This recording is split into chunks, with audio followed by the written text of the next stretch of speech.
Good morning, everyone. This is Rob Williams here, joining you with commentary for day 2 of the English Open. Obviously, we've been running 3 days. We had our Duper event on day 1, obviously then into the real tournament for most of our players yesterday on day 2, with our singles day, and then obviously today is our gender doubles day. Our first match we have this morning is Bernie Alderber and Dennis Ullery versus Nick Pedersen and Ryder de Hart.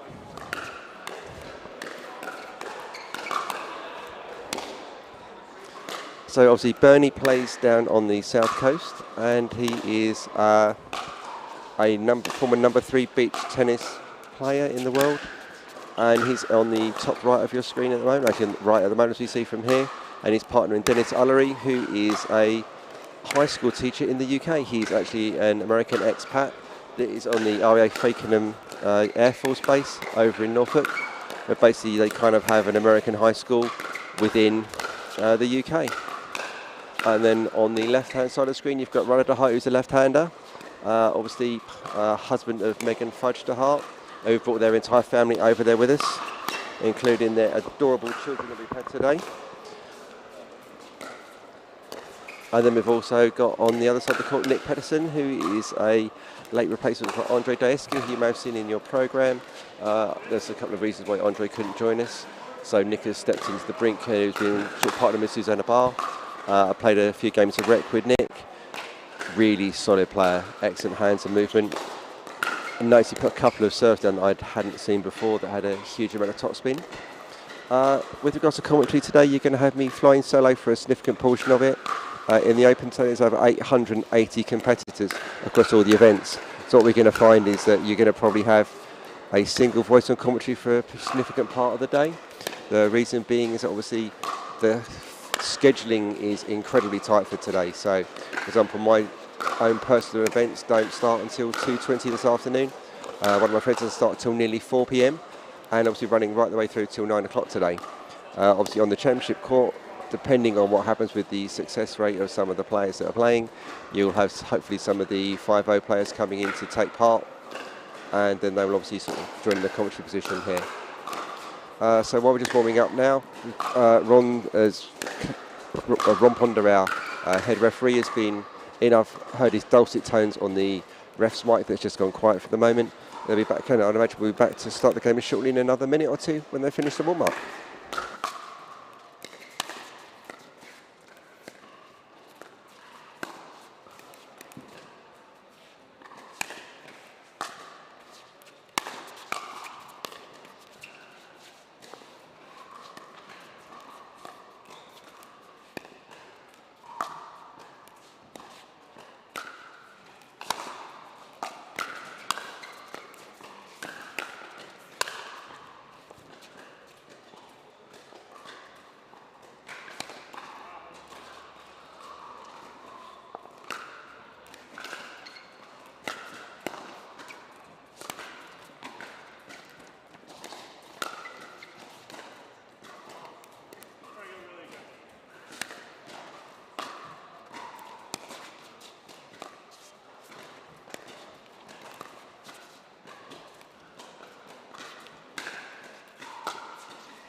Okay, looks like we're just about to get underway.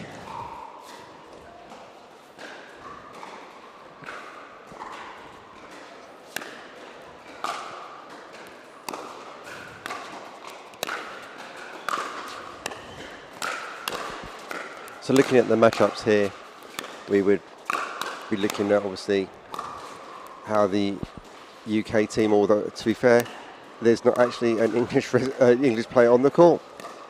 In that you've got Bernie, obviously he's lived in America for a long time. Dennis is American. So actually, whilst it's kind of a Brits versus America, it's actually a full American contingent. I think Bernie's lived in a few countries. I can never quite tell his accent because it's obviously kind of mixed from a bit of here and a bit of there. Never quite sure where he is. Let's go about to get started because obviously Nick and Riley have just come down to this end.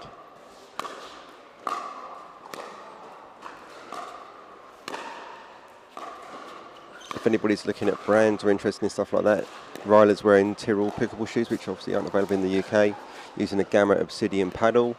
And he's just been poached by Leah Ever, which is sponsored by Leah Ever, which is a new clothing brand that I noticed that Susanna's wearing, as well as Megan, and just sort of moved into the pickleball space. I'm sure we'll be seeing that brand and logo again in the future. And obviously we've got to be thankful to all of the sponsors we've got at the Pickleball Open this year. Obviously Skechers Pickleball being a headline sponsor. We've also got support from APP that's powering the whole tournament and enabling the next gen pros to come over. Plus obviously we've got Franklin as official ball sponsor. UK Pickleball Shop as obviously the official online retailer. Pickleball People, Head, ProXR Pickleball with their fantastic paddles, including the Zane Navratil. Pickleball United has generously created all these courts for us today, which are an exceptional surface to play on. Scan has been a fantastic long-time partner of Pickleball England, and normally the headline sponsor for the Bolton Arena English Nationals had the last couple of times. Bowl with obviously their shakes, which are out in the reception area, giving some samples out from there. And Alessi, the clothing brand that was providing all the clothing for our fantastic volunteer group that keep this event running. It's impressive today to come in and see that despite having this number of people, I literally walked straight in the door, got my QR code scanned and straight back into the building. Quite impressive to get that number of people through the doors that quickly. And I imagine those volunteers will be very busy during the day.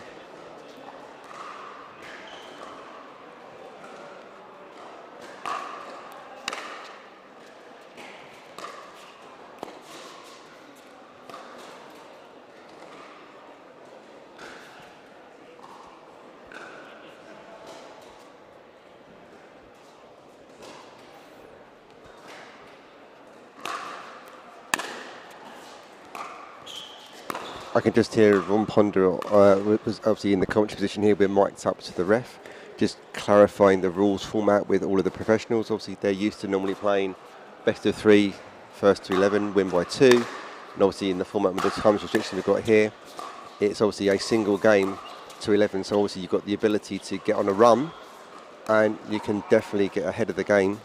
And you might see the odd upset here or there because there's only got 2 or 3 points to go the other way, and they'll make a huge difference. So yeah, we might see the odd upset if one of the underdog teams starts to take some early points.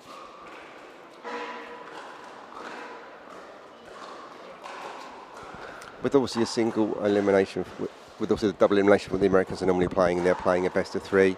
With regard to this sort of situation here, you're just playing a round robin format, which is obviously less common to the Americans. And obviously they're playing shorter games, but obviously more of those games within that round robin event.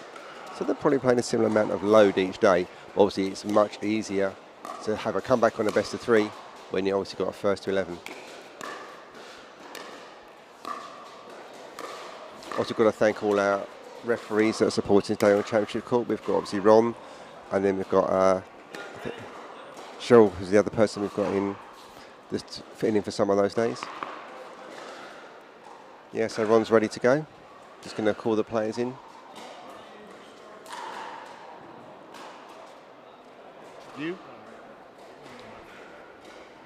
There you go. Starting server.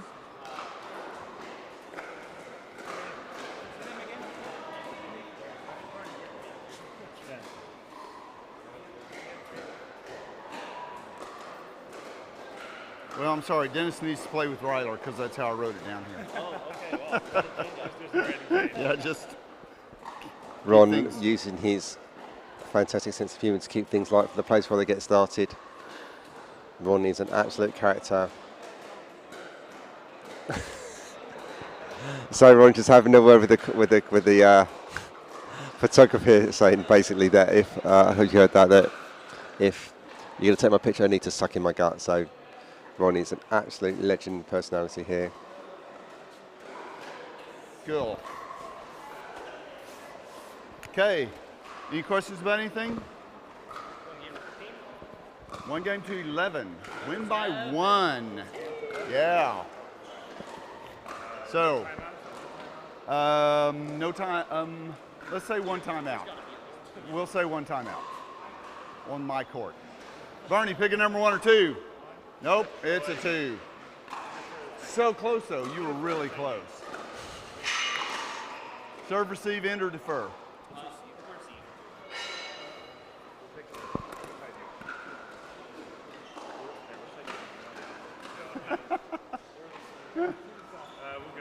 Okay. We'll make you guys higher.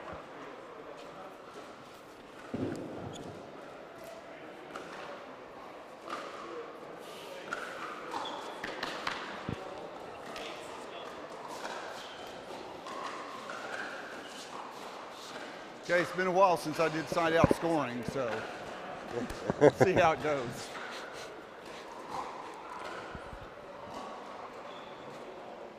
So we're just back underway, and it looks like Bernie and Dennis are going to Third start to number's gonna serve. throw me off. Obviously, we see that Nick's playing left Okay, and gentlemen. Ryler on the right, using that classic lefty-righty forehand One game to middle 11. combination. We'll switch at 6. One timeout per team. Time in 0-0-2.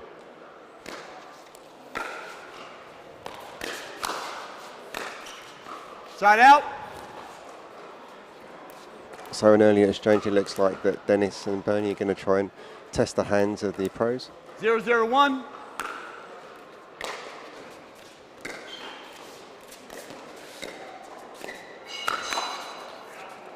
Point. Yeah, Dennis is a little bit high on that, popping up, and Ryler going to punish that. So Nick and Ryler are obviously stacking here. 1-0-1.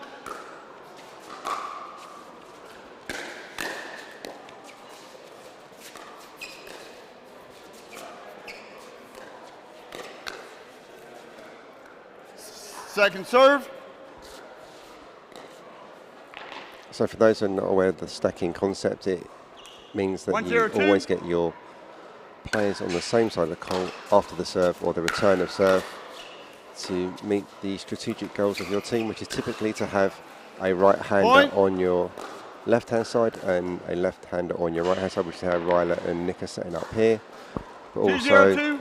it can be that you have your perceived stronger player or more dominant alpha player on the left-hand side if they're both right-handed, to try and get their forehand through the middle and generate more power. Point. Great evidence there of Ryler just getting down a little bit lower to really hit down upon that pop-up, and rather than trying to swing from the 3-0-2. shoulder, just really coming down on it. Score is 3-0-2. So you can see there how that Nick was Point. really coming across that tee and covering that space. Ryler able to come inside, roll over the ball, take that forehand ball rather than put it on his backhand, and hit it and dissect it between the middle of the two of Bernie and Dennis. 4-0-2.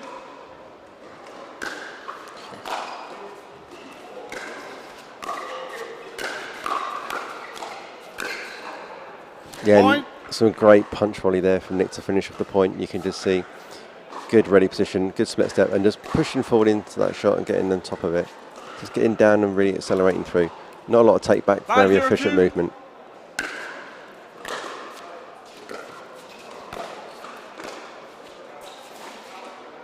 Yeah, just out on that one. So Side out. side out on there. So it's now 0-5-2.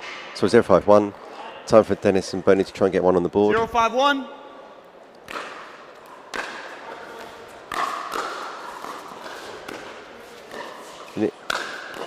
Interestingly, that Ryler and Nick aren't stacking Second on serve. serve there on that one. They decided to play straight up rather than switch it through.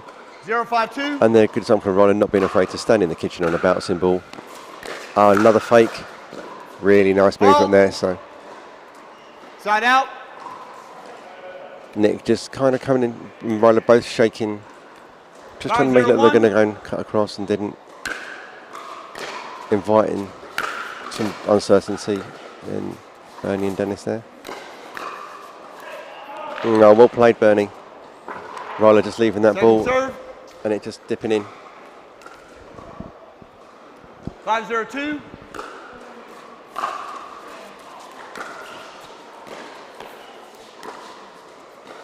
Side out.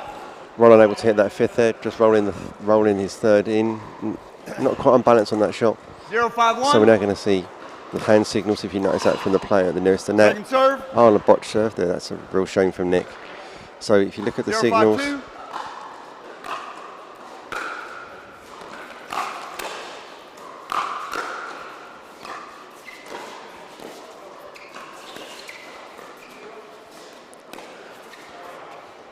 so Side out. if you're interested in learning how they're making their communication as a stacking team, you'll look at the hands when they're on return of serve.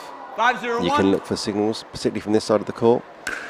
Although we're probably changing ends at 6, so we might not be able to see it unless there's a point scored here.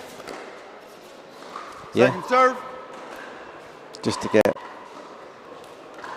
Bernie and Dennis on the other 5-0-2. end of the court, you won't be able to see how they're communicating on the stack. Okay, so now we're going to look at the hand position of Ryler and see what he's doing with his non-paddle hand. So he's closing his fist, which 0-5-1. means he's going to stay. But you notice that Ryler made Point. first point to Dennis and Bernie there. So you can actually see that Ryler was making the fist, which meant he wasn't going to stay, but he still just sold them they're going to move. So Nick's 1-5-1. open palm of his hand, which means he's going to switch over. And here we go, there's a switch. So they've gone to the other side and they've unwound their stack. What you'll notice is a third signal. I think they use like a finger pointing down rather than an open fist or a closed fist. Some people use like the rock fingers just to denote, and that will be a switch. So here we're going to see Ryler staying on the left. Obviously the thing is that Bernie and Dennis can't see that. Side out. And even when they're staying, they're still coming across and covering middle. 5-1-1.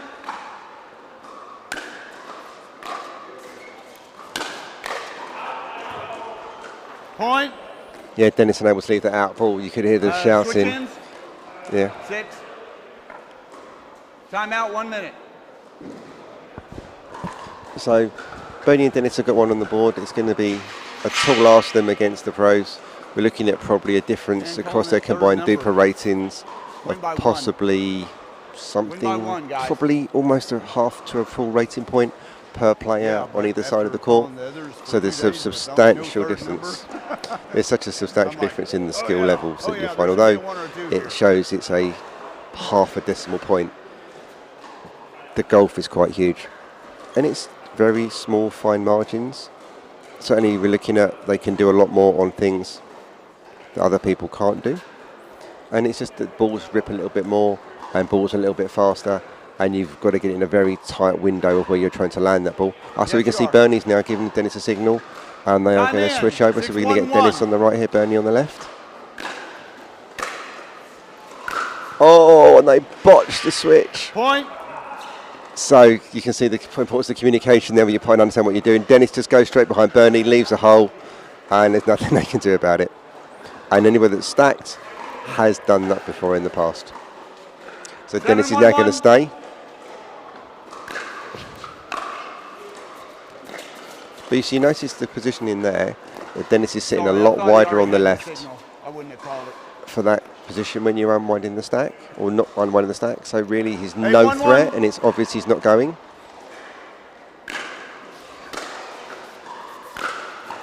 Yeah, but that's just too slow. Dennis is hitting too much on that return of serve. He's got to float that in, because by the time they're making contact, he's still on the same side of the court as Bernie. Got to be taking that return of serve softer to give him time to get into position, particularly against the pros. Second serve.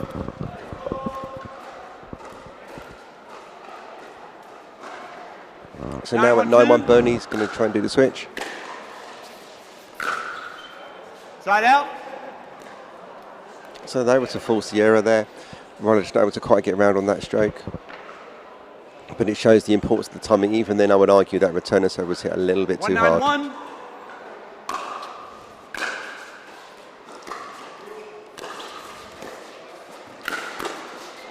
Second serve. Yeah, Ryder just going to punish that a little bit too high. And off we go. You'll find that with the pros, they've got the ability to get a lot more roll and rip and topspin on the ball to get the ball down. Side out. And that just means that as you're trying to dink or play the ball softly into the non-volley zone, you've got to keep the ball 9-1-1. a little bit lower.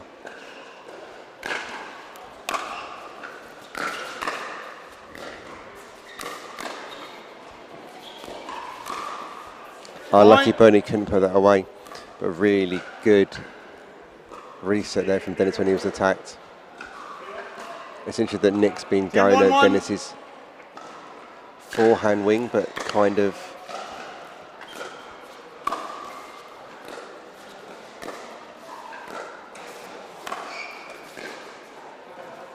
well played Bernie and Dennis on there to get on top of that point.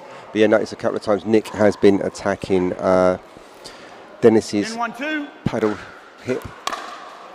So just trying to force him to play with his backhand rather than his forehand, and that is game. Match. Ryder, Nick.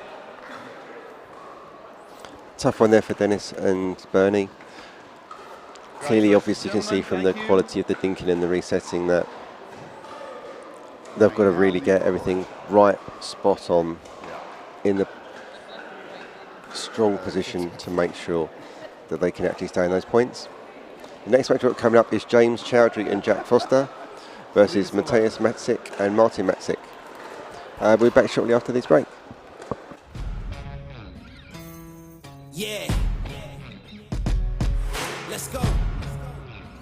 We just gotta go hard. I go the hardest. I bring the pain. Not what you used to. It's all part of the game. Yeah, I just gotta go hard. I just gotta go hard.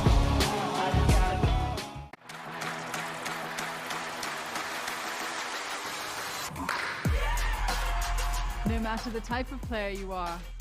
Junior, for now. No matter where you're from. אני מישראל, shalom. No matter your gender. No matter your age. No matter what tour you play on or who you play with. What matters is your love of the game. Celebrating the sport. And knowing your level so that you can keep pickleball fun and fair for everyone. What matters is you. Innovation is our specialty. Winning is his. Zane Navratil has won more than 40 pro gold medals and back-to-back Major League Pickleball titles. One of pickleball's most iconic and decorated athletes teamed up with our world-class engineers with one goal in mind: build a paddle that can dominate. The Zane Navratil Signature Paddle, designed for champions by champions. Available now. Pro XR Pickleball. Innovation you can handle. Introducing Skechers Pickleball, the official footwear of the US Open Pickleball Championships. They're ultra lightweight and responsive for incredible speed. They have Goodyear rubber outsoles with a specialized pickleball design for increased side-to-side stability and agility. Plus, they feature shock-absorbing foam and Skechers' famous relaxed fit design for incredible comfort game after game. Conquer the court in comfort. Skechers Pickleball, the official footwear of the US Open Pickleball Champion.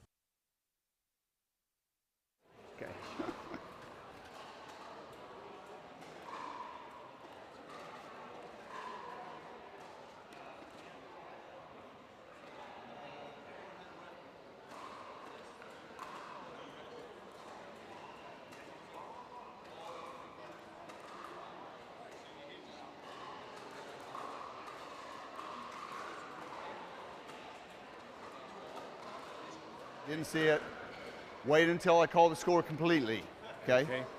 Before you serve the ball, and you can always ask me if you're in the correct position, if you're good, okay? Sound good? Let me see your paddles, please. You hold that, and I don't need that right now. Okay? Okay.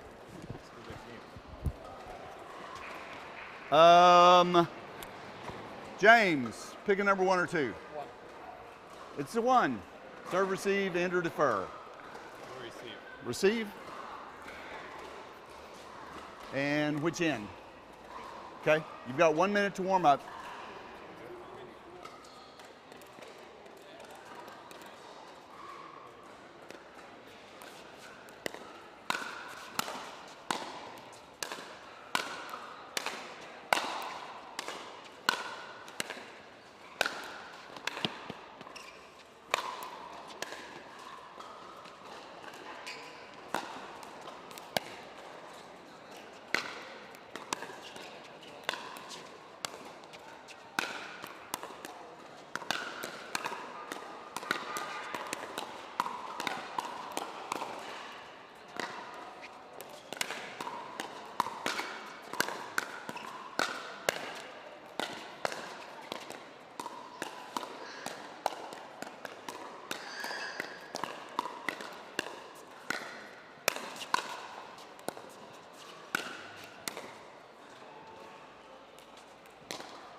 Marson, are you good with that ball? Yeah?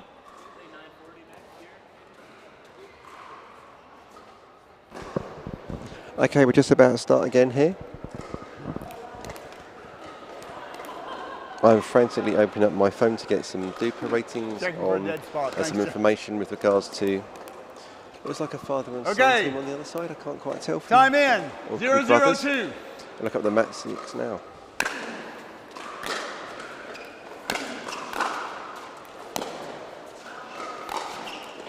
That's a great backhand volley smash there from James. Guys, and also this is 1 game to 11, win by 1. 1 timeout. 0-0-1. Point. 1-0-1.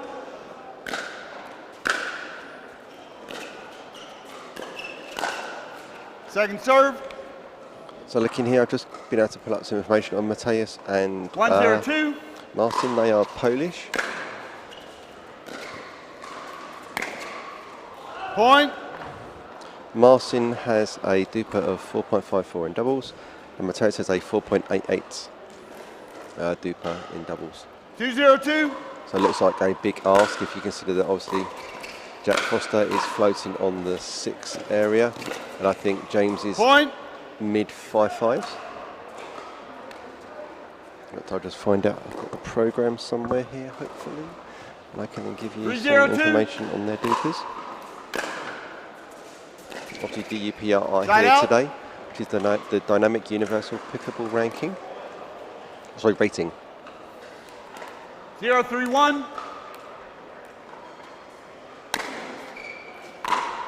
Which is obviously fast becoming the default ranking for pickable players. I do have a joke that I refer to duper as pickable tender, as it's a way to find your partners, obviously in the pickable world. Point. But obviously it's a useful resource to sort of finding who you're matching up against, and obviously at the moment it's still in startup mode. Point. Okay, botch return there from Jack. So a couple of points coming into this from this mat 6. Side out. Just trying to drive that return there a little bit too hard. 3-2-1. Point. Yeah, good leave there. So seeing an aggressive driving style here, hitting that 3rd hard, and then looking to capitalise on what comes back from you on that 4th.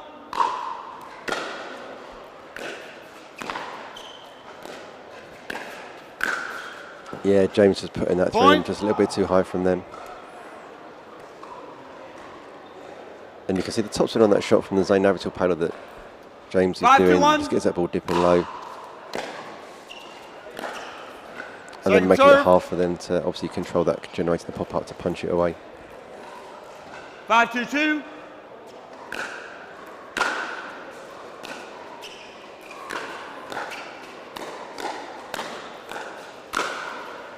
Yeah, well played. Side out. On that 6. Well played on that one. It was certainly a good opportunity to hit down on the ball and aim at feet. And then it makes it difficult for them to actually do anything with that. 2-5-1. Just got Susanna Barr about to walk across in front of the commentary position. She's back for the morning. I can see she's got some Princess Leia space buns going for today.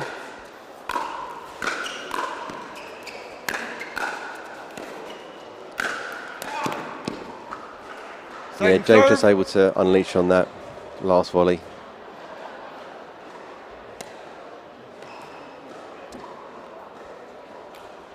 Two, 5-2. Side out. And it's now going to be, oh, it's 5-2-1, so there's not any change at 6 in this format. 5-2-1.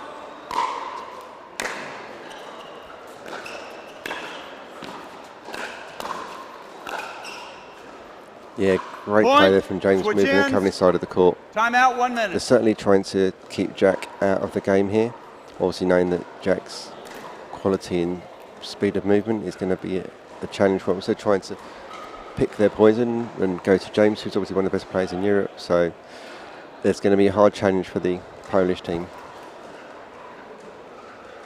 Well, we're just taking a break here. I've been able to pull up the DUPA ratings on the programme. And we are finding that Jack Foster has a 6.17 DUPA. 6-2-1. Point. So the game's kind of running away from them. Certainly I would look to try and slow the game down if at all possible. 7-2-1. How is the Polish team here?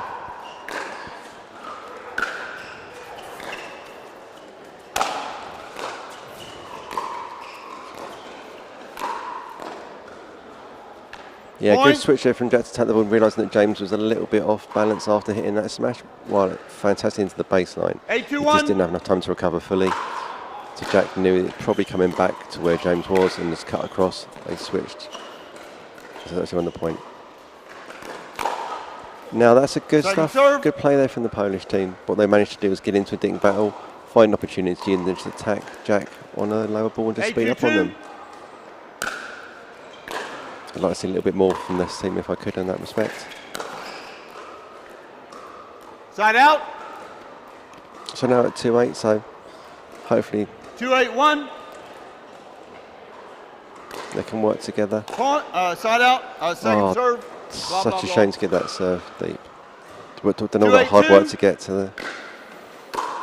And side out. The second one's gone out as well. Oh no. So they've literally given away all that hard work on their previous 2 points to get the serve and try and change the scoreboard. Second serve. Yeah, just a little bit long on the drive there from James, but that strategy's been working for them, so they don't need to worry about that. It's going to be one of those errors you do make, but just keep going.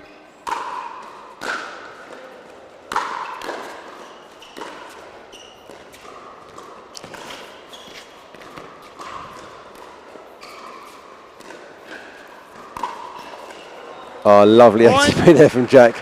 You see, you've got a lefty here trying to flirt with that angle that they generate from being left-handed, but that's always going to leave the ATP open. Side out. Just another serve sentinel on there. So the ATP isn't around the post shot. In pickleball, the ball does not have to go over the post with every shot. Hang on a minute. Wait until I call the score completely. Yeah, they're not sure. They're obviously used to not having a referee in place here to call the score before you serve.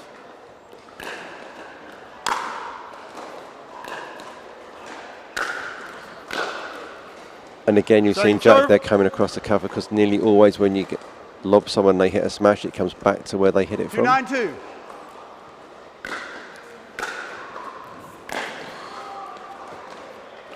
Side out.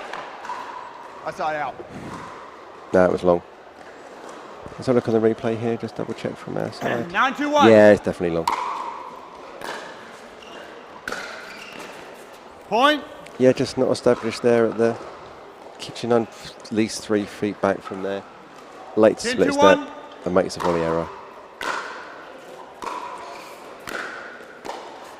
Second serve. Yeah, it was a good couple of roll volleys there just to get Jack pinned back on the baseline. And always you're trying to get to feet. That's your first thing when you got an opponent back. Yeah, that's going to have to go. Oh.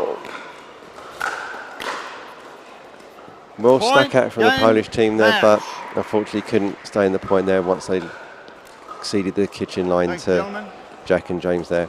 So quite a resounding victory there. Where do you live? Where are you from? Poland? Good. So our next match coming up will be Matthias Lasfolk and James Travers versus Rob Nunnery and Jack Munro. That's going to be some real fireworks. Obviously Jack being a switch hands player, truly ambidextrous. If you look at him on Instagram, he's got some amazing trick shots and obviously some interesting footage he puts on there with his practice partners. So we're back after these short breaks. Innovation is our specialty. Innovation is our specialty. Winning is his. Zane Navratil has won more than 40 pro gold medals and back-to-back Major League Pickleball titles. One of pickleball's most iconic and decorated athletes teamed up with our world-class engineers with one goal in mind: build a paddle that can dominate. The Zane Navratil Signature Paddle, designed for champions by champions. Available now. Pro XR Pickleball. Innovation you can handle.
before you hit the ball on the serve, and you can ask me, are we good?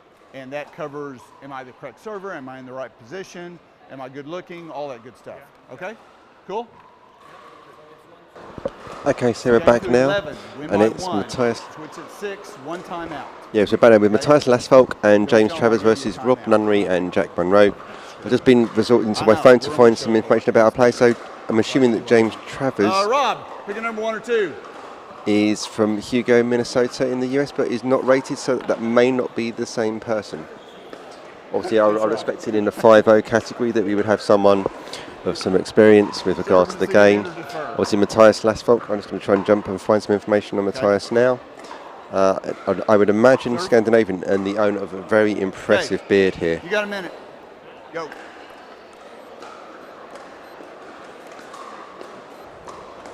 Yeah. Oh no, Matthias is French, and he's a deeper rating of 4.55.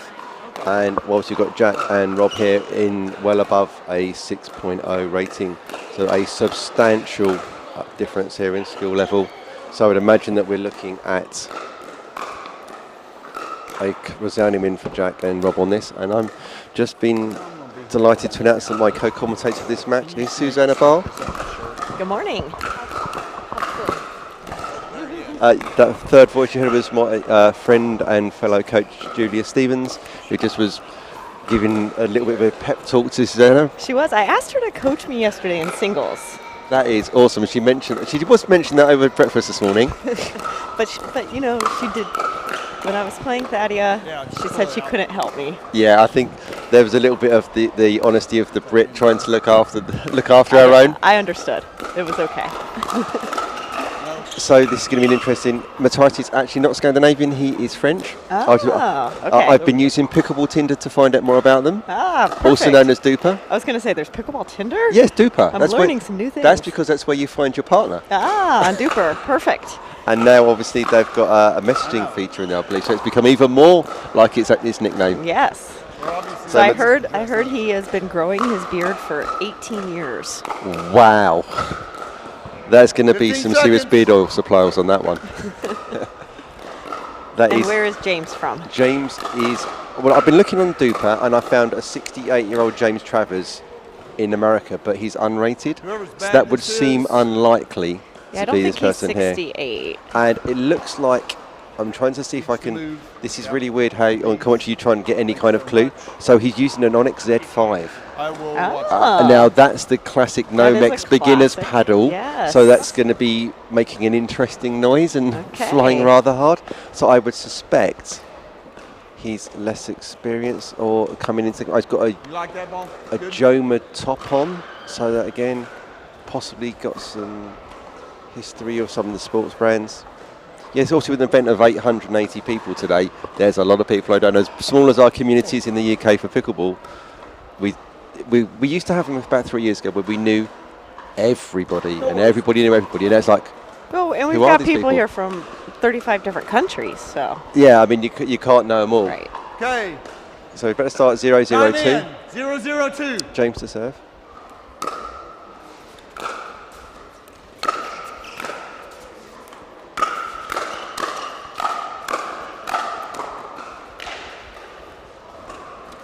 Okay, well, this will be an interesting game if this first point shows anything, because what we see here is 0-0-1. Lasfolk and Travers staying back. Yeah, that's and not a winning strategy, is it? Through Jack and Rob. Not sure if that's going to work, but it's hopefully like, they can make some adjustments. I think, Susanna, it's like bringing a big sign behind them up to the kitchen line and trying to hit through that. That's not going to happen, is it? That's a little bit what it looked like, but we'll see.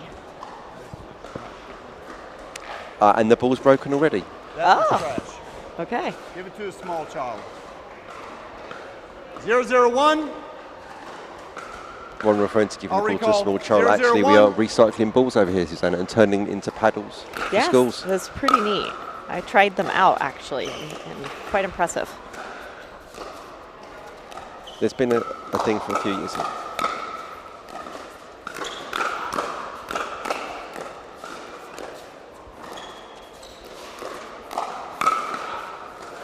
Point. So that's more the kind of way we want to see them playing. Actually, maybe they've realised that banging their way through is not going to work. It was still pretty fast and furious. I would have liked to have seen a little dinking and actually set up the point. Yeah. But they were all up at the kitchen line. Baby steps is then, I think, one at a time. Oh, good move by Jack Good Monroe. kick off there. Jack being ambidextrous must be hell to play against. I mean, I actually haven't played against him. 2-0-1. Wow. So it'll be interesting if I get to play him tomorrow. So, you notice he's serving right. And now setting up left. But one of my main partners in the Pacific Northwest, Wesley Gabrielson, is in the Hall of Fame. He's Yeah, I also know Wes. ambidextrous. He serves with his right and plays left-handed. I've always... It fascinates me how that happens. Right? It's pretty interesting. And But then he'll hit overheads with both left and right. hands. Yep. Wow.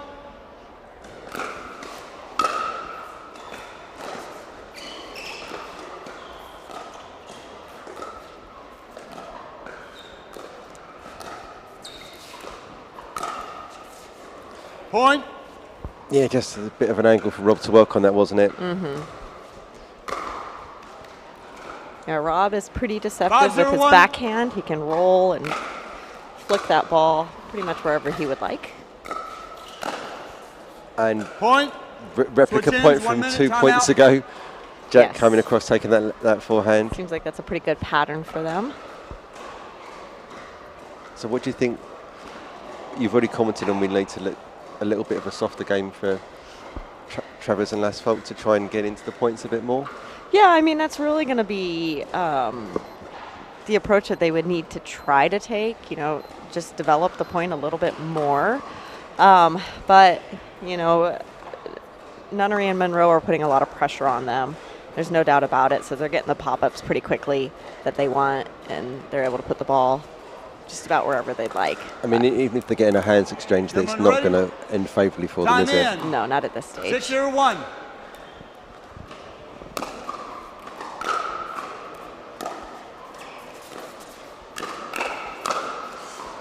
Point. Yeah, once again, successfully getting at the feet, aren't they? And then, or actually, in that case, just 7-0-1. getting in an uncomfortable position, Yeah, popping up and off exactly. you go.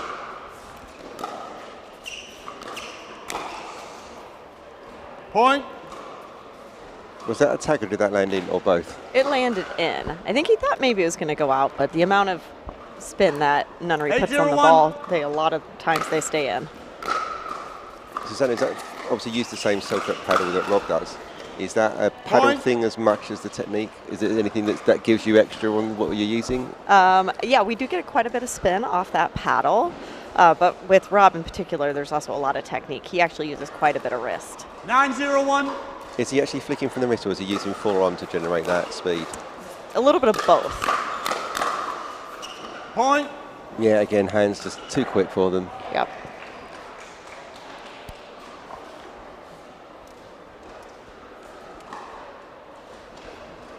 My guess would be they just haven't seen this pace Thank before, you. and the ball's just coming fast, and they're not quite ready yet. You know, some of it's just experience. Ready to break into a jog. I mean, our Europeans, I 10-0-1. just don't see this from probably year to year, let alone week to week or month to month. But hopefully over time, the standard will improve over time. There'll be less of it. And again, Game. Rob just rolling Match. that backhand across Yep. court. Yeah, and that was a pretty low ball, but, you know, for Rob, he's still able to get that out of the air and roll it where he wants to roll it. So another approach would be to try to get those balls to bounce. Yeah. Get them to bounce in the kitchen. Because then I suppose you've got to judge what it's going to do off the pace by a fraction more time for yourself to recover, rather than leaning in and taking the extra foot or two away from taking it out of the air. Yeah. I must be saying it was a pleasure playing with you a couple of days ago. Yes. Had a lot of fun. And our interesting experience in the clinic to start off with. Oh, yeah. Thank you for helping with that. That's no problem We at have all. 48 players in our first clinic. Yeah. And again, I think it was getting busy yesterday from what I was hearing. That's There what was another. I heard. Yeah, I was and- still playing, but I heard they had another 48 players. Wow. It So- shows the demand of people wanting to get better in the Yes, country. everybody's wanting to learn. Everyone's wanting to get better. You know, give it a couple more years here in Europe, and, you know, you're going to be right up there.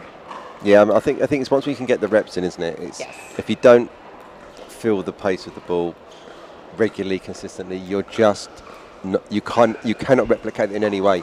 Right. I mean, and it's the same thing in the United States. I mean, we have players who are, part-time players. They're still competing as more of a hobby, and they still play pro, but they're only at a pro tournament every couple of months. And you can tell a difference between the ones who are there week after week and are seeing this pace. So someone like Matt Wright's pretty impressive with having a full-time legal career as well as playing at the level that he does. Yeah, that's for sure.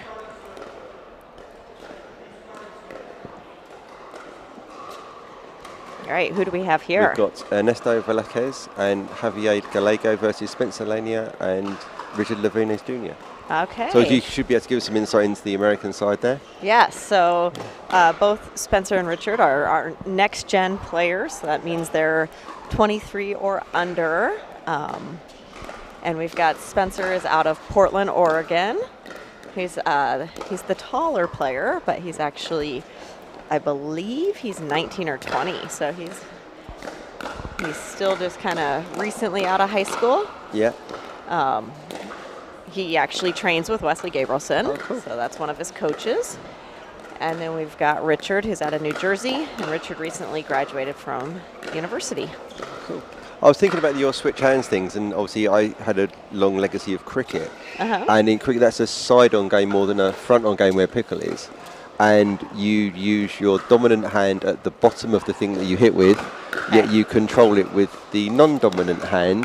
So you'll find some professional cricketers that throw with their right hand, bat left-handed. Yes. And someone like Rafa Nadal is actually right-handed, yet plays tennis with his left. Oh, interesting. I mean, and that's very similar to a two-handed backhand, right? Yeah. Where the majority of the work is actually coming from your offhand. Yeah.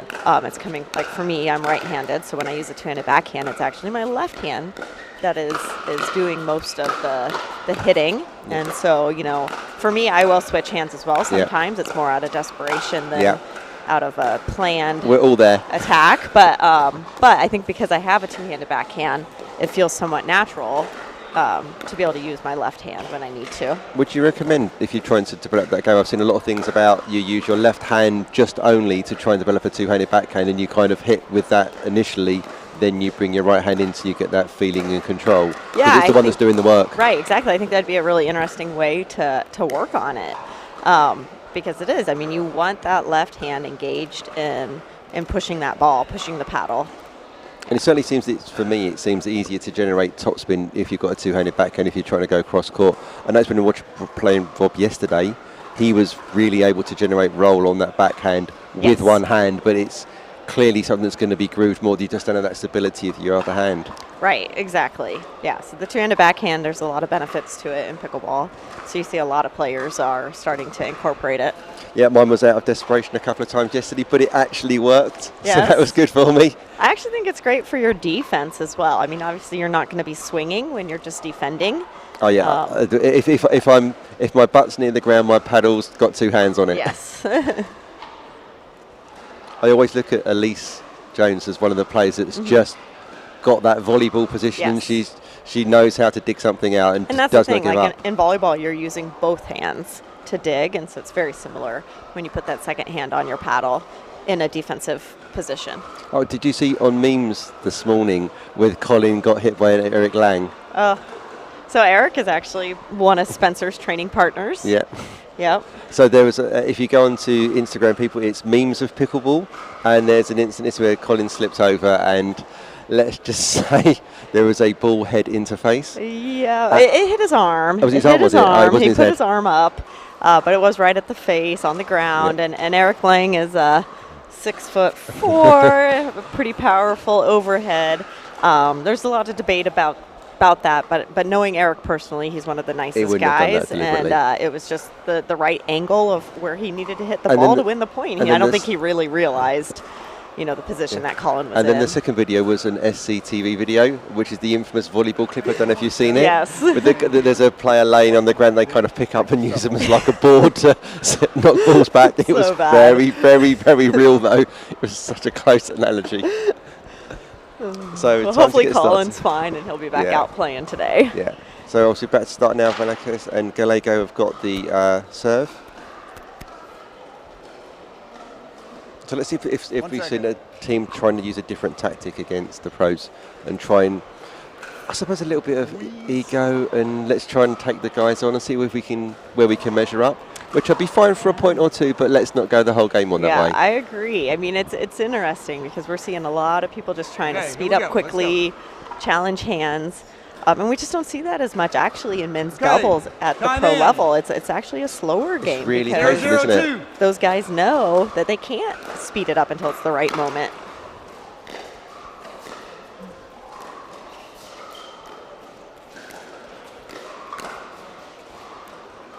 Side out. Yeah, just the whole volley interception there just disrupts their movement, unable to recover control that last ball. 0-0-1.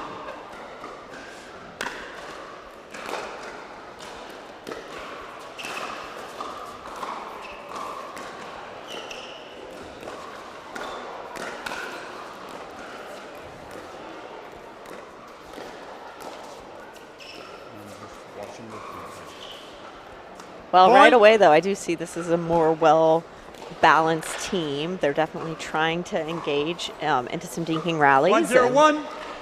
They're crafting a point. Slower. They're crafting a point. They're trying to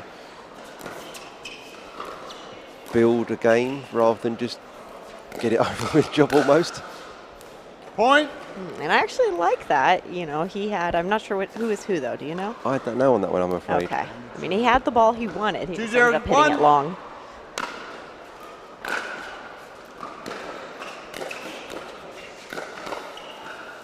Second serve. Again, just taking a bit of time away that the volley dink is very underused and unseen as an attacking option. Yes. Oh, side there we out. Get them off the board. They're on the board. Was it side out? Yeah, Side out. But obviously got a left and righty combination 0-2-1. here, so we'll see if there's any stacking going on. You would assume so, wouldn't you, Susanna? Yes, at this level, I would assume they're stacking. Watching feet.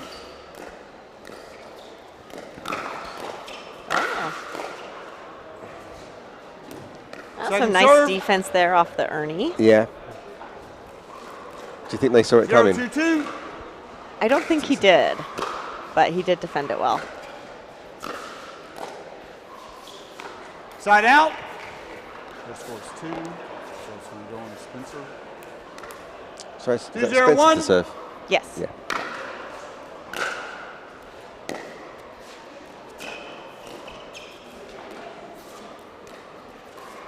Second serve. Yeah, Rich looked a little bit disappointed in that, didn't he? Yeah. That should be something that you hit in 99% of the time. For sure. You know, missing a dink into the net is painful. We all do it, though. Yeah. There's a little bit of miscommunication on that last ball. Yeah. Just who's going to take... 0-2-1.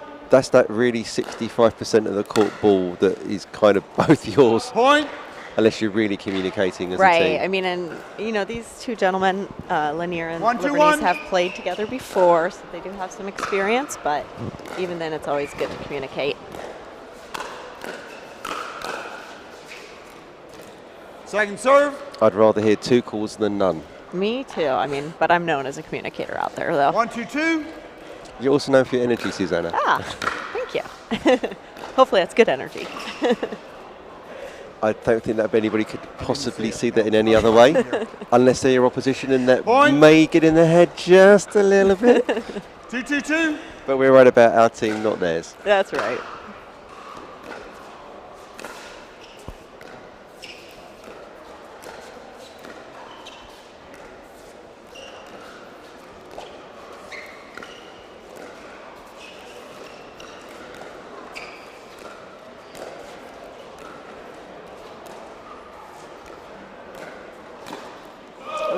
Oh. I'm actually really liking this team. It's really proper pickleball. It is. It seems like they've even maybe done some research. They have a little bit of a plan coming into this. Who they want to dink to, and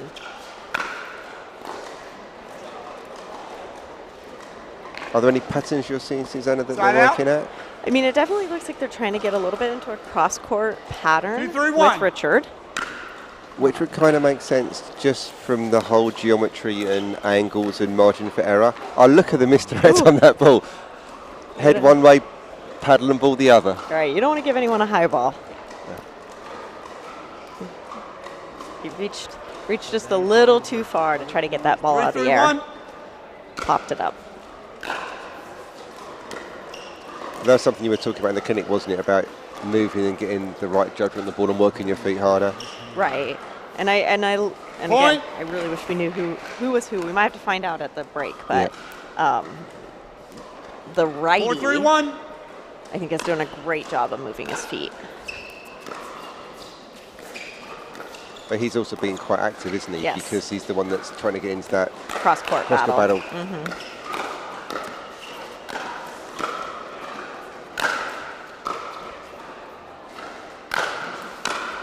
Is that a push off? Oh, is that a foot fault? It sounds like a push-off, doesn't it? Second serve. Huh. Yeah. Oh, no. No, it wasn't. I know. Good hustle there, but they got 4-3-2. some reward for being a bit more aggressive from the... Yep. But I'd like to have seen them maybe put some angle on their overheads. Yeah. But Are you a believer in Point. taking a little bit off the pace of your overheads to make sure they go in, rather than really cranking it and hitting it too long?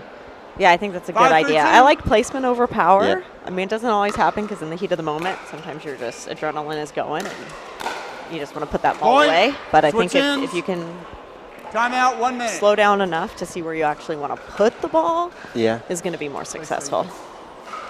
I like to talk of the concept of the +1, that whilst you've earned that smash, that's probably still going to come back in most circumstances if someone's got near it. So actually, let's make a good shot, let's get it back in play, let's put them on the, shake them a little bit, and have a great shot for the second one, and then you can then start to work your angle or add a bit more power, even just drop the ball dead in the kitchen because they're right back. Right, exactly. Yeah. Seeing what's happening on that court is a huge advantage. Hold off. Having a plan. Oh, did I change it? No, I didn't. So All right. we've got Ready, Ron gentlemen? Ponder over there. I think Time in. he's doing some 6-3, instruction of some 2. new referees potentially. So That's awesome.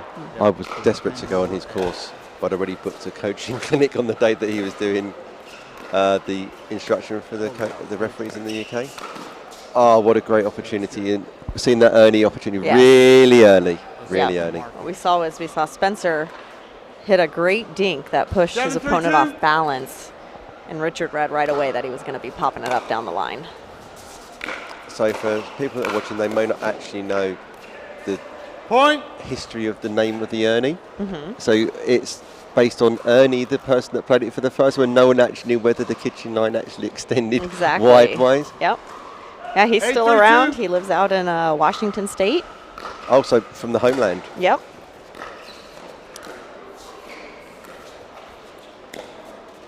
Oh, what a lovely misdirect on that shot. Good hands. Side out.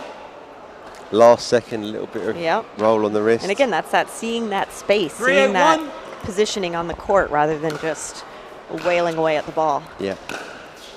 Tries to go for something similar again, but not in the right position. You've got to be at the line for that shot. Yep. Too much net to clear. Is it good? Yeah. 3-8. Sorry, 3-8-2.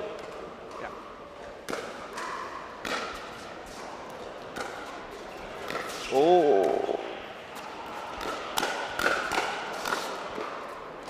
Yeah, we saw a little bit of miscommunication that just Spencer and Richard pulled it back from there, but once you're in the hands, it's good night. And Spencer Lanier has some of the quickest hands of some of these new players coming in. He's not the one you want to speed up at. Is there anything you can do to improve those, Susanna? Is it just practice, or do you genetically have them, do you feel? Oh, I mean, you can definitely improve your hand speed. I mean, that is practice, right? There's different things you can do, improving your eye-hand coordination. I mean, Spencer's got the benefit of being 19 or 20 years old, and everything works faster. Yeah, everything's a little faster then, but that doesn't mean that as you get a little older, you can't continue to work on it. So one thing I've always talked about when we talk about the pace of the ball being hit, you can get a ball machine, you can crank it up at yourself to get that simulation of the speed. But that's only one part of the equation. If you haven't got the shot to see it before it comes, then you're only seeing a ball. You're not seeing everything that tells you what's happening first. Right. Yeah, another Ernie there. Nice move. Yeah, that's one thing I talk about a lot with my students, my players, is, you know, you should be reacting more to the shot that you hit you're setting up the next 10-3-2. play. You're setting up the next ball that's coming to you. So if you can understand that, when I hit this pressure dink, this is what I'm expecting to get, you're going to be in a much better position to react to what's coming back at you. So the classic playing chess thing. Yep.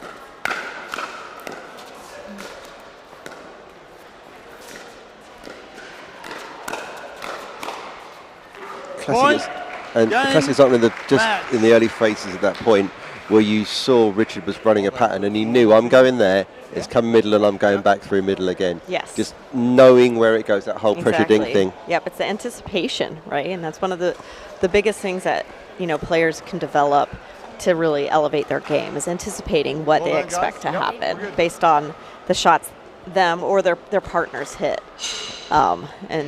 It adds another level to this game. And you were saying about moving in that clinic. What was it? You moving whilst the ball's in the air, and then you stop moving when the ball reaches you? Was it close right? to So that? when anybody on the court's hitting the ball, you, your partner, or your opponents, that's really when you want to be set, right? And you want to be facing the ball, paying attention to what's happening. Okay, we're just going to have that thought back in a minute. Suzanne just needs to go to a break. No worries. Yeah. Let's go. We just gotta go hard. I go the hardest. I bring the pain. Not what you used to. It's all part of the game. Yeah, I just gotta go hard. I just gotta go hard.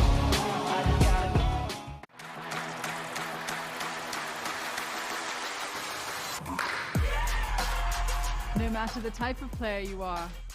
Junior, for now. No matter where you're from. אני מישראל, שלום. No matter your gender. No matter your age. No matter what tour you play on or who you play with. What matters is your love of the game. Celebrating the sport and knowing your level so that you can keep pickleball fun and fair for everyone.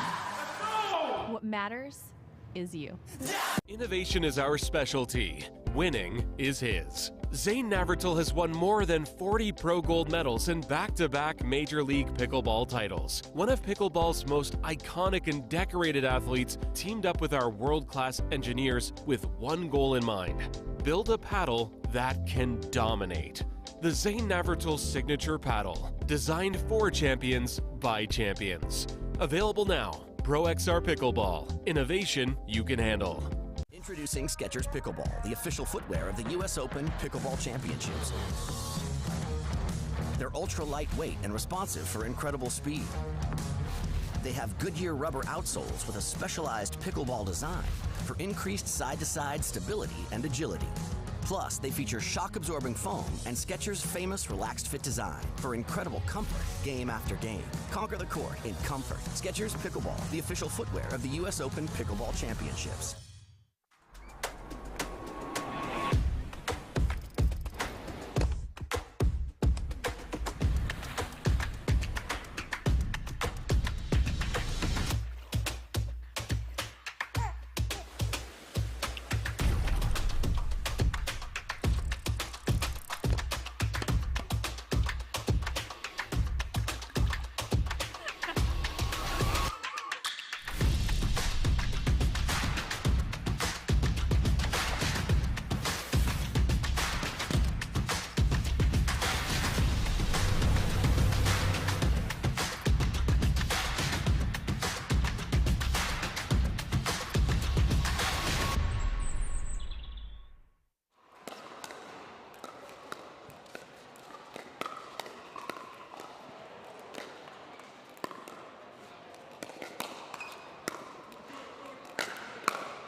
Okay, so we're now back. Susanna's still with me in the commentary booth, and we've got Cameron Luring and Caden Seward, and Jamie Basford from the West Midlands, and Jameson Hargear, who's currently living in London, playing at London Pickleball, but is originally from the States. We've got a double lefty combination in the UK-based team rather than the UK team. Okay, it's actually kind of difficult to play a double lefty team. It's just not something we see that often. And anytime you see anything you don't normally see, there's everything you do doesn't work. I mean, this is almost a flip. It is. It's a complete mirror image of what you would normally be strategic. I mean, normally we don't even have to think about where someone's backhand forehand is and things like that. But when you have two lefties, suddenly now you're having to add a little bit of thought. And that means that you're not in the moment fully, and then potentially instinct doesn't kick in as much, and everything goes down a little bit on reaction time. Yeah. We're used to seeing a lefty and a righty, so that doesn't throw you off quite as much. But the double lefty takes you a minute to get used to. Yes, I referred to a couple of people that I've got a player that I coach. If you're listening, good morning, Emily. And I said to you that you are a decent level left-handed female. You can pretty much pick your partner because there's not a lot of you around. And you're a very valuable resource, being able to have forehand middle playing right. It's true. It is true. I think that's the interesting thing I've noticed in pickleball in the UK is that obviously it's still such an amateur, social, just getting into a game. People don't understand that left and right role. Mm-hmm. And obviously I suppose to the people at home that obviously are pickleball fans that maybe not fully into the game yet, that obviously those roles are vital at the high level to understand, and people are like, why is Ben Johns taking all the balls from Anna Lee, and why is the man dominant? And it's in the pro level, it's about money, isn't it? It's about winning games. It's about this is your career, this is your income, right? Absolutely. And maximising your chances. Right. Of being successful. I mean, most women in mixed are not going to be upset if their male partner comes over and puts some pressure on the opponents. And more than not, they're going to see a lot of ball as well. Exactly. I mean, and that's part of the strategy of mixed is how do you get your male partner involved more? 20% of the ball, 20% of the court, 80% of the ball. Yep. So we're about to start, and Jameson is to serve. Starting server. On this side, we have Cameron and Caden. Cameron starting server. So I won't be wearing a wristband at all this weekend because I'm not going to be starting serving at any situation. Ah, okay. Side out.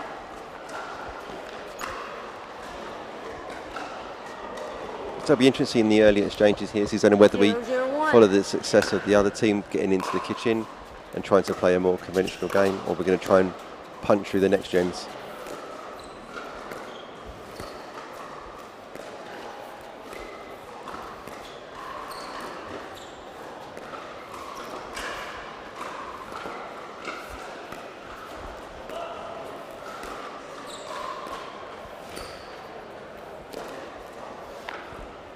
Just trying to speed up on the ball. Yeah. Probably play another one or two. Exactly. Just wait for something. It wasn't really speed up a ball. I mean, they had a nice little consistent dink battle going there, and then. So Jamie is from the Basford pickling dynasty in the UK. Okay. So Sam, obviously his older brother, plays. And is a fellow master teaching professional, and we're doing all the coach education and designing a new program for the UK. And his dad Richard plays. Okay. And then their cousin Peter also plays, who's Peter Hitchman that was playing yesterday in the men's doubles. Mm-hmm. So men's singles will be playing men's doubles, I think, with Sam today. And how old is Jamie? He looks Jamie is 17. pretty young, yeah. Yeah. Nice. And he has shot up in the last year. So where I accidentally on camera hit there Jamie. We go. There we go. Second serve.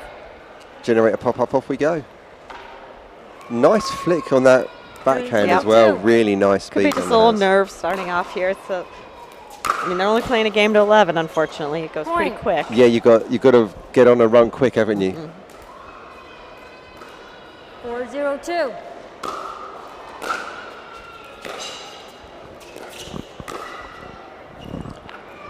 Point. But that was a nice flick there by And Seward. it wasn't that fast, was it? It was just enough to get in that uncomfortable place where you just can't get your paddle. Yeah, it looked like Jameson was not expecting it. And that's the biggest thing on a speed up, isn't it? If you can get maximum disguise, away you go.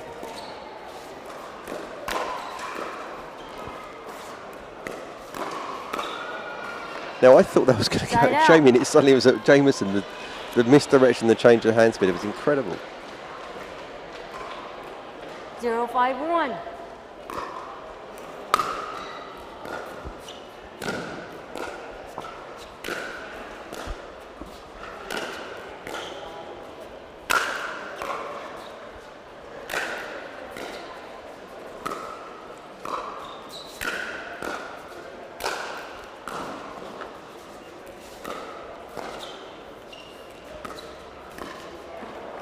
Unlucky. They did a really good job of staying in that Yeah, rally. there's some And great defense there. They finally got the ball down. They were able to move back up. But 052.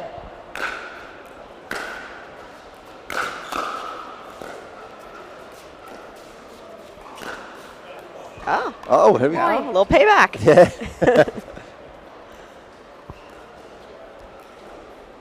152.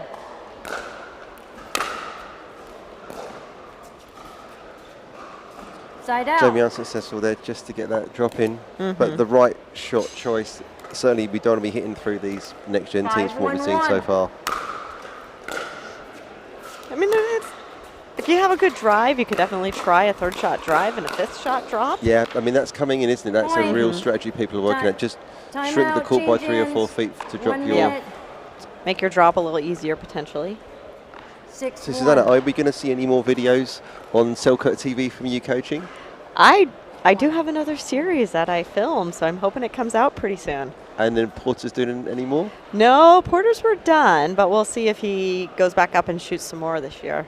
Yeah, he got his coaching certification recently as well, and he's busy coaching this summer. Take some pressure off of Mom? Yeah, exactly. I'm sending a lot of people to him. I'm like, I gotta go play. No, he's got some tournaments coming up as well. Porter's was one of the spin servers, wasn't he? Yeah, he's part of the reason we no longer have it, and that's fine. I'm in. I was happy not to have it anymore. Was he bullying Mum with it? Oh my goodness. People are like, well, you must see it all the time. I'm like, no, I don't. I don't want to see it. It's embarrassing. I was one of the few people in the UK that could actually hit it as well. Yeah. And I've worked out how to make it go the wrong way without people realising it. Right. Which I think, I didn't even use the paddle face. I just used my hands. Yeah. One stage, Porter discovered he could hide it with his paddle and then with his paddle face. But then they changed that rule pretty quickly that you had to be able to see the hand. 811. The creativity out there. Obviously, it was Morgan and Zane that really started it, wasn't it? Point. I found it a weird fact that Morgan's actually born in the UK. Oh, was he? Okay. But literally moved out within a few months. Yeah, because most people, consider him Australian. Yeah, and he was born in the town next to where I live. Oh, wow. I was like, no, that can't be right. Second serve. So, Jameson and Jamie struggling here. 912.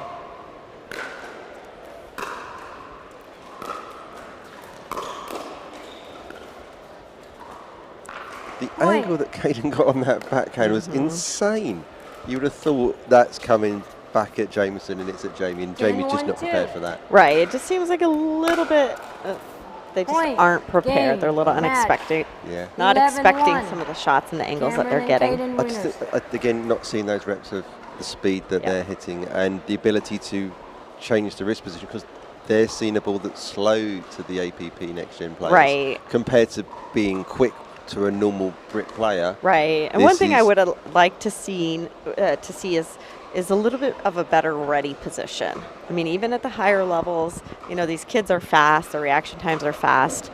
But if they do increase their ready position, if they engage their lower half of their body a little bit more, they bend their legs, they really follow what's happening on the other side of the net, it's going to just give them that little half-second edge that I think they could have used to be just a tiny bit readier for some of those shots that were coming at him. If you watch someone like JW, his in ready position is insane. There's almost nothing there, and it's all hand speed. Yeah, exactly. So a lot of people use him as an example, but I always tell people go back and watch a little more closely.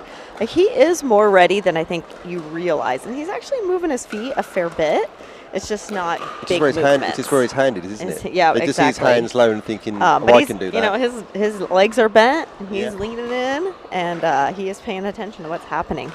So who would you say would be your exemplar if you're looking at ready position in the game that you see? Ooh, that's a great question. Do you know who I like?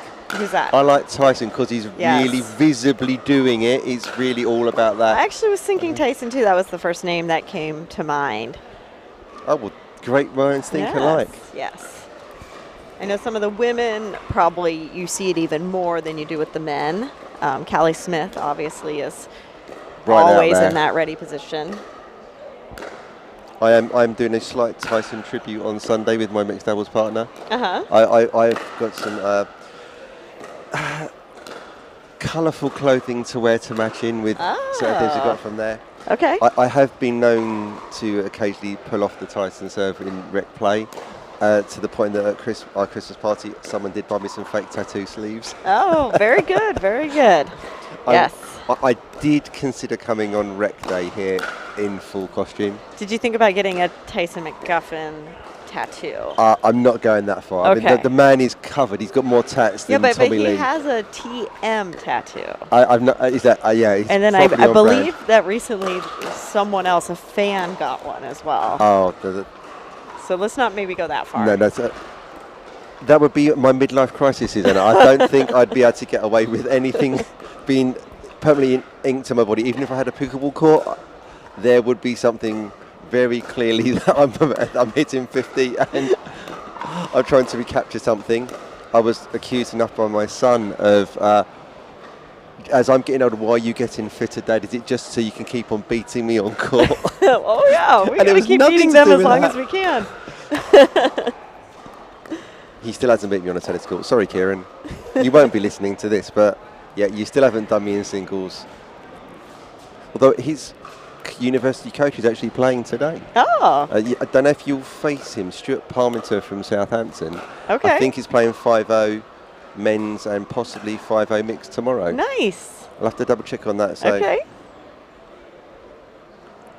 Yeah, there's a hotbeds here. Like you've got hotbeds in America of talent. We've got obviously London, where just pulls in a huge amount of people.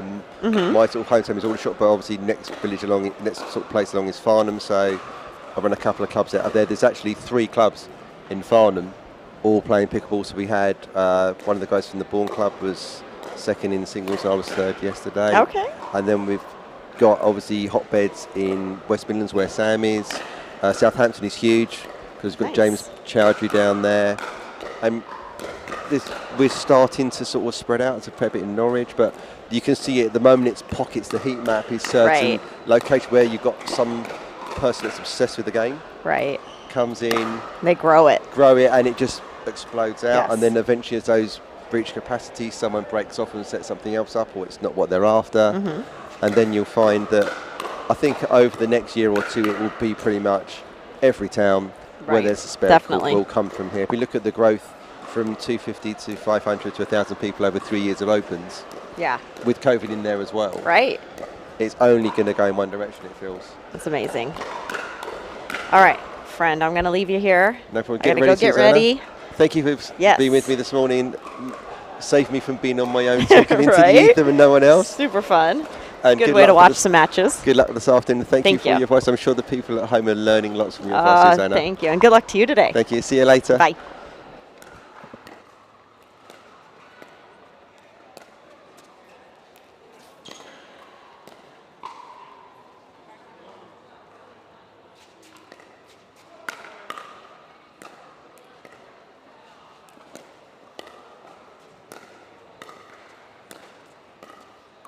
Innovation is our specialty. Winning is his. Zane Navratil has won more than 40 pro gold medals and back-to-back Major League Pickleball titles. One of pickleball's most iconic and decorated athletes teamed up with our world-class engineers with one goal in mind: build a paddle that can dominate. The Zane Navratil Signature Paddle, designed for champions by champions. Available now. Pro XR Pickleball. Innovation you can handle.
Okay, so we're back now. We've got Devanshu Kataria and Vanshik Kapadia up against Louis Laville and Freddie Powell. So Vanshik was playing in the Duper team event earlier this weekend, and was actually part of the first match on championship court here when they were playing against the England seniors team. The crowd is starting to fill up. I can see Dimitri and Natalia from the West Midlands just joining into the courts there. So it's going to be an interesting match here. Team India versus Team England. You can see we've got Team Bucket Hat? No, actually, yeah, it's Team Bucket Hat between Louis and Freddie, which has kind of become their look. Louis sponsored by Franklin. Freddie wearing a Drake University T-shirt where he went to college in D1. And Louis just recently announced his sponsorship with Skechers as well as his Franklin paddle. And Freddie is playing with a gearbox.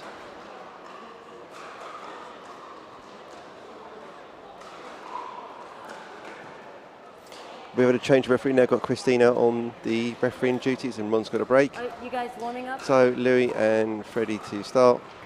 0-0-2. Right, just confirm. 1 game to 11. Win by 1 timeout each. Change ends at 6. Please wait till the full score is called before you serve. Time in. 0-0-2.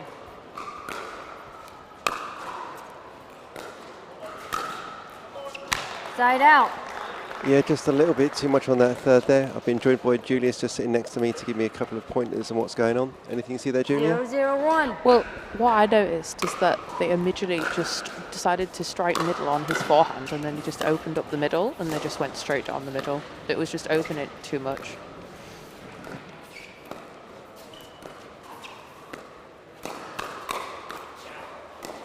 Yeah, good speed up there from Freddie. Just able to lean across that middle, play that dominant left roll.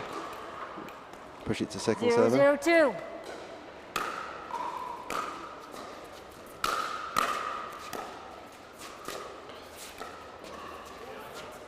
Side out. Yeah, just trying to do a bit too much for Vanshik on there. I'd rather see a more central dick on that, Jules, wouldn't you? Yeah, 100%. When you bring in that central dink, you're bringing in the other player, and it can cause confusion.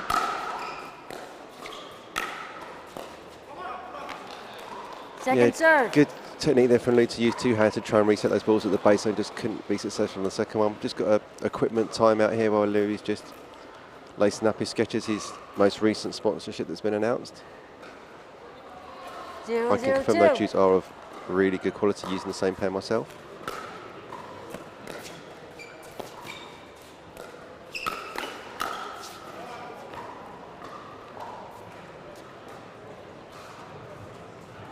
Yeah, good lean on that. Just got out of the way, just swerved out the way, Freddie. 1-0-2.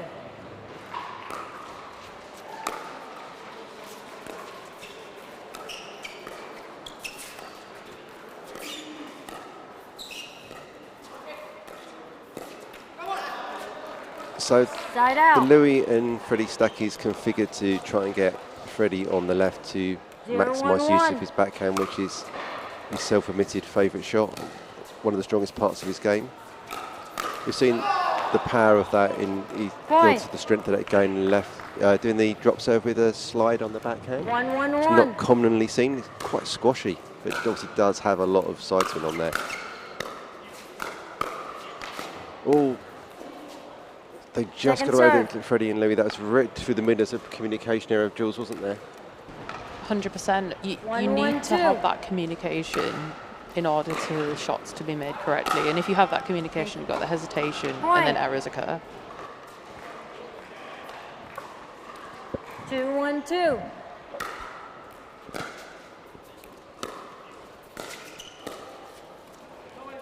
Side out. Yeah, so just unsuccessful with the volley did there from Devanshu. 1-2. 1-2-1.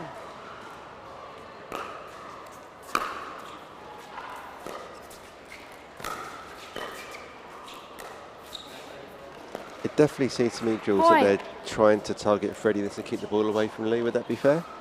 Yeah, I feel like they're going more to Freddie's backhand on the side, but the thing that Freddie has is it can force pop-ups because he's got such a big swing. But it doesn't happen all the time, but that's just what I've noticed across the whole weekend against Americans. The whole weekend they've been targeting that side. So it's just going to be interesting if they continue to target that area. Yeah, great hands there from Louis. Point. Just setting up a pattern. Knowing that if you get in the right area, it's going to come back through to you, setting up to that backhand punch.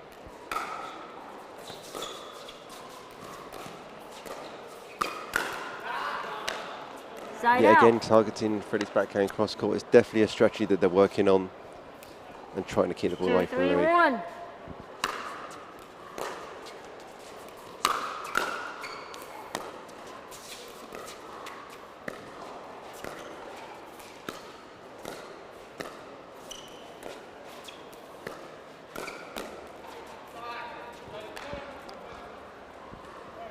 It's interesting though that they seem to be winning more points when Louis is on the right compared to when Louis is on the left. 3-3-1. That's what I've noticed.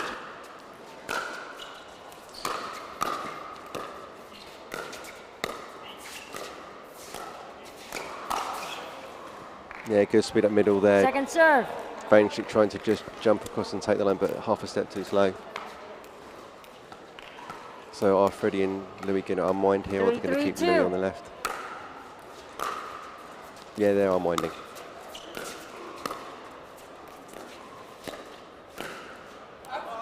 Oh, that looked. Points. Yeah, was it? Oh, that looked in from our commentary position, but on the review replay, I'm sure we can probably see this slightly long. Yeah, just like we've got foreshortening. We've got no view here from the commentary box of the actual deep baseline here. I noticed there was a bit of a slow unwind there. Yeah. It was, so then they attacked immediately there, and then Louis wasn't ready for that volley.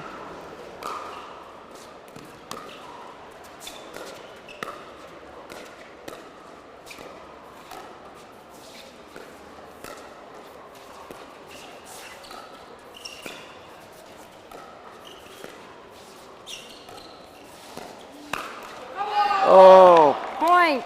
Timeout. Change So hands. 6-3. 6-3-2. Louis and Freddie have 1 to try minute. and change something up here. I mean, that was an example of a fantastic speed up. It was literally a very slow ball, and it just suddenly went at an unbelievable rate straight at Freddie, and he couldn't deal with it. It was a fantastic speed up. Fair bit of disguise on that, so that's the biggest thing when you're trying to speed up on a play. If you can hit that ball hard as late as you can, it makes such a difference. Oh, 100%. The disguise was fantastic. It looked like that he was going to be doing a cross-court dink, and no, he just flicked his wrist, and it was brilliant to watch. 15 seconds. So Devanshu's using a Yes. SLK Selkirk. We've got another Selkirk being used Time by in. Vanchik. 6-3-2.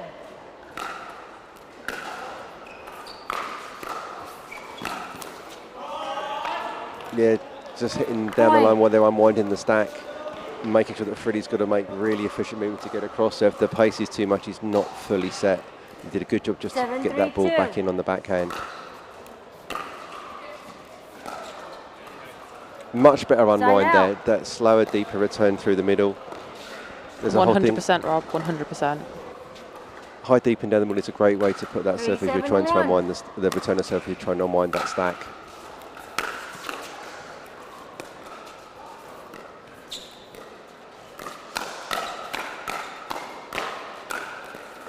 Yeah, so the hands better one there.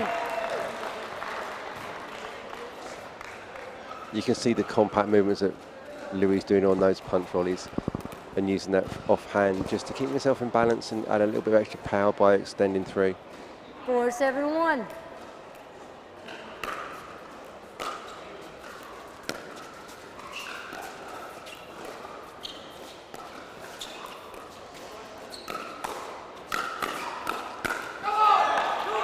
Again, they were compact volleys again, but however, they just caught him that time. But as you would say, no noise on the shot. 4-7-2. Yeah, exactly right. Oh, the lob serve is in. Yeah, straight away, Freddie taking that tee and being more dominant on there. He hasn't seemed to have been able to get across and really exert himself from that left side.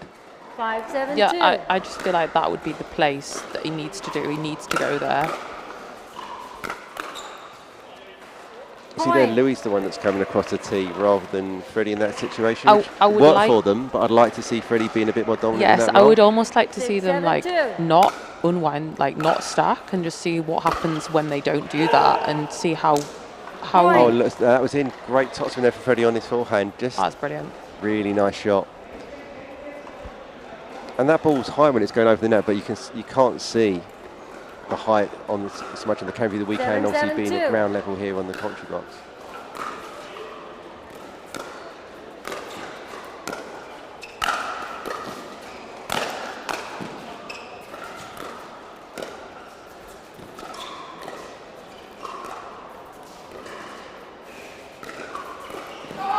Oh, lucky Freddie. You can see they're just a foot behind the baseline. If he was that one step further forward, he'd be able to get that in a more balanced volley roll. But it's brilliant defense to get back in that point. They did all the hard work. Yeah, they did all the resetting. It was just very unlucky there.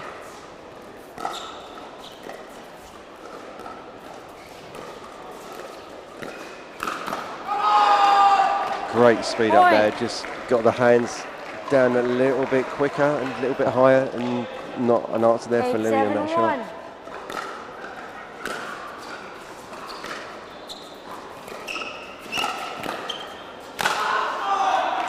Again, there was a little bit of a slow unwind there, and again, they took advantage of that, brought Freddie wide, and opened up for a pop-up and Do you a think they smash. were trying to fake the unwind or not? They had a slight. I don't know. I would like to shuffly see spin that. to it. I would like to see that happen because I want to see Louis' forehand middle and Freddie's forehand middle, backhand middle, sorry. And I want to see that happen because they're their strong shots. So then they can't exert themselves in the middle of the court. So they have to try and move them out wide. And I just feel like that might be advantageous at this moment in time because they clearly need to change something at 9-7. Let's have a look, see, because he has. Yeah, so Louis is going to switch across. They're going to stay in that 9-7-1. configuration. The open hand behind his back, signalling that's going to happen. Obviously, the opposition can't see that, but we can from our camera position here.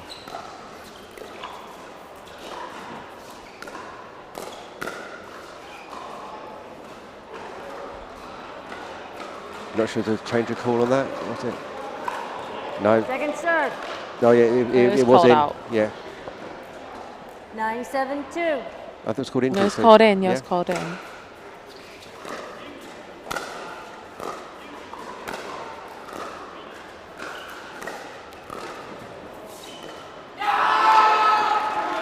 So real communication issue there on that middle dink. Who was going to take that ball? Again, the middle. Yep. I do feel. 7-2.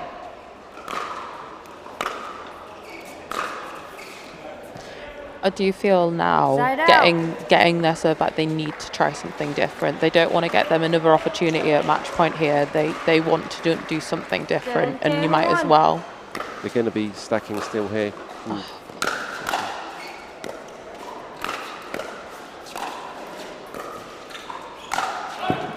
Oh, I overhit that. Overhit this one. Overhit, put it away. So maybe a little bit of tension kicking in on the Indian team here. 8-10-1. That's a very makeable ball that they've missed. Yeah, 100%. Put it out of your mind, play the next point.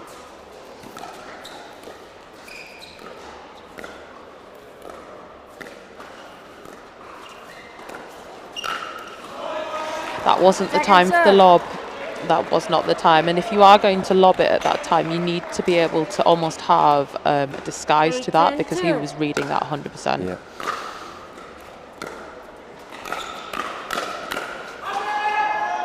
Okay, so we're in the back side out, and it's match point side out. 10-8. Let's see what Freddie and Louis do here to try and change things. 10-8-1. Uh, Fault. Second serve. Fault. I think they're wrong. You served while I was calling the score. Oh, yeah, Second so serve. Louis called them, they basically served while Christina Second was serve. calling the serve. So Okay, they've lost we've got a chance here. Can the Yeah. boys pull it off, bring it back? 10-8-2. So they've got a freebie on that one. Yeah, Yeah, they side have, out. they Cheap have. cheap side out there. Maybe that Come on, boys, can you inexperience- do this? Come that inexperience from 8-10-1. the Indian team having a referee.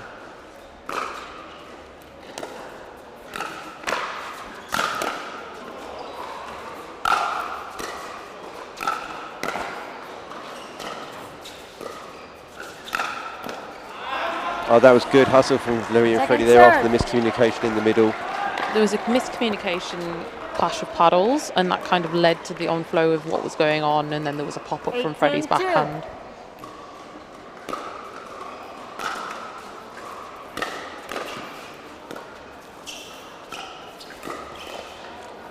Really good target on the off speed up there, just off pace, get it in that chicken wing area, and eventually not ready for it.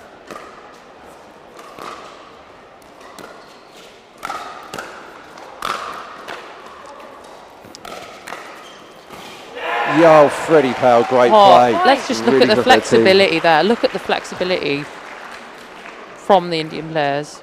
Wow, look at that. Full, beyond Novak Djokovic split there. Brilliant. I'd be in trouble if I was trying to do that, Jules. And it's 10-10.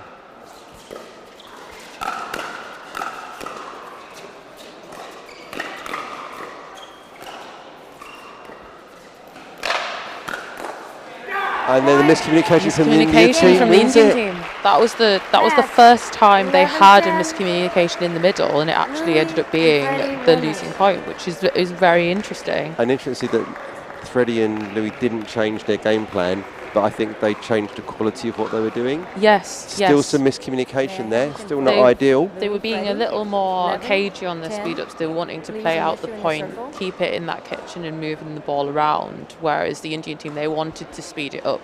They have very quick hands, and it was very evident. And one of them being in the singles final yesterday, they have fantastic movement anyway. So it's very evident to me, like loving seeing international players coming across and proving that they are on the level of the people in England, but also with the American side as well. Brilliant, Patrick. Thanks for joining me, Jules, and being my partner in crime for this one. It's been No really helpful to have another voice, another set of eyes on the camera with me. Okay, no worries. I'll see you later in the afternoon. Bye. We'll just go to a quick commercial break and come back to the next match. Yeah.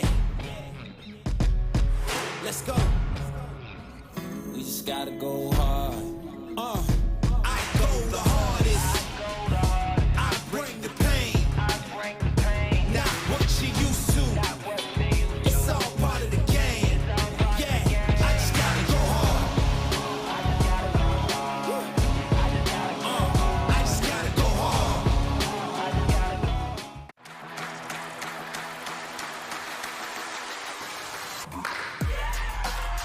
No matter the type of player you are. Junior, for now. No matter where you're from. אני מישראל, שלום. No matter your gender. No matter your age. No matter what tour you play on or who you play with. What matters is your love of the game. Celebrating the sport and knowing your level so that you can keep pickleball fun and fair for everyone. What matters is you. Innovation is our specialty. Winning is his. Zane Navratil has won more than 40 pro gold medals and back-to-back Major League Pickleball titles. One of pickleball's most iconic and decorated athletes teamed up with our world-class engineers with one goal in mind: build a paddle that can dominate. The Zane Navratil Signature Paddle, designed for champions by champions. Available now. Pro XR Pickleball. Innovation you can handle. Introducing Skechers Pickleball, the official footwear of the US Open Pickleball Championships. They're ultra lightweight and responsive for incredible speed. They have Goodyear rubber outsoles with a specialized pickleball design for increased side-to-side stability and agility.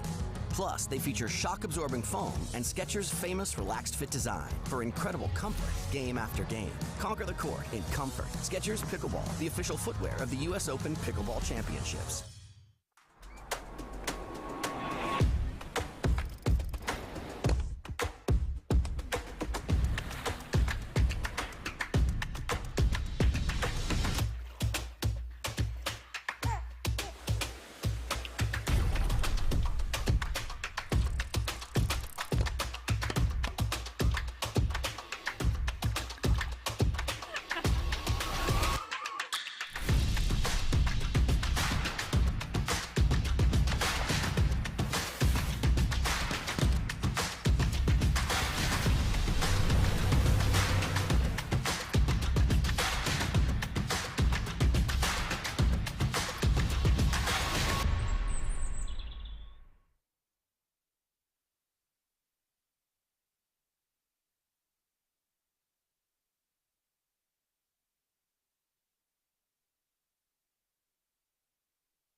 Okay, we're now for our next match on Championship Court in Group F. I believe there's 7 groups in this Pro Men's Doubles. It's of the Open 5-0 category.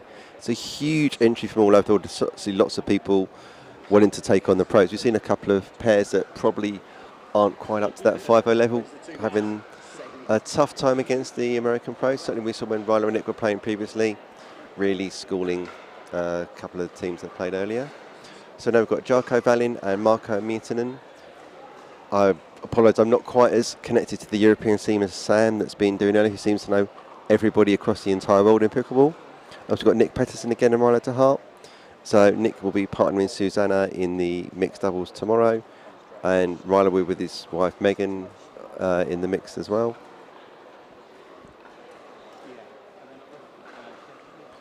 Referee Christina just getting things underway and explaining what's going on. We've seen here the importance of the referees, and also do this as a voluntary role and what they're bringing out and bringing to the game. Also, there's a big turning point in the previous match with Louis and Freddie playing against the Indian team, and that whole serving while the serve is being called, losing a point and then flipping the script on that match. You can see a lot of pros on the grass court. Ken Herman, the head of APP. I can see Rob Nunnery in the background over there. I can see Rob Nunnery, Jack Monroe's there. I can see Spencer Lanier there. There's Richard Livornais Jr. So some of the pro contingent watching what's going on now. I can see Tuomo there watching the Scandinavian team.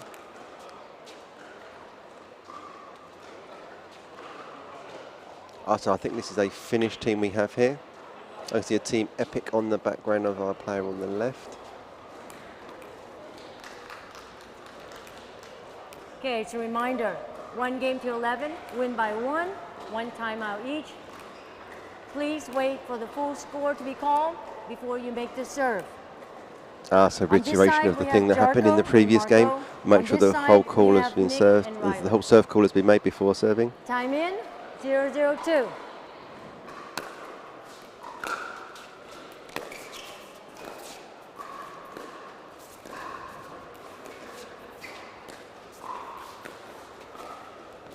So looking at Nick, he's got that very Deckel bar AJ Kohler-esque thing of putting his free hand on his left hip when he's thinking to obviously support him from balance. Point. And that return of serve just sent long. 1-0-1. So Ryler and Nick stacking on serve.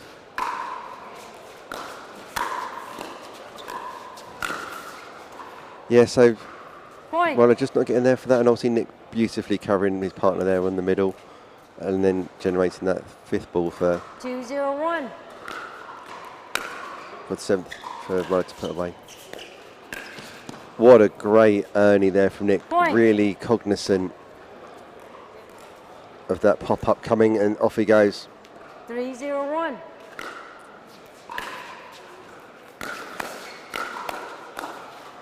Oh, and Ryler unsuccessful there, just trying to get through. The first couple of good speed-ups and just unsuccessful on the third. 3-0-2.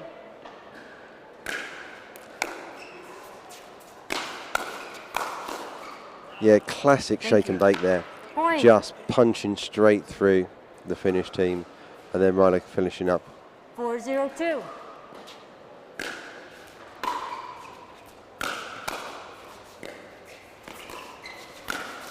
Yeah, a great work there from Ryler, just jumping over the tee, taking that floating ball.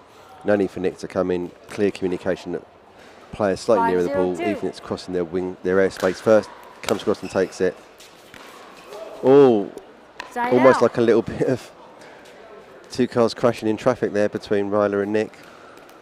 Didn't quite get enough of a free swing on that, but 0-5 to the Finnish team's coming on.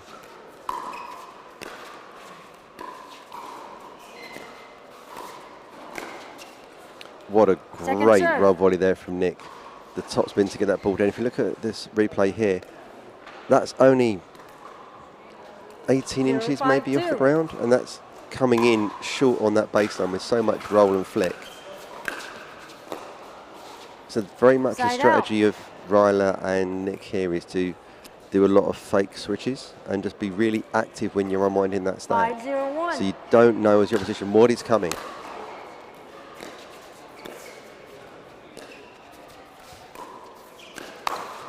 Got excellent evidence there of the ready position of Ryler having his paddle really out in front, and you can see that deep knee bend to really get low and wide on the split step there from Nick to really be in control of his body when he's playing those strokes.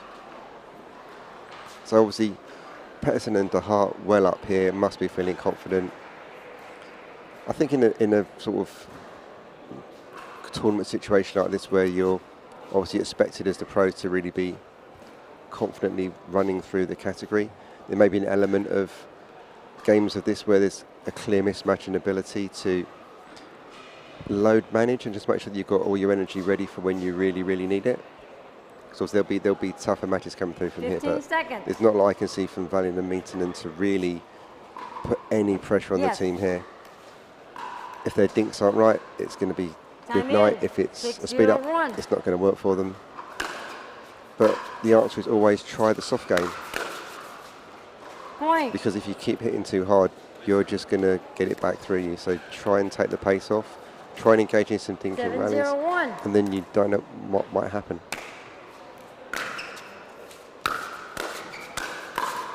Yeah, as soon as any pace is coming from the American team, they're completely on the back foot. So we look at 8-0 now. 8-0-1.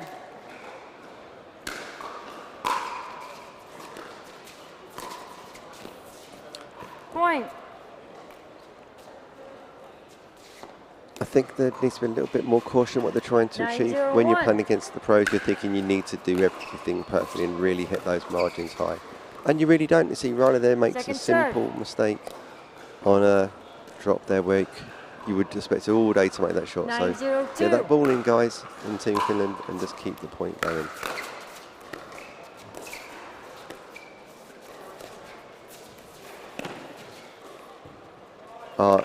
Just. Oh, it's in. Oh no, how many? It is. Oh no, it says correction. So yeah, the sand ball was wide. Side out. Yeah, it's difficult to tell from the arm angle on the camera and even on replay. So side out. So see Team Finland there, slowing the ball down, able to be successful. Second serve. Yeah, so Ryler's movement there, forcing them to try and get that ball deep across when they should just be confident to go through the middle and not try to go where he's trying to force you to go.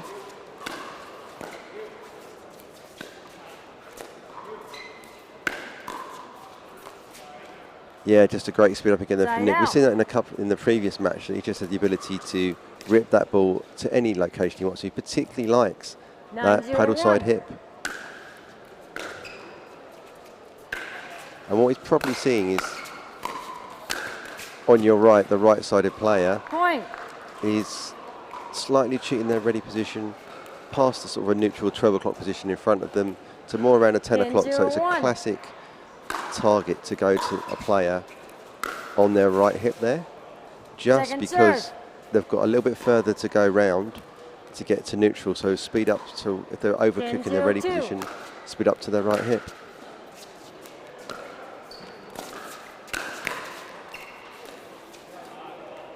Yeah, see a good block there. Nick unable to recover fully to get that ball back. You would have thought they were on top of that, but now side out and it's 0-10.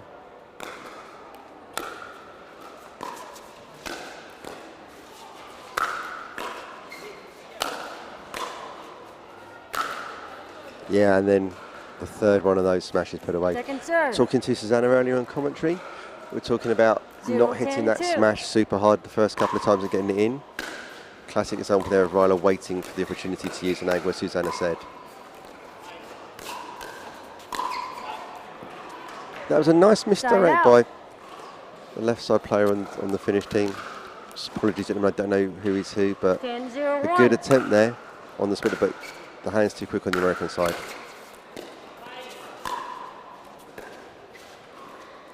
Second serve. So Nick using that carbon paddle to get an amazing amount of rip. You'll notice the top spin on these balls he's serving. Yeah, and Ryler able to take him there, that dink just too high. 11-0. So Nick we'll and be back Ryler shortly winners. with our next match. And we'll just have a quick commercial break now. Thank you very much.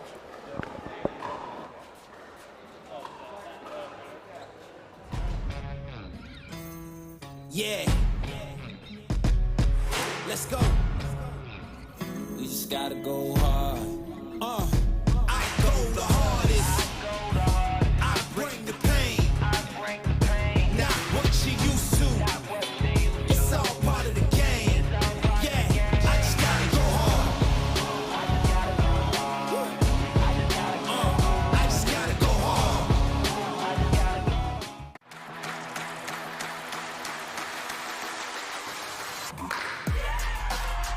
No matter the type of player you are, Junior, for now. No matter where you're from. אני מישראל, שלום. no matter your gender, no matter your age, No matter what tour you play on or who you play with. What matters is your love of the game. celebrating the sport, and knowing your level so that you can keep pickleball fun and fair for everyone. What matters is you. Innovation is our specialty. Winning is his. Zane Navratil has won more than 40 Pro Gold medals and back-to-back Major League Pickleball titles. One of pickleball's most iconic and decorated athletes teamed up with our world-class engineers with one goal in mind: build a paddle that can dominate. The Zane Navratil Signature Paddle, designed for champions by champions. Available now. Pro XR Pickleball. Innovation you can handle. Introducing Skechers Pickleball, the official footwear of the US Open Pickleball Championships. They're ultra lightweight and responsive for incredible speed. They have Goodyear rubber outsoles with a specialized pickleball design for increased side-to-side stability and agility. Plus, they feature shock-absorbing foam and Skechers' famous relaxed fit design for incredible comfort game after game. Conquer the court in comfort. Skechers Pickleball, the official footwear of the US Open Pickleball Championships.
Okay, so we're now back for our next match. We have Julien and Theo Platel, the brothers from France, against Felix Grunner and Bastien Grau, who are from Germany.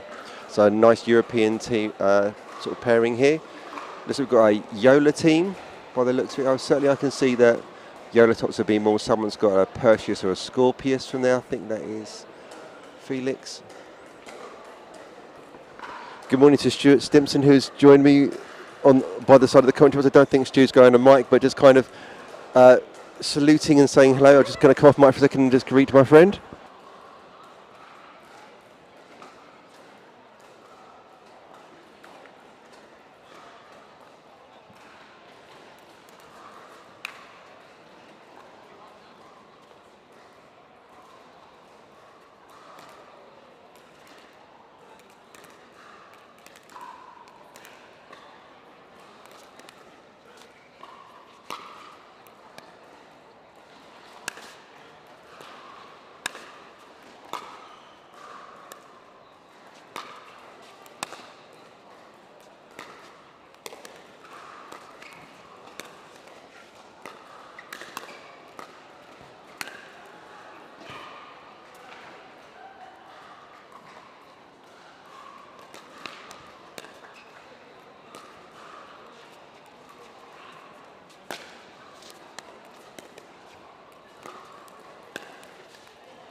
Okay, we're now ready to start. Christina, the referee's calling the score. And we have Julien and Theo with Theo to serve. Theo is starting server. On this side we have Felix Grunner and Bastien Grau. And we've got, Julien and Theo are sponsored by Diadem, who is my sponsor. I think they were number second and third people in Europe to be sponsored after myself, as coaches and players. And using the Diadem Warrior V2, their new edgeless paddle. And we have Felix and Bastien on the other side.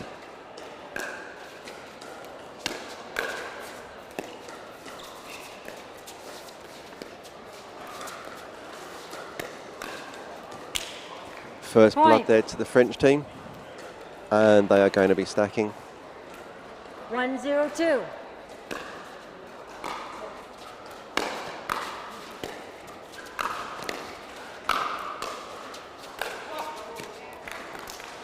Side out.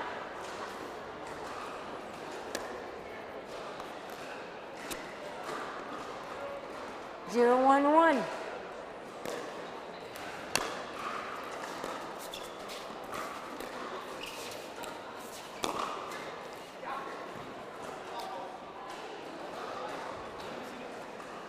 No, I did not see it clearly. By rule, the call stands. Point. So 1-1. Christina unable to overrule anything on that call. She was unable to see. 1-1-1.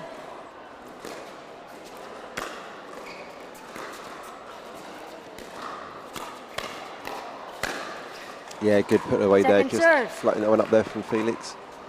So Felix to serve. 1-1-2.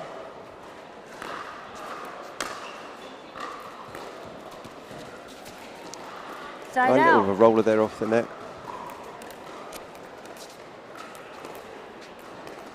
1-1-1. Julien to serve. And long on that return. Point. So 2-1 to the French team. 2-1-1.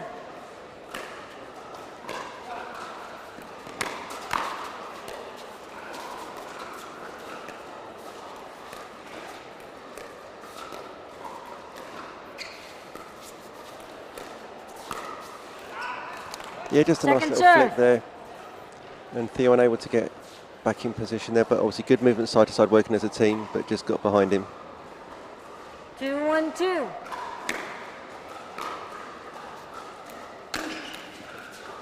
Side out.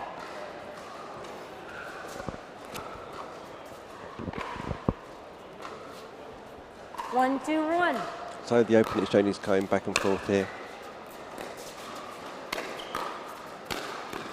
Yeah, well punished Second on that. serve. That third was just floating too high. Gave him a chance to accelerate on that, and then the fourth one, off we go. 1-2-2. So team not going to unwind their stack here. But nice to see that the Platels are communicating with each other and making sure that they're not going to stack, even if they aren't going to stack, and then the correct configuration, because you need to communicate that clearly every time.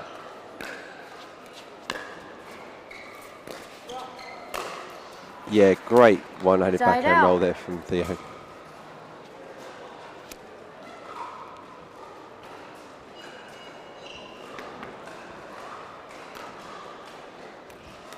So 2-2-1. 2-2-1.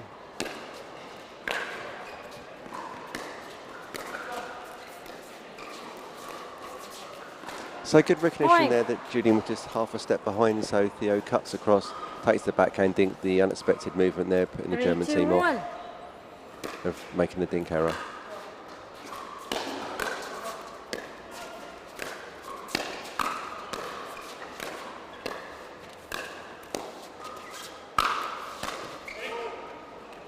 Good hustle there, but unable to get back into the point effectively once they're on the back foot. So 3-2-2. 3-2-2. Julian to serve.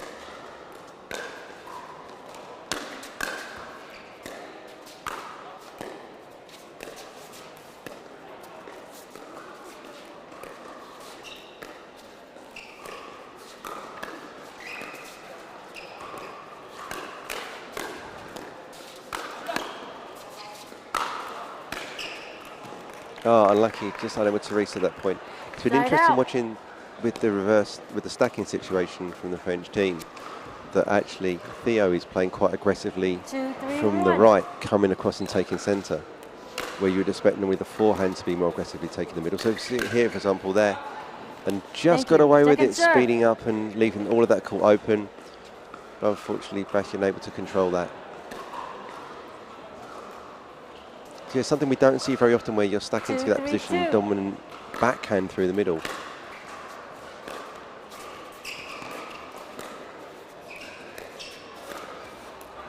Yeah, just trying to do too much. You feel like you really do not want to be trying to change a ball that much from a ball coming across you. It's just too big an angle change to get control and send it back cross court. 3-2-1.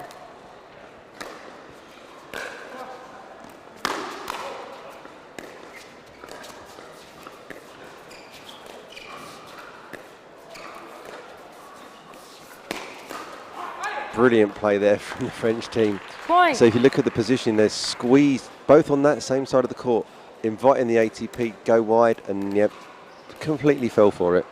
4-2-1. Absolutely a deliberate play there. Just keep that ball central if you're going to be the German team. Just to get on top of it. And that's in. That backhand two-handed drive is a particularly powerful shot, and working for this team again. Over the centre line, bang, off it goes. 5-2-1.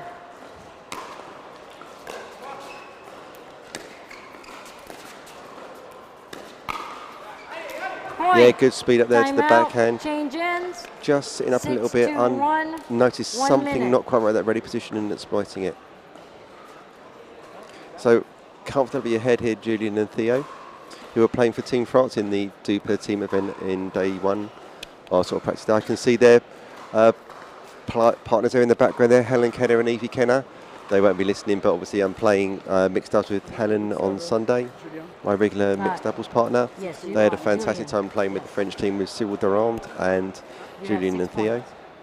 Obviously pleased to see the English-French relations being strong and supporting their teammates from earlier in the week. Let's see if the end change does anything different from here. Obviously there's a difference from the end. So obviously the end where I am now, where the Germans are, is a much busier end. That obviously there's the cameras, there's some activity in the commentary booth here, and straight away point there for Bastian, just floating up on that dink and just pushing that through. 6-2-2.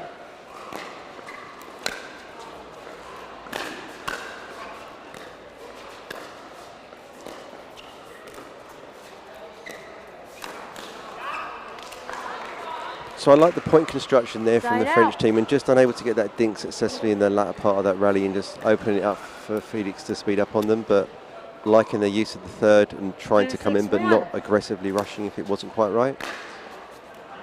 Certainly at the high levels of the game, whilst you're preaching to try and hit the third shot drop at the lower levels, we're now seeing that you actually can hit it on your fifth or your seventh and just try and get into a good position to play that ball properly. As the balls come in harder from the return, it's not so easy to control that ball for the drop.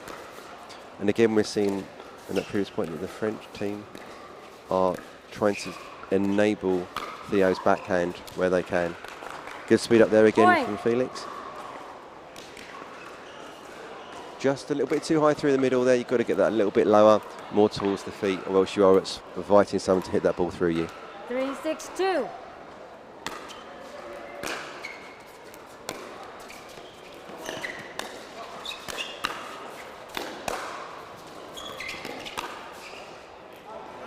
Yes, I love Side the way out. that Theo there was just squatting down to get really low and really get some momentum and get that ball down. And then just being aggressively going back at that opponent not in the right position. Switches coming in. Yeah, great cutting across the middle there with that two-handed backhand and taking advantage. Really well played. I'm really enjoying the aggression and the purpose that Team Diadem are playing with here. 7-3-1.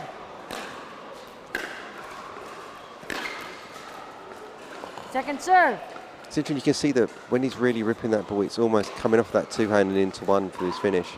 And I was talking to Helen earlier saying that he's finding that he can hit his one-hander with this new paddle even more than he did previously. But he's certainly setting up for a two. And there goes one hand. Oh, that's a great tag there from Bastian. Just misdirection at the last second on that dink. Didn't need to be hard, just all the disguise. Brilliantly played. 3-7-1.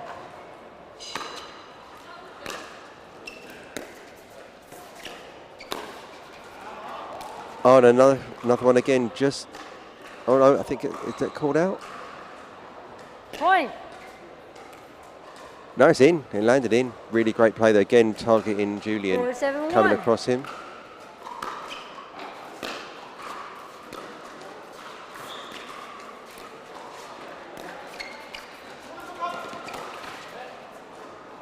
That is an excellent lob and disguise there from Theo. Really well played. Perfect weight and topspin on that to keep it to go in. Always running away from them.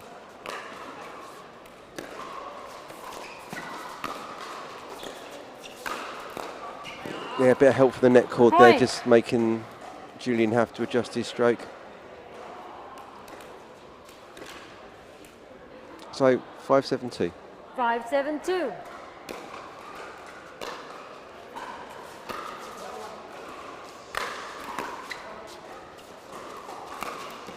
I love that from Side out. Theo there. Hitting that first smash just hard enough to set up the second ball where you can just let it bounce, get into the kitchen, get low and drive it through.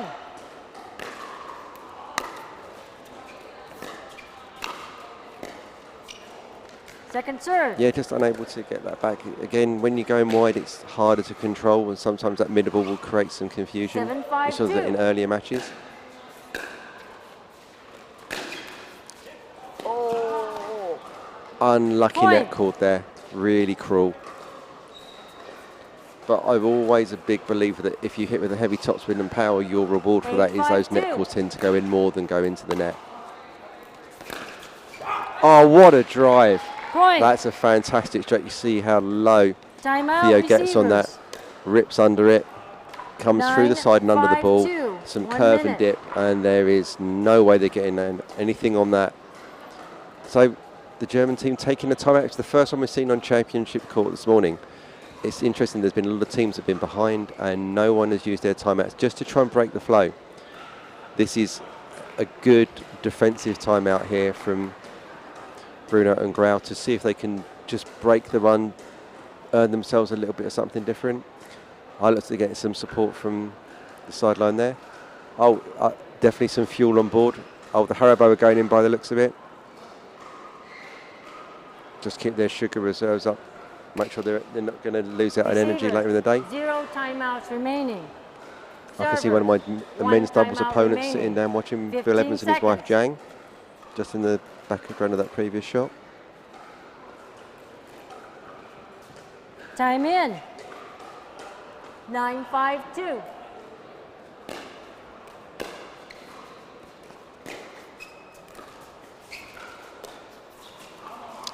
Yeah, so immediately get the side out on that offensive, or on a defensive timeout there. Just breaking that flow a little bit. 5-9-1.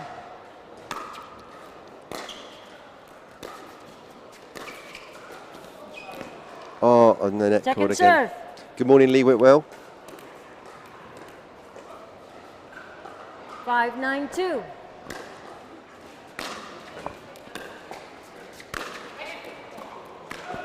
And Theo just putting that slightly long.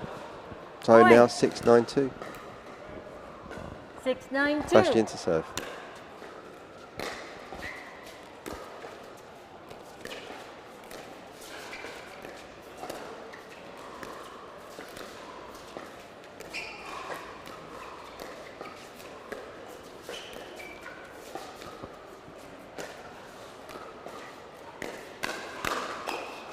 Yeah, really like that speed up there at the end. Really nice patterns being worked there by the French team. Just probing around, waiting for the error. Something not quite right, gives them the opportunity to speed up and away they go. And Theo always going to trust his hands against the German team, it seems, today. Oh, and again, fantastic one-handed backhand roll from that is off the laces. That is an elite level shot. Clearly by rule, the call stands.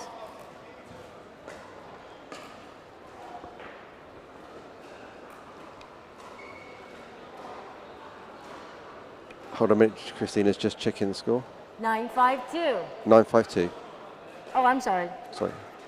Correction. 9-5-1. 9-5. We're now at 9-5-1. Oh, hang a minute. We've got to get this all sorted out here.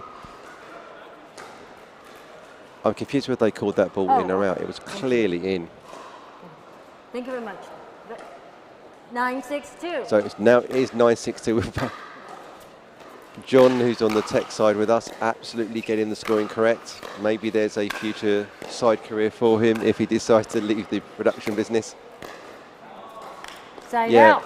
Good pressure there from the German team, just pinning Theo and Julian back. 6-9-1. That was a classic example of aiming both deep to pin them back and at their feet.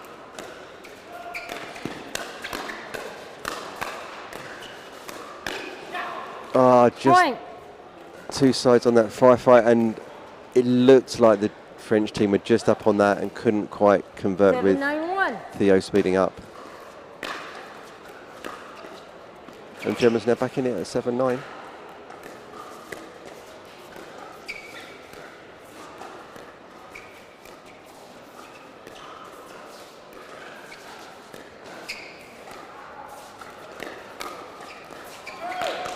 I know, interesting that the French team have reversed their stack and they're now back in that particular point with Theo on the left, where it's traditionally been Julian on the left. And now they're switching.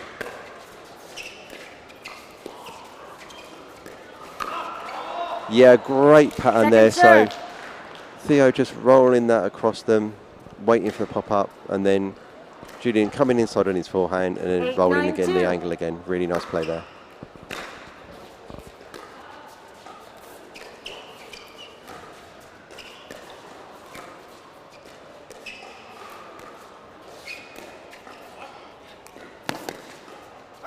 Exceptional lob there again. Really nice use of the inside and outside dinks just to open up a few gaps there and flip and roll it over the backside side. 9-8-1. Really well played.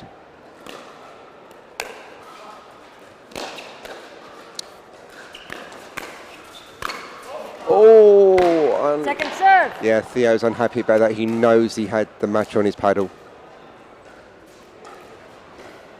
9-8-2.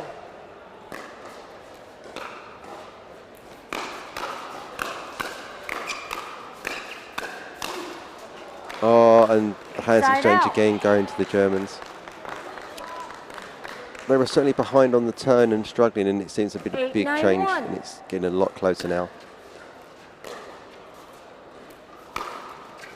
Yeah, that very Second late serve. break on that unwinding the stack really was putting off the German team from the looks of it there. A little bit of confusion on what they're going to 8-9-2. do to try and be effective and achieve on that.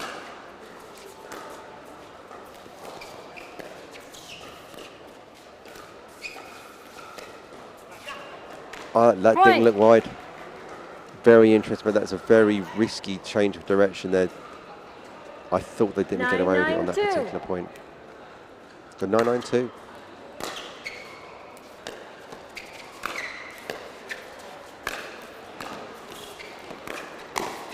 Yeah, well played, Theo. Side Well out. played getting down on those smashes and redirecting them. That's turning the ball that could easily be swung from the hip and missed into something that's a lot easier to put away. 9-9-1. Really good movement and positioning there.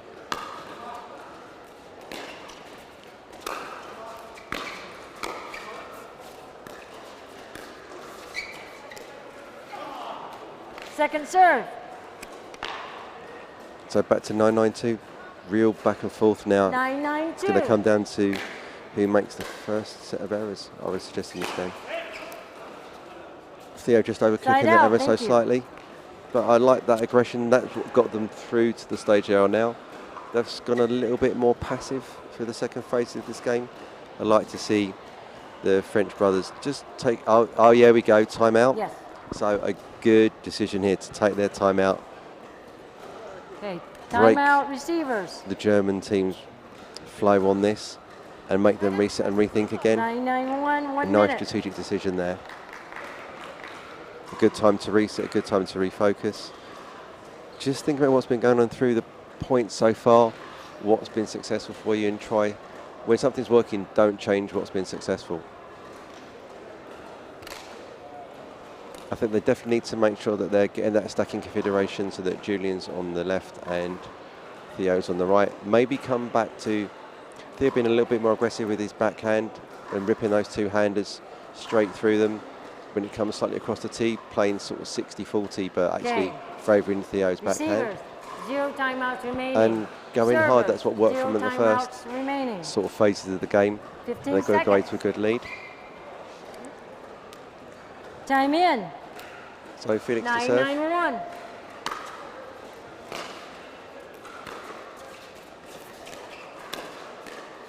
Oh, that's a great speed up there. Julian Point. just slow to recover. So it's now match points to the Germans. It's on the paddle of Felix Granat. 10-9-1.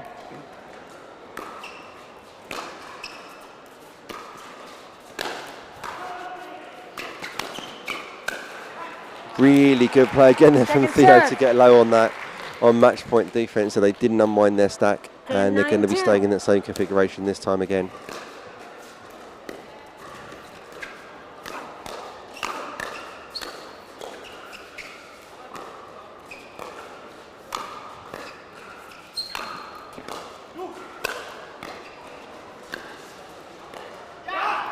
Yeah, and that is Point. match. The Game. Germans, a really great Match. comeback for them being behind on the turn and the change of 11-9. ends.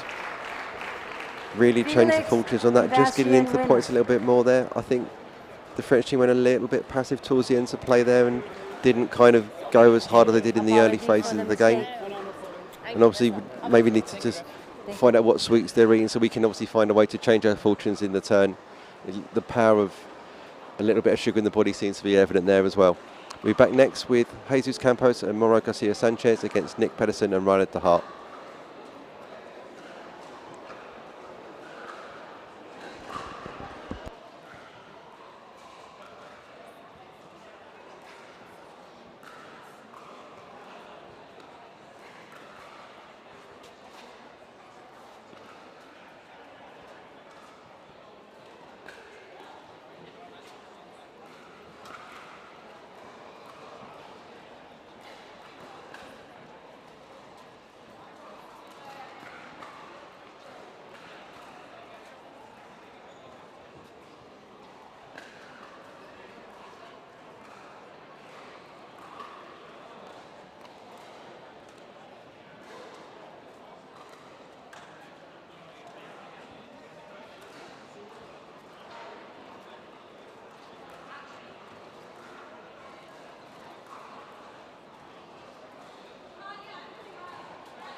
servers, please select your game ball. You can just throw it out. Okay, so we're nearly ready back to start again. Short break from the commentary there. And we have got, let's wait for John to put the teams up and score. So we've got Campos and Garcia Sanchez versus Ryler De Hart and Nick Peterson. So we have obviously the Spanish team here. Jesus is going to serve just first. quick review. 1 game to 11, win by 1. Each has 1 timeout. Please do not start serving until the full score is called. We have change ins at 6. Time in, 0-0.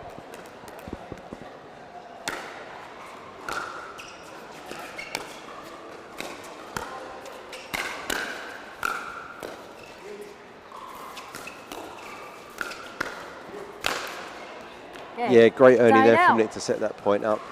He's been trademarked so far so that he's really recognised his opportunities to get in the air, take that ball early, and put the opposition on the back foot.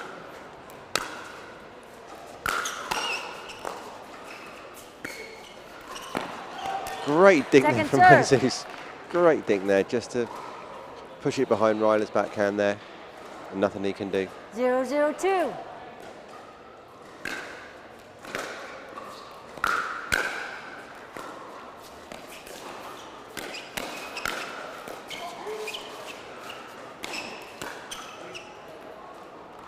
I like it there from Moro and Jesus. They're really sticking in there, keeping on as best they can at that point and trying to slow the point down against the onslaught from the American team.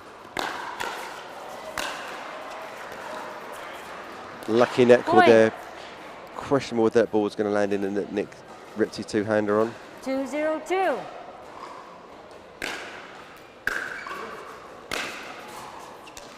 Side out. He just unable to get that up and down there from Nick, but the right decision there to try and go back cross-court for the incoming player. It's always a good strategy if you can to hit the incoming person if they're on the returner serve, rather than hit to the person set at the net.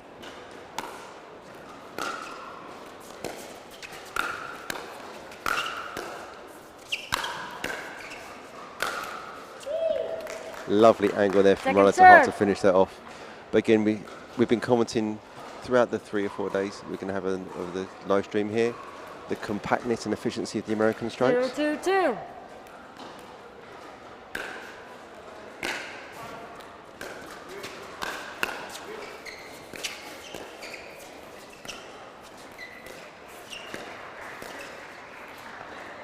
Nice seeing how Nick's just supporting his body there with his offhand, just learning to reaching and keeping that offhand on his left hip there. Something we see a lot from AJ Kohler doing the same thing when he's at the kitchen line. Yeah, great move across there from Ryler, just recognising Nick's just a fraction behind there, taking the extra step sideways and then speeding up and immediately recovering cross court in case that was going to come back. Second serve. Nick just unable there to get the third in. Now 3-0 to the American team here. 3-0-2.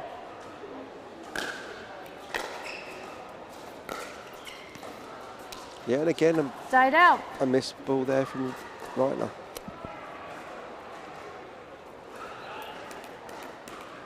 Zero, 3-1.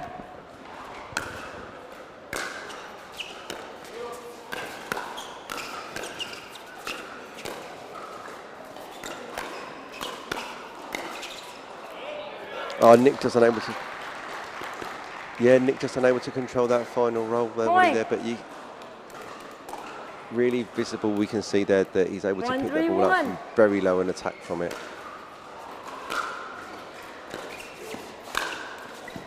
Yeah, and Nick there just putting that lovely fake switching, although almost certainly not going to. We've seen certainly on returner serve that Ryler and Nick have been playing straight up today.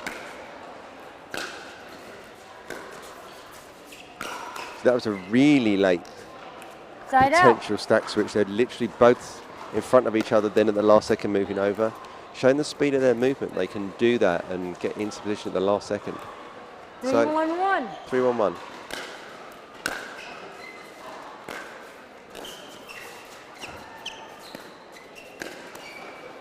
Yeah, again, another great speed up there. Just Nick's really been trademarked today, has been exploiting and feeling for that forehand wing speed up, which shows most people have been told to go at that paddle shoulder, but actually you can rip that ball and get it down. Both of the outside wings were a really useful space to try and explore and probe where you can take them from. I spoke to Nick after the previous game, and Nick was saying that it's something in sort of peripheral vision, you kind of know where to go. And if you don't necessarily get any success from going to that first place, what is their pattern going to be? What are they going to do if they do get that ball back?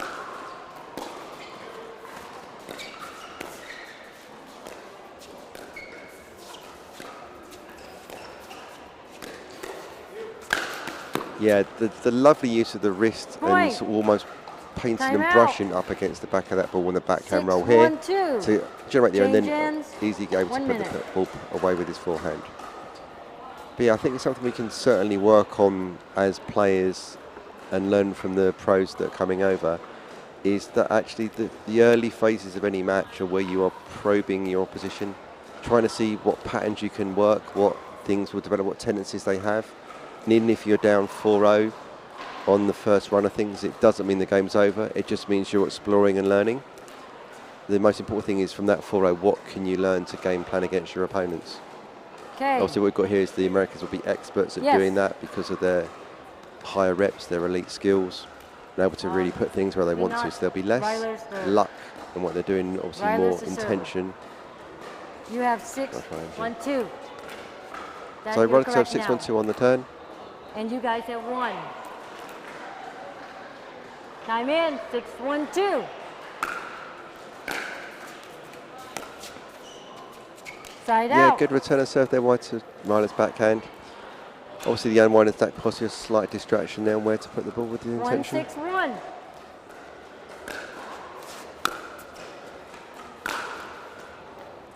Second serve. Attempt there at the third shot drive just to try and get that fifth a little bit closer in to make your drop a little bit easier.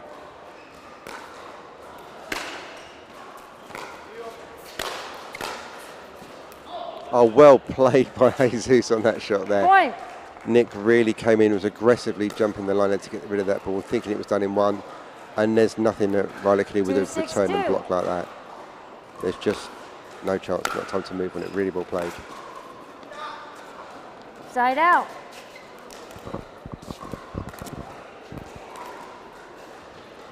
Six, 2-1.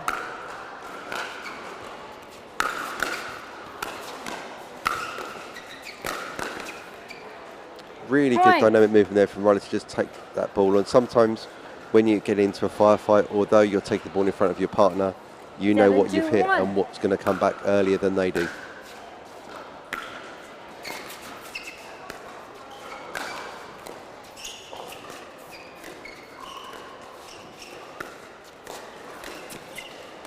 So Nick there trying to speed up again with the Ernie, but really good defence of that ball. Just clip the net, and you can see that Ryler's hands were already down, knowing where the ball was going to come, and able to just lift the ball back and reset the ball for another day.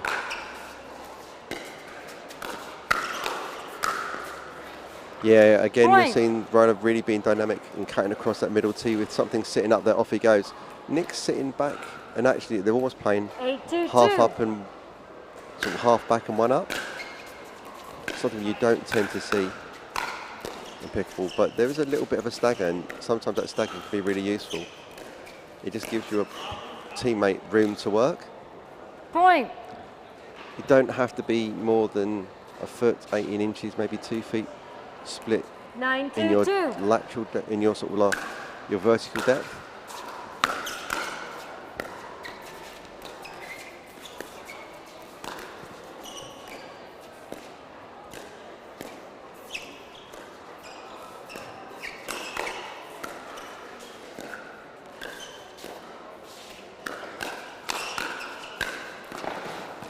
Yeah, again, well played there. Point. Just putting the onslaught through them. So I meant to say longitudinal rather than latitudinal depth. It was the depth perception we're talking about rather than the width. Point. Game. Match. 11-2. So once again, the American team here coming through relatively comfortably. Obviously a great experience here for the European players against people with obviously a substantial standard. above what we're finding in Europe here. It's a bit of an education that's going on there. Our next match we've got is Louis Laville and Freddie Powell versus Marcelo Paiva Jardim and Martin Suarez. Yeah. Let's go. We just gotta go hard. I go the hardest. I bring the pain. Not what you used to. It's all part of the game. Yeah, I just gotta go hard. I just gotta go hard.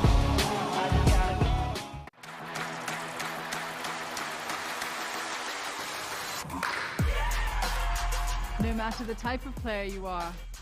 Junior, for now.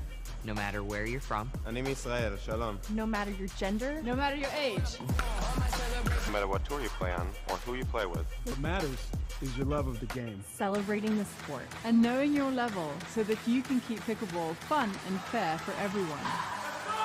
What matters is you.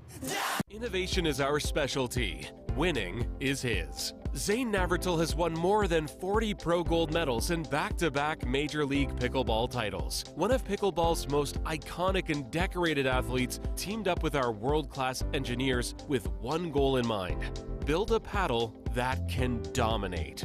The Zane Navratil Signature Paddle, designed for champions by champions. Available now. Pro XR Pickleball. Innovation you can handle. Introducing Skechers Pickleball, the official footwear of the US Open Pickleball Championships. They're ultra lightweight and responsive for incredible speed. They have Goodyear rubber outsoles with a specialized pickleball design for increased side-to-side stability and agility. Plus, they feature shock-absorbing foam and Skechers' famous relaxed fit design for incredible comfort game after game. Conquer the court in comfort. Skechers Pickleball, the official footwear of the US Open Pickleball Championships.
Well, good morning, ladies and gentlemen. Richard Millman here. I'm just waiting for my co-commentator, Rob Williams here, and we've got a very interesting match in prospect here.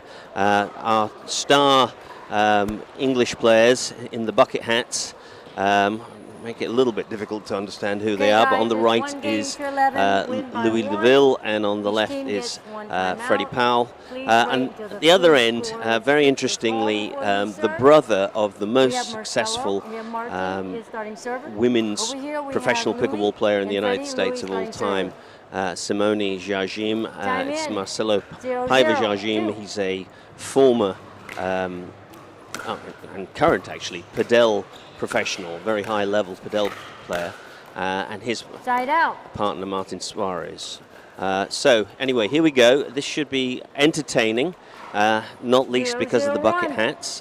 And 0-0, Freddie and Louis electing to play with Freddie on the left and Louis on the right. I'd really like to see them try it the other way, because I feel as though Freddie's backhand in the middle is tremendously powerful, and I think Louis' forehand in the middle is very powerful. But, you know, they're going to try it this way. And I'm not sure exactly how Marcelo Jajim's pickleball is. I haven't seen him play a lot, but certainly he's a world-class padel player, as many of the American pros formerly were padel pros, and have realized that the economy of scale, with 49 million pickleball players now in the United States, favors turning to the pickleball game, and as a consequence we're seeing the APP and Franklin and so many sponsors getting involved with this sport. Also, some of the big investors from NFL and NBA beginning to buy Major League Pickleball teams. So anyway, let's have a little look at this match now. It's been to and fro a little bit, just 1 point scored.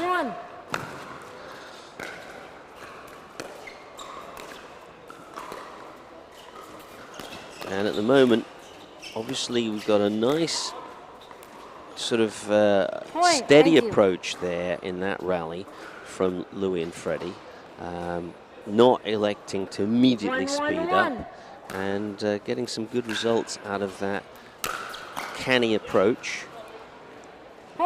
Very pleased to see Louis going down the line there. I felt yesterday against the Americans in the Duper tournament that they were going to the middle a little bit too much. Second serve. Freddie's natural exuberance, difficult to control, and overhitting that ball. 2-1-2. 2-1-2. And again, Freddie going straight at his opponent there, but a little bit too much swing, perhaps, from Suarez.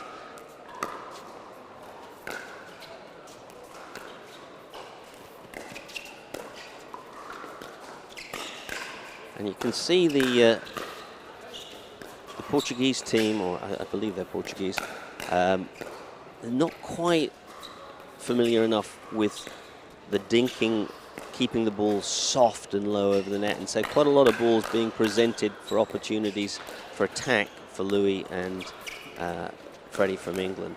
Oh, a lovely misdirect there. Oh, a great defense, still in it. Right foot. Point.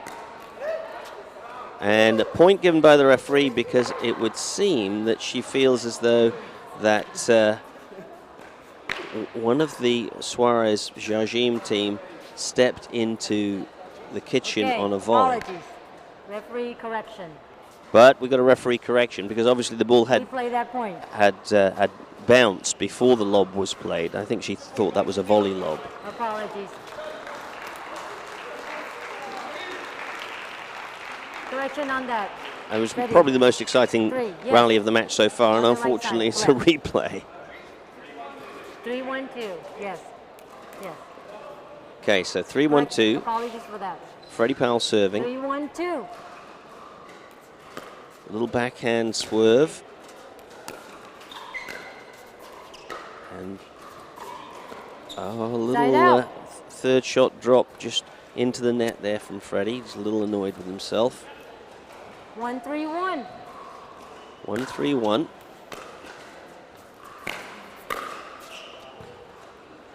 And that ball out. So at the moment, Freddie just making a few errors. And you see the hand signal there. They're going to switch. And Freddie immediately going for the speed up and getting some results out of it. Not in the initial shot, but getting enough product out of the initial speed up to then attack with another speed up. And Jajim and Suarez not able to cope with those speed ups. They are just popping the ball up a little bit. And yeah, so when we saw the Americans playing in the Duper team trophy yesterday, the quality and the error rate just a little bit higher consistently and less things presented. And again, you're seeing Louis getting lots of opportunities here. So there's a nice speed up, produces a loose ball, popped up, and he can attack. And another error from Freddie. He's just not quite settled in here yet. And he's just not feeling happy with himself. You can see him sort of practicing. There's a trademark moonball serve from Louis. Last year in the national championships, he was way down to Freddie in the final, and he then proceeded to only moonball serve, and it completely upset Freddie, and Louis came back to win.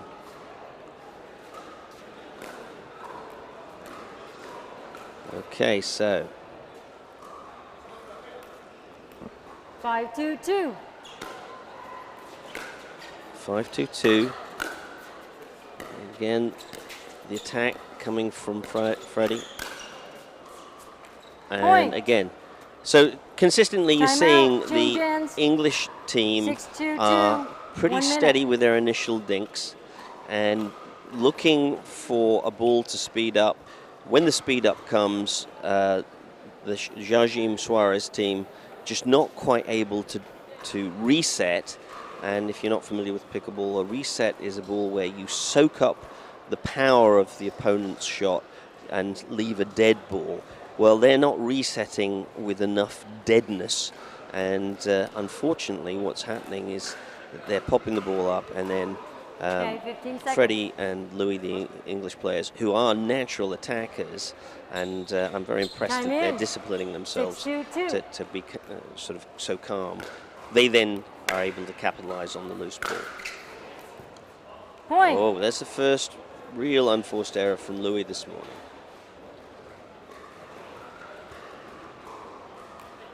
So here we go. Ball is out. Okay, please make the out calls. Side out. So Marcelo Jajim, I believe it is, serving. 2-6 and the first server, so 2-6-1. And he going for a speed up there, and just you can see the footwork wasn't quite what a top pickleball player would be doing. Sort of a little bit tight into his body, and he's just closed the paddle face and the ball's gone into the net. And again, another little speed up there, and just not able to reset with the sort of quality needed to make Freddie and Louis have to work for so long. Aided by the net cord there. These portable nets, the net cord is quite often quite loose, and so you see a different sort of dynamic when the ball's catching the top of the net. Oh, it was a beautiful ball from Freddie. Trademark backhand topspin, rip down the middle of the court. And again, I think what we're seeing there from Jajim and Suarez is just a little inexperience. You know, there was no decision as to who was going to take that ball, and really the forehand player should have been taking that ball. Nice attack there from Louis. See following in, and yeah, just unexpectedly early with that little Ernie.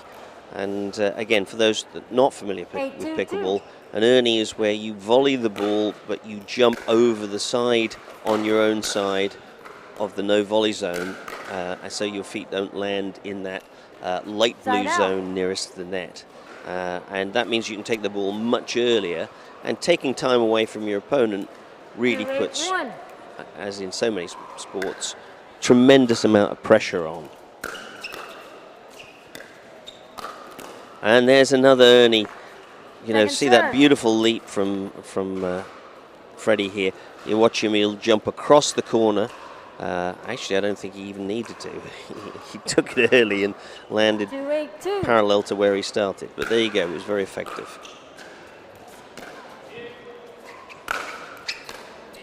A nice lob there. A little uncertainty from the English guys.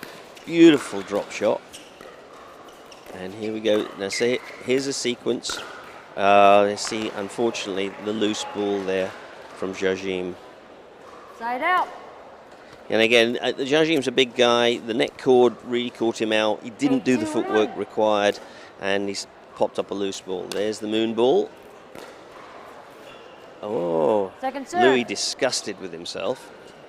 A little casual, wasn't it? He didn't quite do the footwork that you'd normally expect from him, because he is a very good technician. Okay, that ball just sailing out. So really we're getting to the business end of this game, and 9-2, Jajim and Suarez really in a little bit of trouble here. And you see the touches of, it's just not quite the sort of finesse and quality that the top players have from Jajim. And Freddie's favourite. That was an ATP around the post, and as long as that ball lands in, you're fine. But you see how Freddie turned, used his wrist to flick it.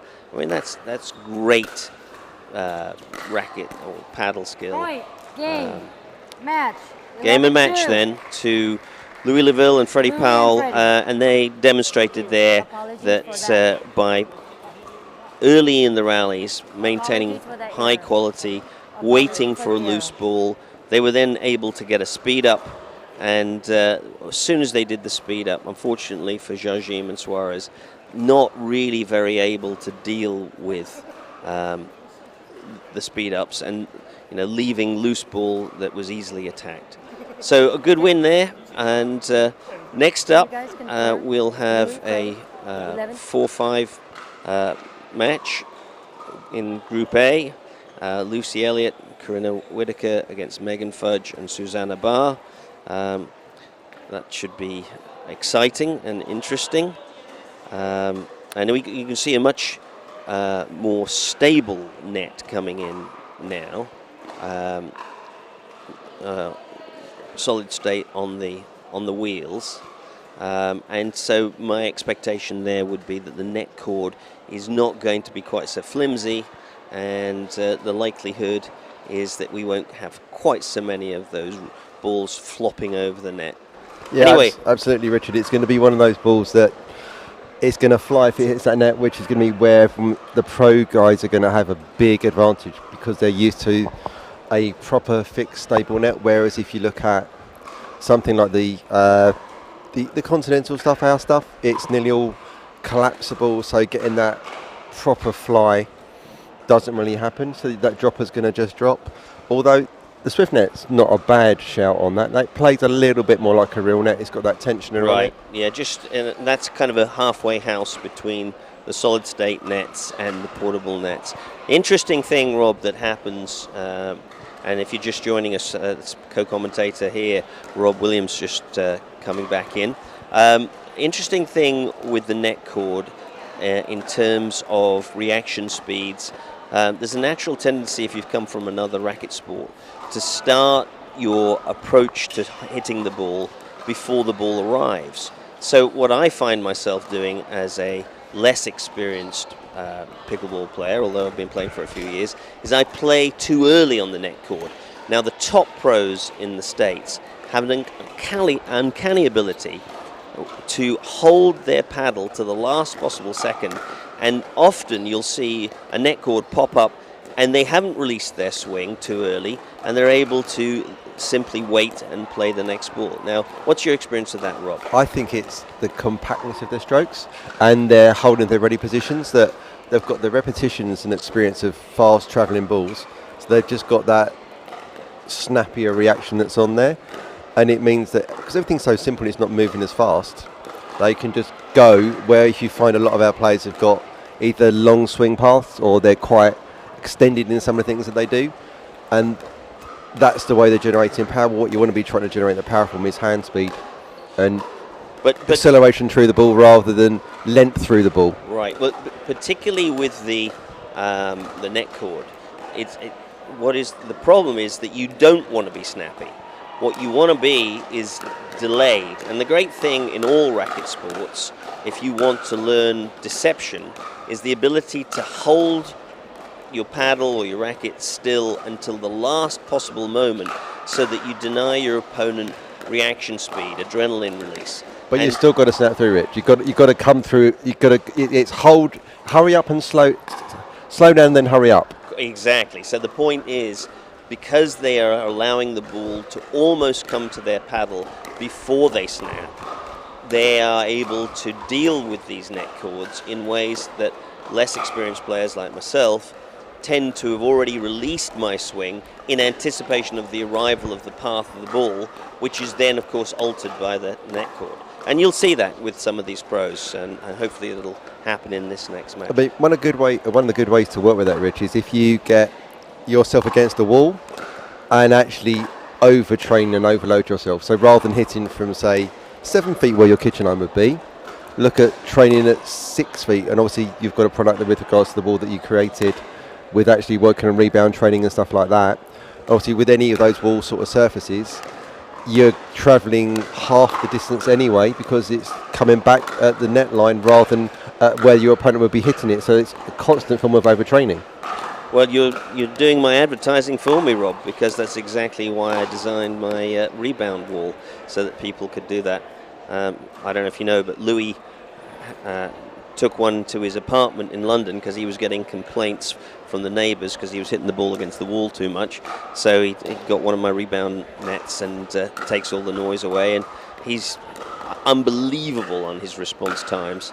In fact, I think it's one of the best training videos I've seen. Louis, 3 inches away from the wall, keeping the ball going at incredible rates. I'll get my discount code later from you, Richard, for that plug for you. Absolutely, 100%. I have a wall ban in my house. My wife will not let me hit a ball against the wall in my house. Well, then you need one of my walls. Anyway, Rob, just talk to us a little bit about Megan Fudge and Susanna Barr, very talented players. Yes, obviously Megan's British. She's obviously moved out on a college scholarship, if I remember correctly, and obviously met Ryla. Ryla went pro. She kind of became a mum, and then only in the last sort of 18 months has come back to pickleball. Wow. Spent a fair bit of time with Susanna this weekend, played a bit of play with the pros with her, did some of the coaching clinics with both of them, and obviously been on commentary a couple of times with Susanna. Just really noticeable for the energy that she brings on court. Real positive, bubbly, all about her teammate, all about going and being positive and going for it. And what about Lucy and Corinna? If I remember correctly, they're the table tennis players converting, is that correct? I'm not 100% sure. Pretty sure Lucy and Corinna come from table tennis. There's certainly another racket sport in there, and from what I can remember from what I've seen, not having seen them play, there's some serious hand speed there, to my knowledge. So yeah, it's very interesting how many former racket sports players that we have bringing unique skills. In the last match that we had on court, we had Marcelo Jajim, who is the brother of the most successful women's professional pickleball player in the United States, Simone Jajim, and he is a paddle professional. Yep. In fact, Simone was a paddle professional before she switched to pickleball, as are several of the pros. Lee Whitwell was a very high-level tennis player and paddle professional. Daniel De La Rosa was racquetball. Yeah. With that, he's even got a shirt named after him now. Who's that? Daniel De La Rosa. And he's got a shirt named? Shot named after him. Shot. Oh. So basically, it's a ball where it gets lobbed turns around it and then cracks a winner spinning around on it. Basically like a racquetball or a squash ball off the back wall. Right. But actually, rather than hitting it off the back wall, there's no wall. He just spins around and hits it. Very good. Well, I'm a squash player. 14 national titles in the age groups, but that doesn't mean anything when you're coming to pickleball. I'm learning anew, but I do bring some of my squash skills with me, and they do find a place. I was on the receiving end of a couple of those yesterday afternoon, Richard. Not sufficiently so, unfortunately. You played very well. Yeah, we are still friends after that. Absolutely. It's enemies on the court, friends away from it, which is where it should be.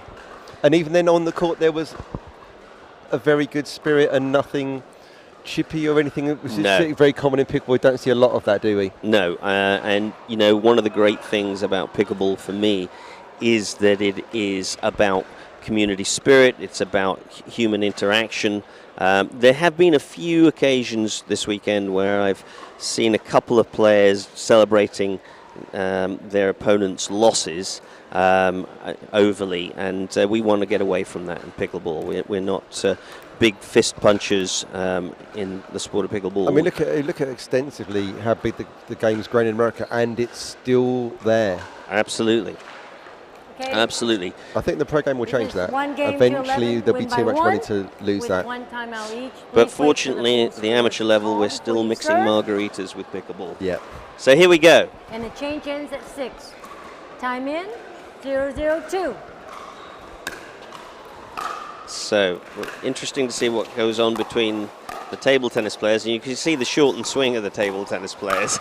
Yeah, it's got to be, hasn't it? There's nothing there. That's right. But we can also look at the positioning there. They're way back from the kitchen line. They're clearly afraid of stepping in. So, Megan Fudge there, if you saw the roll was excellent quality. It was a speed up with a roll. And that's one of the most difficult things to perfect as you're improving as a pickleball player, is to get the speed and the amount of rotation on the ball that you need. It's forearm and a bit of wrist as well, but mainly got to go the forearm. But if you do too much and you follow through too much, you just open up your body to get attacked again. Second serve. So the 2-0-2. Fudge and Barr pair losing their first serve. They're on to their second serve, so we'll see. Now, that was too early. If you saw the execution there, we were talking about holding the paddle for a little longer. You could see that released a bit too early and dragged down into the net. Nice little underslice. Side out. I would like to see Lucy and Corinna get in right up to that line. At the moment, they're sitting too far back, and it's just giving them room to hit feet. Yeah, see, there was a little bit of tentativeness there. I'd like to have seen on the attacking approach, both of them up earlier in a united front.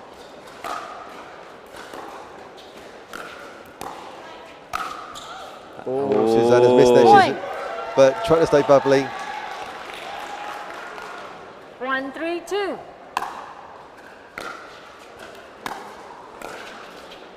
Yeah, and another one. Point. Again, carbon fibre paddle there by the looks of it, ripping a bit on that. 2-3-2. Is it an engage, I reckon, by the looks of that? I'm not sure. There's barely any visible markings on it. Lovely put away there by Megan, just a little bit too high. It's so difficult if you can't reset with no pace. Yeah. You're just immediately on the wrong end. 3-2-1. That classic unattackable ball, Richard, isn't it? Keep it below the height of the net as much as you can. Yep.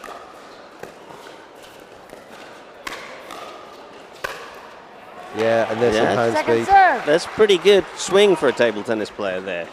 About 5 times the size of a table tennis shot. Yeah, that's what they're going to have to do to get through the Americans. Yeah.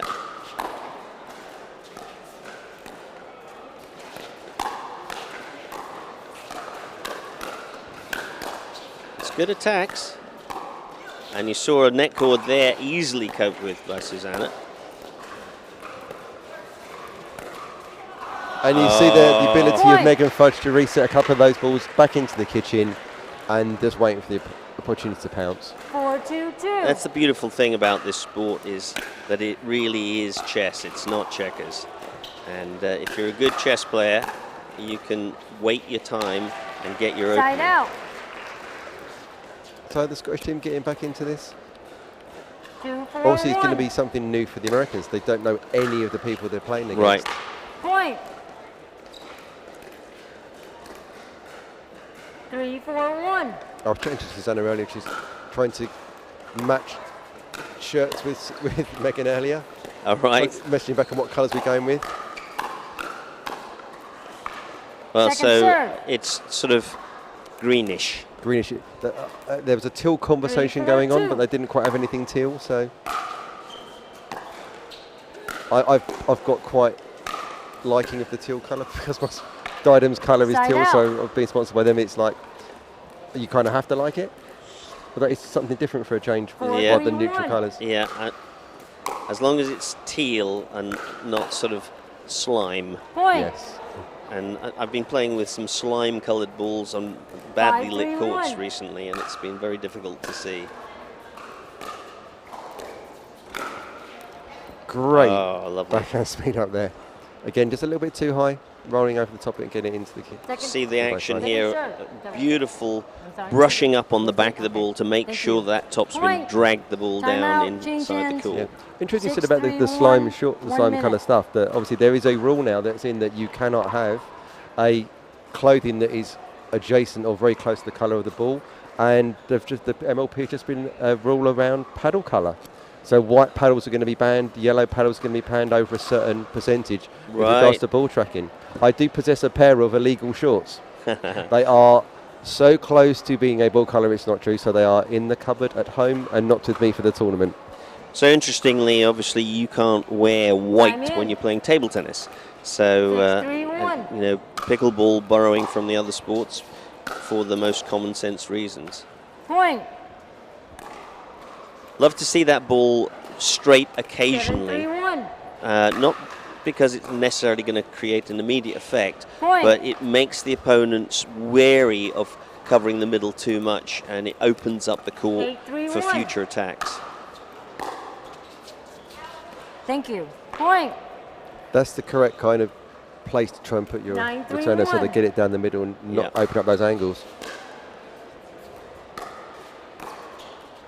Point. See, far too much trying to do with that. Right. That's balls, stick that 10, 3 3, foot 1. nearer the middle. Don't go for the sideline. I have. Oh, there's one of those flyers. Yeah, and if you're not used to that, it's very Megan difficult and because Susanna. you're already in your mind seeing the ball's path. You've started planning how you're going to deal with the ball's path. The path alters. If you're too early with your thinking, Thank you.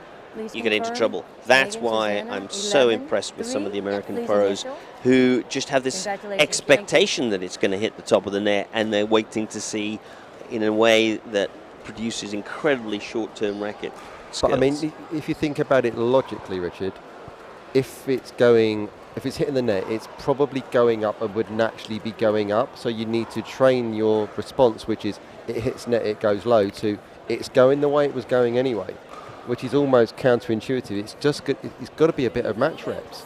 That if you're in the UK and you see ball hit net, ball drop, compared to ball hit net, it keeps going where it's going. It's a total difference.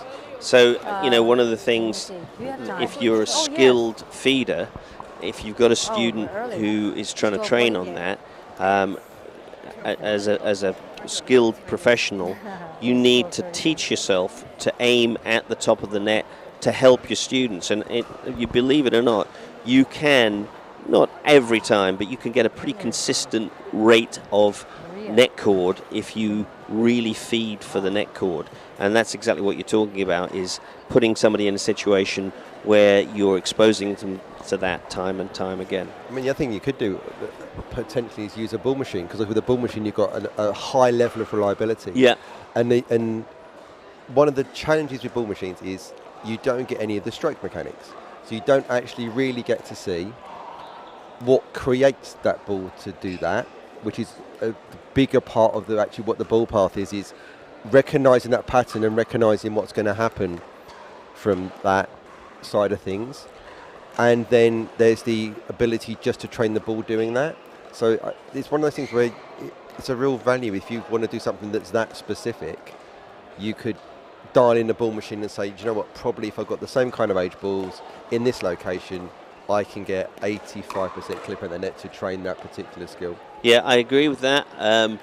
I do personally like to feed those balls as well, though, because I can give constant feedback when I'm doing that. But I do agree with you, and you know, I'm a person that my background is repetition, and you know, nothing pleases me more than to do 500 consecutive of the same shots, whatever the shot is, and spend a long time doing it.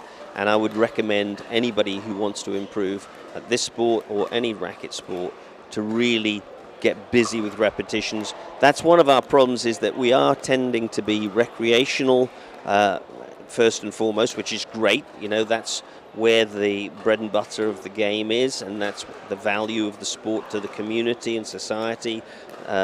But if you really want to get better, you've got to stop just playing rec play games, and you've got to get out, and for my money, you've got to be hitting 1,000 balls each side per week if you really want to get the best of yourself. Actually, I was in the clinics on supporting the clinics on Thursday with Lee Whitwell. Yep. And I've actually got a video at the end of the clinic. I'll probably put it on my Instagram later. So at Rob Williams Pickleball and at Advanced Pickleball.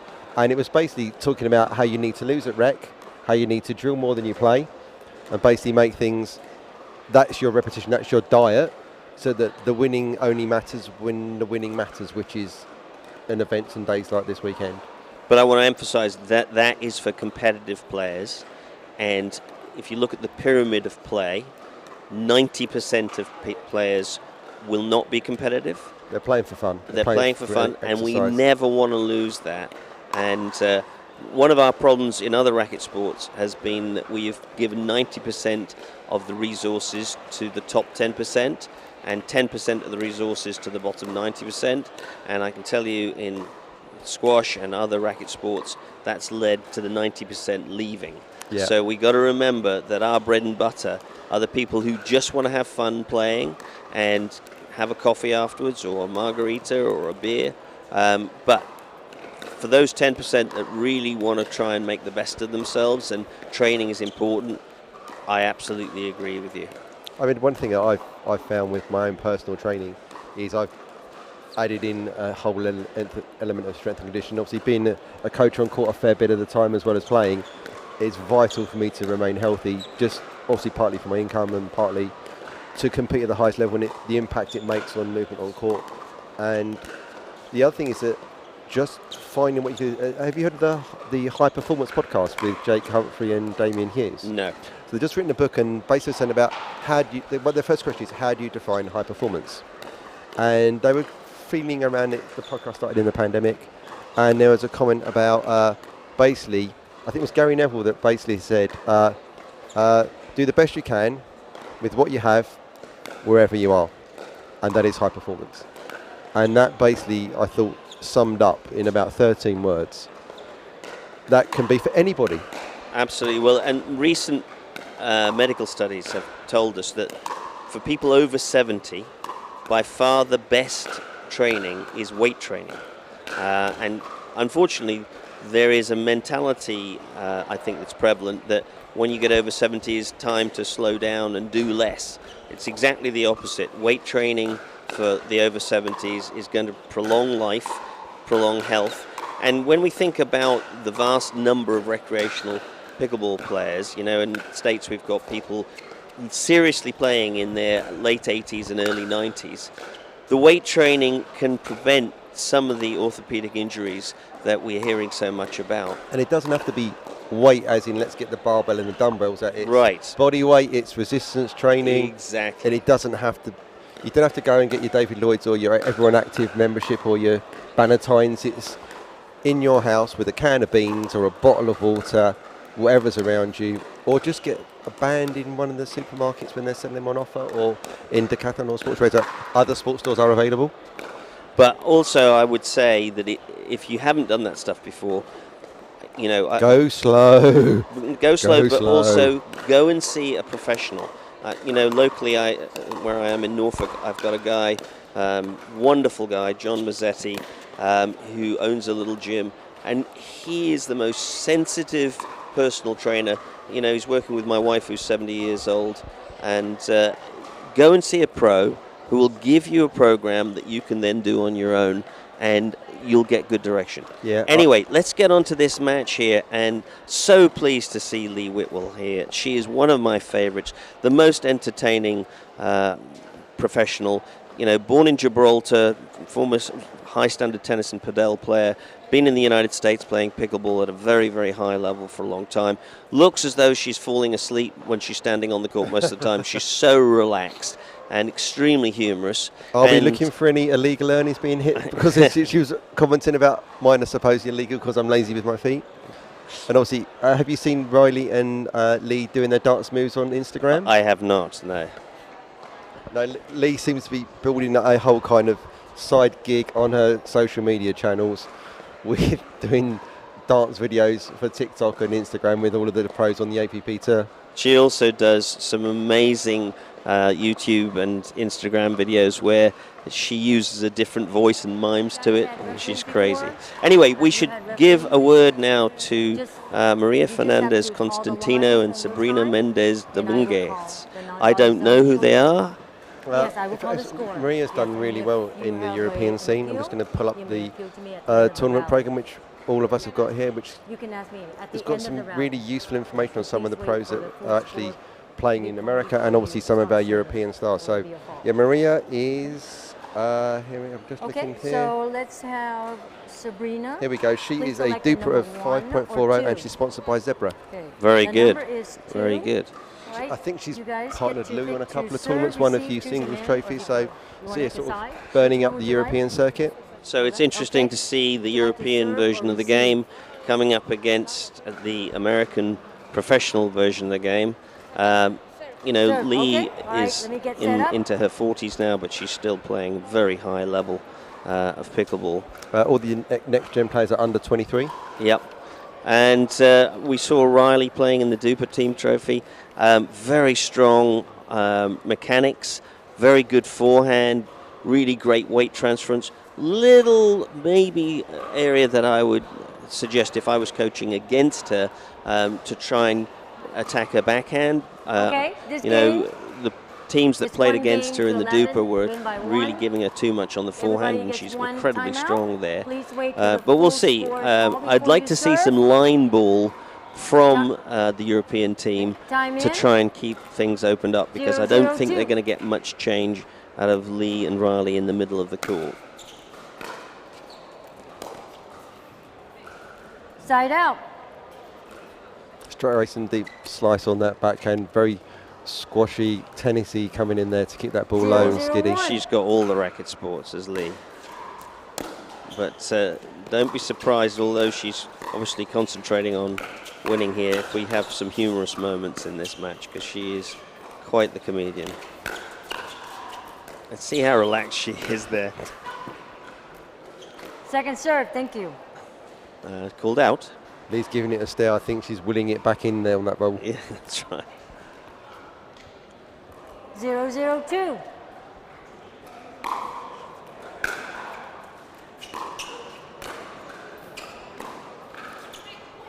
And there's a little breakdown from Riley on the backhand. It just seems to me that there is a little less technical excellence. A little chink. Yeah, a little chink, yeah. On her forehand, her weight transference comes from her toes, through her legs, through her core, and it's wonderful. I think on her backhand, she's very army and not quite such good weight transference. Oh, look at Lee just snapping that a little bit too high. Instantly across the tee and killing it with the forehand. But you could see she was edging, and she was looking for that. Yeah. She's hungry for that. 0-0-2. Double-handed backhand that time from Riley, and you know, as a consequence, the weight transference was there. I think Side she's out. favouring 2, and when she's getting on the dink, she's going to naturally go to 1. Yeah. So then you're looking at, let's get into, can we get into a dink backhand to backhand? 0-0-1. I'd quite like to see her work on her two-handed dinking. You know, some of the top I think players. she'll roll it. I think she's going to roll that two-handed backhand, and it's hard to slice that two-handed backhand with 2 hands. But there's some of the top American pros who are 1-0-1. two-handed dinking at an incredible level of quality now. So it's very interesting technical stuff for me. How did she get that back? It's ludicrous. Second serve. She was going to her backhand, and she pulled her backhand, Lee, back to her left foot on the forehand side and recovered that. So only 1 point in it at the moment. Did that return it long to you? And I think she put that. Yeah, Maria's put that wide. Thank you. I did not see it by rule. The call Yes, they're asking about that. Oh, we can't see on our replay here. No, unfortunately. Sabrina just in the way. 2-0-2. So, a little daylight now for Bunnert and Whitwell. Good low position from the Europeans. You see, there we go, two-hand roll on two-hand side out. Roll backhand there. Yeah. So definitely, she's going to. If it's some of the two-hand backhands, it seems everyone is rolling everything with their two-handed backhand on the pro game. Yep. But maybe Constantino and Dominguez have done their homework, so they've gone to Riley Barnard's backhand a number of times now and got good results. She's been running around it and hitting a little bit of inside out on a couple of them. Oh, that looked long. Point. Thank you. Yeah, point. Yeah. 2 off the mark. Look at Lee. 1-2-1. She's displeasured there. Yeah, and although I've talked about her comedic side, she also has tremendous competitiveness, which I think you'll see if she doesn't like the way things are going. Lee's hands are insane. There's a couple of blocks. It's like second serve. From nothing, the paddle's there. Now, I am not promoting the use of recreational drugs, but to me, she looks like she was born with marijuana in her veins. She's so laid back, she's almost falling over. But isn't it good to release that tension, try and play as loose as possible? Yeah, oh, try absolutely. and play in the moment and not be wrapped up in the score of the point. But she's so loose, she's almost asleep some of the time, and it's just beautiful to watch. See now, we were talking about resets earlier on. Yeah. See how dead Lee's hands are when a speed up comes at her? Yeah. She just absolutely takes all of it away. Same with all Americans. Too many of the Europeans have been trying to either counter punch back or stay in that firefight. No, 2-1-2. I will live to fight another day, then go again. And often those resets land right at the feet of the opponent and give them very limited options. It's one of the shots I spend a lot of time drilling. Point. I'm always asking my drill partners to just hit the ball at me as hard as you can, and I want to hit the ball as soft as I can. 3-1-2. Because that's where you're going to stay alive. So Riley serving at 3-1. It looked long, but yeah, it was Point. long. I mean, the thing I find interesting, Rich, is that the defensive side of the game isn't necessarily seen as much. It's all about banging and hitting in those winners, but actually it's the defensive game that keeps you in matches. That's what wins you games. Absolutely. If you have the time to get online side out. Watch Ben Johns, the number of insane, gentle dink battles that there are online. And that's his great asset, is that he's willing to wait until the opportunity is there, or actually create the opportunity with his grinding. Yeah, I mean, I think the men's game is different to the women's. The women are a slightly more counter-punchy game, and it's also quite popular to watch online that you'll find the men are very, very, very prone to grind it out and wait for the points. Because I think if they get it wrong, the speed-up's coming back with more interested in the female game. The female tend to play a foot back from the line just to give themselves a little bit more room. The men are fully up on that MVZ. Thank you.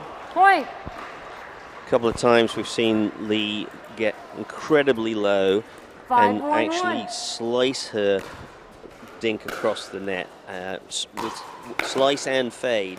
So the ball's moving off the ground. It makes it very difficult because instead of bouncing up, it's bouncing sideways. 5-1-2. 5-1. So a good lead now. Side out. Just missing on that dink, on that third shot drop. So third shot long dink, should I say, Yeah. my IPTPA terminology.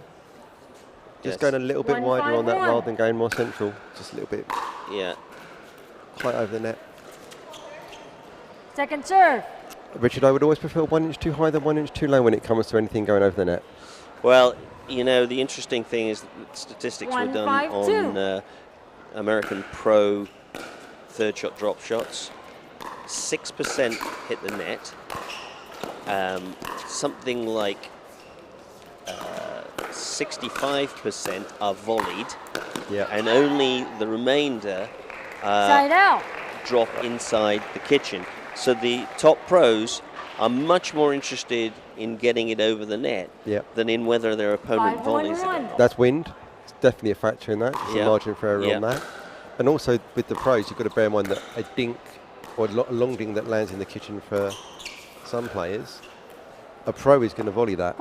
They're going to have that extended reach. They're going to have those skills to control that ball that's dipping in the kitchen and just softly reset it in there.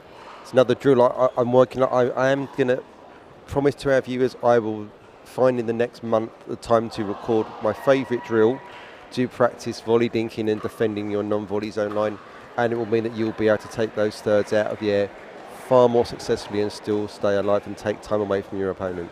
So you got the net in here? I just need someone to drill it with me. I need to get a court, some weather when it's not raining in the UK, and a willing victim to feed for me, and I'll get it on my Instagram and stick it out there for you. So here we go, changing ends at 6-1. There was a nice little double-handed rolled dink straight into the middle from Riley there, with a lot of delicate touch. I'd like to see her doing that even more, because I think she does get her mechanics really at a high level when she uses that double hand, more so in my view than when she uses a single hand. But what can Constantino and Dominguez do here in this situation? They've got to get more consistent, Rob. They can't try and punch through them. Every team that tried to punch through the American pros and go hard at them has just come off losing out. They've got to go. Lovely half volley there from Lee Whitwell, but second serve. Just not able to get it down enough. You set Riley up, she had no control on that ball. You must know CJ and Tony Roig. I don't. So they used to be We Are Pickleball. They've got quite a following in America, and one of their posts was the answer to any problem in pickleball is always a soft game. Right, I agree with that 100%. Point. Hang on a second. They called it out.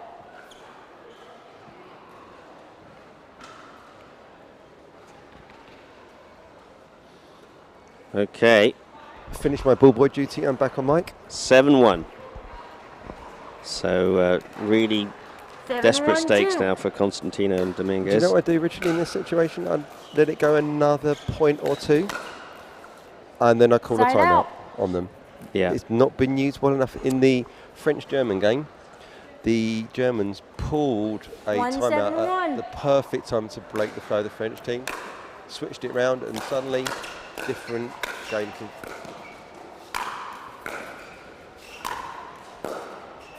Good rally here. Good defense. Yeah, great angle. Great angle. Now, we were talking with Sam Basford yesterday, and the tendency of so many players when they get an overhead to just rely on power instead of placement. And it was lovely to see Lee really picking a spot for her overhead there. Freddie has a very good ability to pick an angled spot, but too many players are just smashing balls, and when you get to this level, smashing just doesn't do any good. The defense qualities are too high. I talk of the concept of the +1, Richard. The +1? Yeah, so basically, this is the point goes on, I'll explain.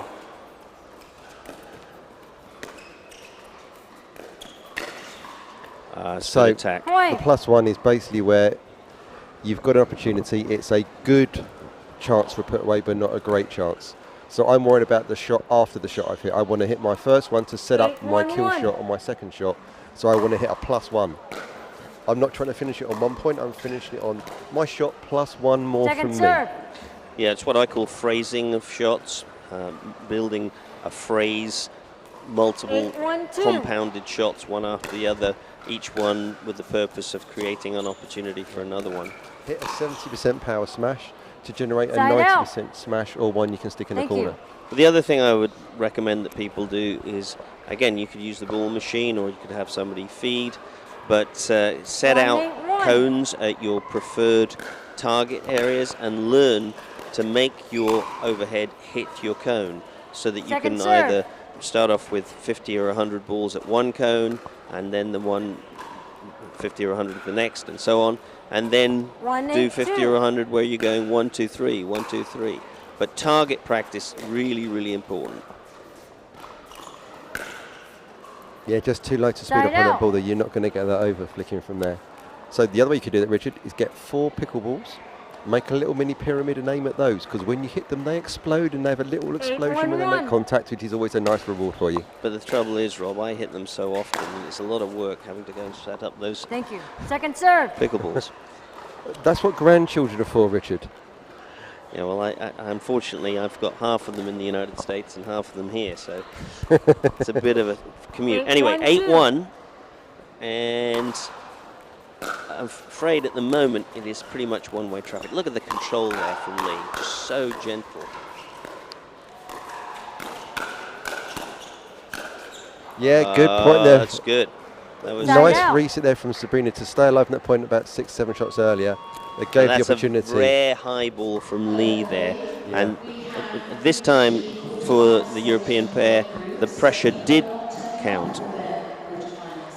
Please keep an eye on the score on the screen and make sure your performance of this when your games come up on that screen and collect your scorecard. Just waiting for a little announcement from the tournament director here. Okay. So here we go, 1-8. 1-8-1. First server. Little inside out fade there from Lee, but a beautiful cross-court width coming back from the Europeans. Just extended Lee, didn't it? She Yeah. couldn't quite get enough width on that to get the ball back. Second serve. And a great rule of thumb, always play at the moving player if you can. And Lee, uncharacteristically, was still moving when the return came to her. It's nice to know that world-class players can do amateur-level things occasionally. It just doesn't happen often enough. Isn't this game all about percentages, Richard? So where the pros beat out the amateurs is the ability to remove errors from their game. And see Riley there with a one-handed roll, not able to control that on the backhand. If you get 2 hands on that, a much better shot. But obviously you want to try and get some extension, which is where the one hand comes in. 2-8-2. Yeah, I just feel that her weight transference on her backhand is a little bit suspect compared to the quality of the forehand. So that's probably something that she's going to be working on when she goes back to the States.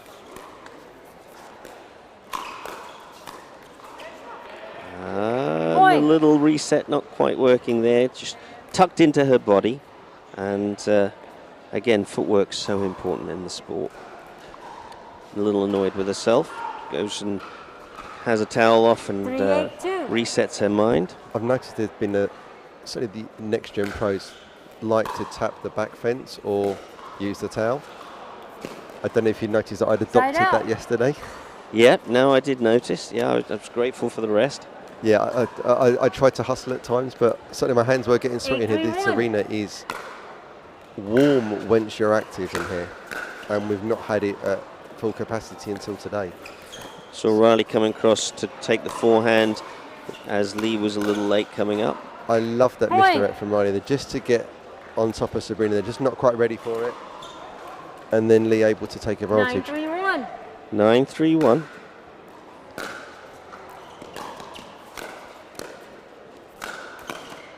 Great read there, and look at the height on that drop shot from Lee Whitwell. I feel as though, I was going to say, I felt as though the Europeans were going to be the first to hit loose, and that indeed was the situation. Yeah, but what was interesting is the comfort of the American team in the transition zone. Yes. I'm in the middle of the court. Yeah, fine. I'm in another favourite area. I refer to that as the zoo, Richard. It is the zone of opportunity. Right. That is where top-level players are made. If you're comfortable there, you'll be a quality player because you're going to get stuck there, and if you can live in that point, and that area of the court, you're going to survive to quite another day. Well, game of match to Riley Burnett and Lee Whitwell. No disgrace at all from the European team, playing against world-class experienced player in Lee Whitwell and a fantastic next-gen player in Riley Burnett. So that was an interesting game. Great to see Lee on the court. And we'll take a little break right now. Yeah. Let's go. We just gotta go hard. I go the hardest. I bring the pain. Not what you used to. It's all part of the game. Yeah, I just gotta go hard. I just gotta go hard.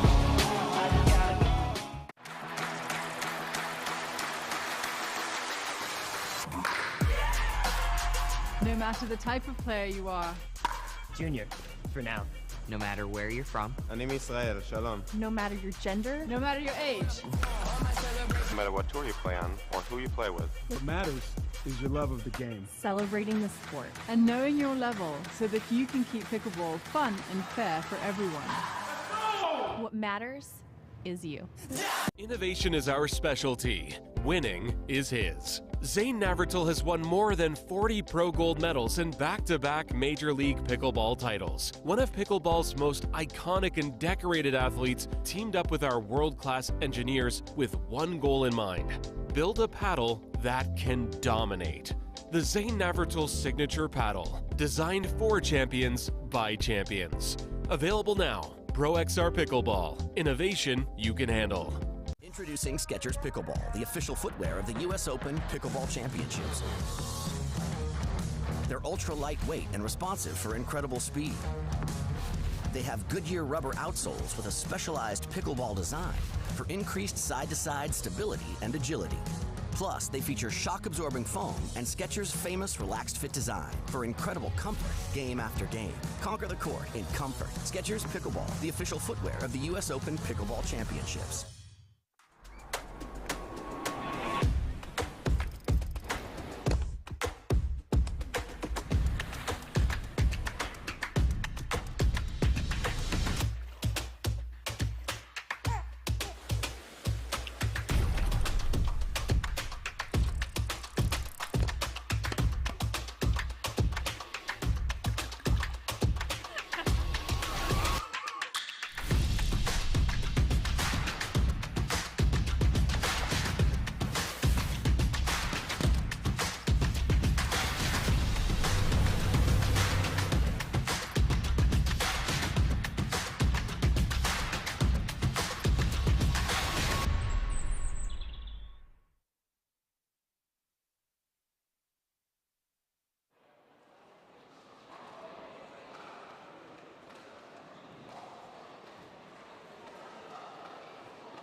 Yeah.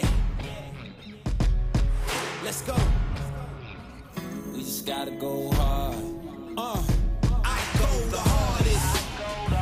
I bring the pain. Not what you used to. It's all part of the game. Yeah, I just gotta go hard. I just gotta go hard.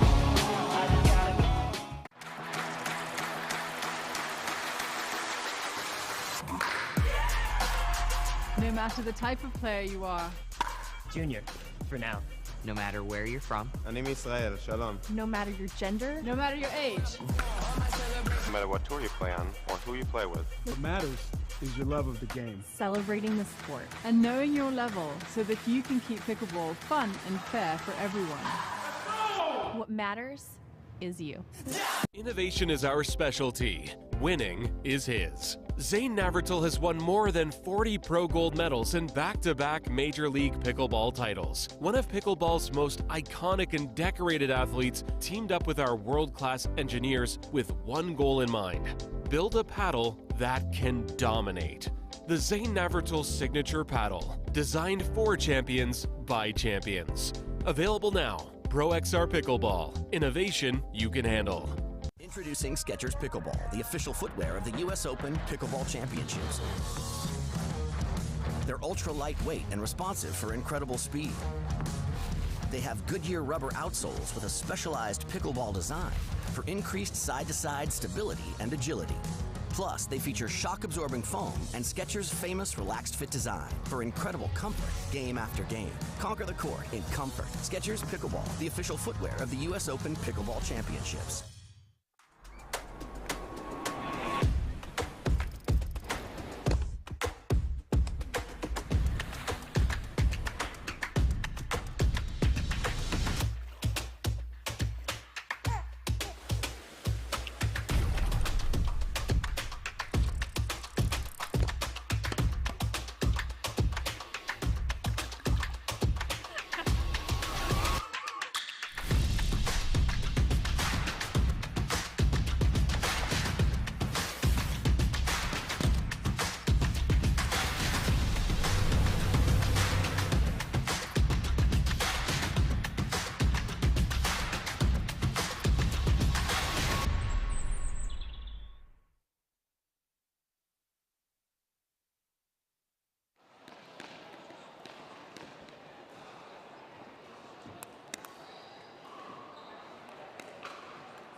Richard Millman back with you now for this men's 5.0 match. And on the far side, we have the German pair, Grunet and Grau, and they had a tremendous win the other day in the Duper Championships against one of the American teams.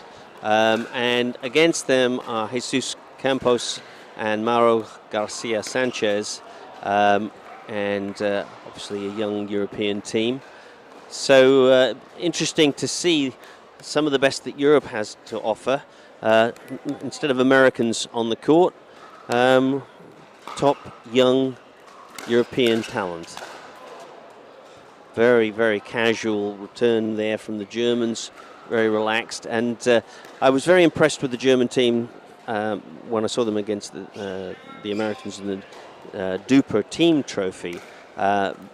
They're very, very patient play and very selective with their choices of shots.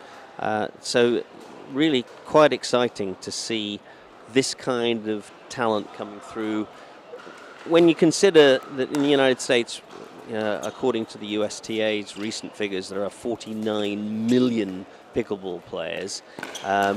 Just the economy of scale suggests that in Europe, where we have a matter of just a few thousand players, would not lead to such high standards of play. And yet, the level of the game that we're seeing from the Europeans is disproportionately higher than you might think. But anyway, so a good start here for the Germans. As you can see, they present a very, very strong, united front at the no volley zone line. They've got very good touch on their dinks, and so they're quite good at waiting for an opportunity. But having said that, curse the commentator, very nice interchange there from Campos and Garcia Sanchez. So let's just watch this for a second and see how the rally ensues. Quick speed up there. Maybe a little early on the speed up. This is always the dilemma. Do I test out the defensive capacity of our opponents with an early speed up, or am I going to be the one that suffers by chancing the speed up? Would I be better to wait it out? Little side spin there on the serve. So the young man here at this end for Campos and Garcia Sanchez, beautiful movement on his attacks, followed up, staying connected to the ball. And they've come right back into it at 2-3. I like that width.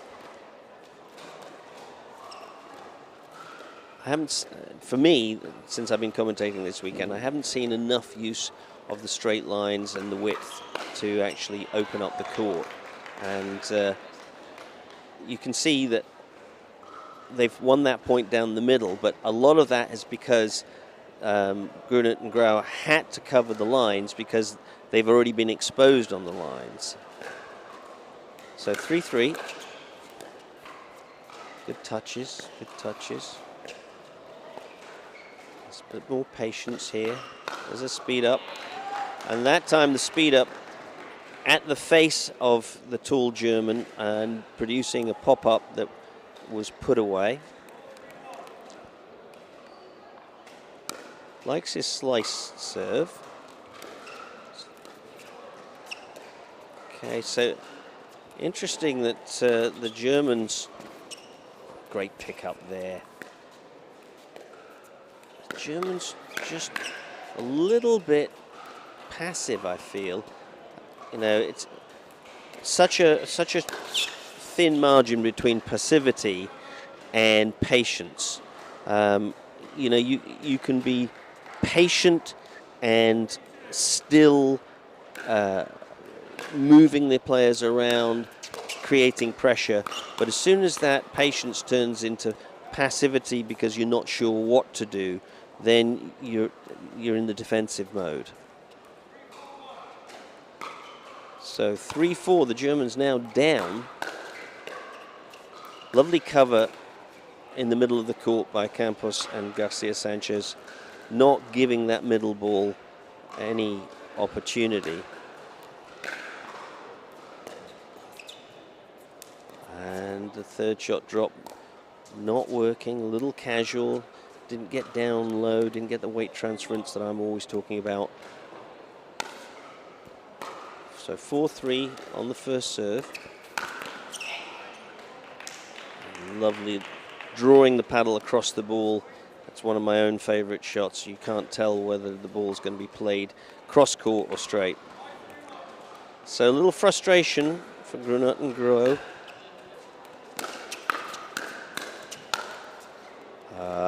Just a little too exuberant this time. 5-3-2.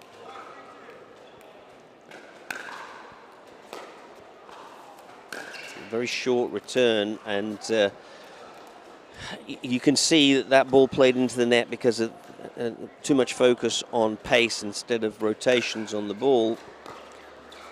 When you get that close to the net, you need to roll the ball more. Great firefight there at the net. Feel as though some of the experienced American players would have hit a reset somewhere there. And there's the width again. I do like to see it, that ball played out. Yeah, so Campos and Garcia Sanchez really using the width of the court, and that's opening up the court for them.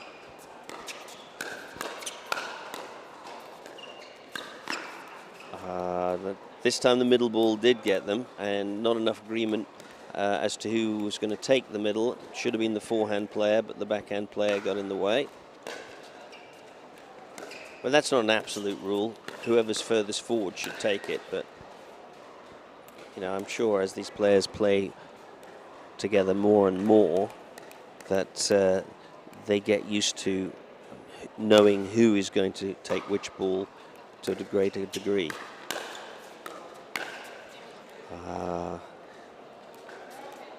So there, again, too much exuberance, and there was a need for a reset there, just to rebuild the rally.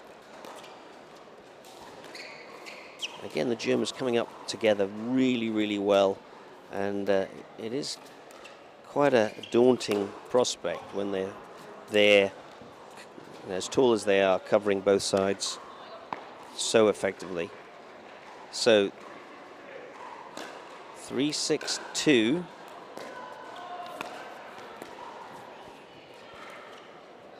Very delicate. Oh, now that's interesting. So taking the middle, and just you could see both the German players worried about the sidelines, just flinched to the side, and of course that opened up the middle. So again, I can't guarantee that I'm correct, but I suspect that by the earlier use of the wide ball, they've put that idea in the mind of the Germans. So 7-3, Campos and Garcia Sanchez in a very good position here. No timeouts taken at this point. Oh, that's a very nice little wristy lob there, and that ball's out. First time he played the lob, which is another reason it was so effective.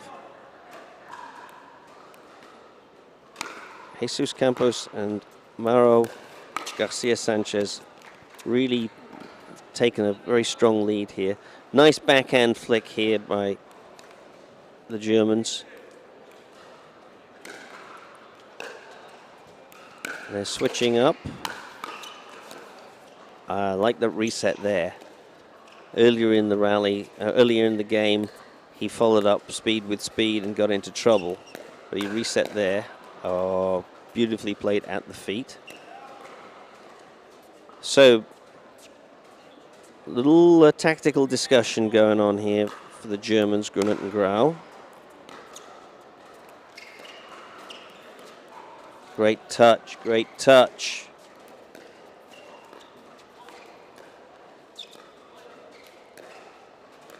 Good patience here. Oh, Was the ball called out? No, it was not called out, and the ATP missed. Well, I think it may have been called out. So, oh no, yeah, it was still on the first serve. So 2 points taken there by the Germans. Coming back to 5-8. And it seems, oh, that's great speed up there. But they had come back to this point with some very patient, accurate dink play. I wonder if they'll stick to their change of game here, which seemed to bring them back into it because they were 8-3 down. And they're now back to 6-8. Yeah, so you can see the patient play, net cord, lucky to get away with that one. But yeah, the dinking, definitely a policy now by the Germans, who have done better by not speeding up so early. And they're grinding it out, and this is what they did with the Americans the other day, very effectively. And that was a very nice, unexpected speed up. I don't know if that would have gone out, but they're back to 7-8, still on the first serve. So great tactical change here by the Germans, slowing things down, not allowing the explosive firefights at the net to dominate in the way that Jesus Campos and Garcia Sanchez did earlier in the match. And again, oh, ball called out, and they weren't sure whether this hit Campos, I think. Oh yeah, he ducked. He did very well. That had been the policies, wait, and then actually body slam one of the opponents there. Okay, slow play now.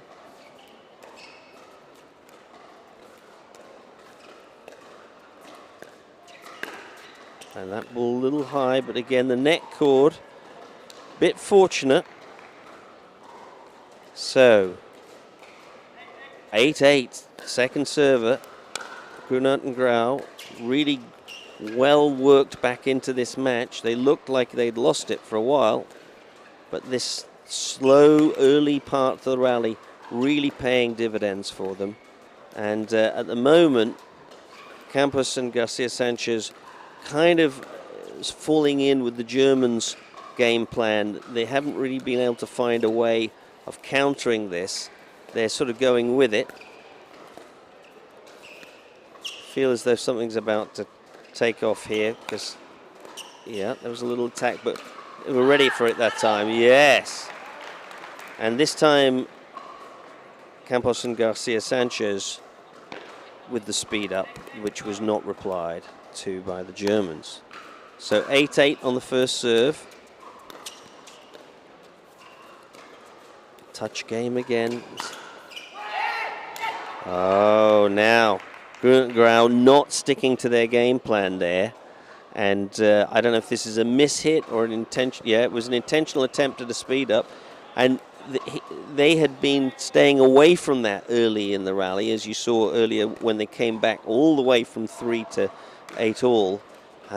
So discipline required here by Grunert and Grau. If they want to stay in this match, they're going to have to resist this tendency that they have to go for a speed up, because generally they've lost out to the speed ups.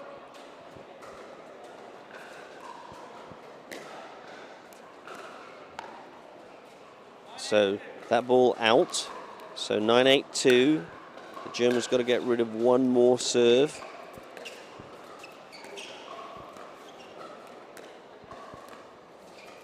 And again, the slow, thoughtful chess game ensues. Oh, I don't know how many times he has caught that net cord in this match. I would say something like 4. If you heard us talking earlier, we were saying it actually is possible to practice hitting net cords. If you're a good enough feeder and a coach, that's a thing that is a great thing to practice, and you can help your students by, hitting not every one, but a good number of net cords, and teaching people to wait for that ball to then respond to it. Great line ball. First time I've really seen the Germans using that line ball. And they're right back in it here. 9-9 on the first serve. What a fantastic comeback from 3-8 down and looking like lights were going to be turned out on this particular game. And there's a little uncertainty now with Jesus Campos and Garcia Sanchez. You know, they're switching a little bit. Sometimes not sure who's going to take in the middle. Firefight. Oh my word. The Germans trying to reset that, but just unfortunately the ball getting onto the paddle before the taller German had set his feet. Here's the attack ball. Nice backhand wrist action. Oh, yes. So. And there's another net cord. The Germans have used the net cords unbelievably well. And a timeout called very sensibly by Campos and Garcia Sanchez at match ball down. Having been 8-3 up, they're just trying to obviously break the momentum of Grunert and Grau. And really wonderful tactical change. You saw them chatting together at 3-8 down, and I'm guessing that they said, you know, let's really grind this a little bit. Let's slow it down. Let's not go for the speed ups because we're not doing so well on the speed ups. And of course, to back that up, they've got history even in this tournament of making the grinding dink policy pay off. And they've really turned things round. Now, there was one rally where the Germans forgot their tactical strategy and did an early speed up and got into trouble. So it's pretty key here as they come back in that they stick with that policy unless there's an obvious loose ball. So it's a match ball on the second serve to the Germans. Yeah, and that lovely little touch. And here we go, patience required. Patience required. All players need patience here. One false move and it's over for Campos and Garcia Sanchez. And obviously Grunert and Grau don't want to lose this second serve because then they're on the back end. Then one speed up, not properly reset. So now a lot of pressure. What an interesting game. Two serves now available for Campos and Garcia Sanchez. Oh, yeah, a little variation there. The little going for the speed up.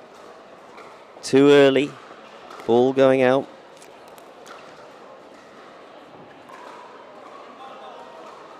Fortune favors the brave, but not if you hit the ball out. Little discussion with the referee, and I think it's being claimed that the ball hit the German on the way, and so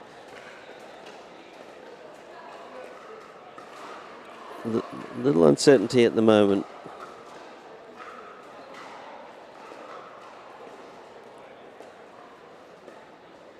Sure if they lost the score there, but it's anyway it's 9-10, second server, and again here we go. Let's see who has the patience now that the Germans have changed this tactic. They've done so well, and there's the speed up, another speed up, and taking it away. Very, very well played. So, again, the German patience paying dividends, eventually producing a loose ball, and they won the firefight.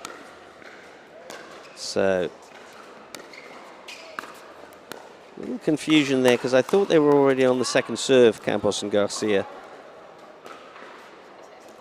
But now it's back to match ball, match point. Grunet and Grau. It's a little active there. So back to the patient dinking rally. This is what's brought them so much fruit since they were 3-8 down. Oh, and the speed up this time not paying off for Grunet and Grau. Still a match ball on the second server. This has been very tight, this match.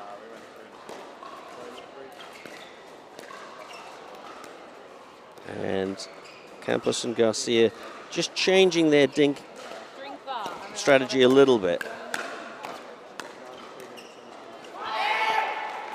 Yeah, so subtle change to the dink strategy from Grunet and Grau.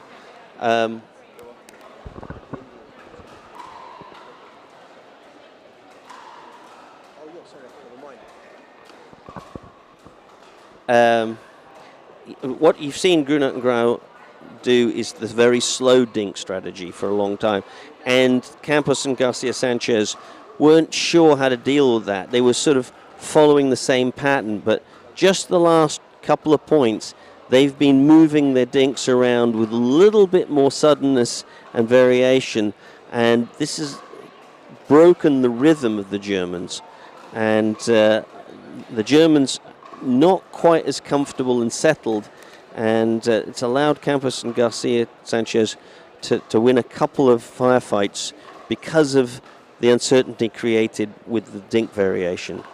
Very interesting little battle of wits going on here at this crucial time in this match. Campos and Garcia Sanchez back to first server. A little discussion with the referee. And now 9-10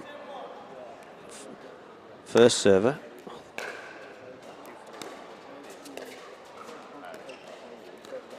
And so back to this little pattern that we've seen between these two teams. Oh, very early attack. Oh, great defense. Great defense. Oh, my word. Explosive power there. And it all started from that very early little speed up that gradually pushed the Germans further back. So 10-all. Even Stevens. Amazing swings in this match. Campos and Garcia Sanchez 8-3 up at one point. Tremendous tactical change to bring the Germans back. Oh, this great defense. Oh, change of rhythm. Oh, my word, good pickup. And this match really has come alive in these last 4 or 5 rallies. It really has. There's been higher quality of dinking, and it hasn't just been the slow dinking of the Germans, but it's now been the varied dinking, change of direction, a little bit of deception, and great defense also when the speed-ups have been coming. So high stakes here. Tremendous pickup there by Campos and Garcia Sanchez, but unable to defend the high loose ball. Great targeted overhead from Grunet and Grau. So they're back to first server. So very difficult to pick between these two guys, these two teams. Oh my goodness, so that is a very, very loose return at this point in the match.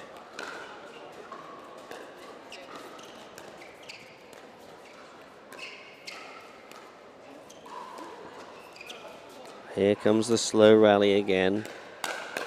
Oh, now again, that's one of those mistakes that the Germans have been making very occasional on their tactics, because they've done so well by sticking to their guns on the slow dink play.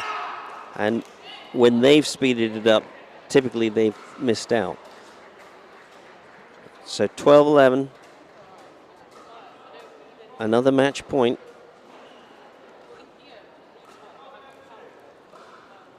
On the second serve, so still very, very tight. And see the Germans trying to slow it down, suck all the energy out of the rally, whereas Campos and Garcia were trying to speed it up.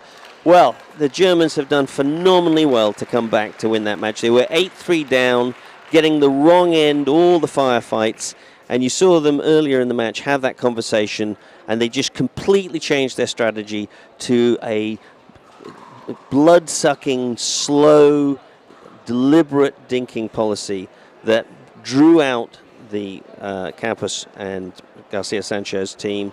They did themselves vary their dinks a little bit and came back, but in the end, it's the Germans who just eke out the win.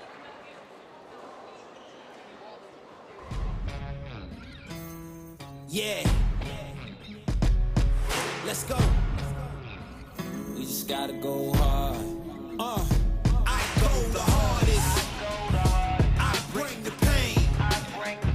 Not what you used to. It's all part of the game. Yeah, I just gotta go hard. I just gotta go hard.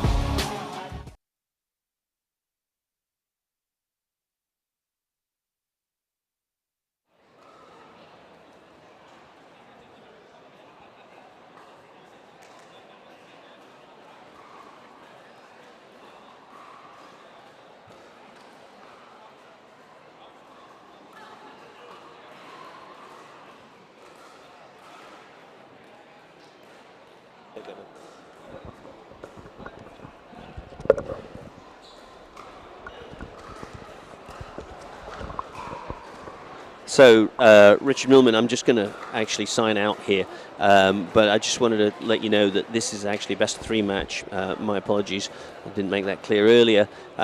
If the rest of the match is anything like this first game, we're in for a heck of a battle. But to take you through that potential barnstorming battle, I'm going to hand over to one of our great leaders of English pickleball and Pickleball England, Sam Basford. So, Sam, over to you. Thank you very much, Richard. Great to be back after a bit of a break on the commentary.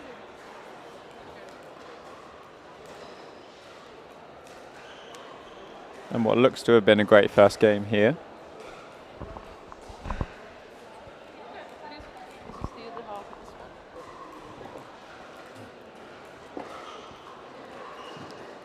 So as we've seen, a really, really close first game. 13-11, the Germans just pipping Mauro and Jesus to the post. Happy to be joined by my co-commentator. I've done a bit of running around this morning, so I'm not going to be talking as much. Julia Stevens is joining me. Julia, you were watching that game from the sidelines a little bit. What did you notice? Well, I noticed that they were speeding too much up to the taller gentleman in the blue and red. And if you're taller, you have a higher margin of error because you can actually hit higher and over the top of the ball. Whereas they needed, if they were going to speed up to the smaller guy, but they needed to move him around, so then they had the ability to actually attack it. But they haven't really clocked on that they need to stop doing that yet. But I want to see if they work it out. And I think it would be a game changer, to be honest. Yeah, really interested to see what changes the Spanish can make here. Obviously, Felix and Basti in the red and black on the near side. Very, very comfortable up at the net. Very consistent. And a great partnership between them as well. They know each other very well. They're very consistent men's doubles partners. I mean, you can see that. You can see that there's had been no communication errors. They know who's what ball, and that's why they're doing so well when it's being sped up to Felix. So I just want to see if the Spanish actually realise that. Absolutely. Just a bit of a break at the moment. I think we've had a bit of a referee issue of some sort.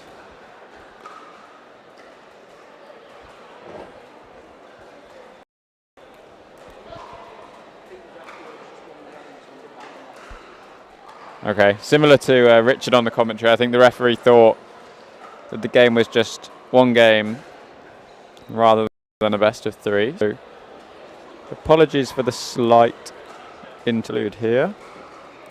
But I mean, a game to 15 is a different game in itself. With an extra 4 points there, it's more of a grind than it is 211. You have to be on it all the time.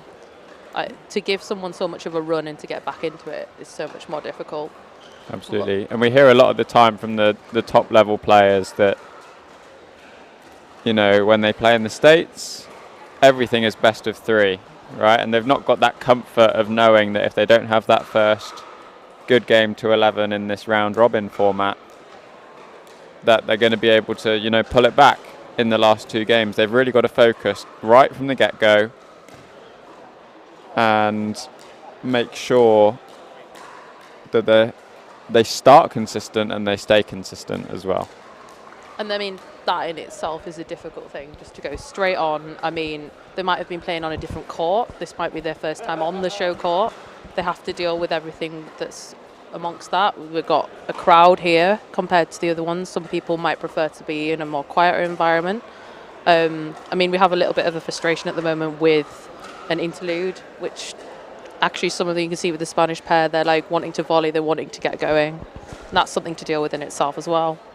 Absolutely, but I think we've got Christina in as our ref now, so we'll get going very, very shortly. Christina has done a fantastic job over the course of this tournament so far, giving access to refereed matches for these players, which a lot of them haven't had before. And we've spoken a lot today about some of the rules that, you know, the players now have to abide by with waiting for the score to be called, and a lot of that they've not had to do before. So a few extra challenges, and obviously the grand occasion that now is the Skechers Pickleball English Open, powered by the APP Tour. It looks completely different to last year, and to be honest, completely different to I think anything I've ever seen in pickleball. So there's a lot of pressure on these players as well to perform. They're in the highest category, the Open 5.0 plus Pro division. There's prize money on the line.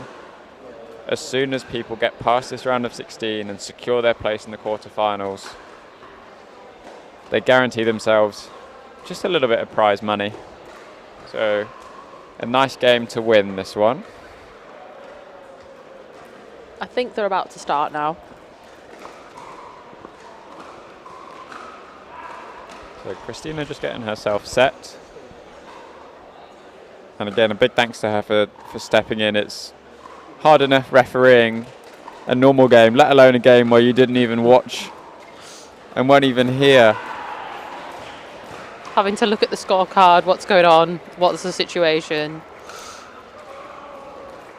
Make sure she's prepared with her microphone and all of her bits and pieces. Yeah, I think she's just sorting out that mic there. We can see there that she's just sorting out the microphone now.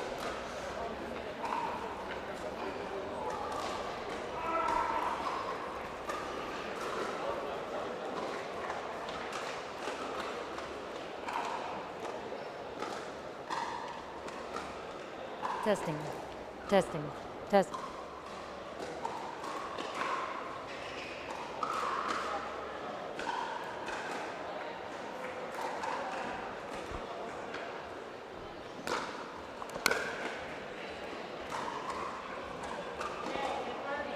First game was 13-11 with Felix Bastian winning. Okay, we're starting game 2. I can't hear her. I can't hear Christina.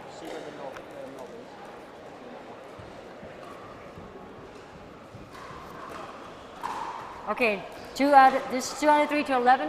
Win by 2, 1 time out each. Time in 0-0-2. And we're back.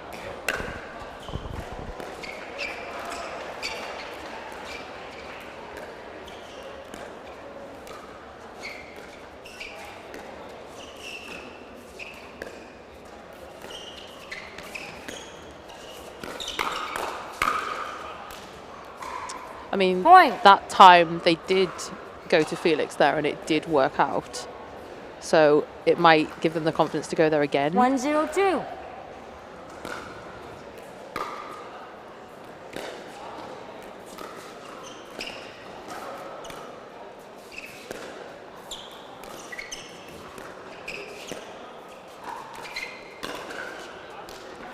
Point. You could see Mauro a little bit tempted from the around the post there, but it was a good decision. It wasn't quite wide enough.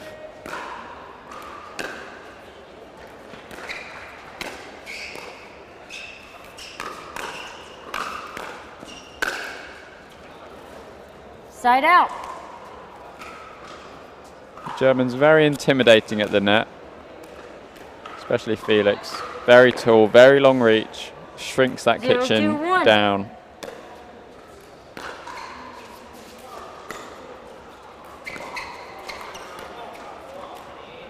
Second serve. But I have got to say, and it's not technical, Jesus and Mauro, the best 0, 2, dressed 2. team in the division. I have to agree with you on that one, Sam.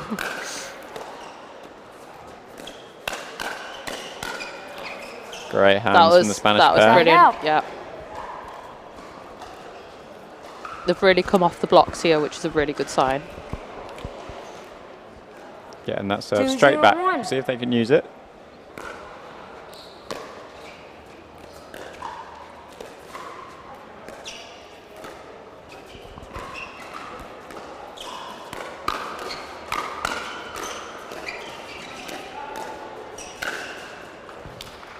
Again, great hands from Second Jesus. serve. Just popped that last one up a little bit too high.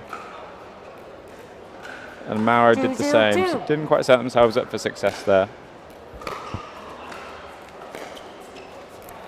But I like their chances in those hands battles. They're looking more on top of those battles than they were in the first game.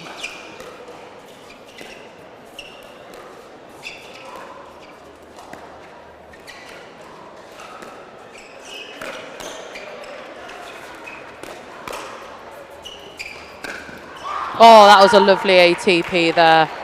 That dink drifted wide, he saw it and he took it. Very well done. You can see how long he waited before hitting the ball. 3-0-2. Super important. Exactly. We're having a bit of unforced errors creeping in there. The little bit of nerves, I think, are creeping in. 4-0-2. Just got to steady up here, the German pair.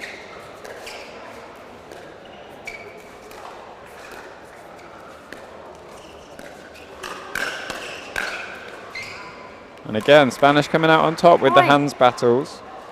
Very good. 5-0-2.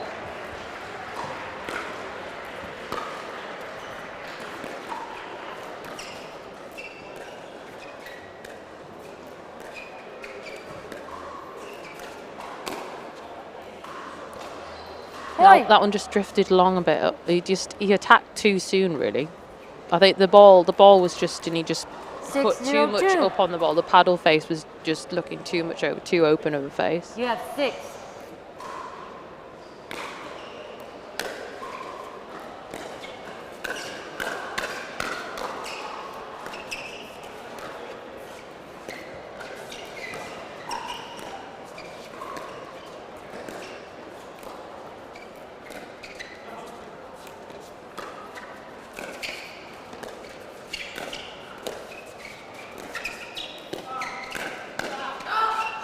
That was a well-constructed point there. Point.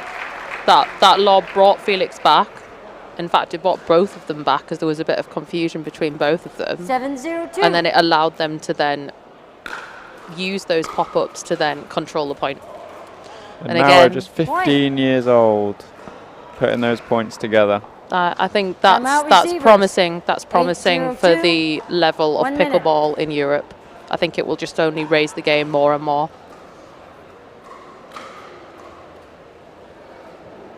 Great lob there. It landed quite considerably into the court as well. And considering Felix, I've not asked him how tall he is, but I would guess at least 6'4" with a big reach. I mean, pretty much like the lob had to be perfect to get over Felix. Not only did it have to be perfect, but it had to land in the court, and they actually did it middle, so there was confusion about whose ball that was. So it was actually perfectly placed lob. Server. 1 timeout remaining. So Bastian Felix using up their timeout for this game there. Did you think that was a wise choice? 8-0-2. 8-0, I think they needed it. They need to get this point back to get their serve and get going.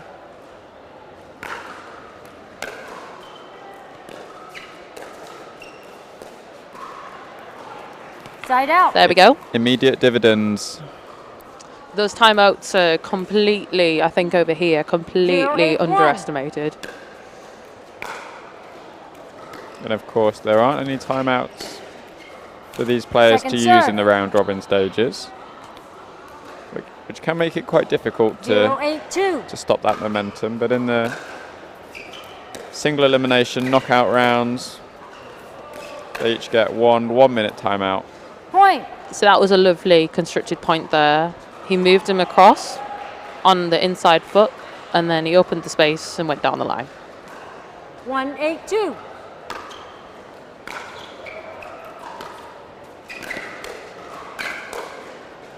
Again, they're now not Side out. attacking Felix, and they're noticing there's a weakness there, and they're just targeting it more and more.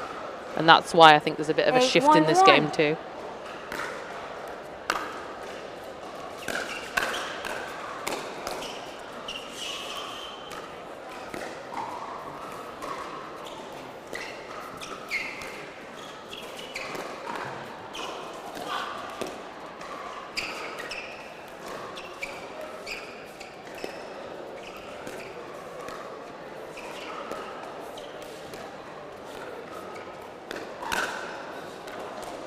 That was lovely kitchen play, lovely patient play, but then he just lacked that little bit of patience at the end and it went into the net.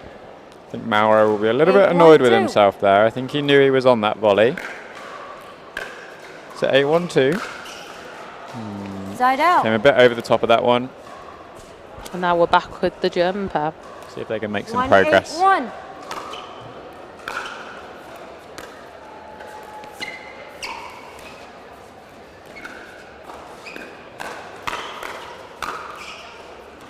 Point. Get Felix getting right over the top of that ball and killing it. That's exactly what I was on about. He has more margin of error to get over the top of that ball. 2-8-1.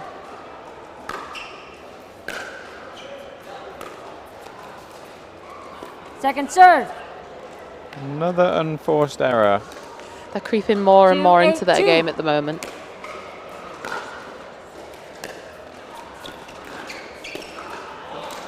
Side out.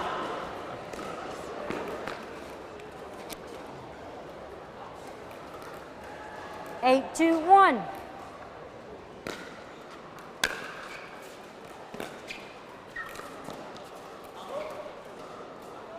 Point. 9-2-1.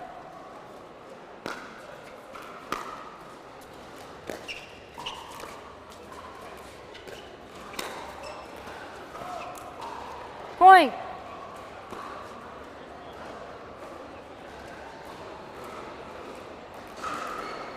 Up to 10 now. Game point on the paddle of Jesus Campos Los Reyes.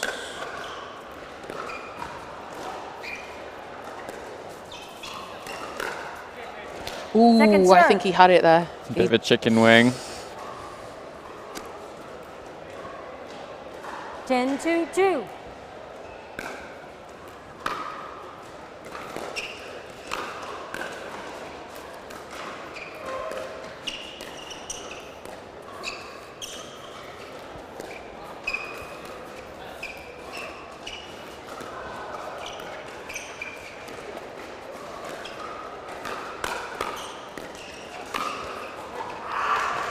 There we go.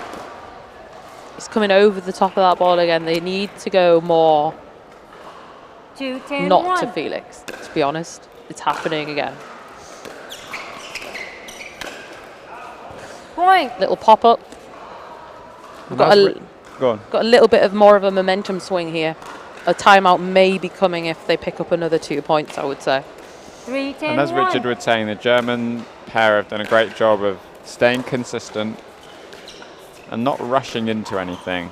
And I think that can be the temptation. Point. When you're up at 10, you want to get that point over and done with. You want to win the game, and it can be really tempting to force those shots when they're not necessarily there. 4-10-1. Germans doing a great job at the moment of picking their spot and picking the time to hit the ball.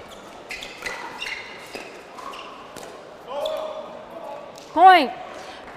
They're also, I've kind of seen they're willing to Timeout, grind out those receivers. points. They 5, don't 10, want to rush 1. it. They want to take 1 their minute. time. They're not particularly bothered about the fact that it's 10. They've got the serve. In fact, they're on their first serve. They've got the chance to make one mistake. They're keeping it consistent, and it's actually quite a promising game for them, to be honest. I agree. And we've seen another timeout here. Like I said, Sam, like I said, 2 points after. And I wonder if this one will generate an instant impact. Like we said, like we saw with the last one. Will it generate an unforced error, a serve going out? That's the interesting point. But the Germans do look a little bit in the zone at the moment, and they're homing in. They know how important this game is. It's a match-winning game. Time in. 5-10-1.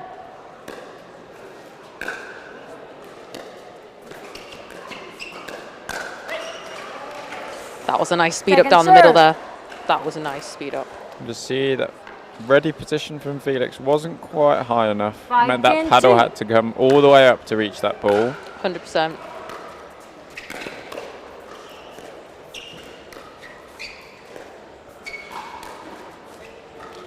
Love that explosive little flick from Mauro. It was good disguise on there. They thought it was coming back as a dink. 10-5-1. Flick, speed up, win the point. See if they can capitalise now, take this game to and force that third game. Ooh, it's swung again. Serve. Thank you. Can they get the serve back? That is the question. 10-5-2.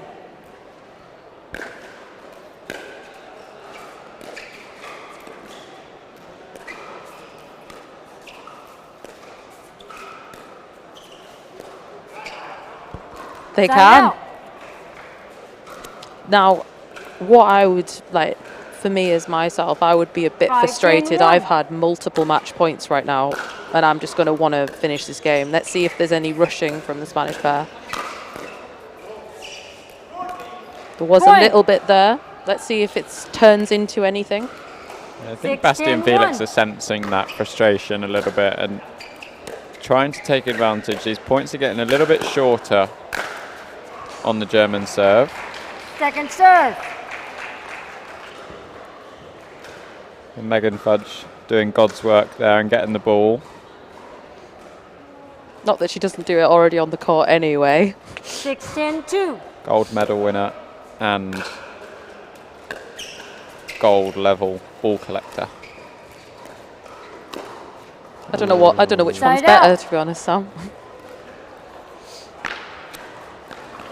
Okay, I think the fourth time it's come 10, round 6, onto 1. the paddle of Jesus Campos.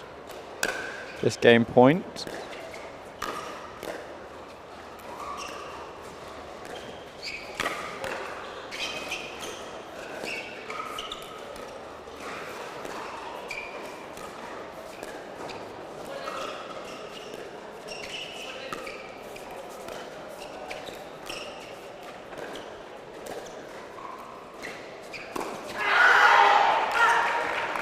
I would say from that game, that was the most patient point the Spanish have had, and it paid off. And I hope that they realise that for the third game and deciding game. And we will see. Very excited to see what happens. Basti and Felix, currently the European Open men's doubles champions. I can see why. A slightly different surface and a slightly different ball for that tournament, so it's good to see them adjusting to the differences that they're facing in this tournament. Really well. And I mean, it's like you were saying, it's very evident that they play together quite a lot. They play multiple tournaments, and it's nice to see an established pair actually outside of the US, and the fact that they're able to perform to this level as well is very, very promising for European level pickleball. Absolutely.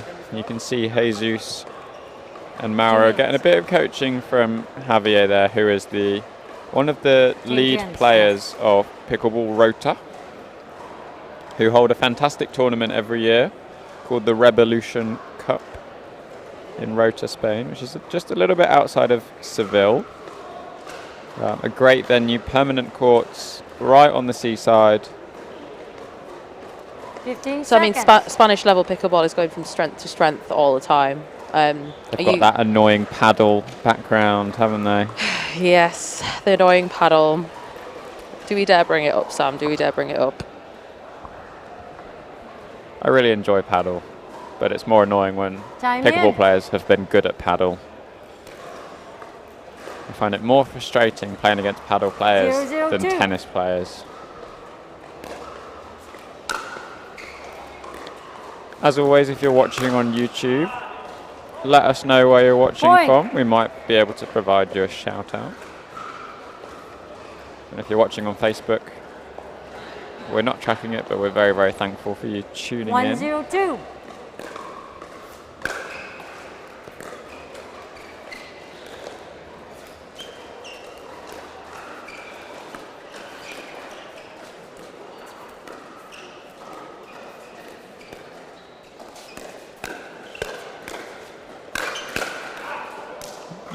Try the behind the back, but a good start in this third game from the German team. Early 2-0 lead. 202.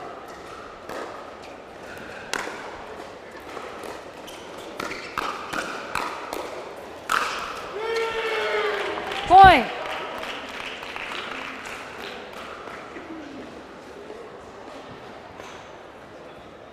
I think Felix is getting very pumped up right now. It's kind of a dangerous situation for the Spanish pair, how pumped up the German pair are getting. I mean, they're on a 3-0 lead right now. The Spanish will really need to get the service back here. A timeout could be coming very soon. And I think the German pair are moving a bit quicker in this game. I did not see it. They're searching for those opportunities a little bit more, being a bit more aggressive.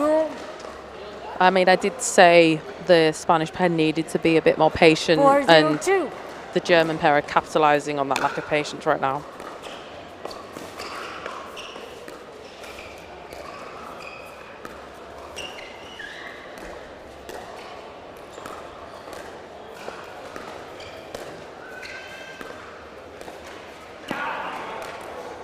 Point. Not the biggest fan of the change of direction there from Maurer, who was probably on the front foot in that dinking rally, taking a lot of volleys. And we do see that timeout. 5:02. 1 minute. The £1,000,000 question, Julia. What do you see that the Spanish can change here? Big change needed, it seems, but what do you see that being? When they're placing the dinks, there doesn't seem to be, they're not changing it up enough. They kind of need to move them out wide, they need to move them into the middle and open up those spaces for the attack. But then I would go again, I wouldn't go attacking on Felix, which is what they're doing, and they're not, it's not converting. They really need to get this next point. We can't be going to 6-0. They really do need to convert, and hopefully this timeout will help change this momentum. Time in. 5:02.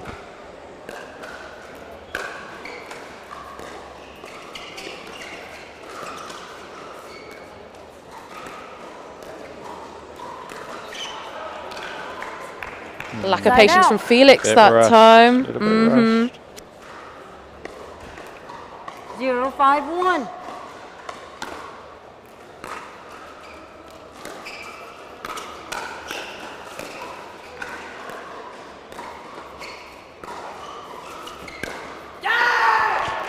What a lovely, again, and the thing about an ATP is you've got to wait until that ball drops. So then it's the furthest way of point from the net, so you've got more margin of error, and he's done that again. So twice in this match, he's done that very well. So 1-5-1. Jesus doing really well there, speeding up down the line, taking that half step towards the middle, anticipating the position of that next ball.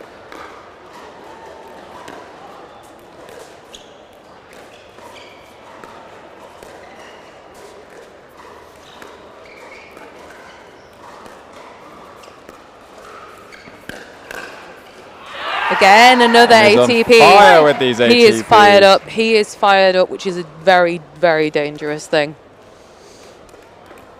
3-5-1. So the gap just 2 points now, 3-5-1.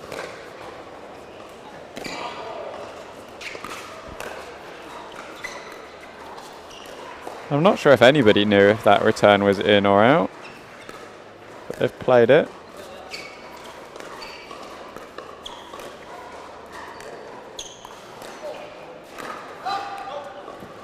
Thank you. Well left. Point. Well left.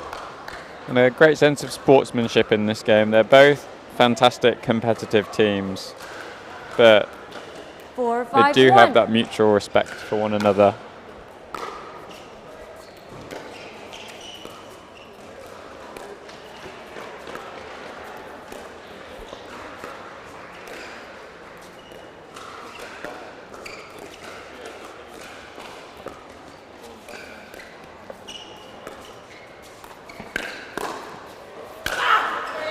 Make that 4 ATPs. Point. We've had.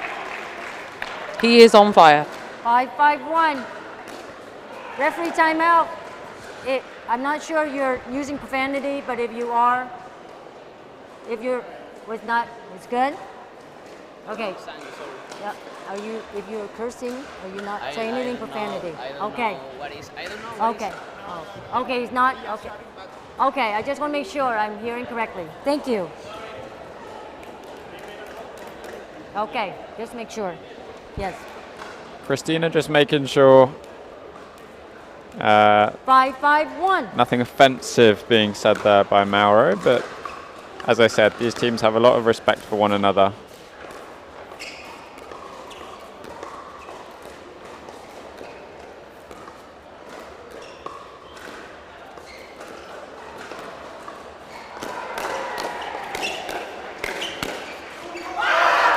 Wow. Sends that ball down the middle, back foot. Timeout. Don't think he really had an aim for that shot, 6-5-1. apart from getting a paddle to the ball. Sometimes, Sam, it's just about presenting that question for your opponent to answer, and to be honest, that was a very tough question to answer. And we've said a lot about making your opponents hit one more ball over the course of this tournament.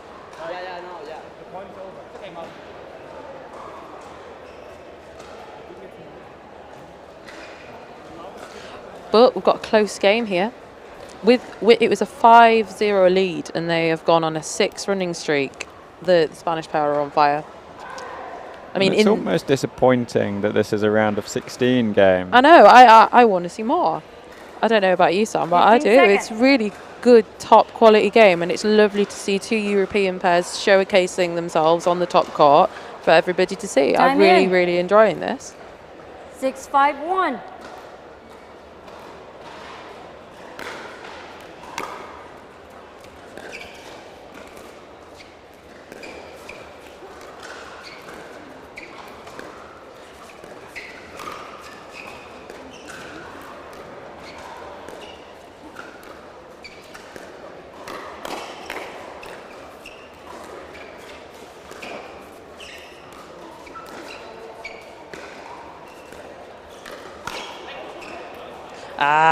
Second serve. It was just a bit of an extension.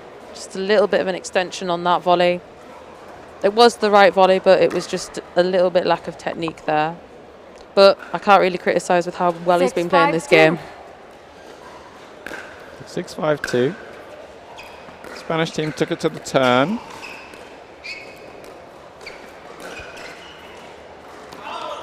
We didn't get the lob that time, but the placement idea was exactly the same, and I do agree with that placement idea. That's the only sign I've seen of confusion from the German pair. Mightily close on the lob. 5-6-1. Just 1 point in it at the moment. Had a little bit of rush in there from the German pair, I think. They're getting a little bit frustrated. They were on a 5-0 run, and now they're 1 down. Very frustrating, I can imagine.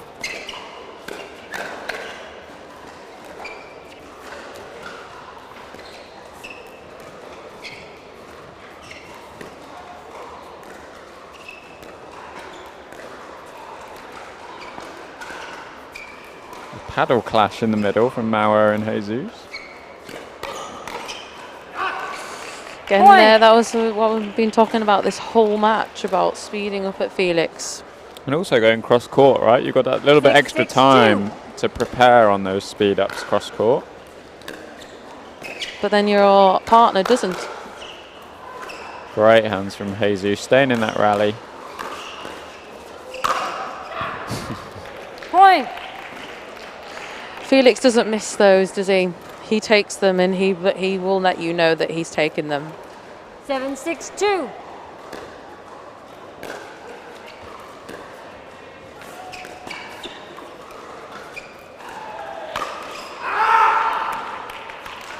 Just a little bit high from Jesus in the middle. There's a little bit of danger here for the Spanish pair that this game might start to run away from them. Do you think a timeout could be coming soon, Sam? I suspect potentially after this point, although they used their timeout earlier on in the game at 5-0. That is true, so they don't have that available to them, which could be advantageous for the German pair.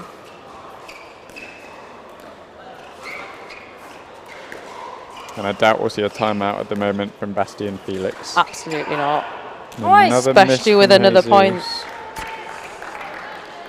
Needs to recompose here. 9-6-2.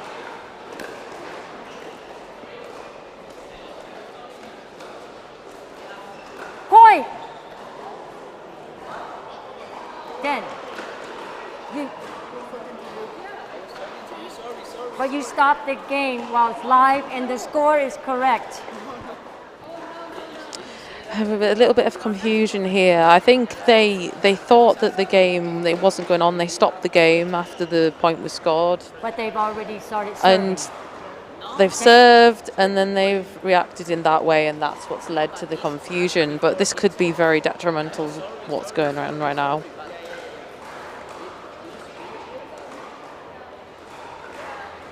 I think Mauro and Jesus are saying either you decide. they couldn't hear the score. Current score is 9-6-2. Yeah, they've gone back to 9-6 too. I think that's a very sportsman thing to happen.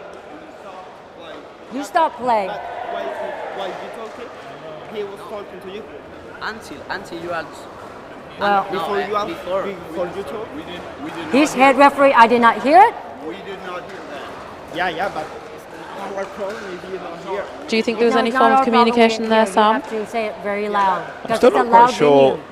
So, head referee, you decide. I think by rule, point. Jesus, he's saying that he was communicating with his partner whilst You the have ball 10. serve was being served. You have 6. Server The 2. difficulty is the referee calls the score when either both 10, pairs 6, are 2. ready or when Exactly. she considers both pairs should be ready by. 100%. And Christina there considered they were in their right places. To me, they looked ready. Yep. They may have been talking to one another, but as soon as that score is called and that serve is made, stopping the point is very, There we go. very dangerous. And there we go. That 11-6. a really horrible Felix, situation, Sebastian. and it's kind of a shame that it's ended in that way. Do you not you agree, can see the Sam? frustration with Mauro. Yeah.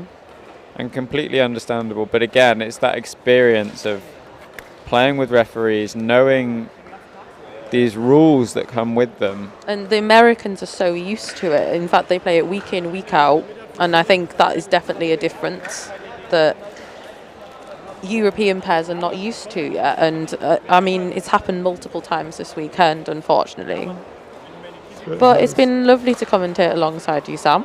Likewise. We'll be taking a short break. Excuse me.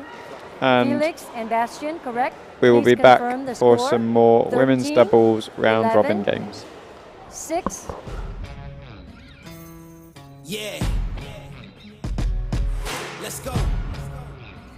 We just gotta go hard. I go the hardest. I bring the pain. Not what you used to. It's all part of the game. Yeah, I just gotta go hard. I just gotta go hard.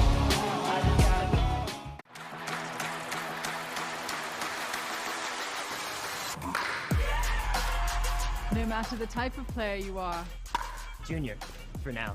No matter where you're from. אני מישראל, שלום. no matter your gender, no matter your age, No matter what tour you play on or who you play with. What matters is your love of the game. Celebrating the sport and knowing your level so that you can keep pickleball fun and fair for everyone.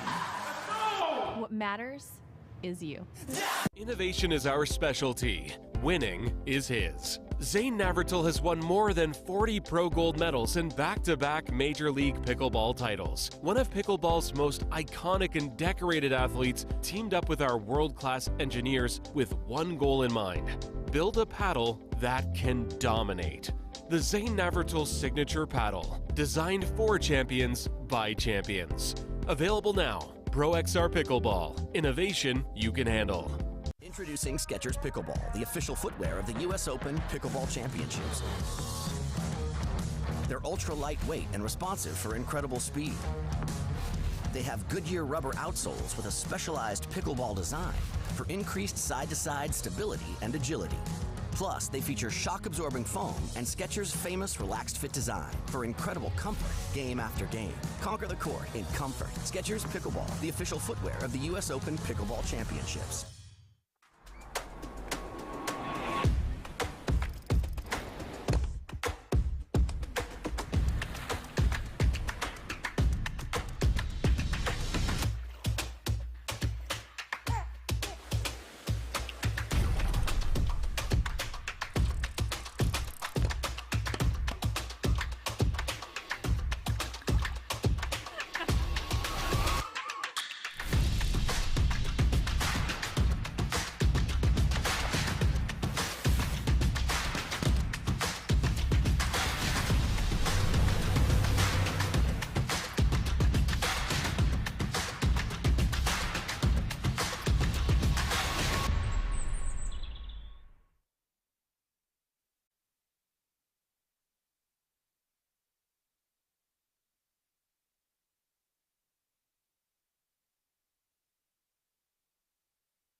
Yeah.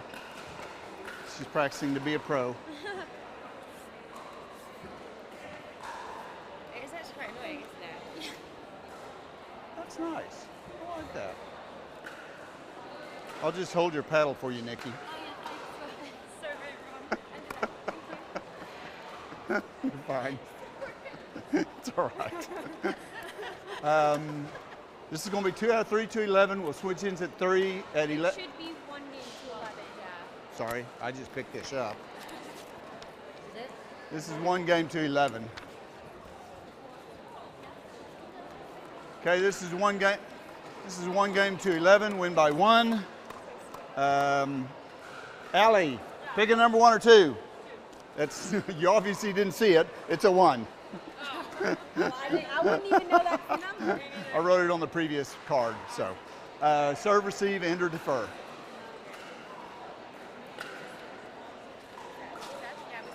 Okay. End? At end? Okay. Good. That's how I wrote this out. Are y'all ready? Thank you. Okay.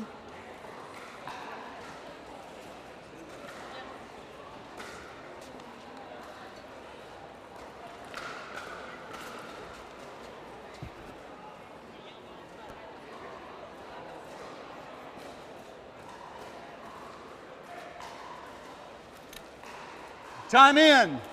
0-0.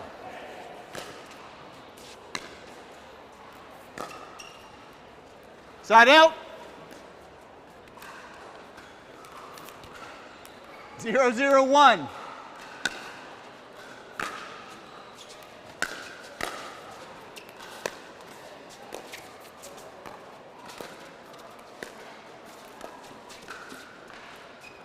Point.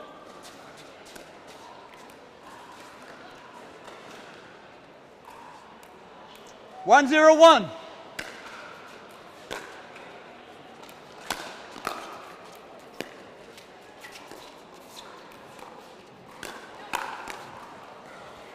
Point.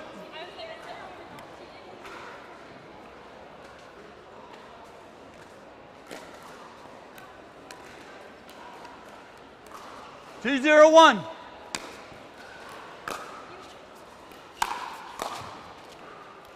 Point.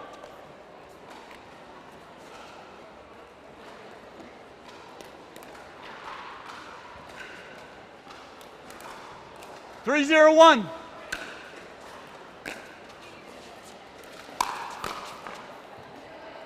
Point.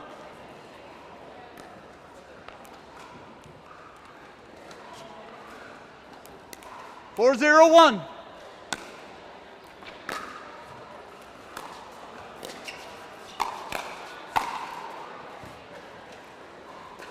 Point.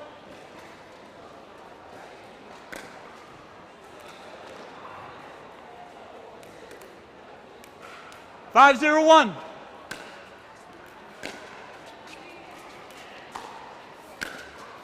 Point.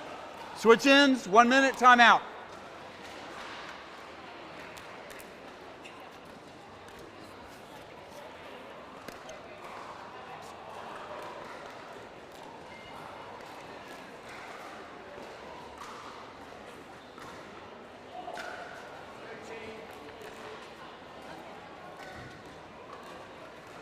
Thank you. Time in. 6-0-1.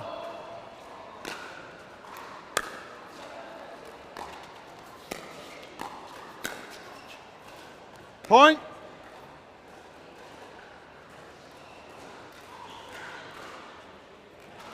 Seven, 0-1.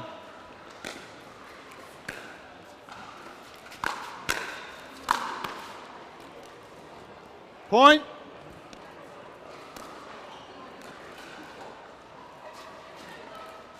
Eight, 0-1.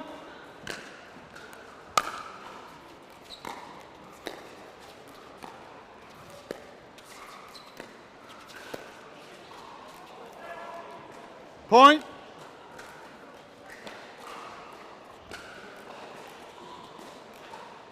Nine, 0-1.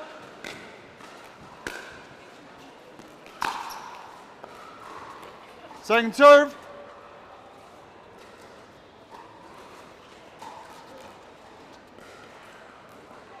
Nine, 0-2.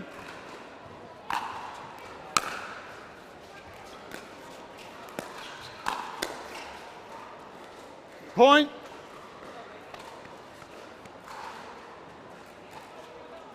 Ten, 0-2.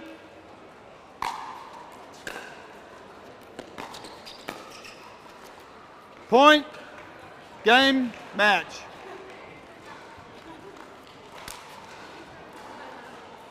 Well, was it fun? Yeah, I mean, It I was was in- easy for you. Well done. Thank you. You're welcome. Here, I'll help you over. Oh, I thought you were.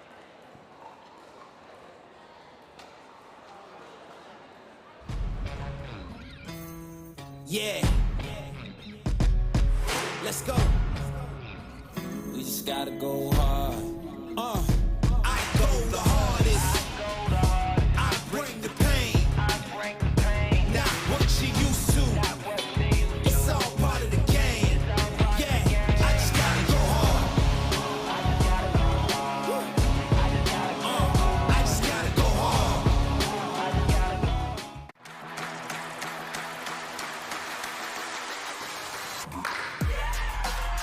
No matter the type of player you are, Junior, for now. No matter where you're from. אני מישראל, שלום. no matter your gender, no matter your age, No matter what tour you play on or who you play with. What matters is your love of the game. celebrating the sport, and knowing your level so that you can keep pickleball fun and fair for everyone. What matters is you. Innovation is our specialty. Winning is his. Zane Navratil has won more than 40 Pro Gold medals and back-to-back Major League Pickleball titles. One of pickleball's most iconic and decorated athletes teamed up with our world-class engineers with one goal in mind: build a paddle that can dominate. The Zane Navratil Signature Paddle, designed for champions by champions. Available now.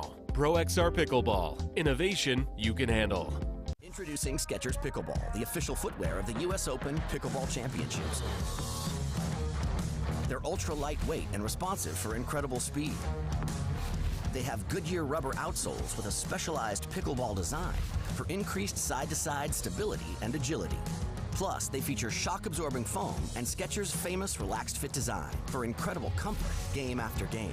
Conquer the court in comfort. Skechers Pickleball, the official footwear of the US Open Pickleball Championships.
Start here, okay?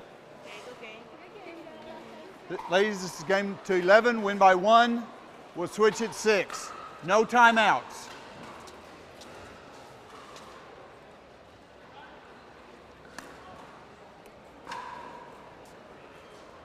Hold that.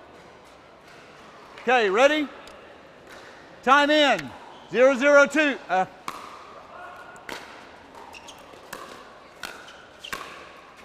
Side out.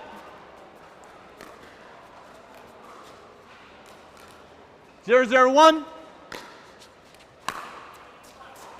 Point. 101.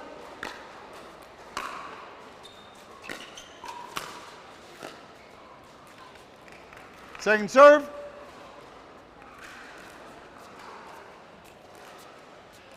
One, 0-2.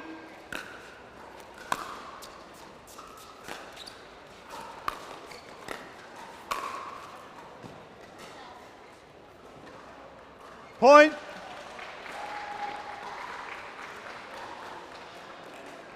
Two, 0-2. Point.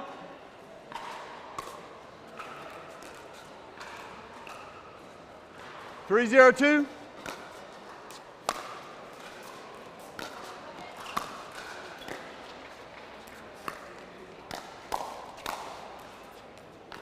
Point.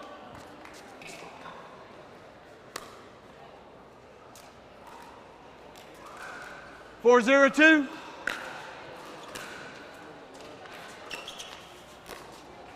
Point.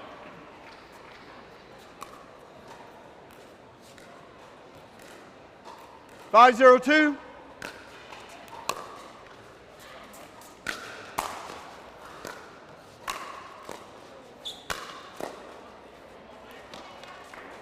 Side out.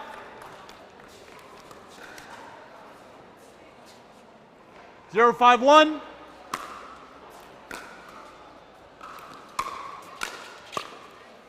Second serve.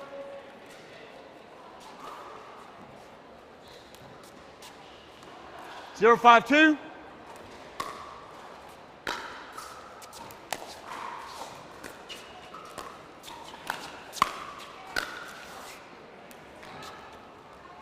Side out.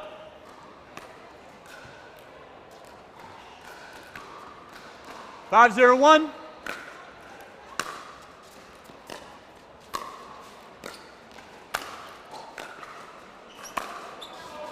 Point. Switch ends. Switch ends.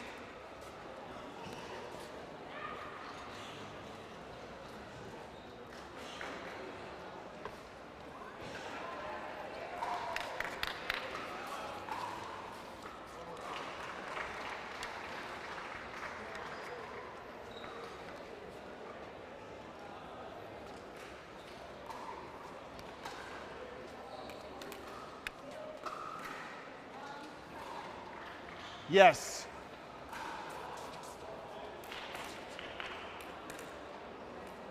Time in. 6-0-1.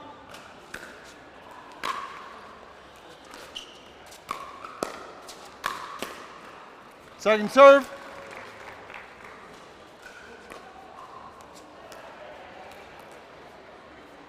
Six, 0-2.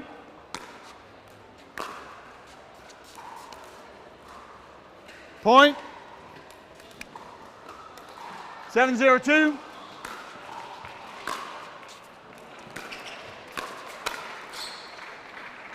Point.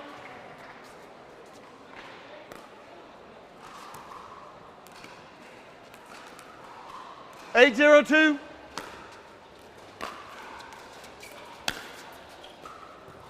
Side out.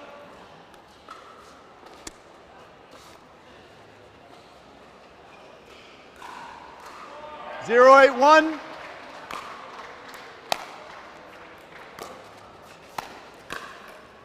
Second serve. 0-8-2. Side out. Hi, Ben. How are you? 8-0-1.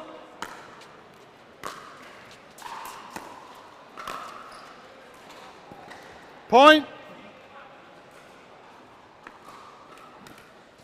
9-0-1.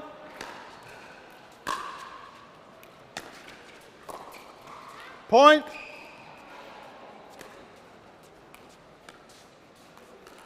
10-0-1.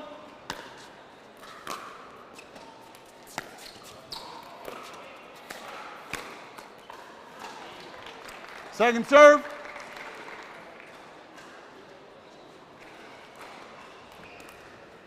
Ten 0-2.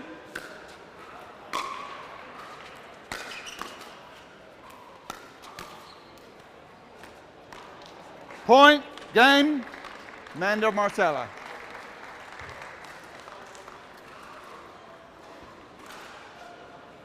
You bet. You bet. You bet. Thanks, guys.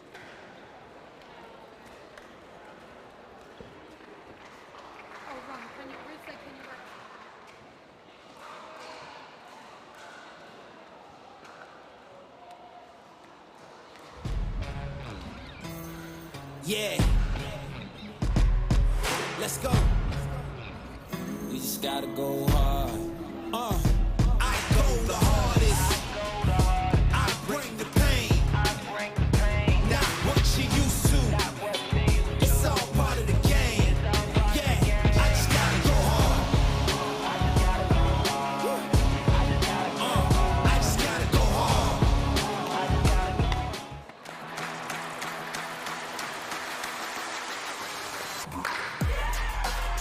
No matter the type of player you are. Junior, for now. No matter where you're from. אני מישראל, שלום. No matter your gender. No matter your age. No matter what tour you play on or who you play with. What matters is your love of the game. Celebrating the sport and knowing your level so that you can keep pickleball fun and fair for everyone. What matters is you. Innovation is our specialty. Winning is his. Zane Navratil has won more than 40 pro gold medals in back-to-back Major League Pickleball titles. One of pickleball's most iconic and decorated athletes teamed up with our world-class engineers with one goal in mind: build a paddle that can dominate. The Zane Navratil signature paddle, designed for champions by champions. Available now. Pro XR Pickleball. Innovation you can handle. Introducing Skechers Pickleball, the official footwear of the US Open Pickleball Championships. They're ultra lightweight and responsive for incredible speed. They have Goodyear rubber outsoles with a specialized pickleball design for increased side-to-side stability and agility. Plus, they feature shock-absorbing foam and Skechers' famous relaxed fit design for incredible comfort game after game. Conquer the court in comfort. Skechers Pickleball, the official footwear of the US Open Pickleball Championships.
This is a game to 11. Win by 1. We'll switch at 6.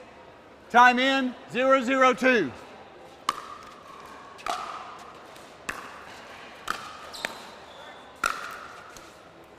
Side out.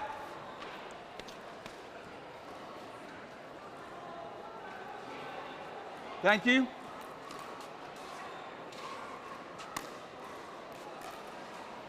Zero, 0-1.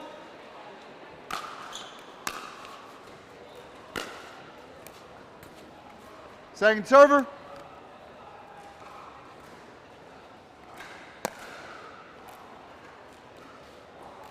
Zero, 0-2.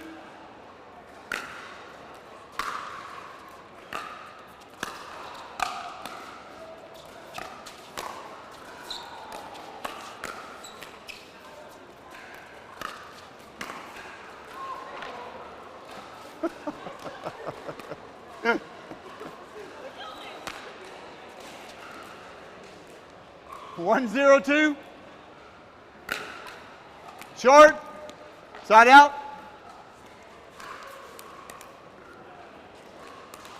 Zero, 1-1.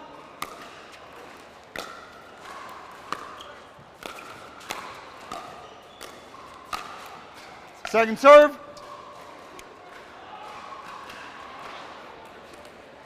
0-1-2. Side out. 1-0-1.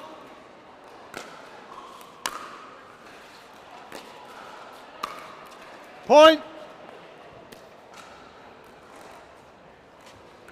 2-0-1.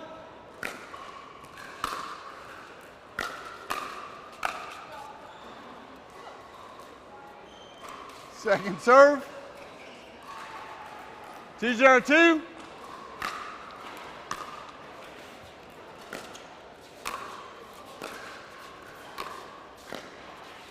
Side out.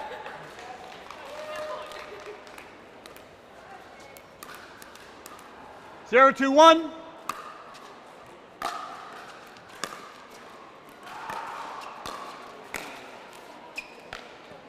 Second serve. 0-2-2.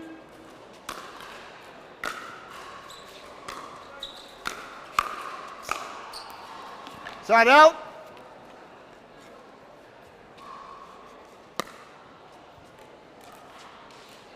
Two, 0-1.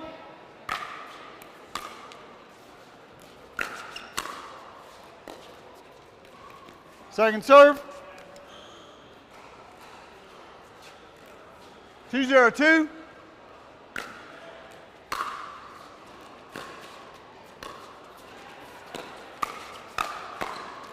Point.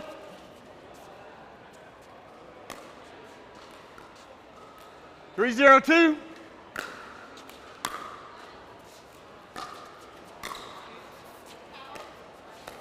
Point. 4-0-2.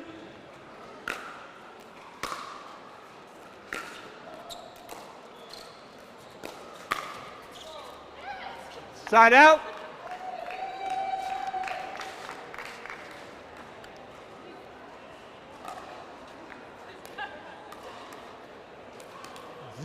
Zero, 4-1.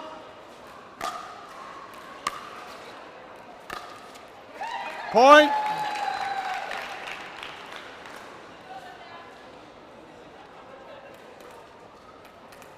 One, 4-1.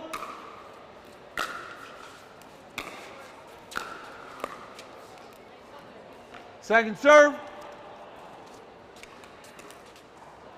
1-4-2. Side out.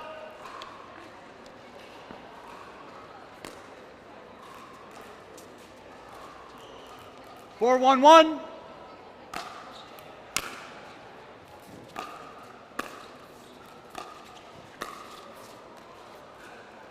Point.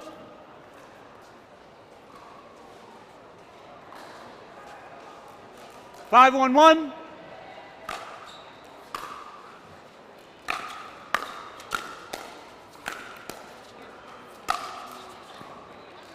Point. Switch ends. Timeout, 1 minute.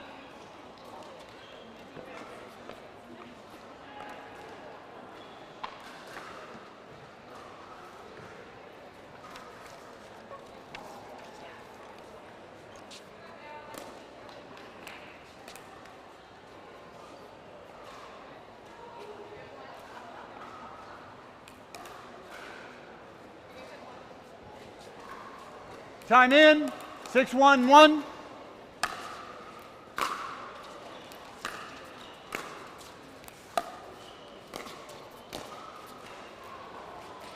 Second serve.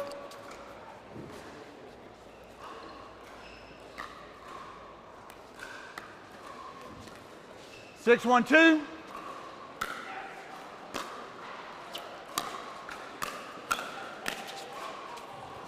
Point.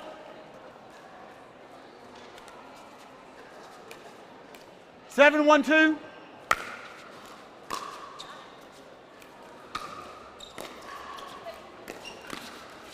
Point.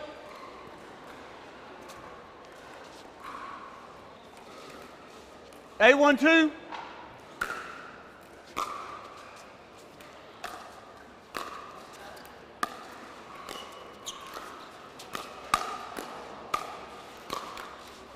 Point.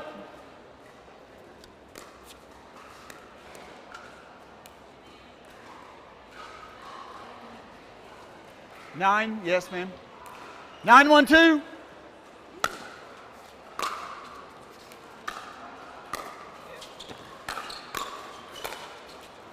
Point.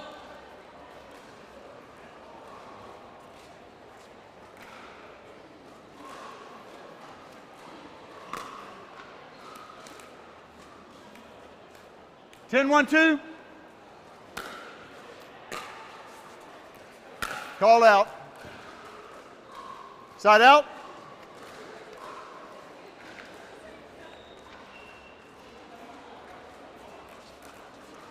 One, 10-1.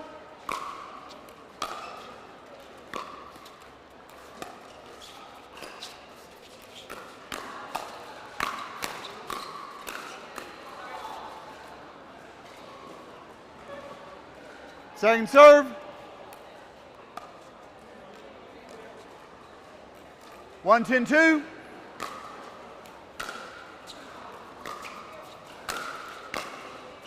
Side out. 10-1-1.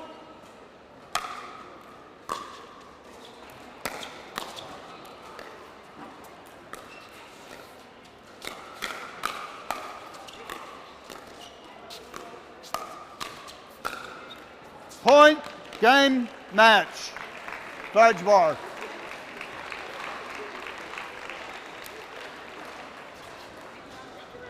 Well done. Yeah. It lasted longer than, you know, yeah. Well done. I'll sign it. Oh, sorry, I've started at 11. When did you write 11 down?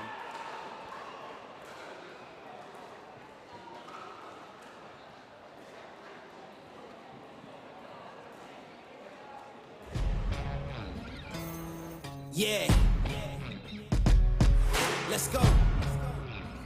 We just gotta go hard. I go the hardest. I bring the pain. Not what you used to. It's all part of the game. Yeah. I just gotta go hard. I just gotta go hard.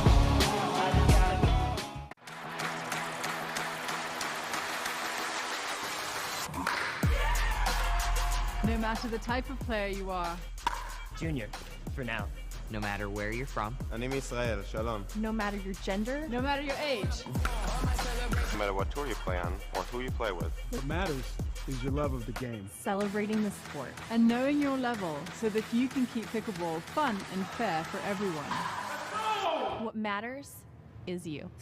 Innovation is our specialty. Winning is his. Zane Navratil has won more than 40 Pro Gold medals and back-to-back Major League Pickleball titles. One of pickleball's most iconic and decorated athletes teamed up with our world-class engineers with one goal in mind: build a paddle that can dominate. The Zane Navratil Signature Paddle, designed for champions by champions. Available now. Pro XR Pickleball. Innovation you can handle. Introducing Skechers Pickleball, the official footwear of the US Open Pickleball Championships. They're ultra lightweight and responsive for incredible speed. They have Goodyear rubber outsoles with a specialized pickleball design for increased side-to-side stability and agility.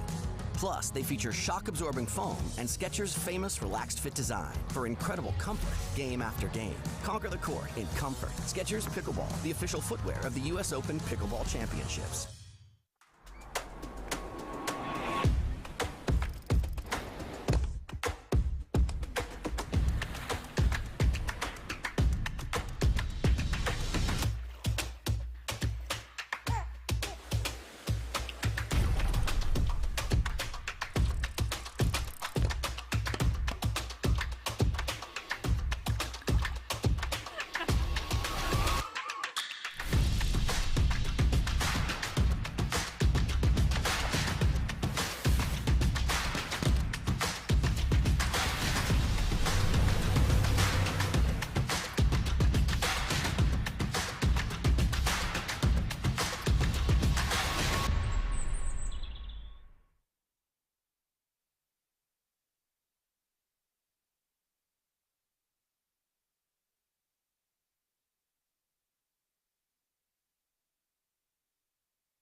11.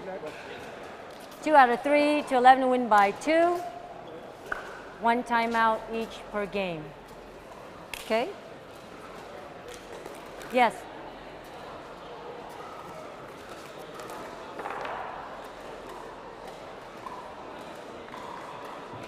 Okay, starting off serving. Julian and Theo. Theo starting server, thank you. Nick and Ryler. Ryler starting server. Please wait till the full score is called before you serve. Time in, 0-0-2.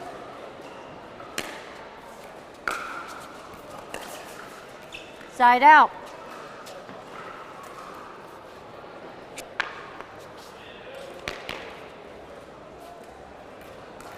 Zero, zero, one.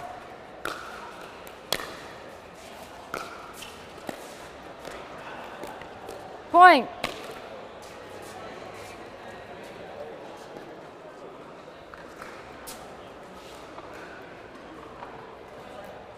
One, zero, one.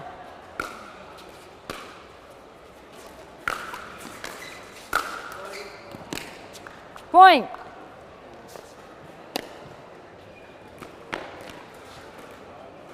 Two, zero, one.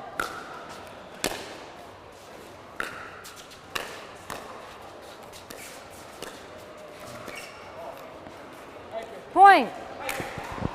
Bring you here live at the quarterfinals of the English Open Men's. 3-0-1.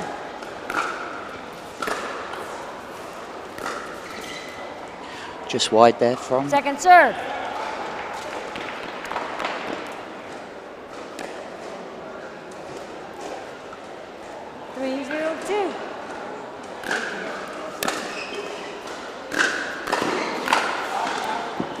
Side out.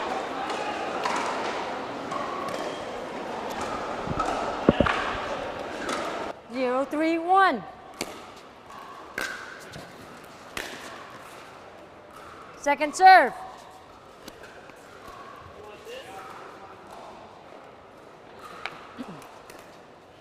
Zero, three, two.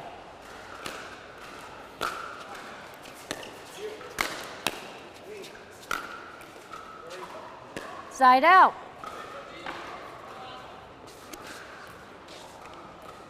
Three, zero, one.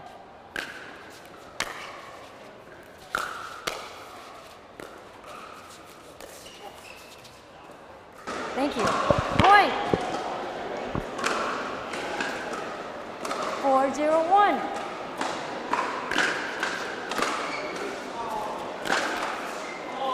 Second server. 4-0-2.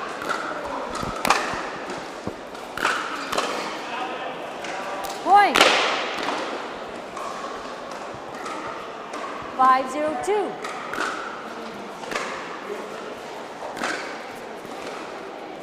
Side out. Turnover back now to the Patel brothers. 0-5-1. Theo to serve.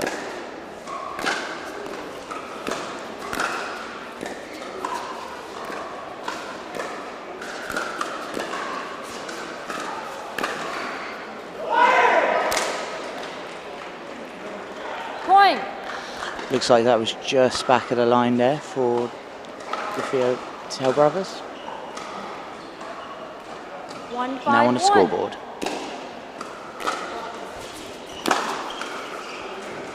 Second serve. That one unfortunately sailing long there. 1-5-2.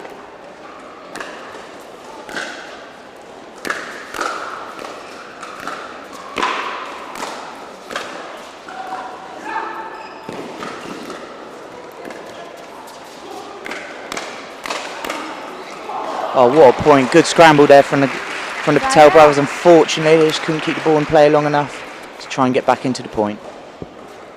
5-1-1. Second serve. Fortuna's missed serve there. 5-1-2.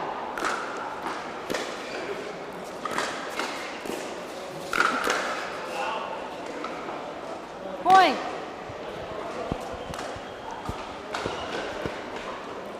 6-1-2.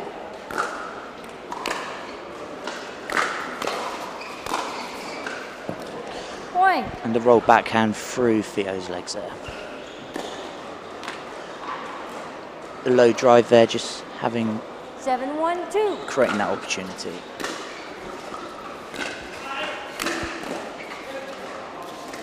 Side out. And a backhand drive there as well with the flick from Theo there. 1-7-1.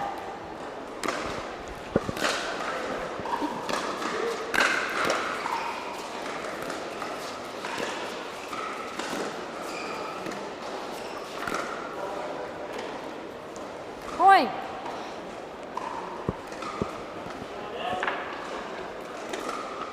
Two, 7-1.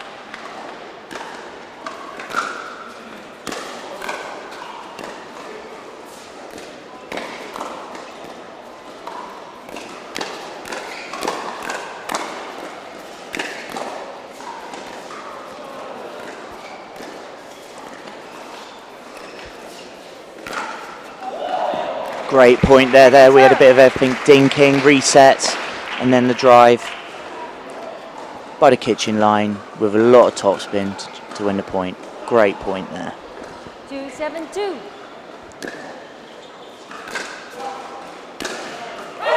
Nice backhand drive down the line there. After it looked like a little bit of confusion in the switch up there. 3-7-2.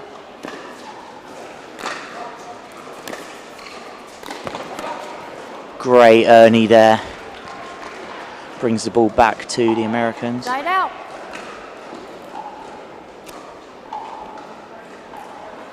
Seven, 3-1.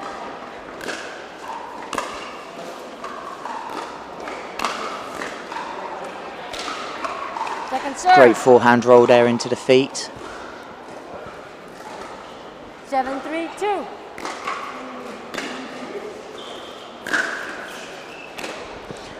Side out. Quick side out there, giving the Patel brothers now another opportunity to try and gain some points.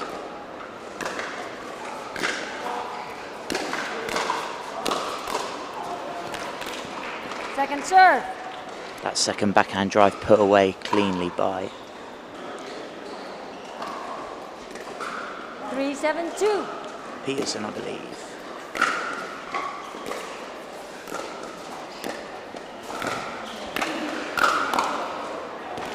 Side out.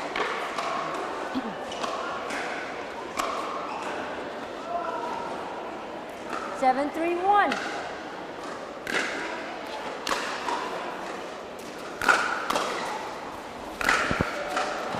Well left there by Theo.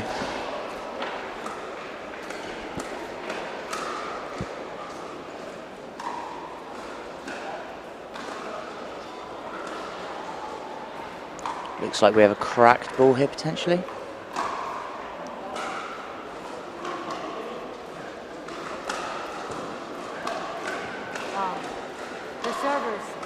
The servers get to select. Servers, please select your ball. Good? Okay. You have 7. You have 3. Yes. You have 7. They have 3. Yes. Quick check there for the positioning after the crack ball to make sure they don't lose a point.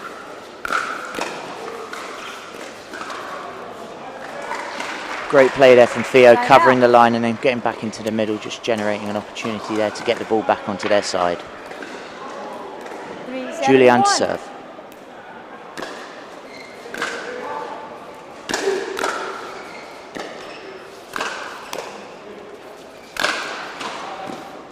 Second serve.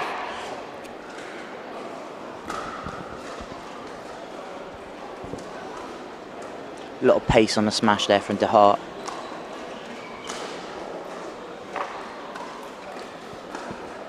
Three, 7-2.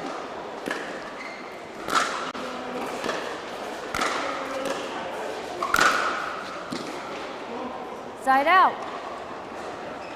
Ball wayward going a little bit high now from both brothers.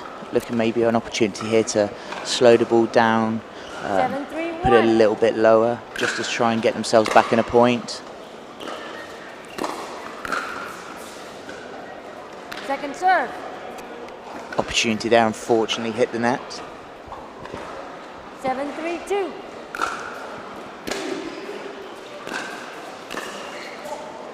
Point.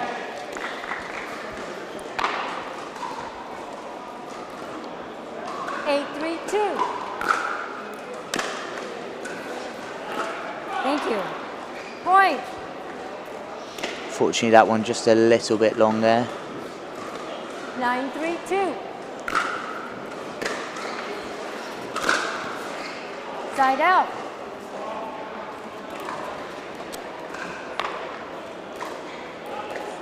Three, 9-1.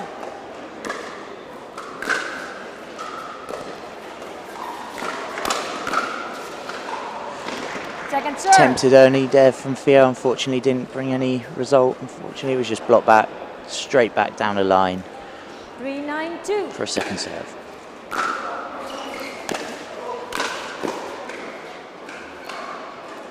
Side out.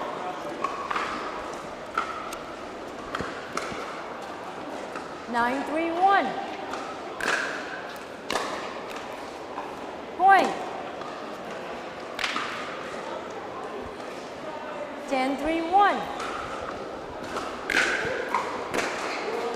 Point. Game. 11-3. Nick Ryler. Timeout. Change ends.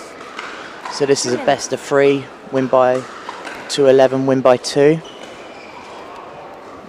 The Americans, Peterson and DeHart, have taken the first set over the Patel brothers.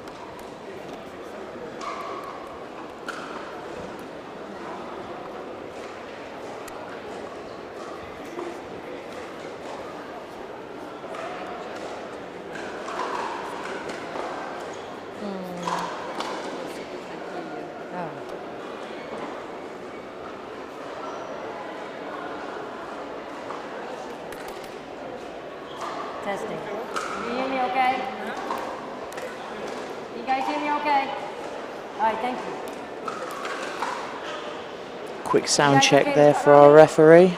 Starting the second set with the Americans, Peterson and DeHart to serve. Time in.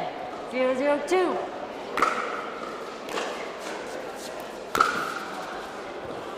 Side out.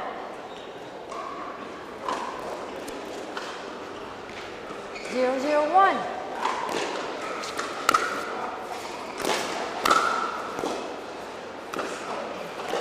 Good deep rolls here. Julian trying to get him and his brother back into this point to the kitchen line as they do. Flurry of hand of an exchanges there, still continuing.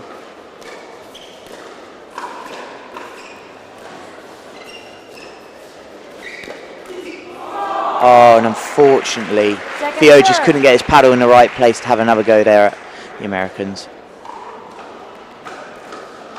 0-0-2.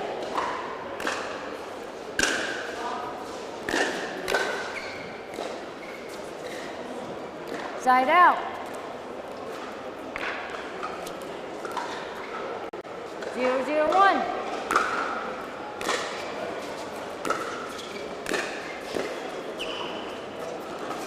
That one tipping the edge of the court. Second serve. Bit of fortune for both teams there, with the ball just going tipping across the court, and then the missed dink from DeHart. Thank you. Wayward Point. dink there from Julian. 1-0-2.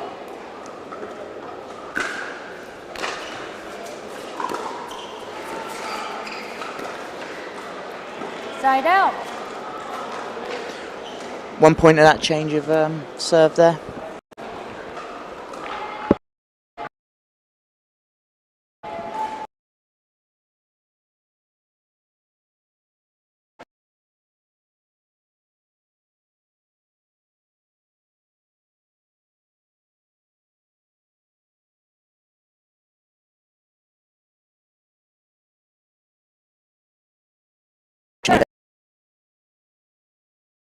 point opportunity. 0-1-2. Julian serve. Smash from Theo, down the line, keeping the ball deep. A few more drives.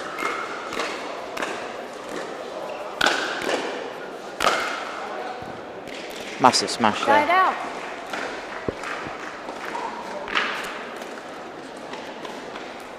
One, 0-1. Nice deep serve there to Theo. Point. Unfortunately, a clash of paddles at the same time of trying to execute that smash across the court wasn't created the hitting into the net. Slice backhand. Second serve. Nice deep slice backhand there, making it a little bit more difficult there to get the third drop in.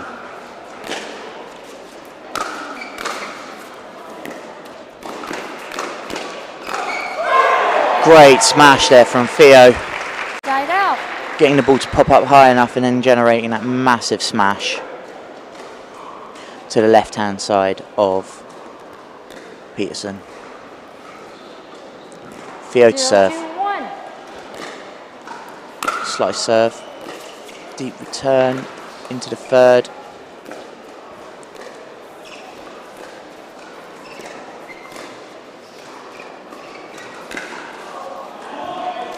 Point. A lot of great deep slicing 1-2-1. dinks from Julian there. His courts are very grippy, so any sort of slice is going to bring a lot of deviation and a lot of hand battles there. And a great point from Theo and Julian there to make it 2-all. 2-2-1. Second serve. One-handed backhand drive, unfortunately going into the net there after generating two very good points 2-2-2. to bring them back to square.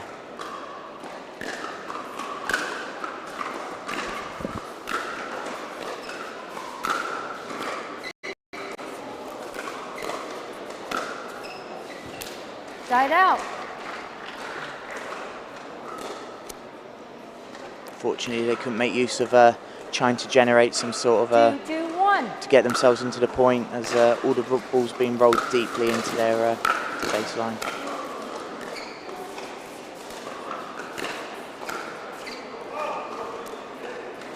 Second serve.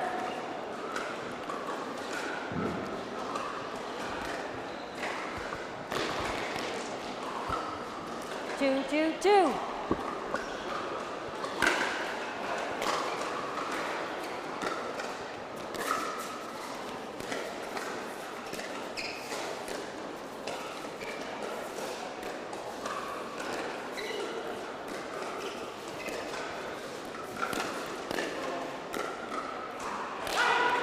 Only attempt there, unfortunately, didn't prove any result. Fortunately, the ball bounced just before 2-2-1. the line, giving the serve back to Patel brothers.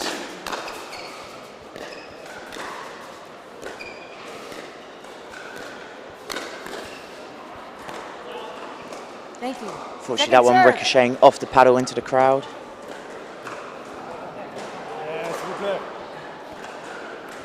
Thank you. 2-2-2.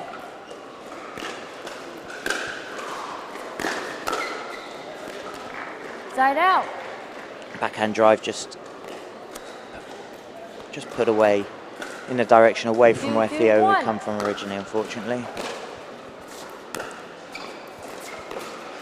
Great dink there.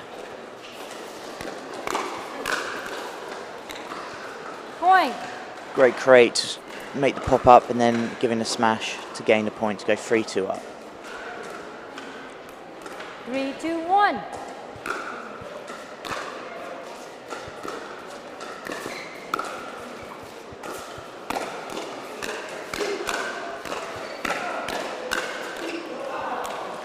Point.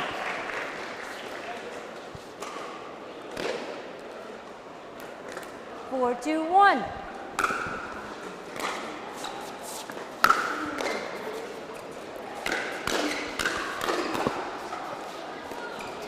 Coming off the cord slightly there. with the lob. Backhand smash. Oh, unfortunately, Theo could not get there. And crashing into the barrier. Great effort there from Theo.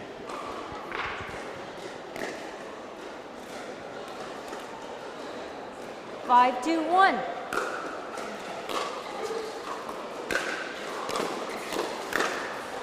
Point.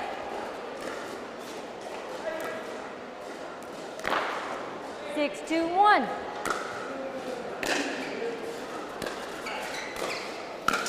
Little long that third, creating this now. Point. Thank you. And then the shot ricocheted, unfortunately.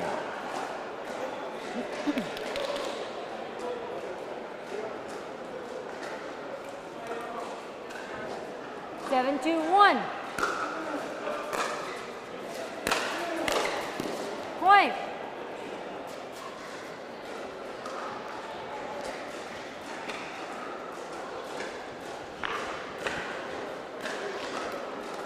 Both Theo and Julian here are very explosive, pickable players. Timeout receivers. And it's good to see that they're still keeping the same style, even though it should be against stronger opposition across from America. Yes. Part of what's keeping it so slick is there's like loose gravel. Okay.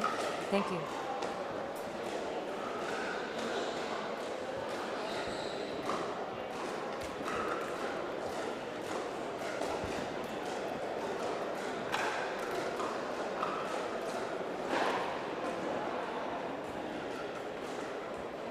Receivers, 0 timeouts remaining. Servers, 1 timeout remaining, 15 seconds.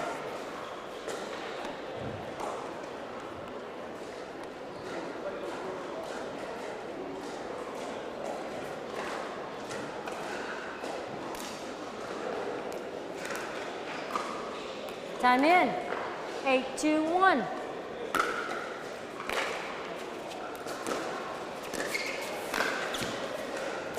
Second serve. Fortunately, DeHart could not make use of that backhand 8-2-2. smash.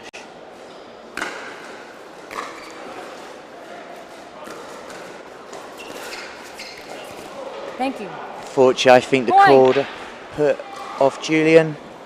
He's not able to 9-2-2. put the same shot he usually would.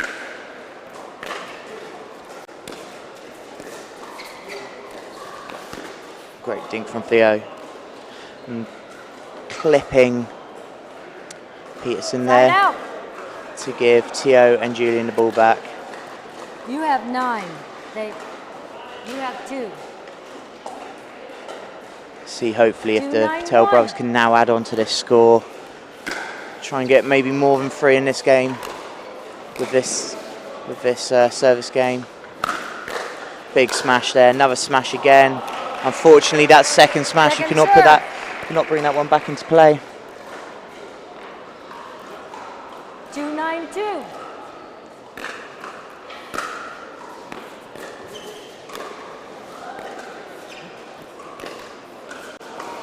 Unfortunately, the cord there, bringing the side change. 9-2-1.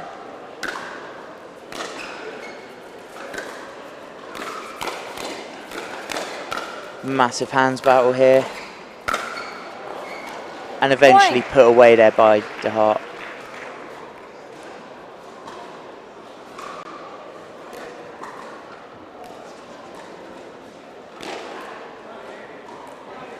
Ten, 2-1.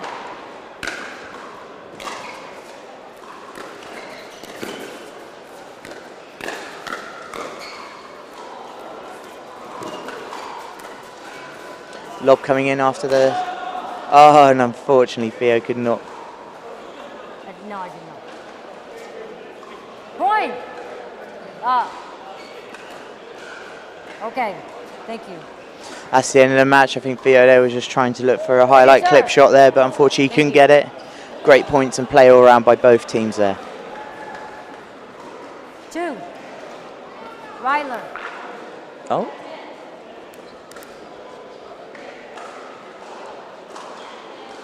Oh, I'm not sure what happened there, unfortunately. But they're on second serve now. Wide back. ATP saved, and unfortunately, with saving on the ATP, popped the ball up and then was smashed away. Great match.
Yeah.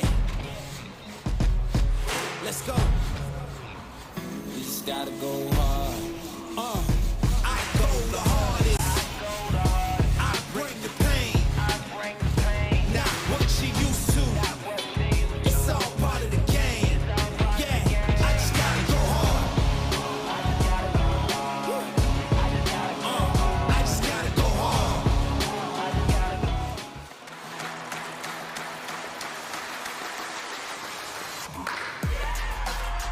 No matter the type of player you are. Junior, for now. No matter where you're from. אני מישראל, שלום. No matter your gender, no matter your age. No matter what tour you play on or who you play with. What matters is your love of the game. Celebrating the sport and knowing your level so that you can keep pickleball fun and fair for everyone. What matters is you.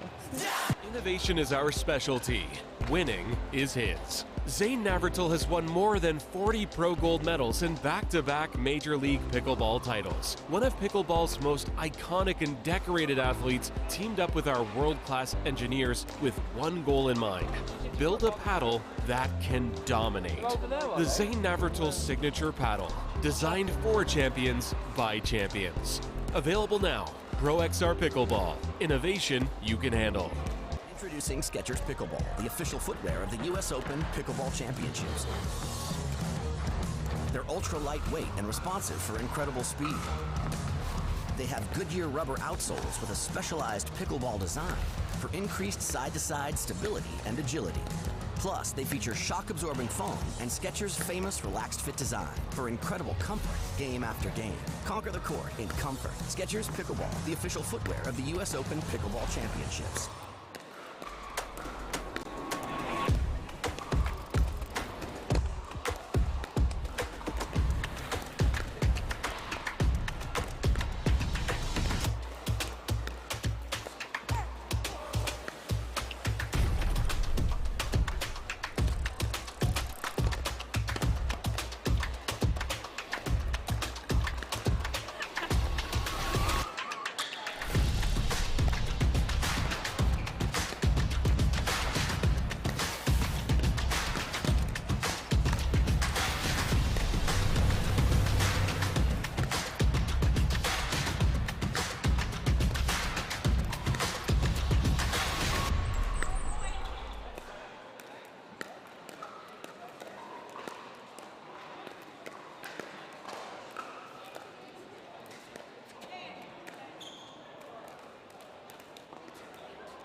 Before you start serving,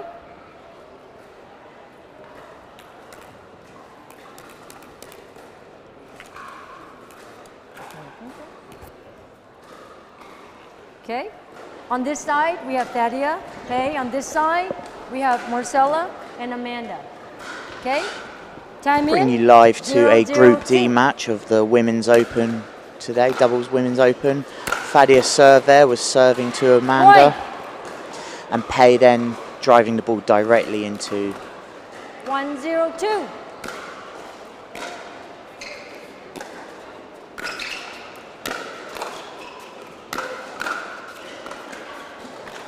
Side out.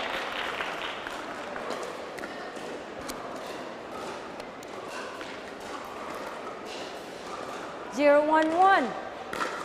Amanda to serve with Pei on the right-hand side, starting out with the stack. Dinking directly across to Marcella.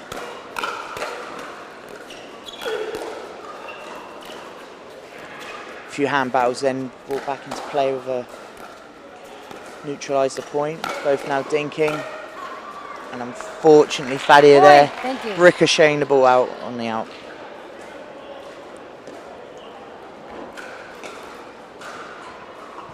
Amanda and Marcella also choosing to stack here. Thadia with a deep top hand shot. Second serve. Down to Marcella, and with Pei putting it away directly at Amanda. Marcella now serving on the right hand side.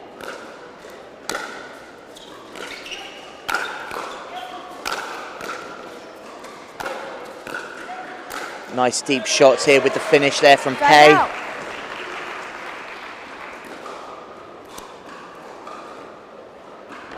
Making sure that ball was not easy for the Americans to get hold of. Pei serving. Thank you. Second serve. Unfortunately, that shot from Pei was a little long. 1-1-2.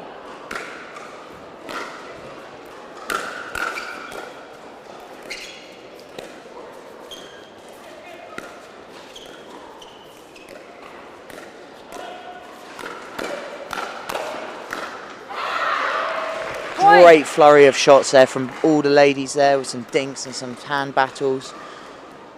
Thadia and Pei able to get on top of that one, with Thadia serving on the right hand side in a normal position. Pei unfortunately driving the ball onto the cord,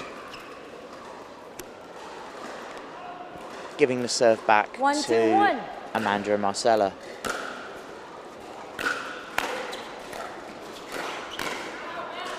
Thank you. Pei shot ricocheting into the paddle of Amanda for the out. 1-2-2.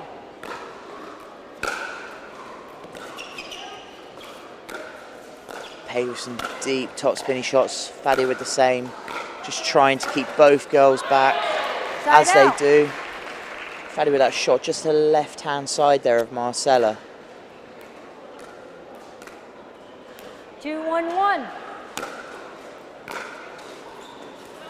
Thank you. Point. Long return there for Amanda. 3-1-1.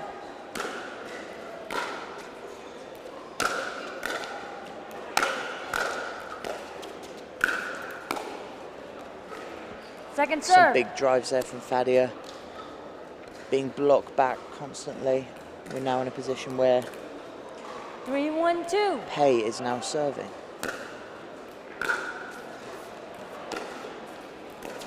Great third there from Pei. Thank you. Side out.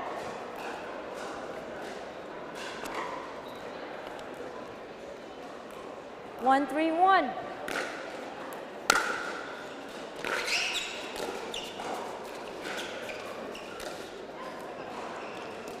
Point. Bit of a loose dink there from Pei, giving 2-3 to Amanda and Marcella. 2-3-1. Thank you. Point. 3-3-1.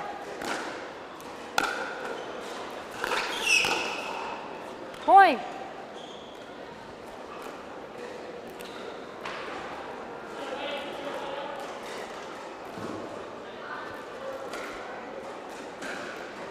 4-3-1.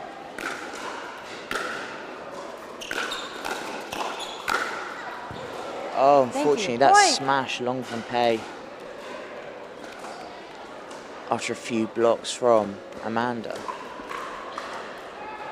5-3-1.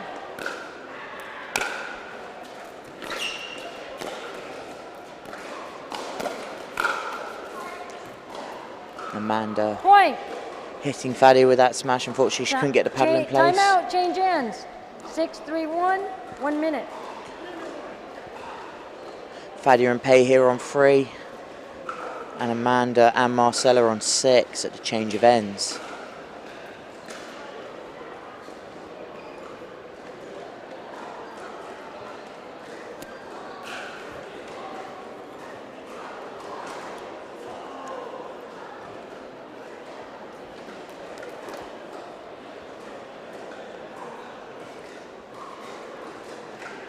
You have 6, yes.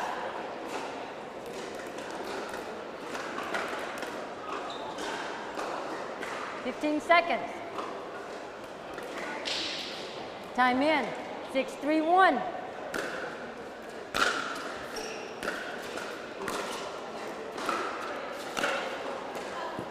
Thank you. Point. That shot dodged there by Amanda from Fadia's drive, giving another point to the Americans. 7-3-1. Great deep serve. And Fadia there Second serve. dispatching the ball.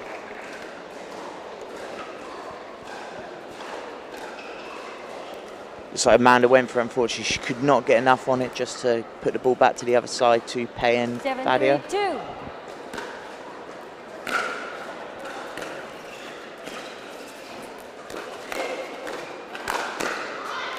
Great smash there from Pei.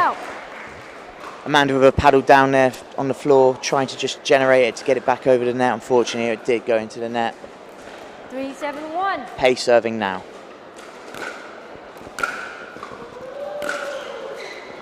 Oh, and a fortuitous cord there from Pei. With the ball, when it came off the cord, just going over the top of the paddle of Marcella. 4-7-1. Deep serve there from Pei. Great save smash there from Fadia. Again, both ladies trying to keep back. Fadia with the lob. And unfortunately, the smash from Amanda went into the net. Fadia and Pei looking to now get a few points onto the board to try and bring her back close to 7.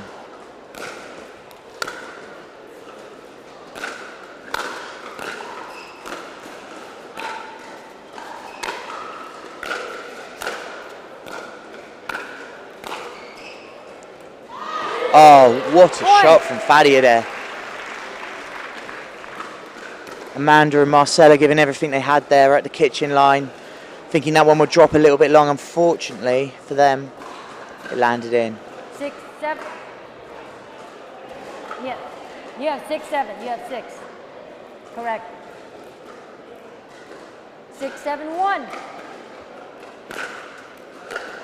Pei serving into the backhand there of Marcella.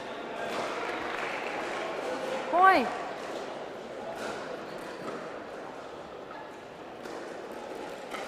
Fadia there dodging that one, similar to like the girls have in the American side earlier in the points. So we're now at 7-all. Fadia's driving down the line on Marcella there. Unfortunately, the block was just too short for Fadia to try and get the next shot.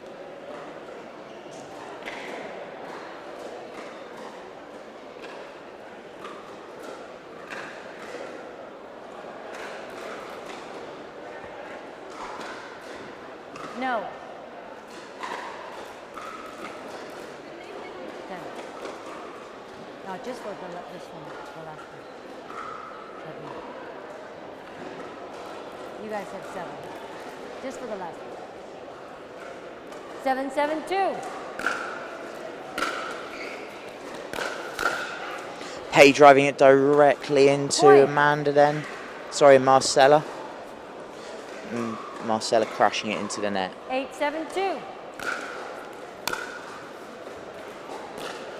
Deep slice return there from the American ladies. Pei going in, unfortunately, trying to drive that ball, but I'm coming a little bit skew off the paddle there, going long. Good amount of points there from Pei and Fadia. 7-8-1. Now with Amanda and Marcella trying to potentially build some points themselves.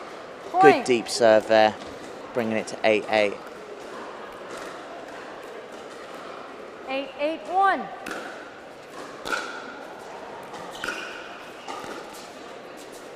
Good dink from Fadia. And unfortunately, Pei trying to bring the initiative there with the harder shot, but unfortunately going into the net. 9-8-1.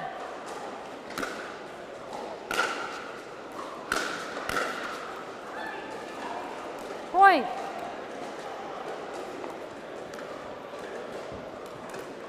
Ten, 8-1.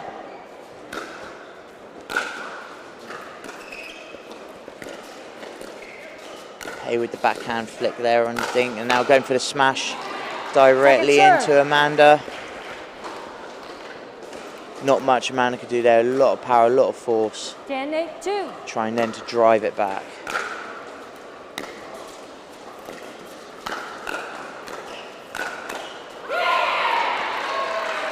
Side out. Pei there making sure the ball ricocheted off Amanda's paddle for the out. Fadia serving at 8-10. 8-10-1.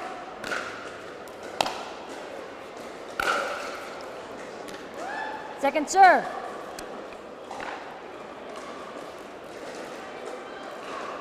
Eight, 10-2.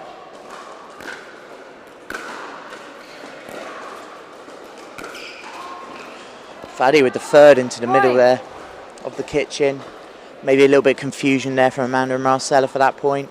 9-10. Pei now serving 9-10. Pei unfortunately with the smash into the net there.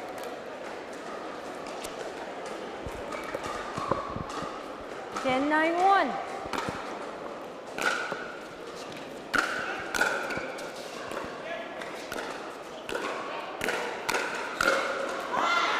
Great smash there from Fadia on the line. Just far enough there for Marcella not being able to reach it. Great point.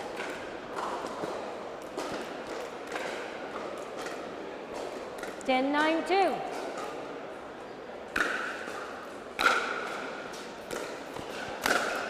Pei smashing that right at the feet of Amanda. Side out. Unfortunately for Amanda, she was caught in no man's land when Marcella's shot was lifted into the air, allowing Pei to smash that one away. Pei now serving at 9-10. 9-10-1.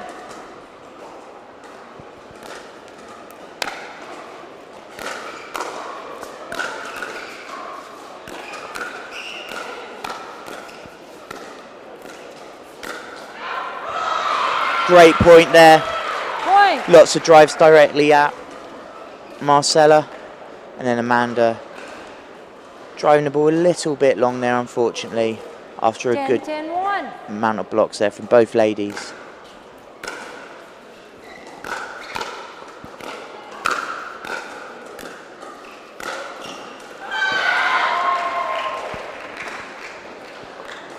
Second serve.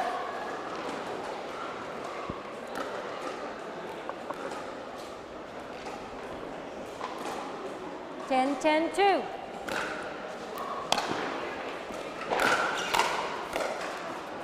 Great block there into the kitchen by Fadia. Pei going cross court, Fadia going cross court. Slight handball there, Fadia blocking that one again. Oh, and unfortunately Fadia Side out. looking to loop that one over with topspin. Not making it, unfortunately. 10-10-1.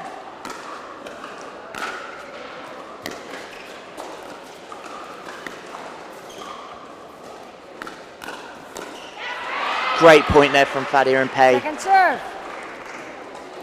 Fadia doing a cross court dink and Pei cutting across more into the middle, and then Pei smashing it away. Pei with a deep loopy return, Fadia just poking it back. Poking it back again, keeping both ladies in no man's land as they come to the kitchen. Side out.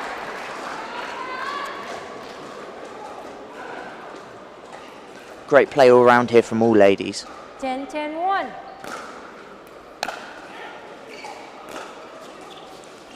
Pei going for the early lob. Fadia going for the lob as well. Pei with the drive. Fadia with the recovery. Oh, and unfortunately the backhand from Fadia just a little bit wide.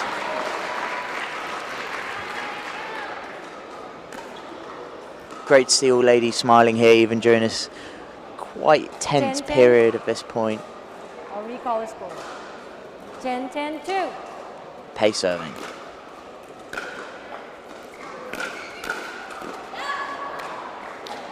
Side out. Marcella's block going into the kitchen, and then unfortunately Fadia's one going into the net. 10-10-1. Amanda to serve.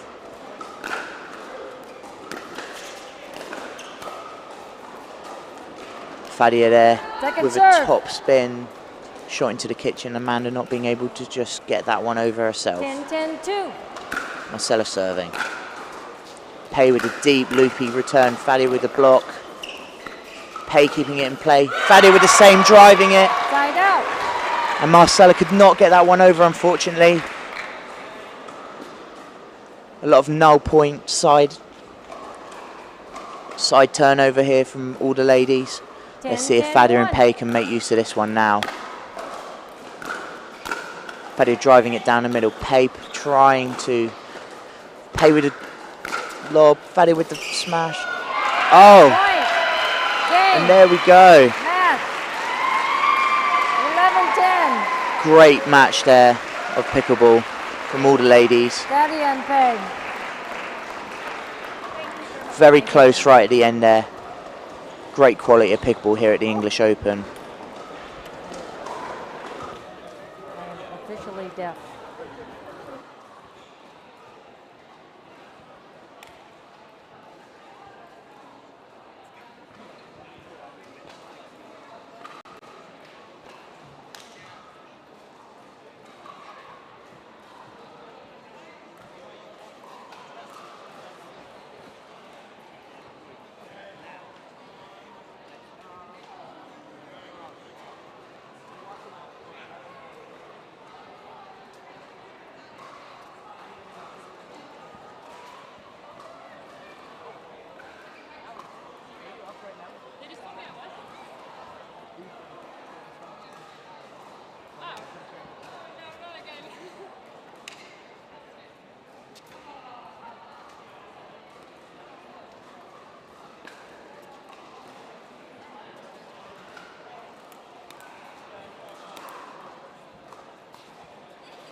It's game to 11.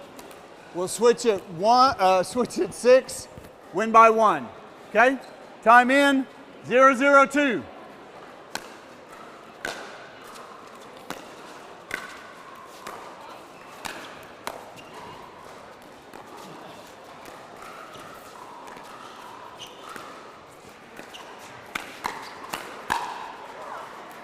Side out.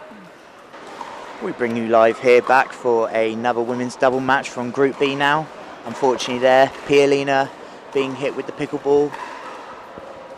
0-0-1. By Alison. Point. Great shot there from Emily. Pialina, a runner-up for the European Championships earlier in Rota this year. Point. 2-0-1.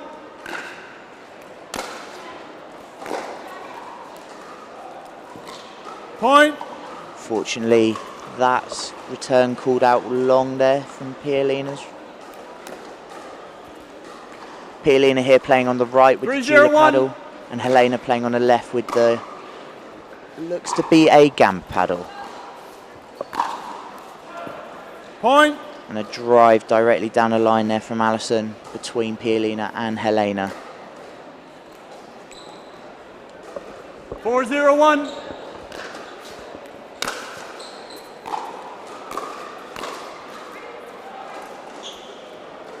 Second serve.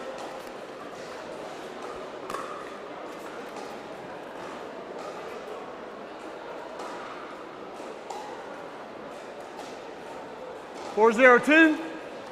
Alison now serving. Pialina with a deep slice. And again, another backhand drive directly down the middle of Pialina and Helena. 5-0-2. Point. Switch ends. Timeout, 1 minute. Did y'all notice, did they vacuum? And we have a quick 6-0 from the American ladies of Emily and Alison here. Pialina and Helena here possibly maybe look at doing something else at the change of ends.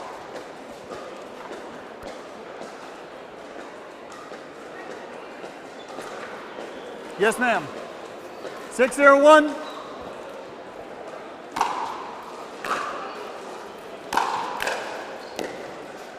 Second serve. Pialina there doing what she does best, getting that shot back across down the middle. 6-0-2. Great deep return there from Pialina with the slice volley to back it up.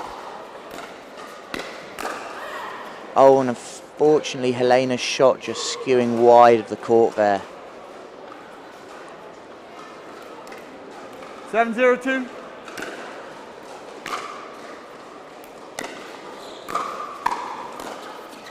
Oh, unlucky for Pialina there.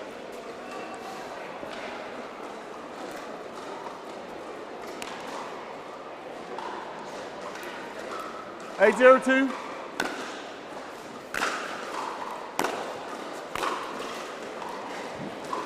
That forehand drive, unfortunately, from Pialina going into the net.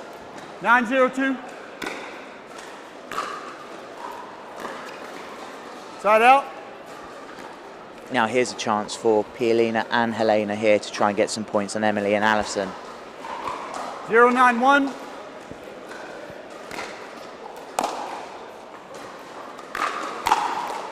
Helena with the drive and then ball ricocheting off Pialina's paddle to go out. Helena now to serve.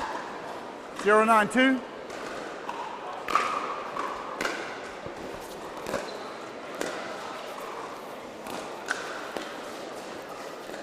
Great shots from Pialina into the net. Point.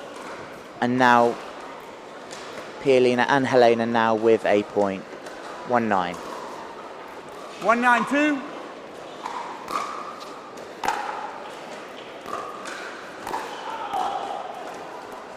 Side out.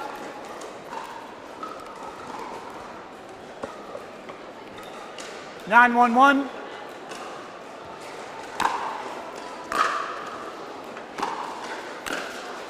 Here, hitting with the backhand drive. Oh, and getting the forehand. Point. Oh, called out by Allison there. 10-1-1.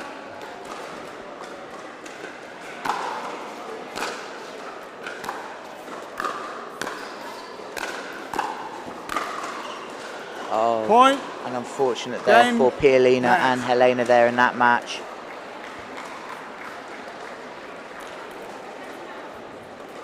That's match. Yeah. Game match. Sorry.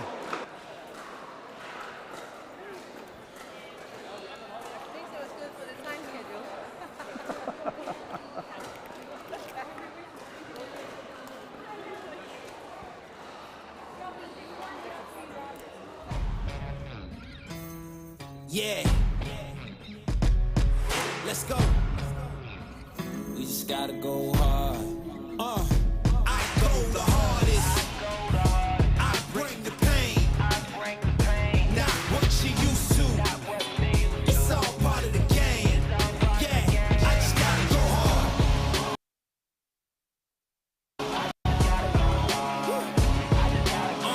I just gotta go hard.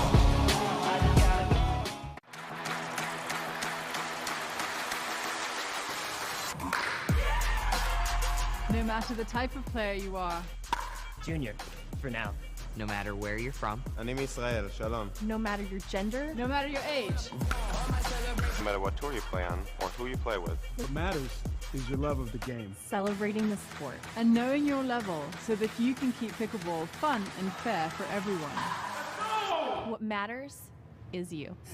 Innovation is our specialty. Winning is his. Zane Navratil has won more than 40 Pro Gold medals and back-to-back Major League Pickleball titles. One of pickleball's most iconic and decorated athletes teamed up with our world-class engineers with one goal in mind: build a paddle that can dominate. The Zane Navratil Signature Paddle, designed for champions by champions. Available now. Pro XR Pickleball. Innovation you can handle. Introducing Skechers Pickleball, the official footwear of the US Open Pickleball Championships.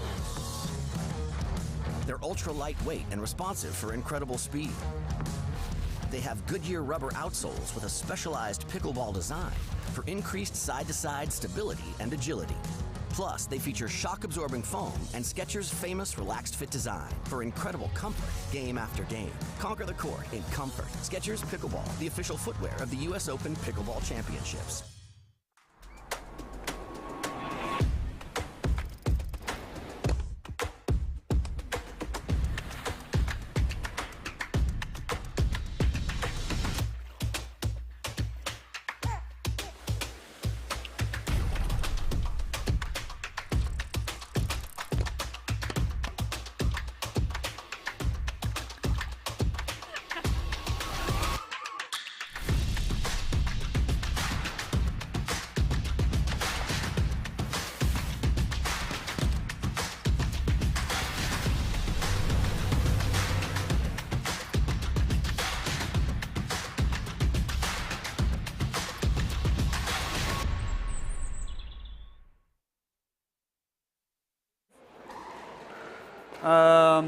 Who's start?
2 out of 3 to 11, win by 2.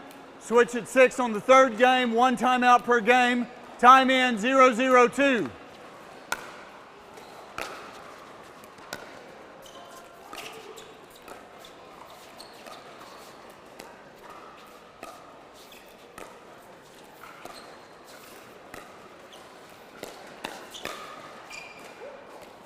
Side out.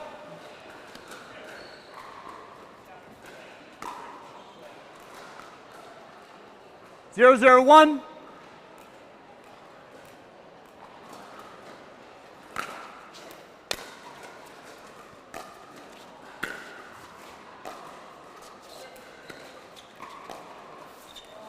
Second serve. 0-0-2.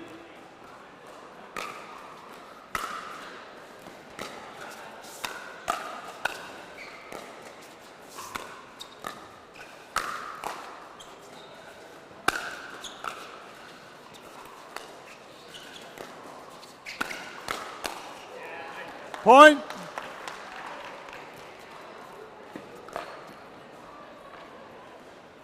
One, 0-2.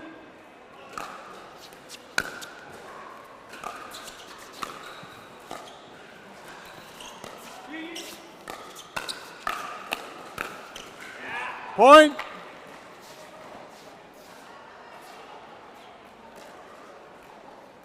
Two, 0-2.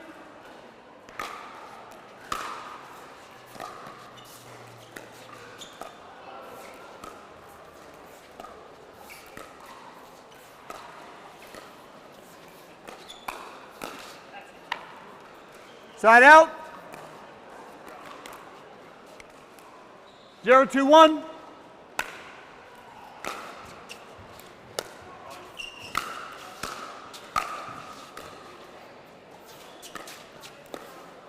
Second serve. 0-2-2.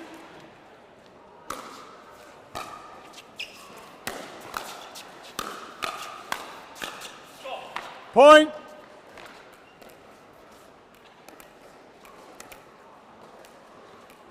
One, 2-2.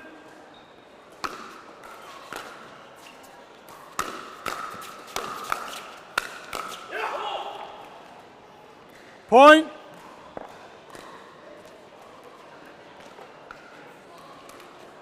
Two, 2-2.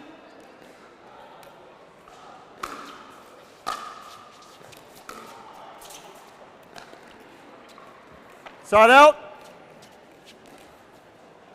2-2-1.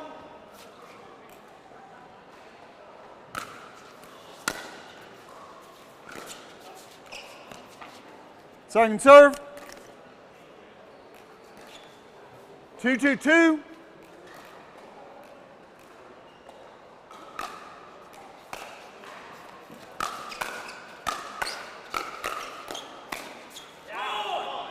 Side out.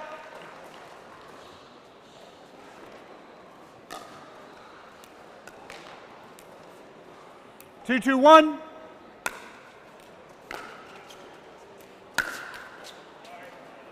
Point. 3-2-1.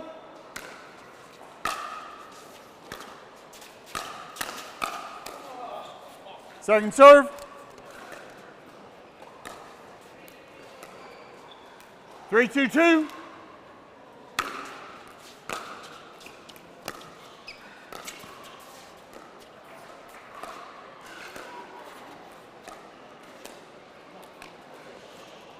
Side out. 2-3-1.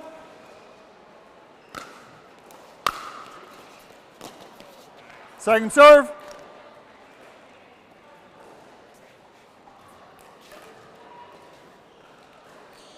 2-3-2.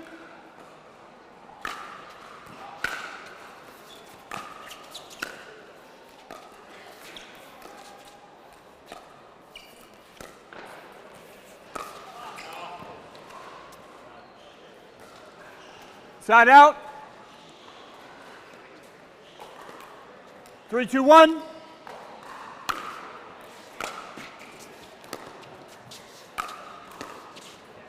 Second serve. 3-2-2.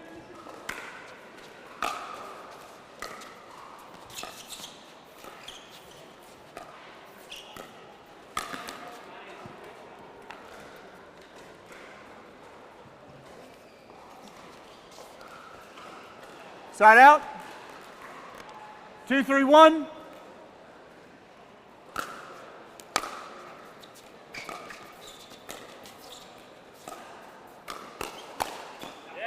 Second serve.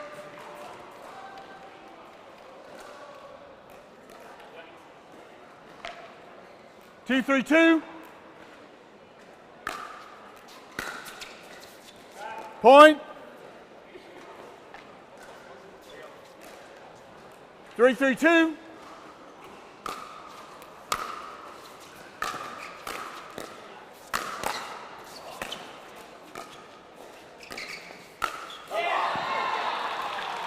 Point.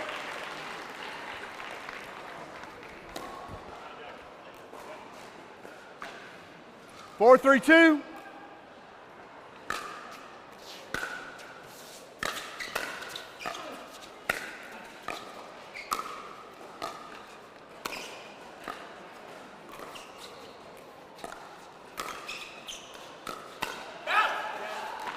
Point.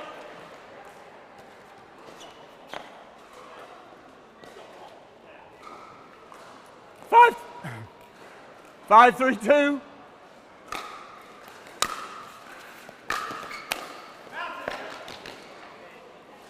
Point.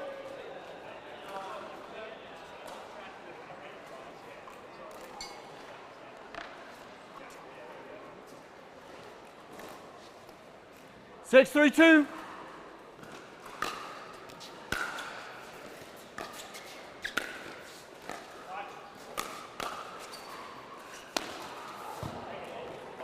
Point.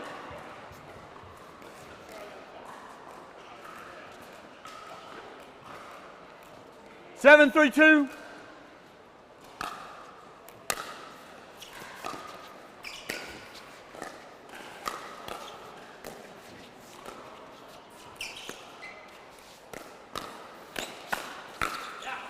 Side out.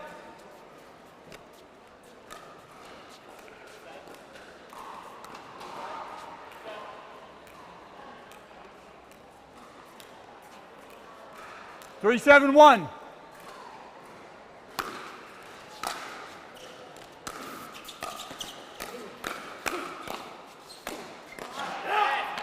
Point.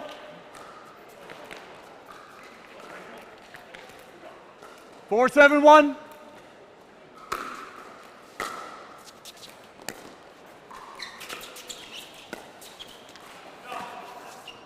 Second serve. 4-7-2.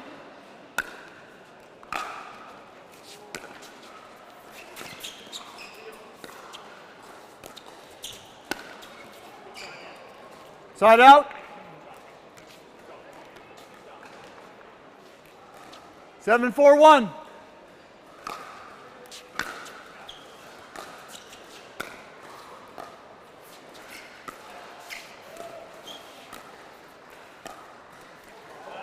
Second serve.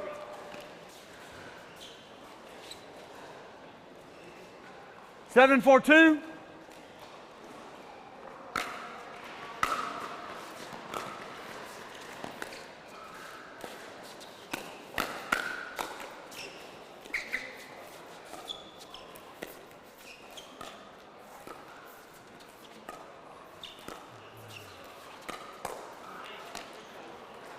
Point.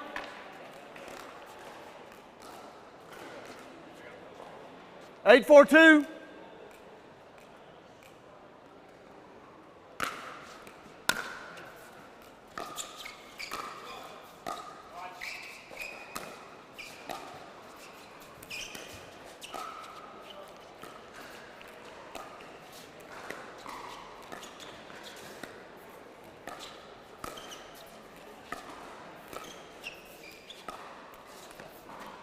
Side out.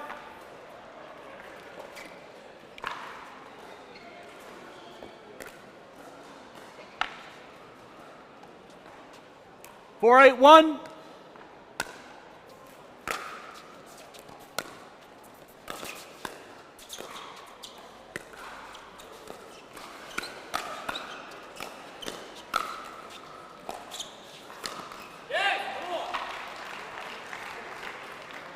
Caden, off your hand.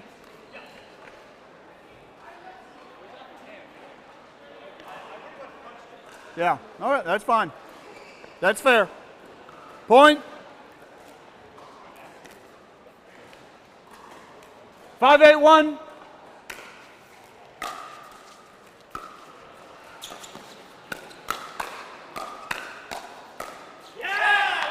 Point.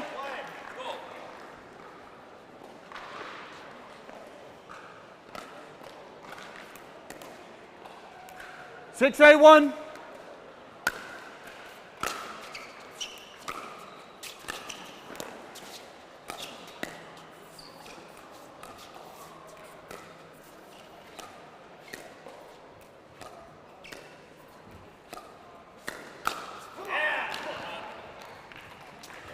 Second serve.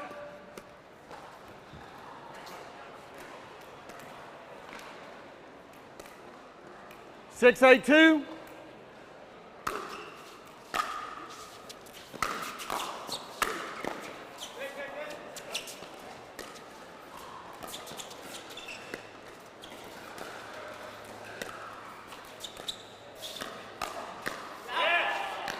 Side out.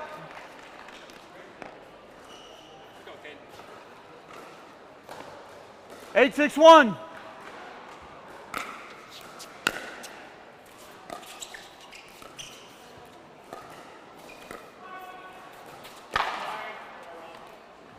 Second serve.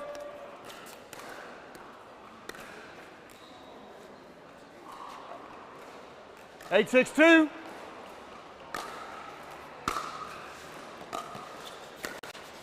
Point.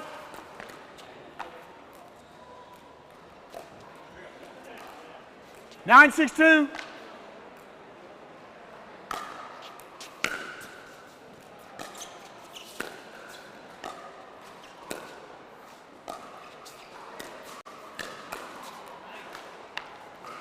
Point.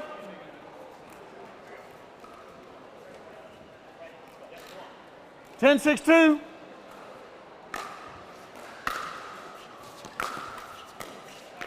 Point. Game. Monroe, Nunnery. 2 minutes, gentlemen, 2 minutes.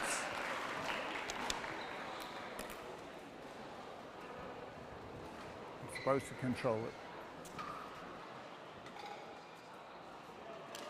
Innovation is our specialty. Winning is his. Zane Navratil has won more than 40 Pro Gold medals in back-to-back Major League and decorated athletes teamed up with our world-class engineers with one goal in mind: build a paddle that can dominate. The Zane Navratil Signature Paddle, designed for champions by champions. Available now. Pro XR Pickleball. Innovation you can handle.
Game 2, time in, 0-0-2.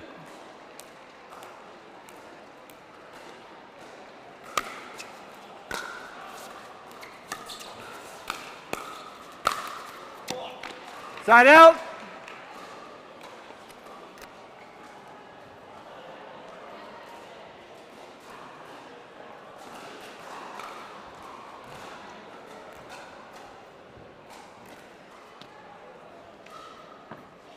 0-0-1.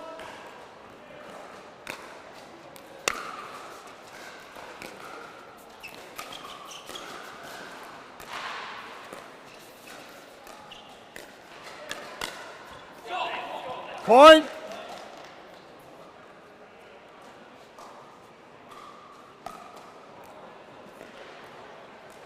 One, 0-1.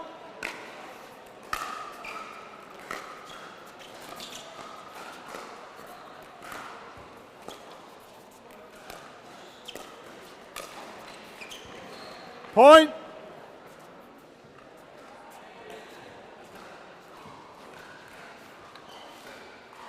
Two, 0-1.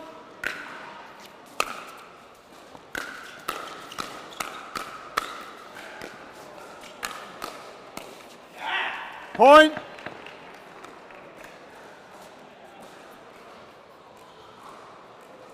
Three, 0-1.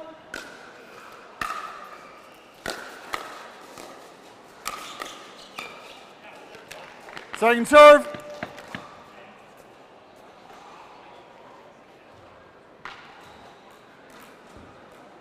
Three, 0-2. Side out.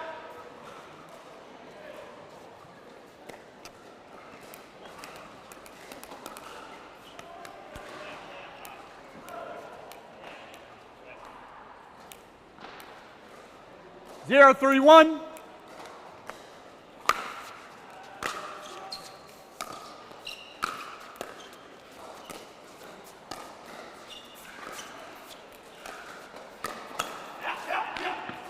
Second serve.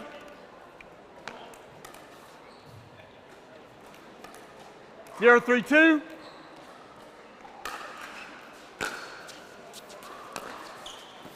Side out. 3-0-1.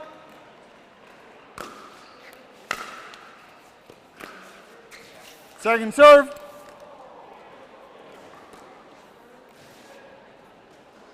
Three, 0-2. Point.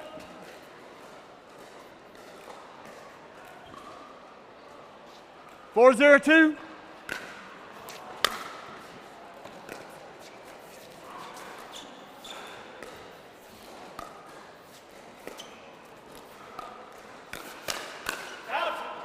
Side out.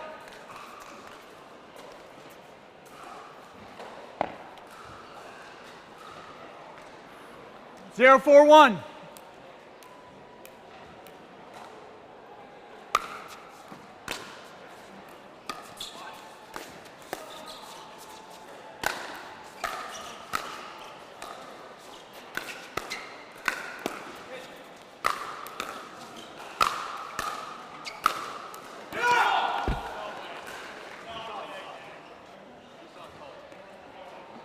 Too close to call.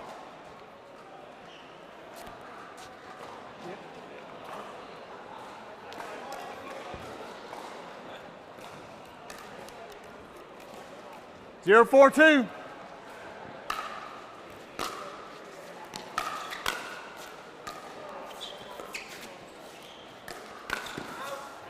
Point.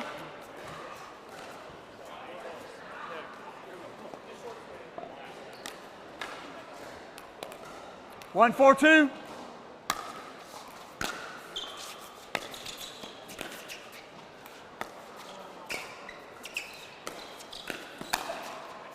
Point.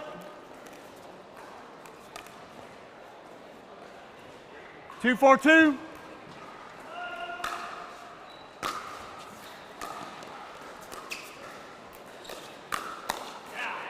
Side out.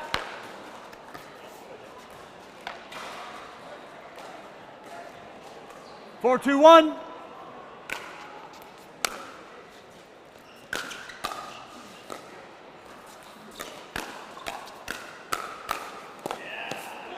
Point.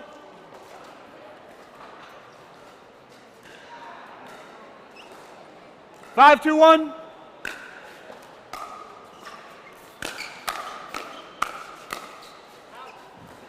Second serve.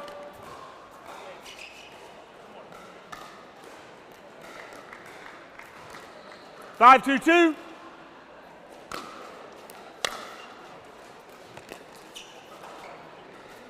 Side out.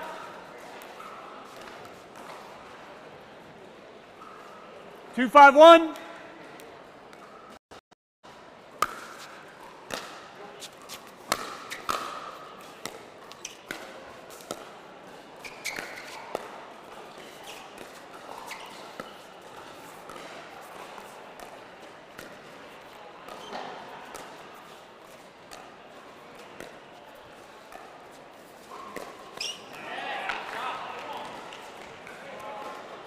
Second serve.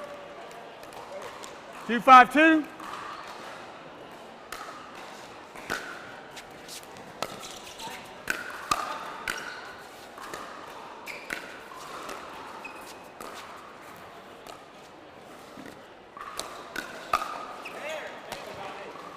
Point.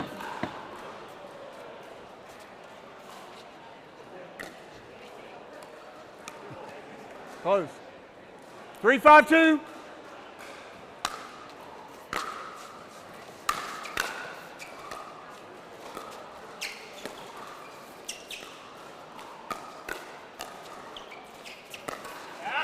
Point.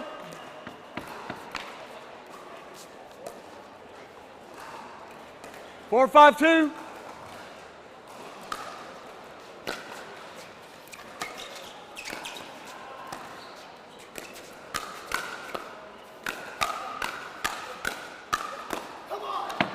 Point.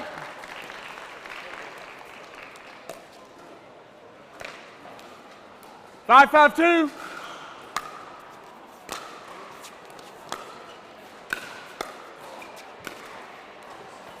Point.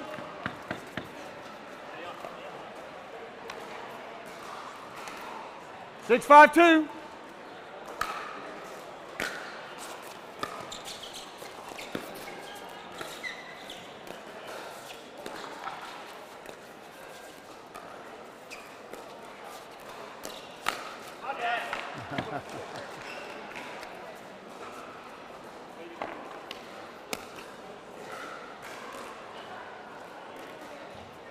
Five, 6-1.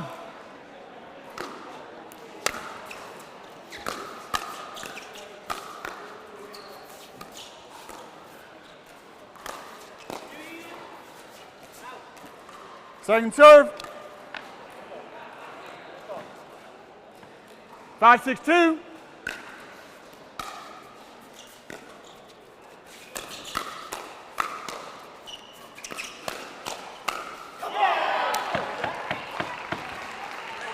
Side out.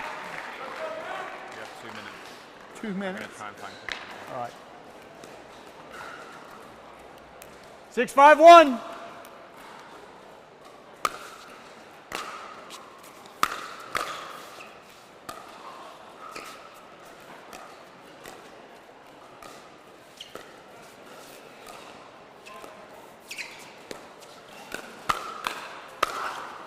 Point.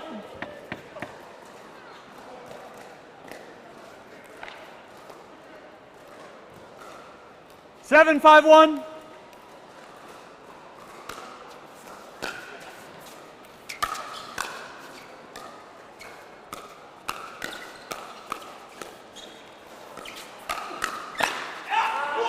Second serve.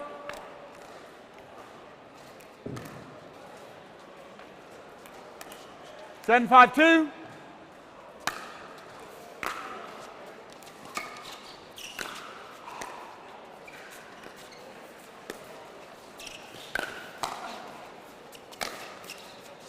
Side out.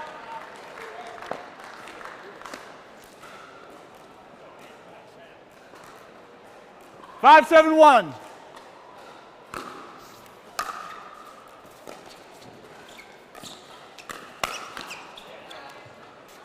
Second serve.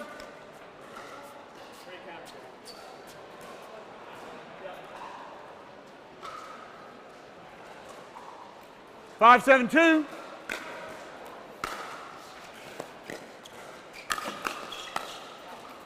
Side out.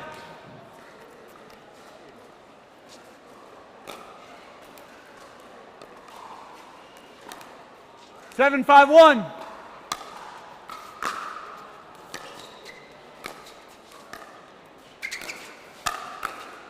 Point.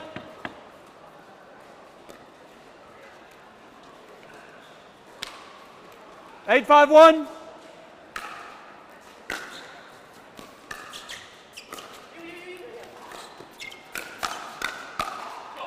Second serve.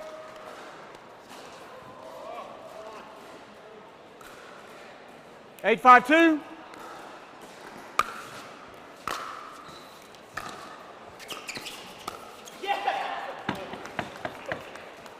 Point.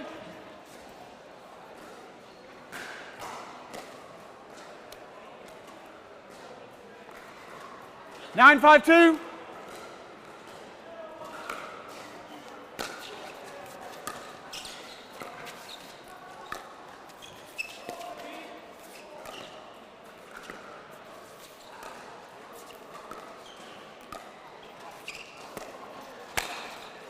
Point.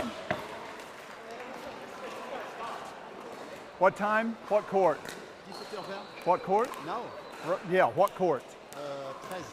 Go tell them that I'm finishing up here. All right? 10, 5-2.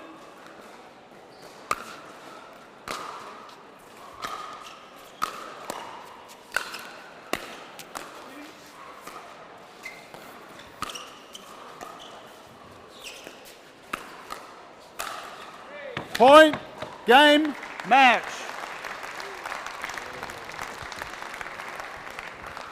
Thank you, guys.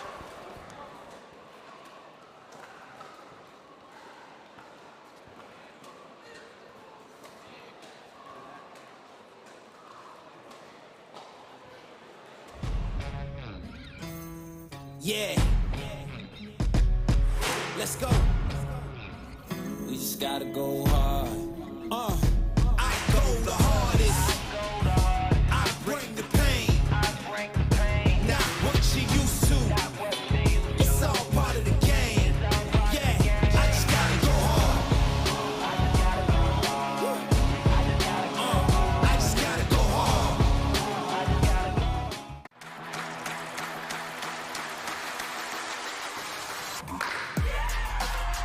No matter the type of player you are.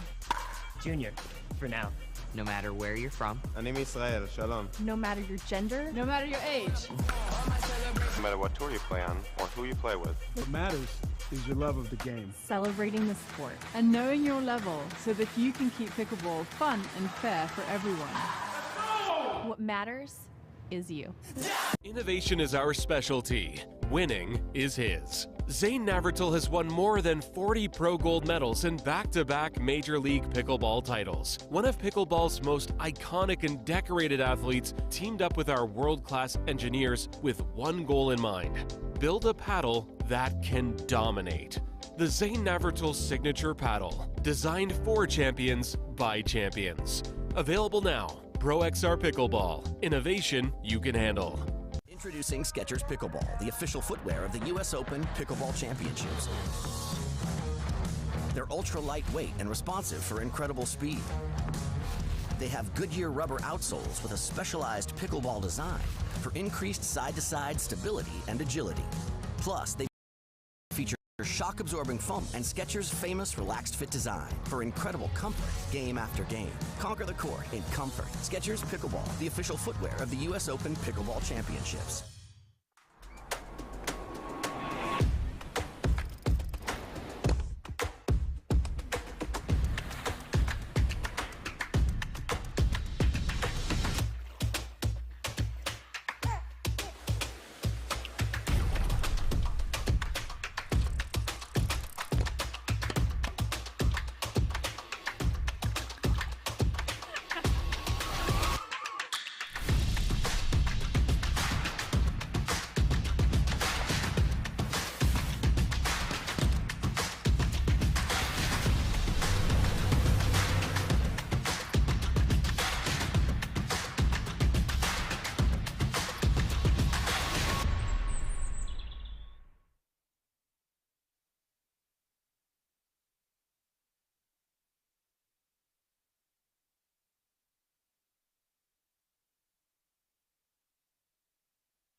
We've got a Women's Open group stage game here. The men are getting ready for the finals, but for the ladies we've just started.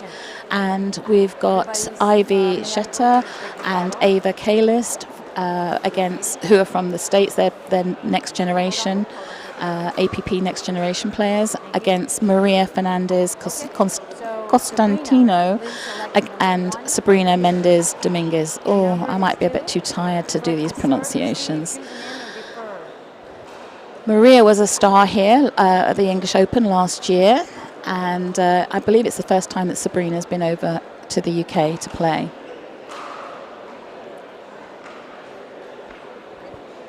You're gonna take an end, okay? Would you like to serve or receive?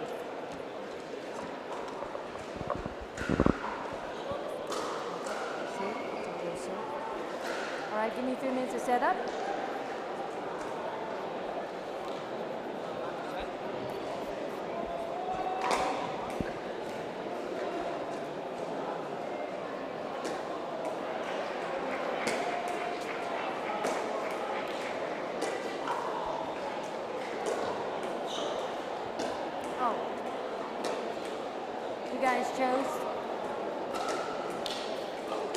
Sabrina, you've chosen your game ball. Please select one. Okay. All right.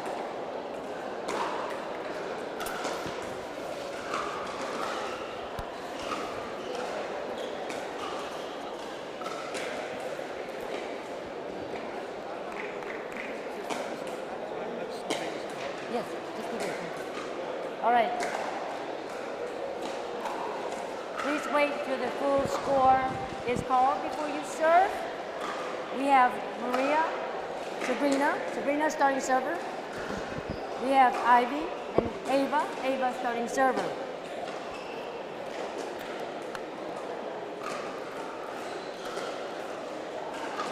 Change ends at 6, 1 to 11, win by 1, no timeout. Time in, 0-0-2.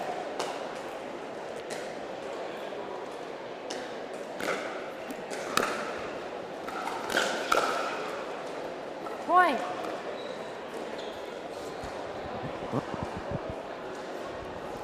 (1-0-2). Oh, so it looks like Sabrina and Maria are going to be stacking. Side out.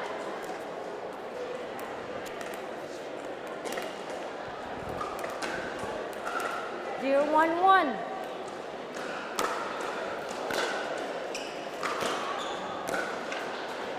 Call was out. I did not see it by rule. Point.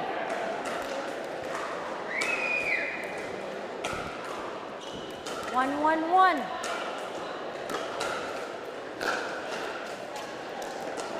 Point.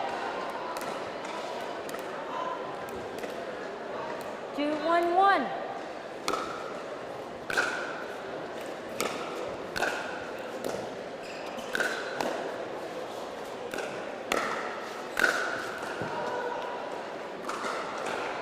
Point. 3-1-1.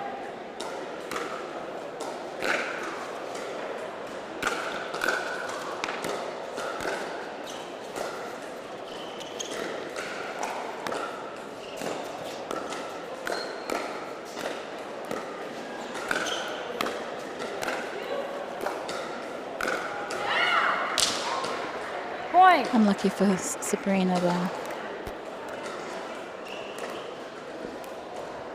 4-1-1.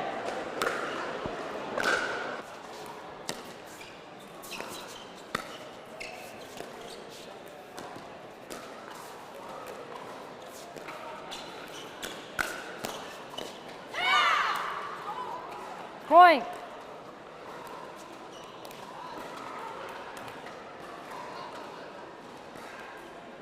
5-1-1.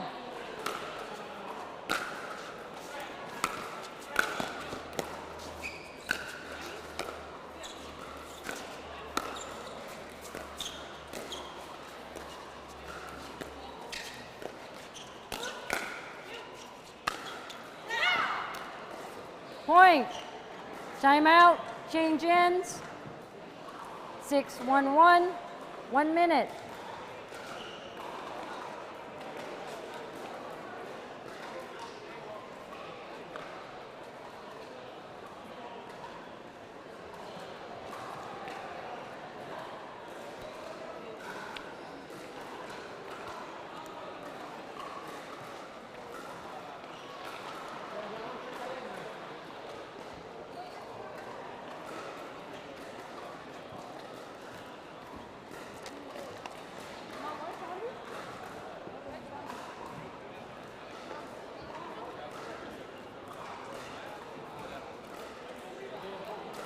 Fifteen seconds.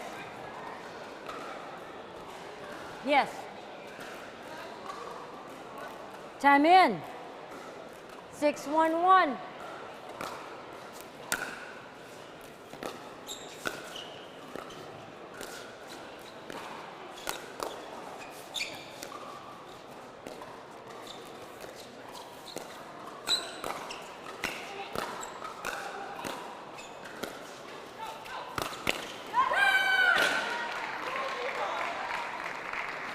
Point.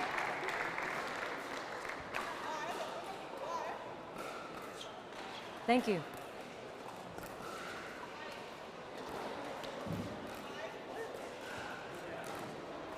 Seven, 1-1.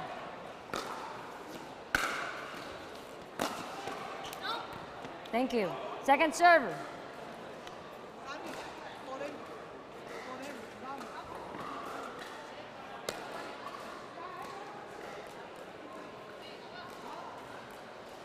Seven, 1-2.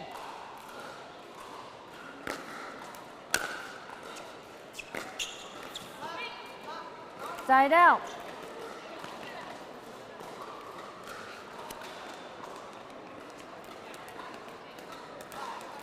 1-7-1.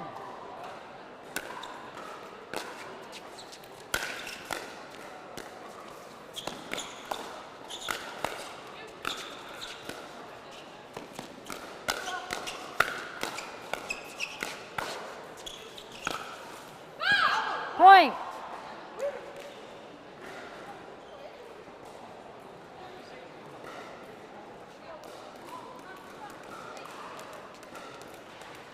2-7-1.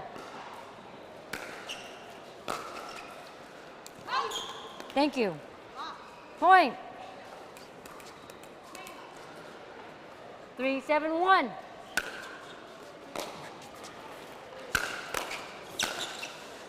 Second serve.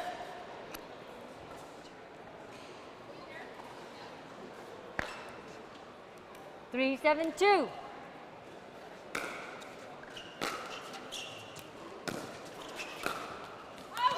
Thank you. Point.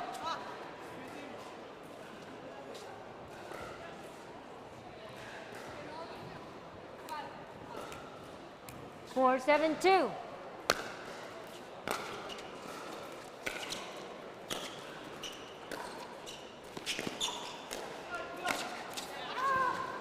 Side out.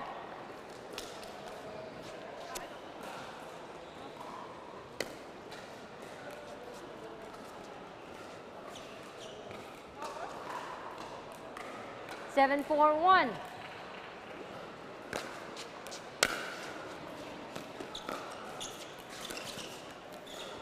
Point.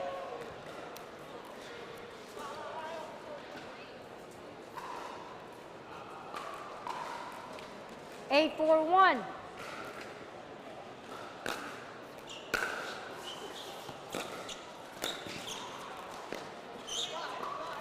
Second serve.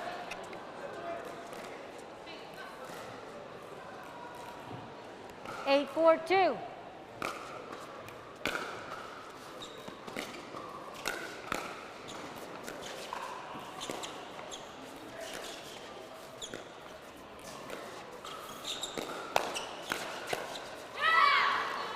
Point.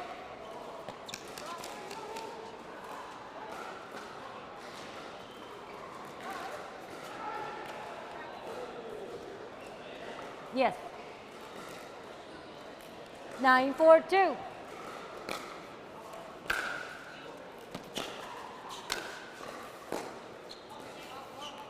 Side out.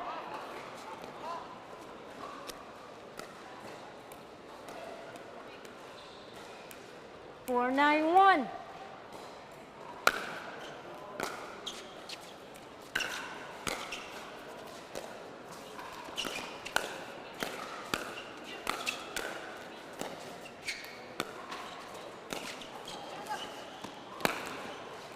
Second serve.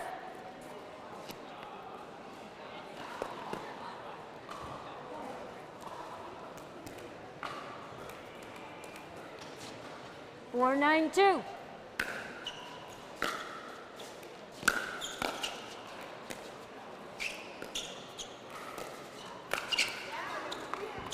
Side out.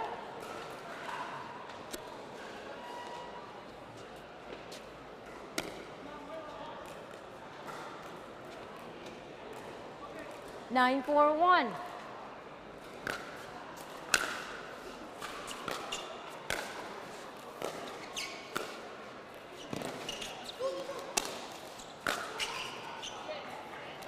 Second serve.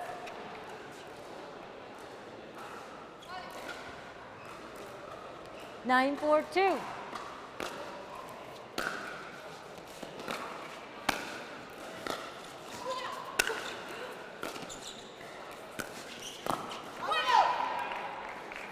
Side out.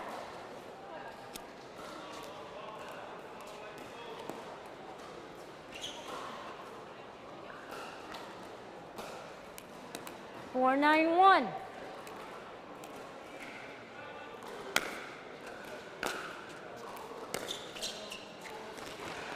Second serve.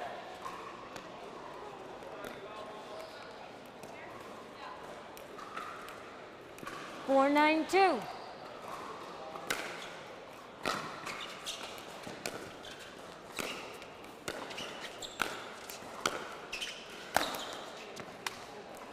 Side out.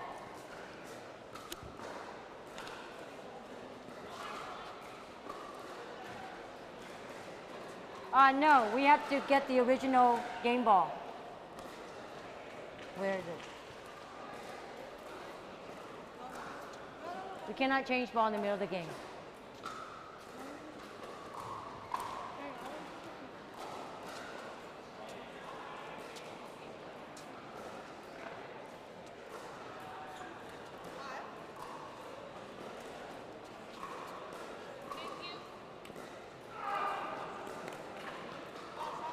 Thank you.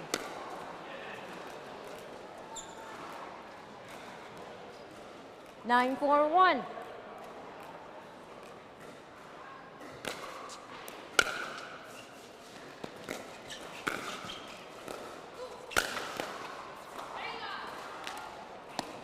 Second serve. Nine, 4-2.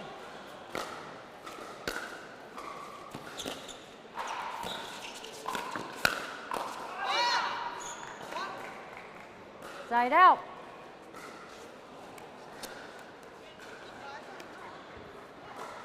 Four, 9-1.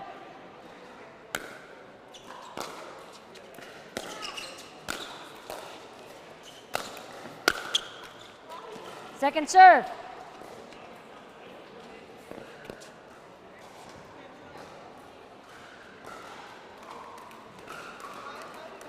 Four, 9-2.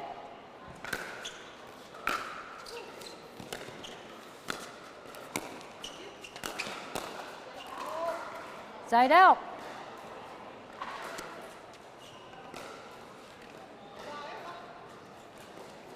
Nine, 4-1.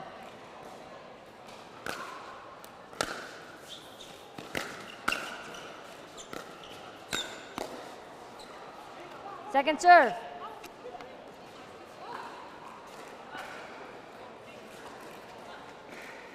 Nine, 4-2.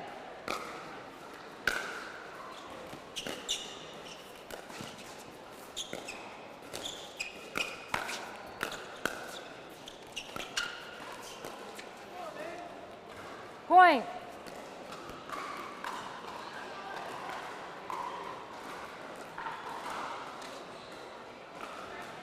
Correct. 10-4-2.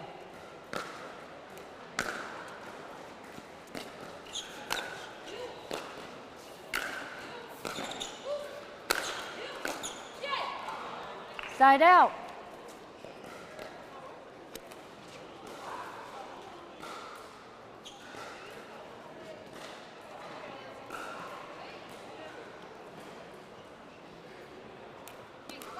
Four, 10-1.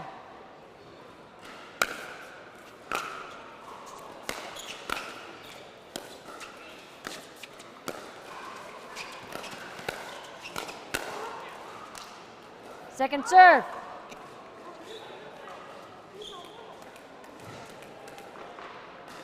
Four, 10-2.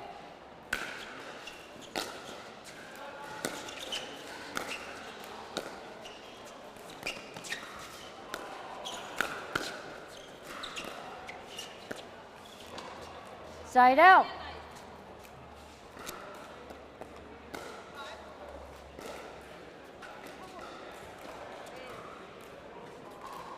Ten, 4-1.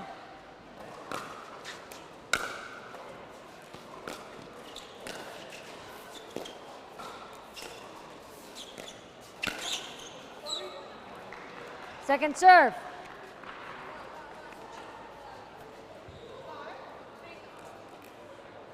10-4-2.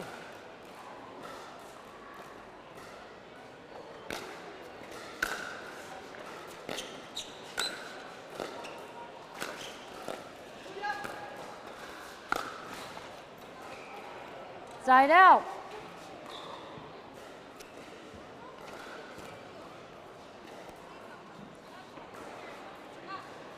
Four, 10-1.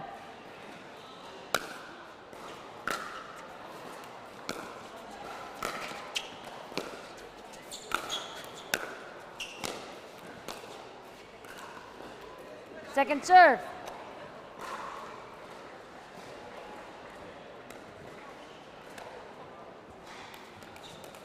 Four, 10-2.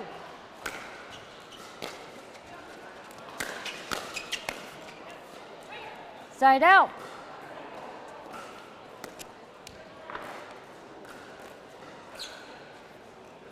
Ten, 4-1.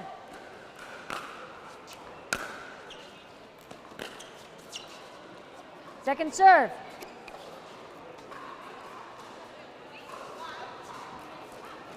Ten, 4-2.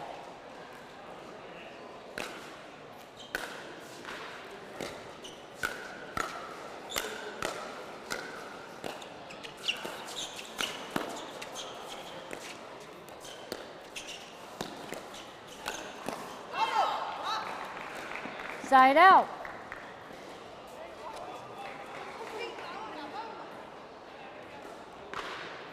Four, 10-1.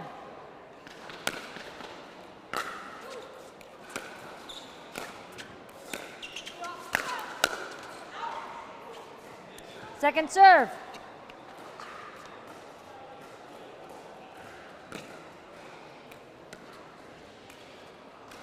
Four, 10-2. Point.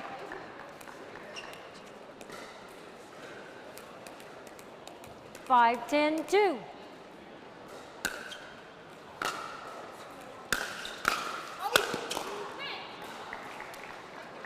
Point.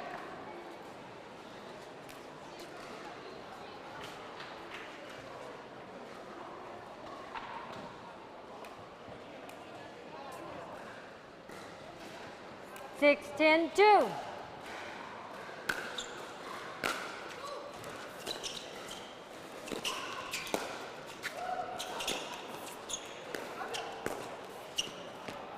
Point.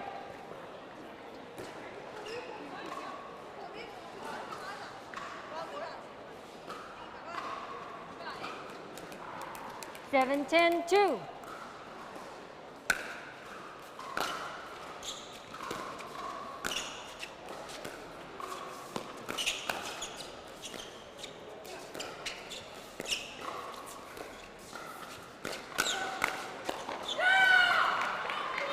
Side out.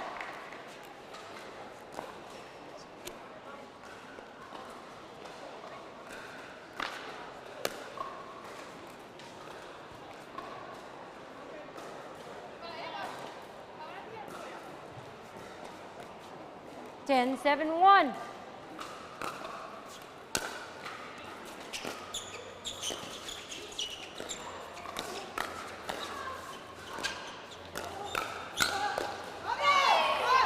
Second serve.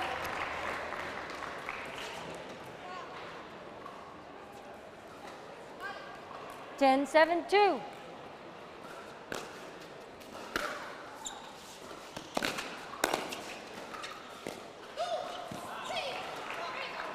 Side out.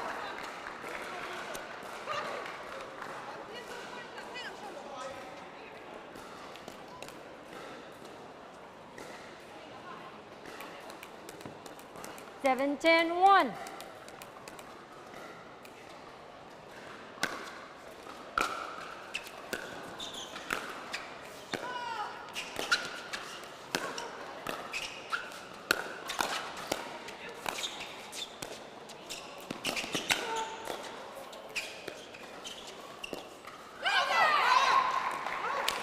Point.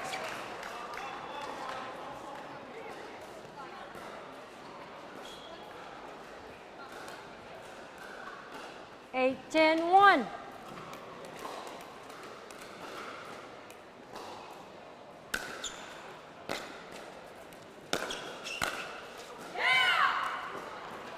Second serve.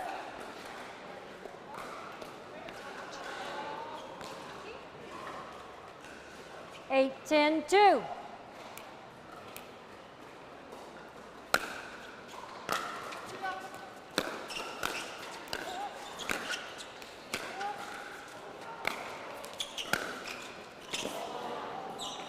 Point.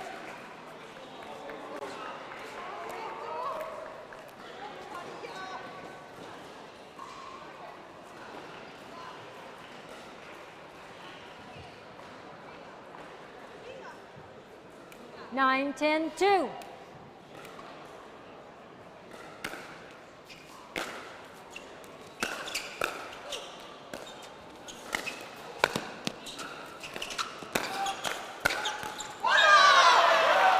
Point.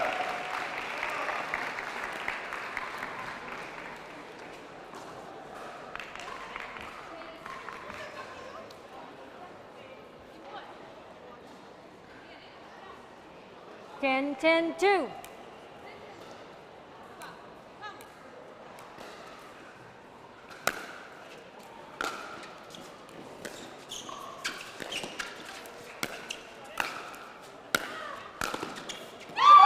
Point.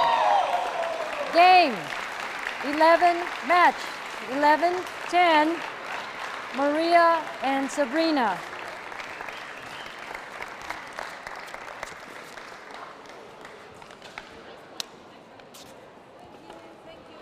Thank you. I have to have you sign this.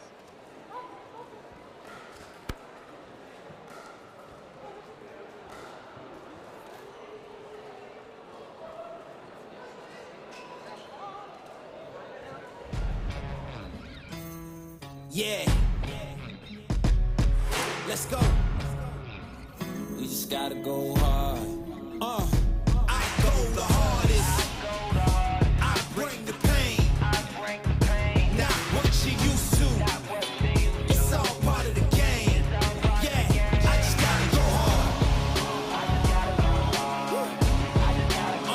I just gotta go hard.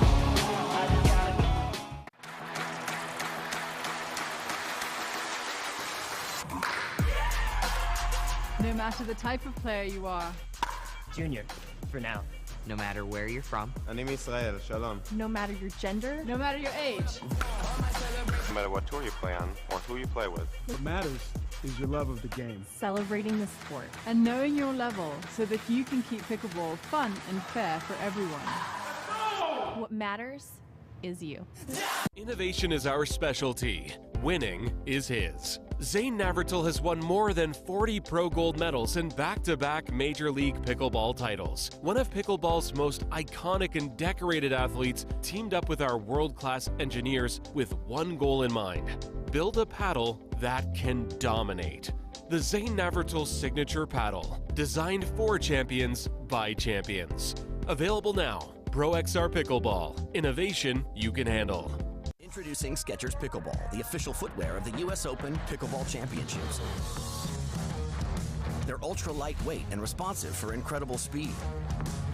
They have Goodyear rubber outsoles with a specialized pickleball design for increased side-to-side stability and agility. Plus, they feature shock-absorbing foam and Skechers' famous relaxed fit design for incredible comfort game after game. Conquer the court in comfort. Skechers Pickleball, the official footwear of the U.S. Open Pickleball Championships.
seconds. You have to pick it up. Yes. Okay, players, please report over here. Thank you. Please report here. Thank you. We have to get started. We're way behind schedule.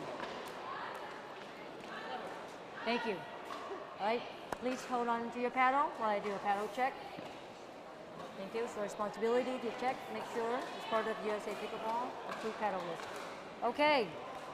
Isha, please select 1 or 2. The number is 1. Please. Okay. All right. Would you like to serve or receive? All right. Take a minute to get set up.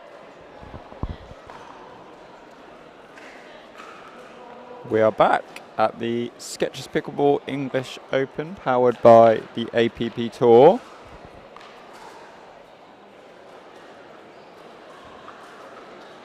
We'll have a very interesting women's doubles matchup for you next on Championship Court. On your camera at the moment, Select your game ball. we have probably the obvious favourites, Do you need another one? Susanna Barr Do you need another ball? and Megan Okay, Fudge. okay, please select 1. Thank you. Oh. And on the near side, we have APP Next Gen National Team member Alia Brown and former professional tennis player Susanna, on this side we have Aaliyah and Isha Lakhani. All right.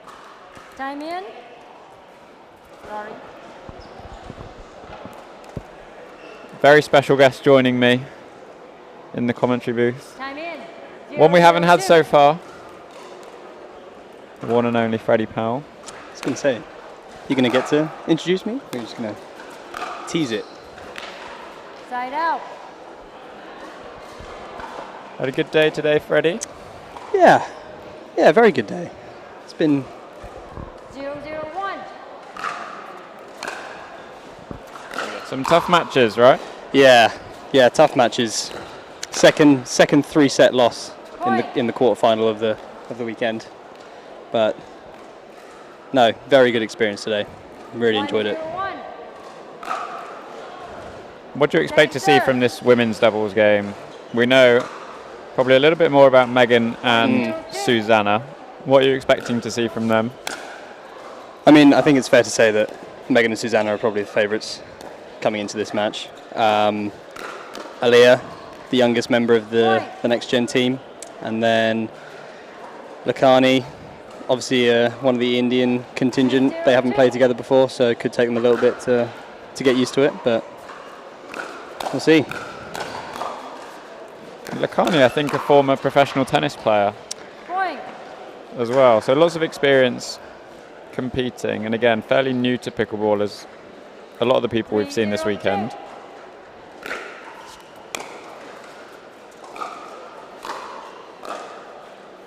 Megan Fudge started off well with the gold medal yesterday in singles. Yeah, she'll be eyeing up Triple Crown candidate. Definitely, could be a family affair as well. Oh no, Ryder lost in the semis. Whoa, Megan flying the flag.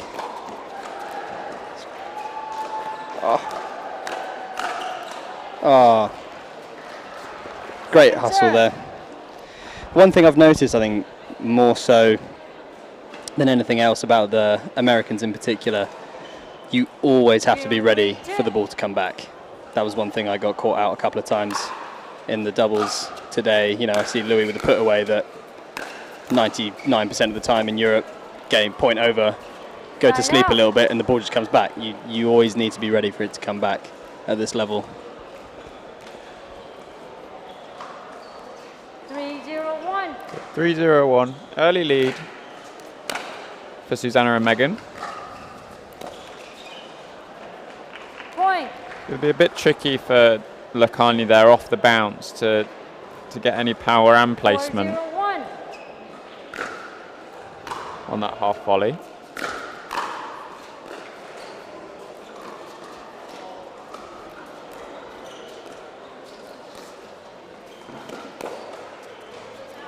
Thank you. Point. I think that point there is kind of case in point against these top players, you just don't get any free points. You know, when you're on the returning side, you need to earn every single side out. Point. Timeout. Change ends. And with the same token, you can't afford to give away any free points either. Exactly.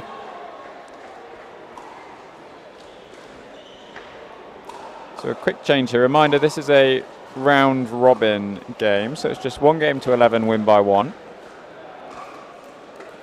Megan and Susanna getting out to a very early 6-0 lead. I'd like to remind the audience that there's no coaching during the game. Thank you. Seen a few coaching. We have across today mainly, not so much yesterday. But a lot more with the doubles. I know there was a couple of issues earlier on. But as we've been saying all along, this weekend, some players have had a couple of, not issues, but queries with some of the rules that come along with having a referee. Yeah, and I think that comes from a lack of experience as well. A lot of the, I'm just going to say non-American contingent at this tournament aren't used to having the score called after each point by the ref, knowing what you can ask them, what you can't ask them, and the kind of the rules behind that. So it's been a learning curve for everyone, I think. But a good one, and hopefully one that we 0-7-1. start to see a little bit more of and get our players a lot more familiar with referees in the future. Thank you. Point. Off the board for Lakani and Aaliyah there. A little bit long from Megan. 1-7-1.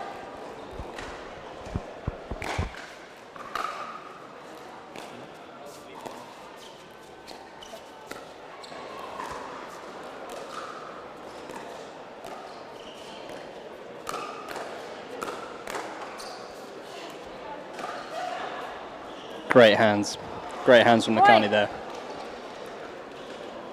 Looked like an attempted reset, turned into 2-7-1. an incredible lob. You take them however they come.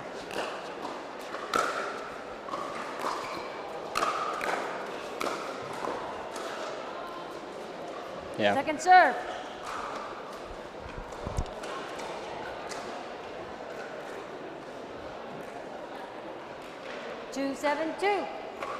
It's been great to see consistent crowds on Championship Court this weekend, no matter who's playing.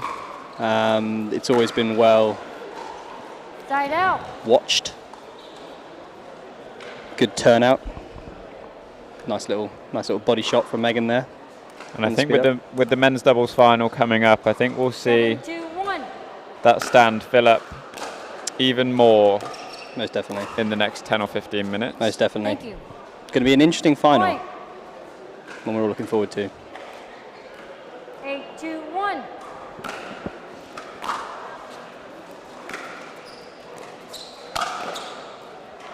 Point.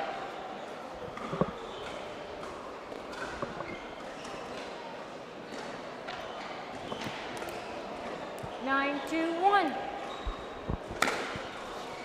So Lakani receiving. Yeah, we're starting to see Megan and Susanna start to just stamp their authority on this second half. 10-2-1.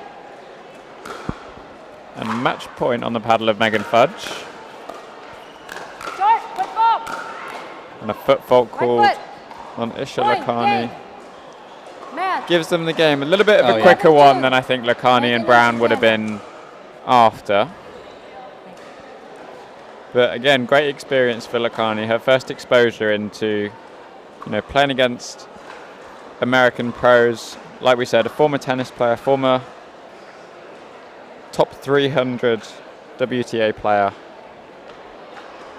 She's just got to learn the game and develop her craft a little bit more. Thank you very much, Freddie. Congratulations. No problem. For joining us. And we'll be back very shortly for what I believe will be the men's doubles open final. Where's? Yeah. Let's go.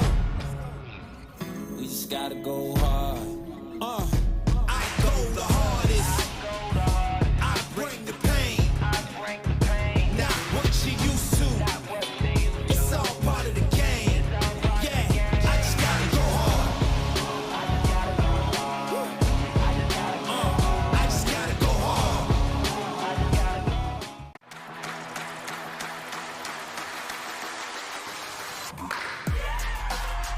No matter the type of player you are.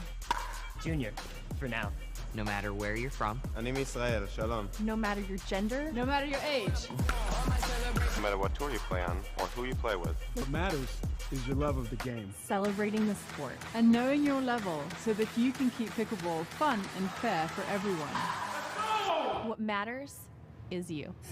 Innovation is our specialty. Winning is his. Zane Navratil has won more than 40 Pro Gold medals and back-to-back Major League Pickleball titles. One of pickleball's most iconic and decorated athletes teamed up with our world-class engineers with one goal in mind: build a paddle that can dominate.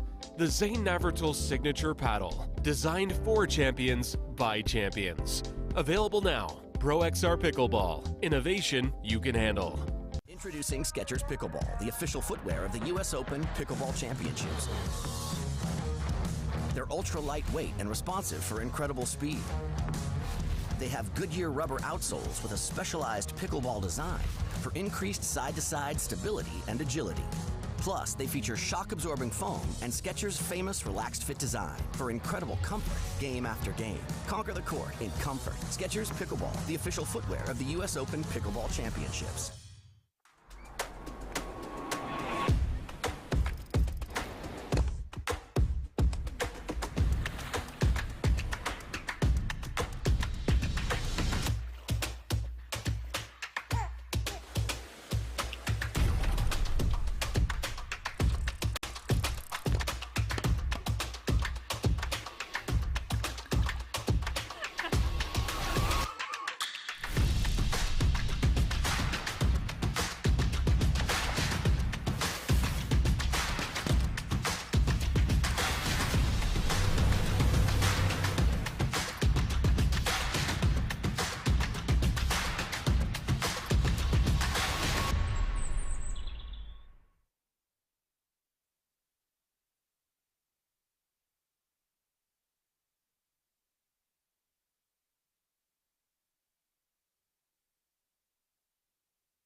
Hello and welcome to the men's pro final here at the English Open.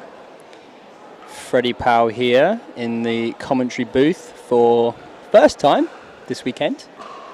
I will be joined shortly by Sam Basford, who I believe has been in here most of the week. However, we are about to have a celebrity guest, Lee Whitwell, coming into the commentary booth,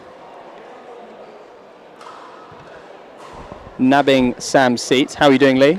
I'm doing well, thanks for having me on. Always a pleasure when I get to share the booth with the great Freddie. Good stuff, good stuff. Oh, Sam's just coming back. Sam's trying to kick me out, but people who are watching, do you want Sam commentating, or would you like a Lee and Freddie show? I think we know the answer to that question. Anyway, here we go. It is about to start in the next 5 or 7 minutes. We'd like to see a lot of spectators. Thank you. This is a bad ball. And that's Karen just announcing the start of this final. Hopefully the centre court will be filling up as people come in to watch. And yeah, here we go. Lee, do you want to introduce the teams? You know them quite well. I actually do know these teams quite well. Thank you. Yes, we've got Rob Nunnery and Jack Monroe playing on the far side next to the English Open banner, and the side closest to us, we've got Richard Lebanese and one timeout per game. Spencer Lanier. Time in. 0-0-2.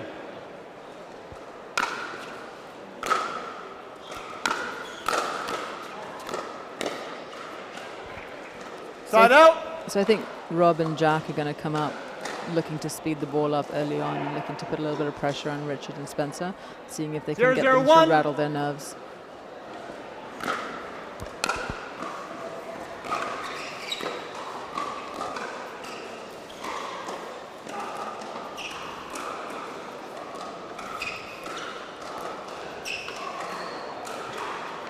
Second serve.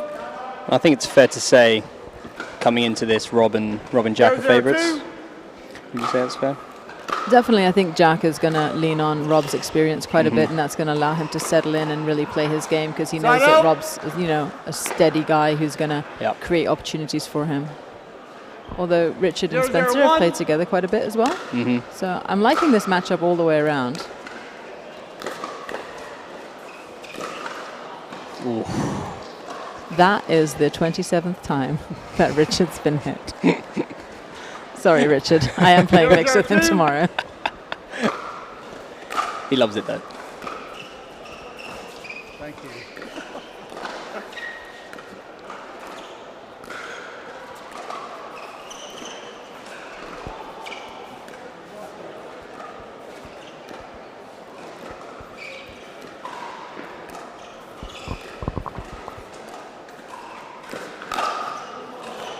And I believe that's number 28. Richard. I did like the speed up. I didn't like where he put it, obviously. 0-0-1. Because Rob's counter was right there. Still a 0 score. Yep. Second serve. That's a good little confidence booster for Richard there early on, after being hit twice. Win a hands battle against Jack. Absolutely. We're going to see a lot of hands battles today.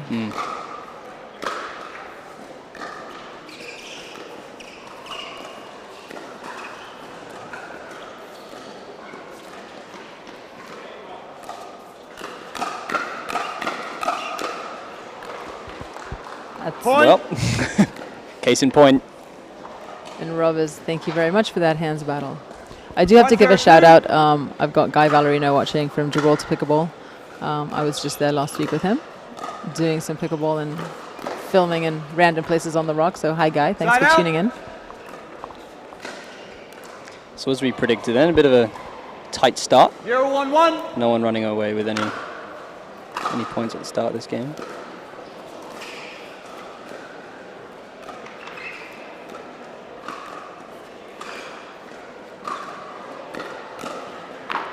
Point. Nice reach in from Spencer there, using those long arms. 1-1-1. I do think Spencer is taller from finger to finger when he spreads his arms out than head to toe. Point. He has a massive reach. 2-1-1.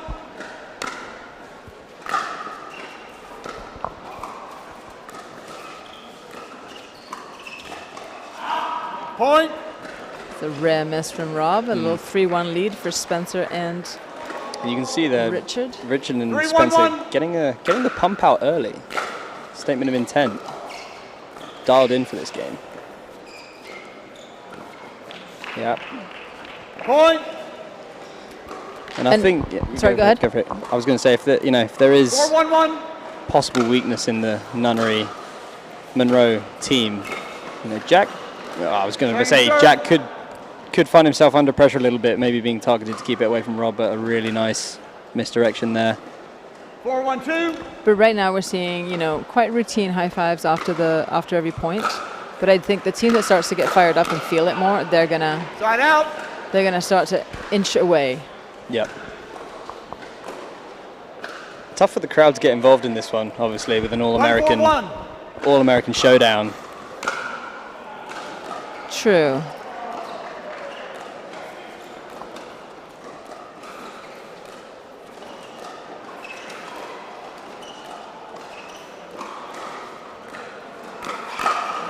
That's a great dinking from Richard there.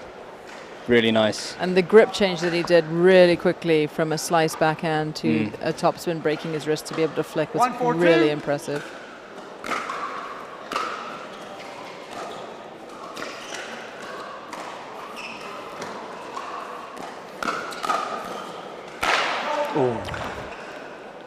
Failure to communicate.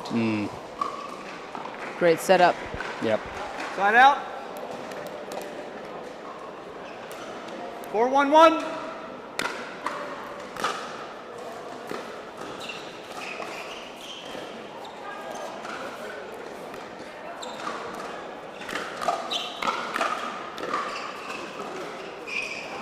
Point. Richard and Spencer out to a sneaky little 5-1 lead here in set 1. Just playing solid pickleball, minimizing those unforced errors. Absolutely, and for those watching, at every level, what's going to cost you are the unforced errors, the pop-ups, the ball into the net. They're very basic mistakes that are made at every level. So don't feel so bad when you're out there playing rec and you do that. We all do it. Side out. It's good speed up from Jack there. Nice hold and nice flick. 1-5-1.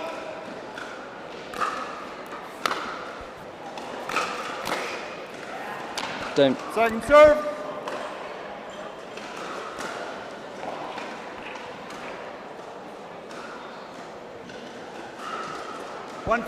So with this lefty-righty combination, right, we saw right there was Jack coming in and leaning hard middle, looking for that forehand, and Richard was able to push that ball to his backhand. Side out. Because typically we see a backhand there. I think coming from a perspective of someone who hasn't had that much experience playing at this level this week has really opened my eyes to how the unforced errors is just so key. 5-1-1. They just don't give you anything, You got to earn the side out every time. And I think one thing we've seen here, no third shot drops missed. Barely any dinks missed.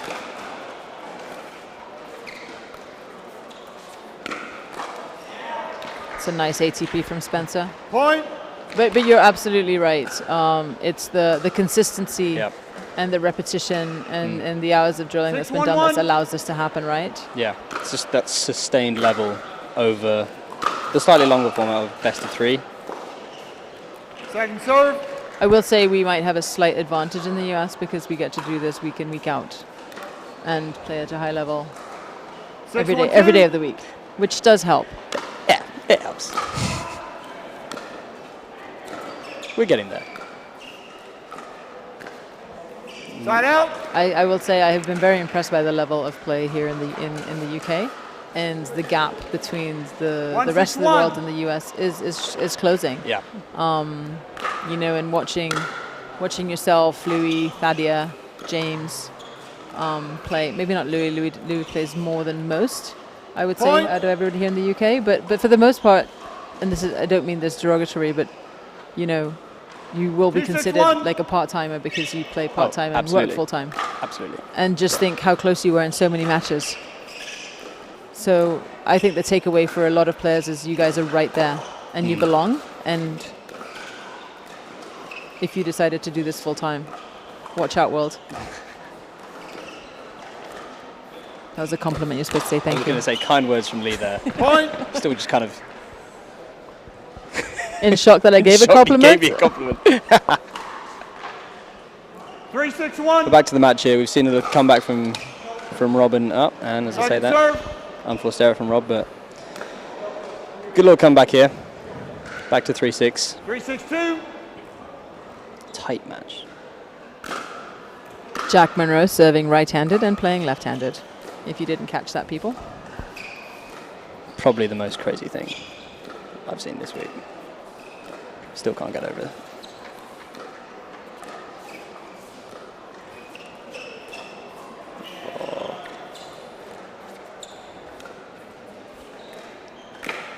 Oh. I was about to say, if that tweener was any indication of how Richard is feeling, we're going to see a little bit of a breakaway, but... Yeah.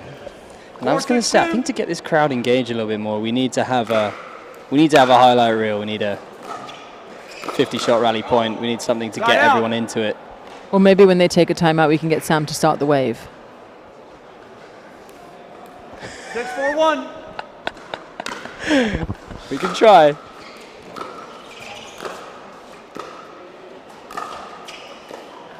Yeah, found his feet really, really well there. But the crowd is living up to proper British polite standards, and that has not been the case all weekend. We have had some rowdy crowds. Yeah, arguably when I was in the crowd / Louis.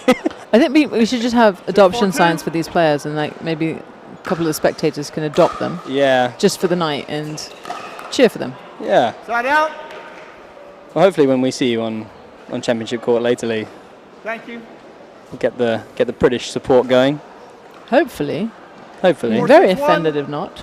Yeah. But thanks for your confidence knowing that I'll get to Championship Court. No pressure.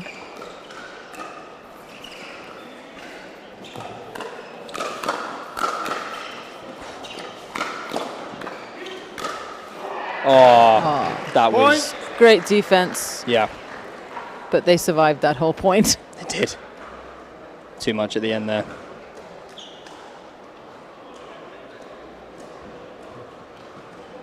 So a couple of unforced errors from Nunnery and Monroe in the beginning. They've tightened those up. Yep. And they've closed the gap.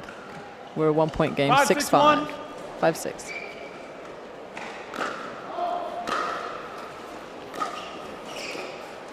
Point. If I'm Lanier, we can see there Jack having that confidence in Rob's drop. Receiver 6-6-1, That Rob 1 minute.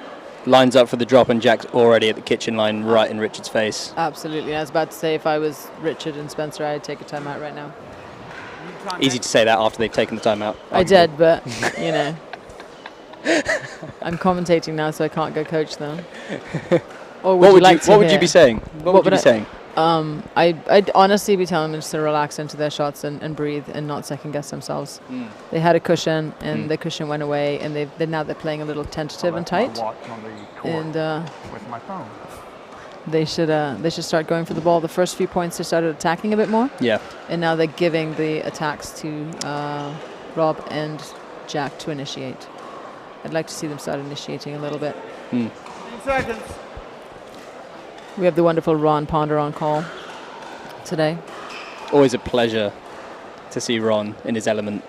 We could do a whole Where's Waldo with Ron, because I think he's refereed everywhere in the world. He's 6-6-1.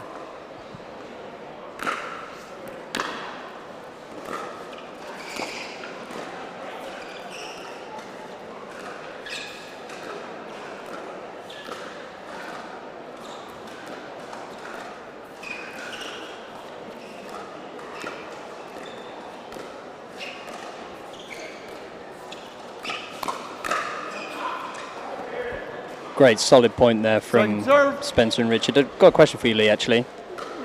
Oh. Sorry. Got a question for you. You had a little intrusion there. It seems to me in that point especially, Richard and Spencer keeping the dinks to Rob. Yeah, well, I know that from, like, Richard can get the ball down on the ground a lot easier on that cross court, right? He's got more length and space to get to. And I think if they keep the ball down on Rob, he's going to not speed up as much. And and when he does speed up, it's going to come in an upwards motion. Okay. But Jack's counters are good, but I'd like to see Richard speed it up at Jack's left hip, see what he does there. Okay. Yeah. Like, Jack hasn't been tested right now. No. I feel like he's being able to sit there and just sit on the counter without being forced to make any decisions on the dinks. And get more confident.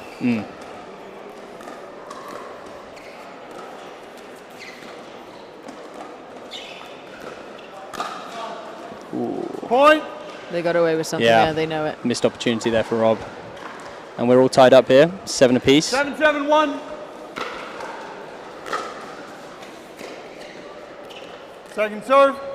Rare miss third from Richard there. Yep. 7-7-2. And then you can see there, just taking a deep breath, taking a little bit more time. Really impressed with the game management there. He's definitely a good study of the game, and he's the only player on this court right now who has no tennis background. Really? Side out. Interesting. Lacrosse and football. He was a kicker in football and played lacrosse. Interesting. I could have made that up, but I'm pretty sure. No, I promise he has no tennis background. Yeah, again. And that's where it's visible, on his overhead. Yeah.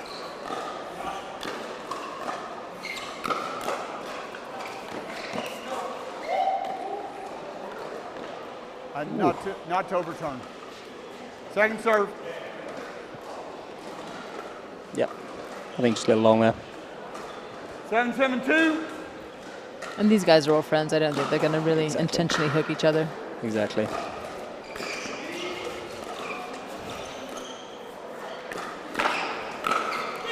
Yep.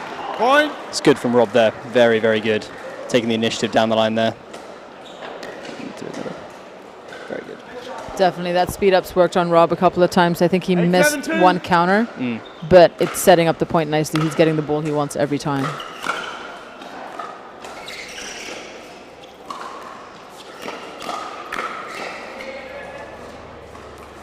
It's good from Richard. Side out. But if I'm Richard and Spencer, I'm going to look to change that pattern and maybe try to see if I can break down Jack a little bit. Exactly. Because he's sitting pretty right now. He is, yeah. Just sat with that forehand in the middle. No. Like, you know, you're not going to wear Rob down. No. He lives for it. Yeah, he does. He does. He's when he's in the trenches, he's going to play his best pickleball. Mm.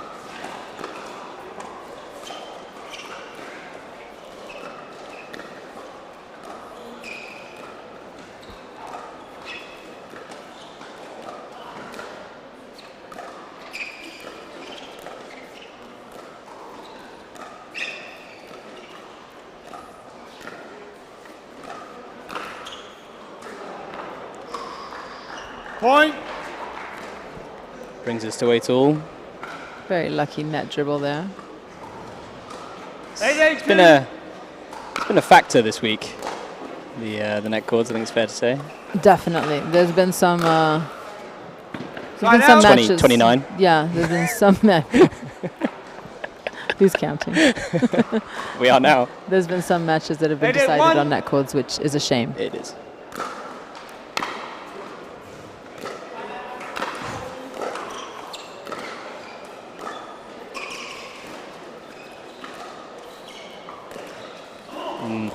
Point. A little bit trigger happy there. Again, deep breath. 9-8-1. Straight back in.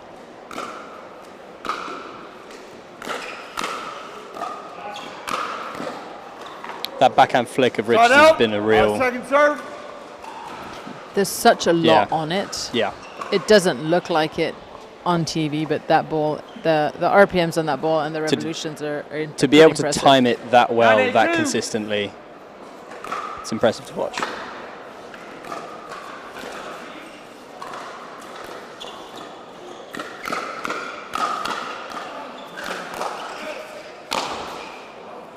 Side out. Great exchange there. Yep.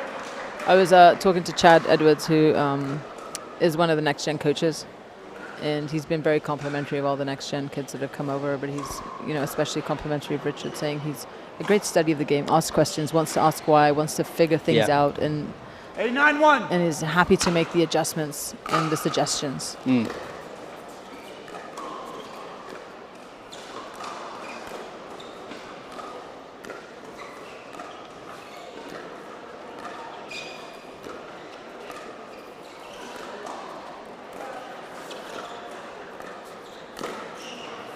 Second serve.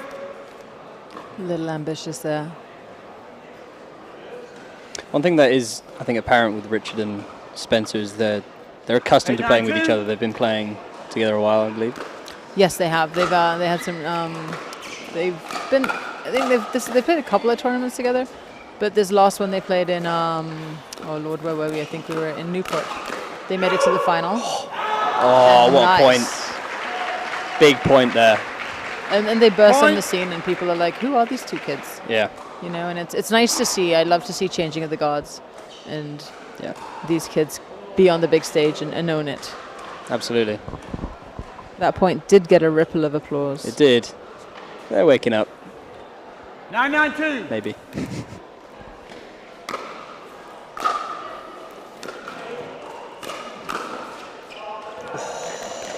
Nine all. Side out. Wasn't sure if Jack was sleeping on that one or actually saw to let it go. I think he tried. It was a bit of a 50. Yeah. It was a bit of a half and half, wasn't it?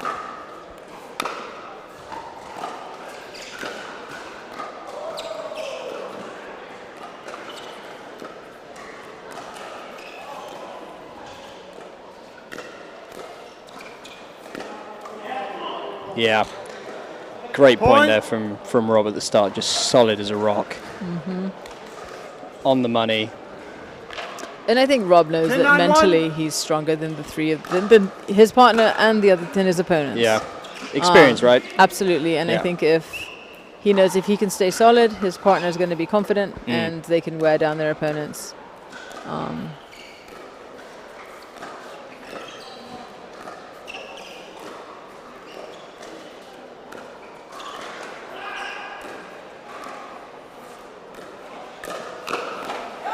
Yeah.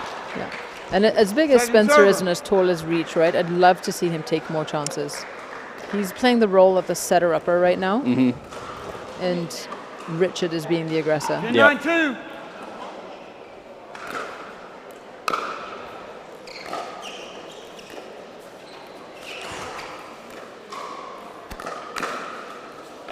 Oh! Side out. It's had a couple of those. Yeah, Rob just looked at Jack and said, "You're younger, you should have gone for it." It's not wrong. 9-10-1.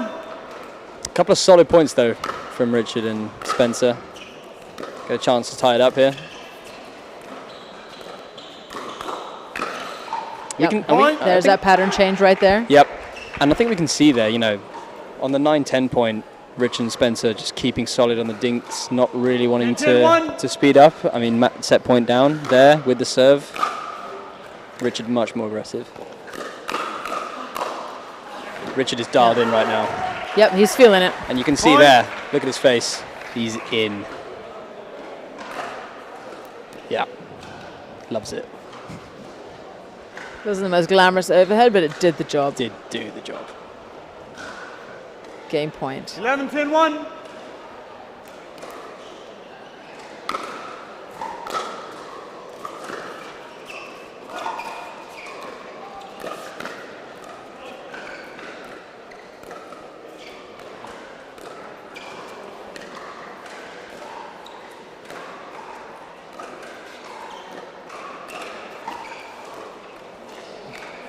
Second serve.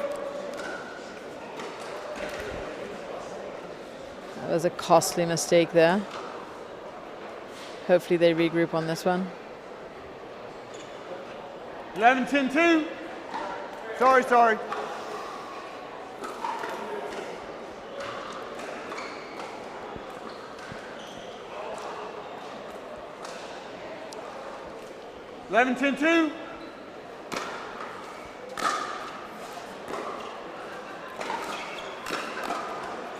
Point.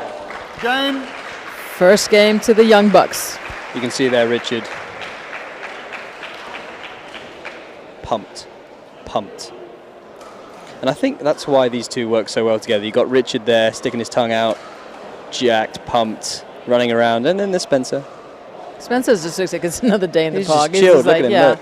I'm meeting some friends for coffee. Yeah. You know, super chill. And I think that's a good calming influence. It doesn't let Yeah. Richard run away with his emotions. Exactly. And I think Richard's emotions also help elevate Spencer a little bit. Yeah. But for those watching, one of the things you may not know is last year we had 482 participants at the English Open. And we've more than doubled in size step this up. year, 1,200 participants, and 48 countries represented. It's been fantastic to see. I mean, I think the Indian team has been a revelation. They've come in high level, straight in. We've got with the Brits, the Europeans, we're all trying to keep up with the Americans who came over, and I think all the Americans, honestly, literally every single one of them, have been a great example of how to conduct yourself on a pickleball court, how to play good, competitive, fair matches, and that's been just a great example for everyone to follow. And I think everyone in the crowd now watching this match, I mean, to see it live like this, it's not something that everyone gets to see that often. No, definitely, and it's nice to see that we have quite a few people in the crowd on is it Saturday? On a Saturday night? It is Saturday. It is Saturday. Yeah. It's been a long few days. But no, it's fun to see pickleball. It's fun to bring this level of pickleball internationally, and it's also great to see the international game improve and grow, because once the whole world, gets addicted to pickleball like the US has, Time in. top 50 pros are going to look different. Yeah, it would seem so. We'll see.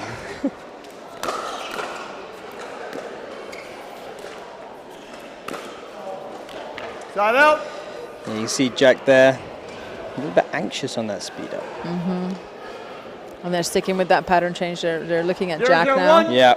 Trying to break him down, trying to force Rob to maybe come over a little bit more, take more of the ball.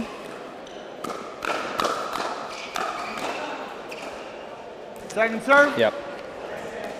I do want to see an overhead go over Jack's right shoulder to see his paddle switch and hit an overhead with his right. It's just as good as his left. I mean, the serve alone is enough for me. Sold.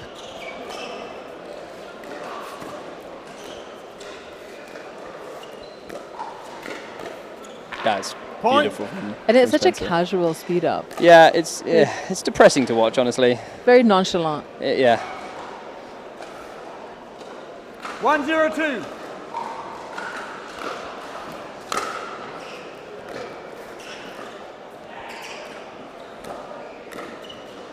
That's lovely. Yep. Point. Really nice. And you mentioned there about the switch up to Jack. I think that may have been the key factor in the first set at the end. Just being able to get the first strike in first. Definitely. And it's like we all do it, right? We get stuck in our patterns and we get stuck in our ways. Side out. And we fail to realize that sometimes something's not working because it's a pattern we always play versus changing it up. Yeah, and that's where being cool, calm, collected, having that peace of mind to switch it up. Second serve. Nice speed up from Richard. Yeah, Rob and Jack need to get their energy up a little bit. I'd like to see a little bit of fire here. And on cue. A couple of chest bumps. Yeah, on cue, Jack there coming in, taking it to them. 1-2-2.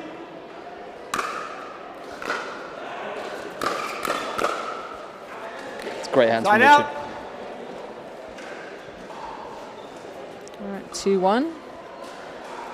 2-1-1.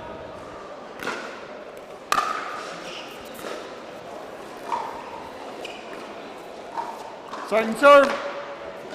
Little freebie. Like coming out the gate, these two have got to keep their foot on the gas and not allow the other two in. Absolutely. Because if Rob and Jack creep in, life is going to get complicated. Yep. I don't know if you noticed what Rob did there. He just came over the middle, threatened the middle a little bit. 1-2-1. Made Richard look at him, compromised the shot.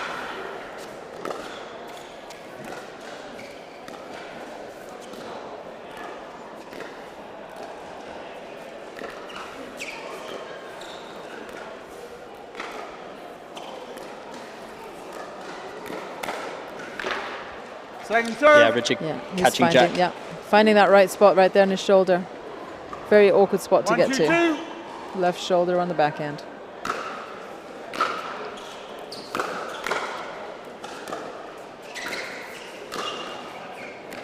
Point. Are you going to say it or am I going to say it? You can say it, 30.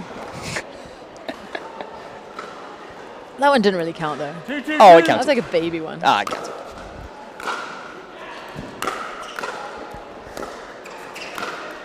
Oh, yeah. Oh, yeah. So casual the way he just It's just flicks nice the to ball. watch. I mean, you can see here, great angle. I mean, the angle he gets on that. It's like it's aggressive downhill angle. I mean, it's unfair. It really is. We should make him play on his knees. Yeah. Still be taller than me. Okay. Second serve. And we see there Rob getting intense. He's dialed in.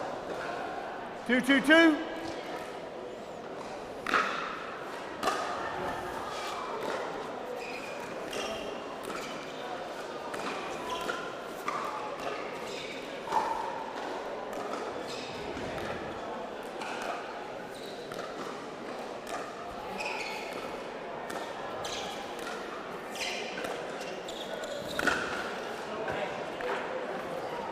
Side out. It's the second one he's gone for. It looks like it's there, and it's really not, because Yeah. what he's trying to do is not allow Rob for the block, but And, the and way even if he makes that, Rob is standing there Point. waiting and then for it. Spencer's out of position. Yep. And Richard's playing singles for a couple of balls. 3-2-1. Which he is also very capable of doing. Oh, for sure. As seen but from... Point. So a couple of little looseners there Mm-hmm. from Spencer and Richard. 4-2-1.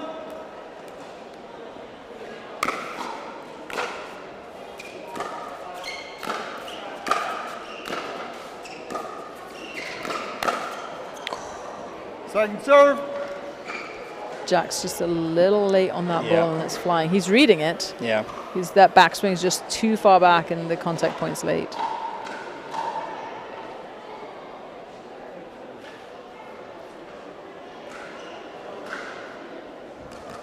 Again, 4-2-2. they can get another couple here, really stamp their authority on this set.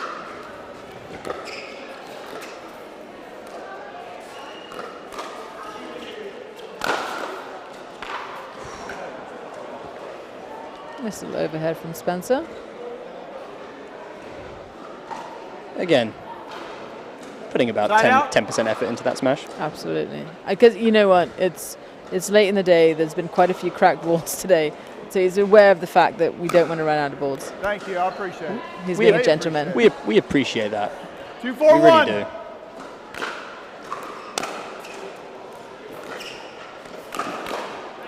Second serve. Richard would be frustrated there. He was there. Mm-hmm. We are playing with the 2-4-2. Franklin ball, which from this morning to this evening, that ball's going to play very differently. Yeah. Oh, he missed that one. He missed it, right? See it. I was watching. He did miss that one.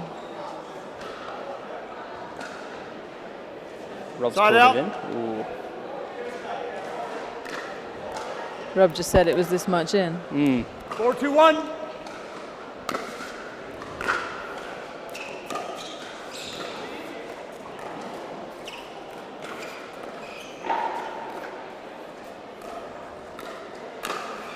It was in. Point. Yeah. You want to say it?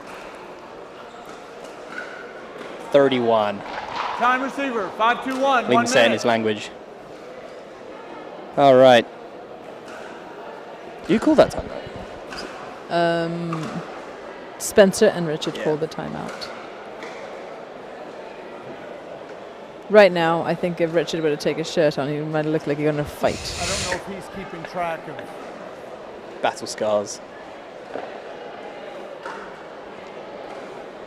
Battle scars don't matter if you end up with a W, right? Very true.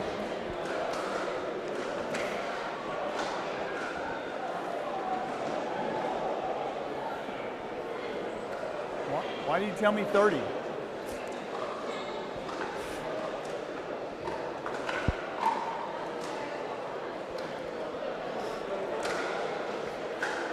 All 3,000 of you watching, we'd love to hear your comments right now. Any questions you have. Freddie's here to do a tell-all. Ask him anything. Time in. 5, 2, 1. We'll see.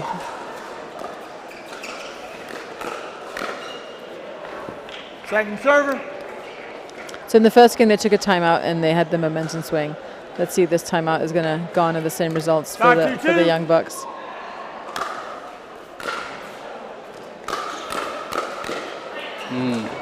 Nice change up there from Rob. I think that's the first drive we've seen him on the third, and Jack was just waiting.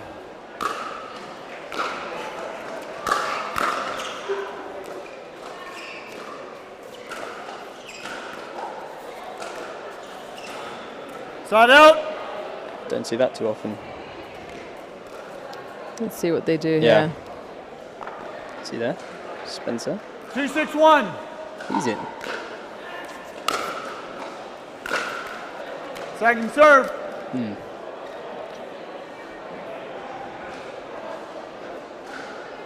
2, 6, 2.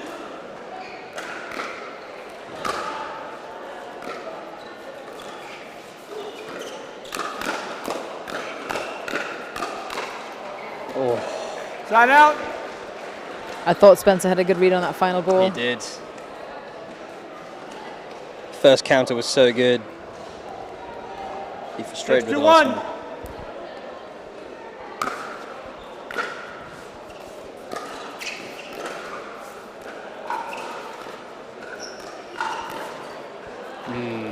There it is again. So dirty. You can see there, he's in continental. 6, 2, 2. Flips his wrist right over, snaps that ball angle.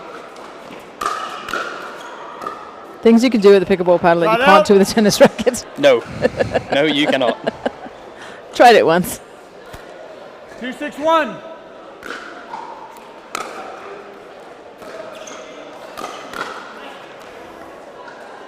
Second serve.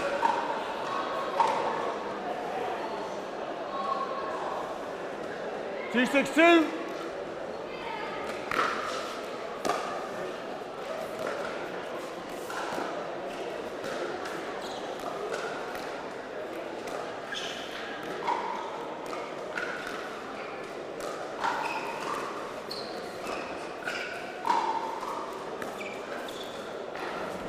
The switch up to Jack.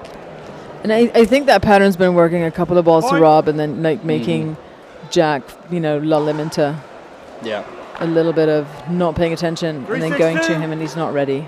Yeah.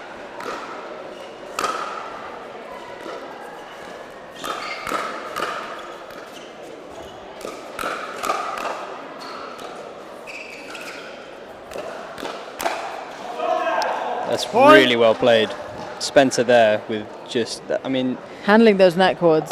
Handling the net cords and also not getting too caught up in the counter speed up battle and just being willing to reset the ball.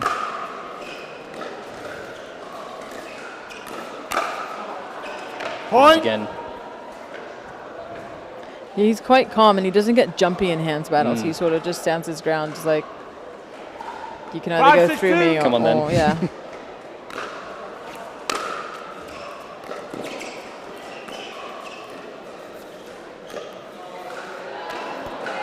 Side out. He made that. Oh. I thought that was going out. Yeah, Did so it drop did I. in? It's the half speed up you think's going out and then makes you look a little bit silly. Because it does look like a nothing shot. It does. It just looks like he's just given you a smash and you just left it. But for those of you watching, please understand that Rob did hold that ball a very long time and made Richard make a move.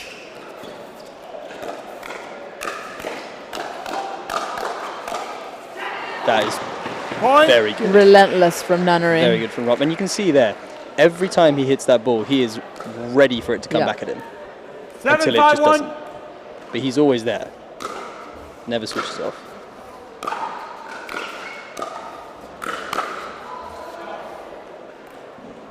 Again. Second serve. Switching it up. Going to Jack. And if you look at the evolution of the game, you know, at the beginning, when you speed up the ball, maybe you get a counter, and then the ball wouldn't come back. Yeah. The ball keeps coming back. Side out. Yeah. Like people that are faster, younger, better reflexes, and are not afraid of the ball. Right. Yes. There you go. 5-7-1. 5-7.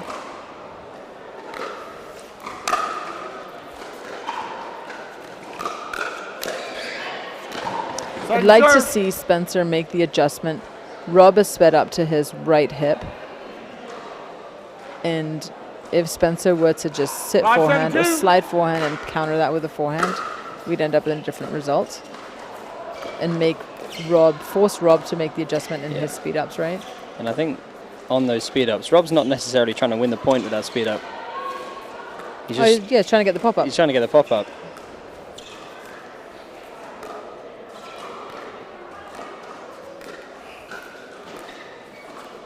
Point.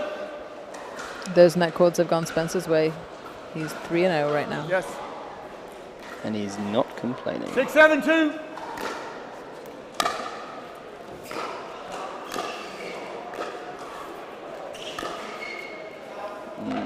Point.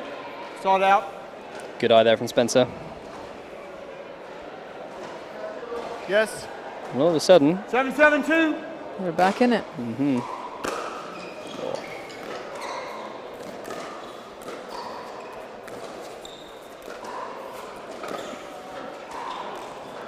Couple of speed ups going long Timeout for receivers, 8-7-2, Jack 1 and minute. Rob. Couple of loose errors allowed them back in. I would have taken the timeout just like they did to stop this bleeding, stop the momentum, see if we can regroup. And I think it's important here for Rob, as the experienced member of that team, to really get in Jack's ear a little bit here.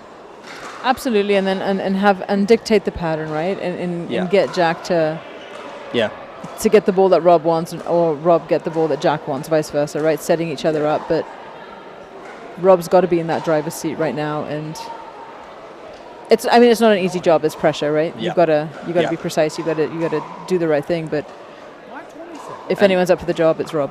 And at this level, the margins are so small. Oh, 100%. Being in there mentally is just like any other top level sport. Time in. 8-7-2.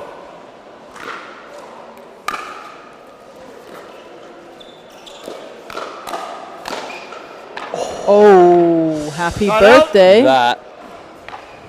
You know what? Hopefully that won't haunt him. 7-8-1. In 5-10 minutes, we could be talking about that. Let's hope for Richard's sake we're not.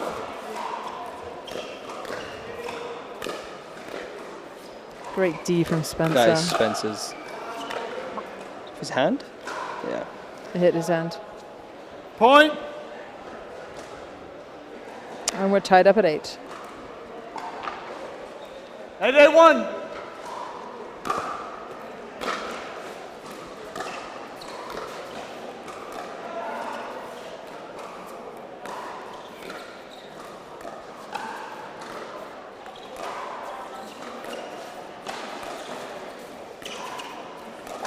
Change the pattern.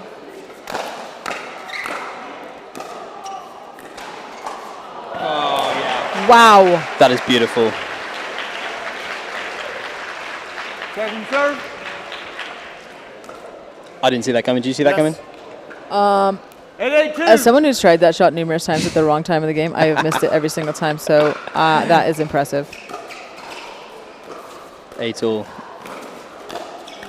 Oh, here we go. Oh, wow. I can't believe that worked. Here we go. Cross court. Ernie. A Burt. 9-8-2. We call that a Burt. Oh, you call that a Burt, do you? Yeah, when you jump in front of your opponent, it's a Burt. Well, we learned something new. I've been learning a lot of stuff. I've learned a couple of new phrases this weekend. We have. Side out. Beautiful. Because when you get beaten really badly, Yeah. You know, we call it getting bageled in the States, right, or something. You get Yeah. beaten 0. I heard a couple of the girls be like, "Oh, we got grannied." Grannied? Yeah, I like that term. Oh, we just got grannied. It's quite fitting for pickleball. That's a good one. I can't say I've heard of that. Second serve. We might be talking about that overhead. We might be talking about it. So, finally poised here. 8-9-2. Just as close as we thought it would be. We got a little switch here. Switch, yeah.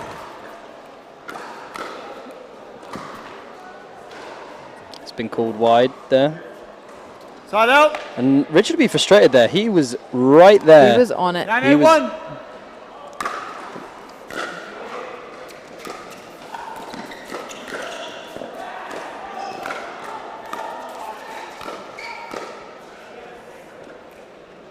Second serve.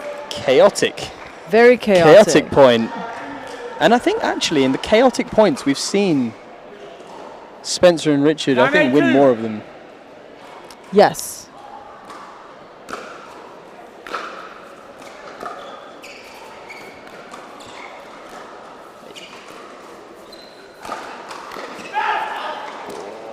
Oh, the net cord. And again. At 10. No, net cord, but it was there.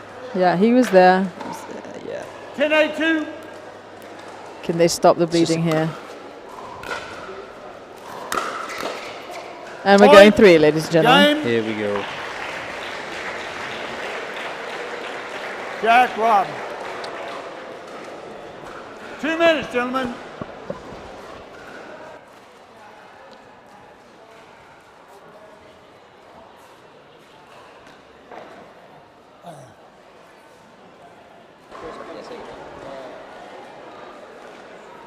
Innovation is our specialty. Winning is his. Zane Navratil has won more than 40 Pro Gold medals and back-to-back Major League Pickleball titles. One of pickleball's most iconic and decorated athletes teamed up with our world-class engineers with one goal in mind: build a paddle that can dominate. The Zane Navratil Signature Paddle, designed for champions by champions. Available now. Pro XR Pickleball. Innovation you can handle. Go and get a drink.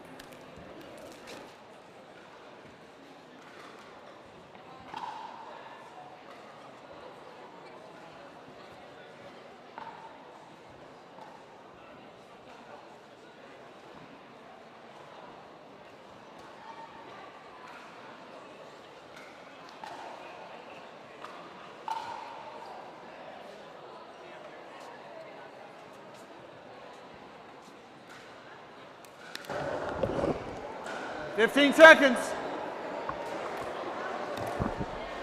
Okay, and as one pickleball legend leaves us, with Lee going to stretch out her old bones for a match, another joins us. Oh my, I've got some big shoes to fill here. Yeah. All right, game 3, what do we think here? Make some adjustments?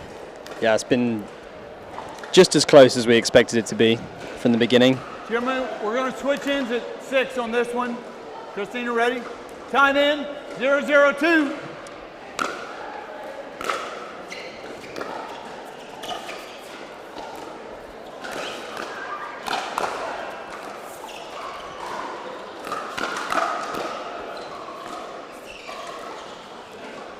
Side out.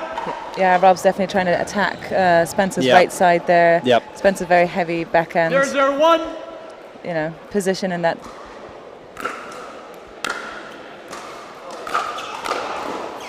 No way. No way. That is ridiculous. I don't think from he even Jack. saw that ball. I mean, Richard, you can see him talking to himself after that point. Don't think he can quite believe what Jack's just done there.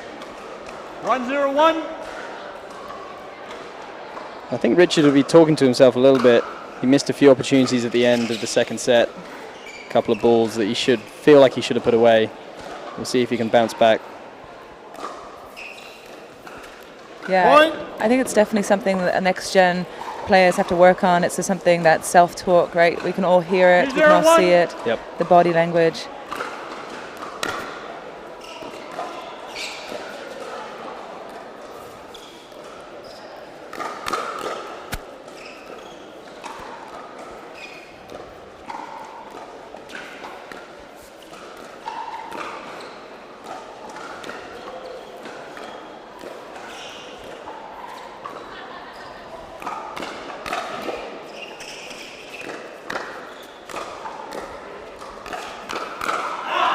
Rob felt like he got some body on that, but no call made. I didn't see it, Rob. Second serve. It's a tough call, you know. I mean, it's the points are going so fast. They're all friends. Yeah. 2-0-2. Not when they step on the court, though.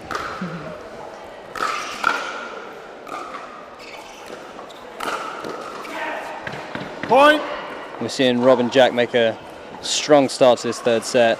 And you can see Rob also getting a little bit more fired up. He's showing his experience on the court, kind of, you know, entering Jack a little bit on the court as well, just kind of pushing him in the right direction. And that's so big for Jack to see next to him, have that confidence in his partner.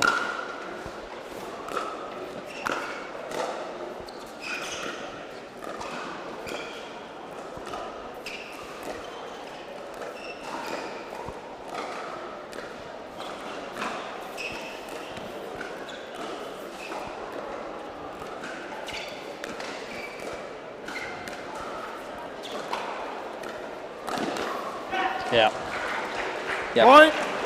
I think we're just seeing Rob and Jack start to boss these dink rallies a little bit more now. Yeah, they're definitely stepping up their game, looking for more opportunities. Not necessarily just baiting the other guys to take the shot, but now they're actually going after themselves a bit more.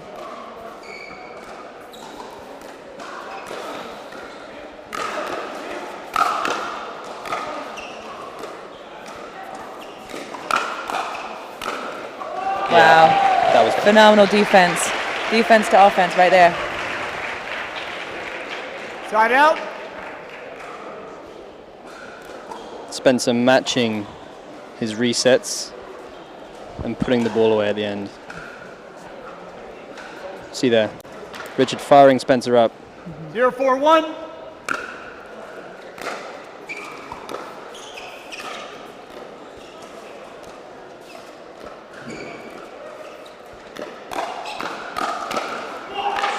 Second serve. He might want that one back. Yep. No, I think that's the combo. I think Richard's great energy out there. 0-4-2. Bounces Spencer out. Yep.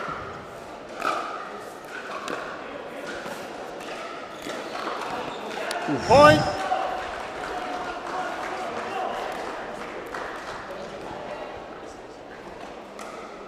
On the board. 1-4-2.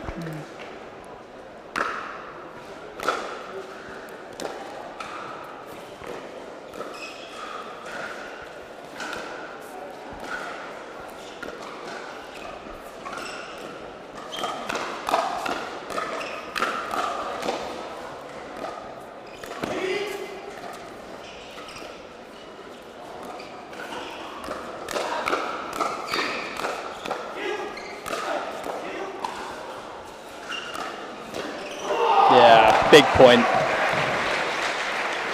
Great playing though all around. I mean, everybody's stepping up here, looking for offense, looking for positioning, and then great defense in transition zone. But just relentless from Rob. I mean, 4-1-1. Never settled with any of those shots, just wanting the next one. Oh. Speaking about wanting shots back. Yeah, I think that's where a little bit of lack of experience. Yep. A little too eager, a little too excited.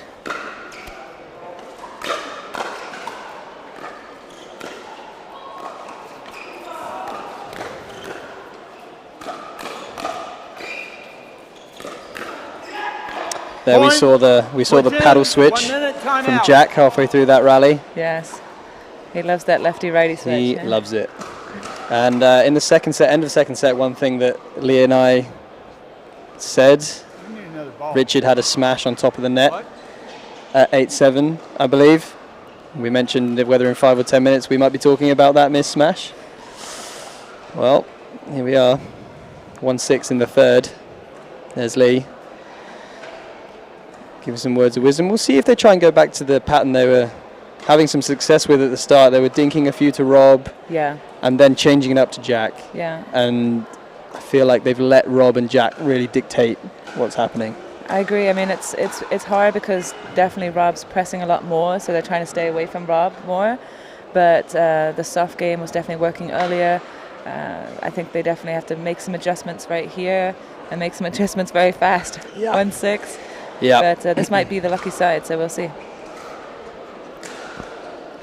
I think talking about experience, such a great experience for these next gen players to come over.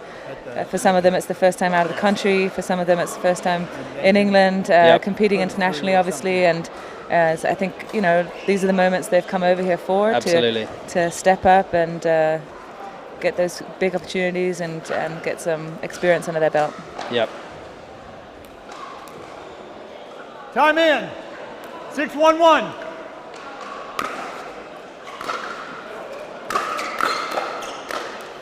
Yeah. Second serve. Yep. I think that's important. Little confidence booster there for them. 6-1-2. See if they can get the side out.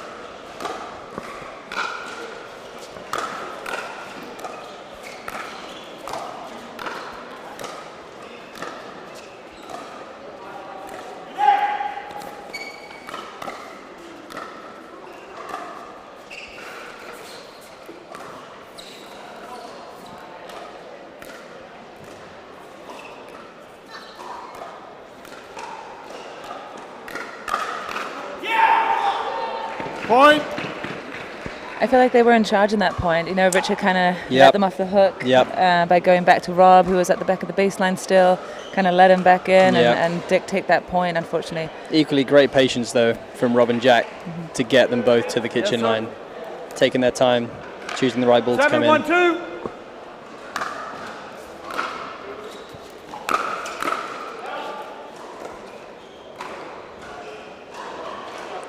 It's tough to see from here. I'm not quite sure what happened. I think Rob called it very early. Good. Ron overruling. Yeah. Yeah. I think correct decision there. Yeah. Right. Let's see if Spencer and Richard can mount a comeback here.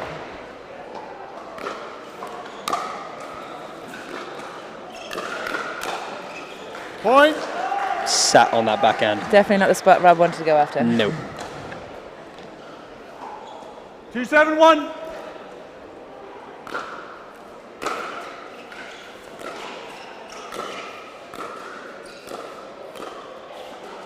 Second serve.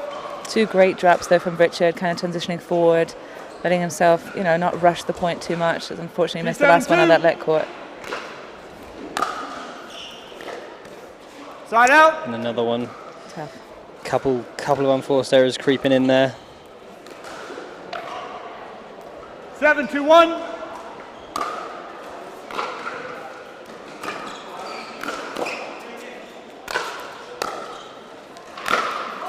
Yeah. No fear on that overhead, huh?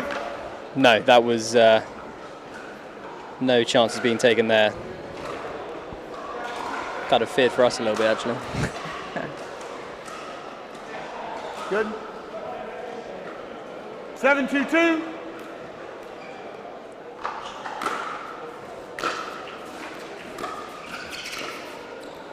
Thank you.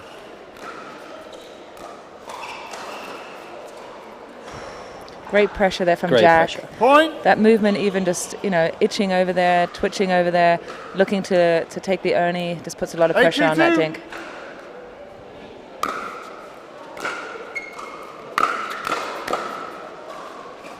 Good Side read. out. Good eye.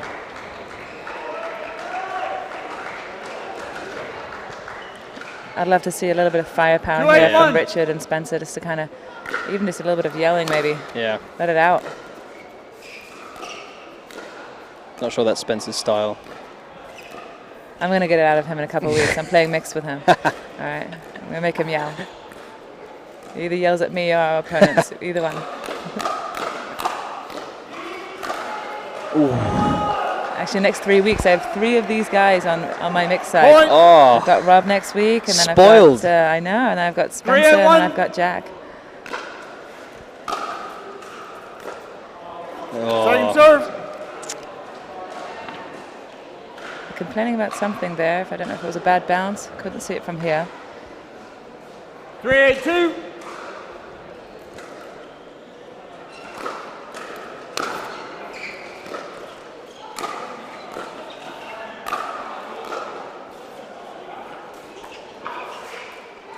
Yep. Side out. I feel like overall everyone's done a really good job accepting the court as it is. I know it's been a little bit slippery here on centre court, and but everybody accepted the net as it was yesterday as well, and even the bounces. So I think everybody's doing a really good job mentally, just zoning in, accepting how it is, and everyone's kind of in the same boat. I was going to say it's the classic same for both teams. Beautiful speed up there from Rob. Nice setup and put away. 9-3-1.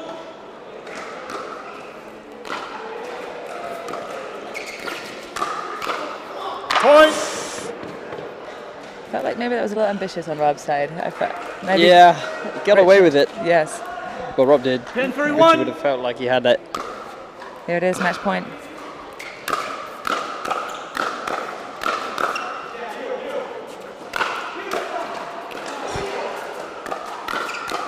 This point should have been over 4 shots ago. Yep, most definitely. Great hands there from you just Jack. see, making them hit one extra ball. Yeah.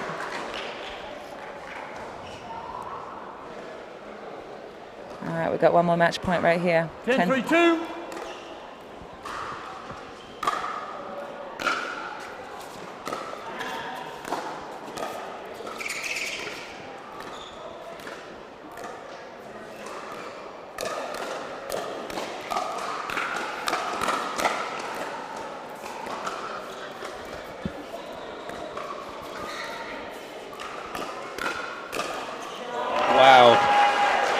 Beautiful reset right in the middle of that point. The speed ups were happening, and Richard had beautiful reset in the middle there to calm that point down again, just to kind of get the groove back in and not be constantly attacked by Rob there. Match nice point reset. down. That's some good stuff. See if they can use that here. 3-10-1. Crazy things have happened.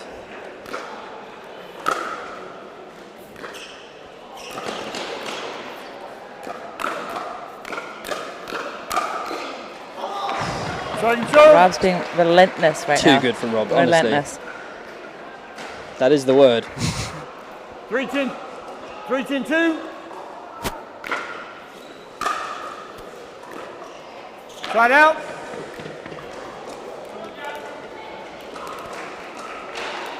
And straight back. 10-3-1. Match point.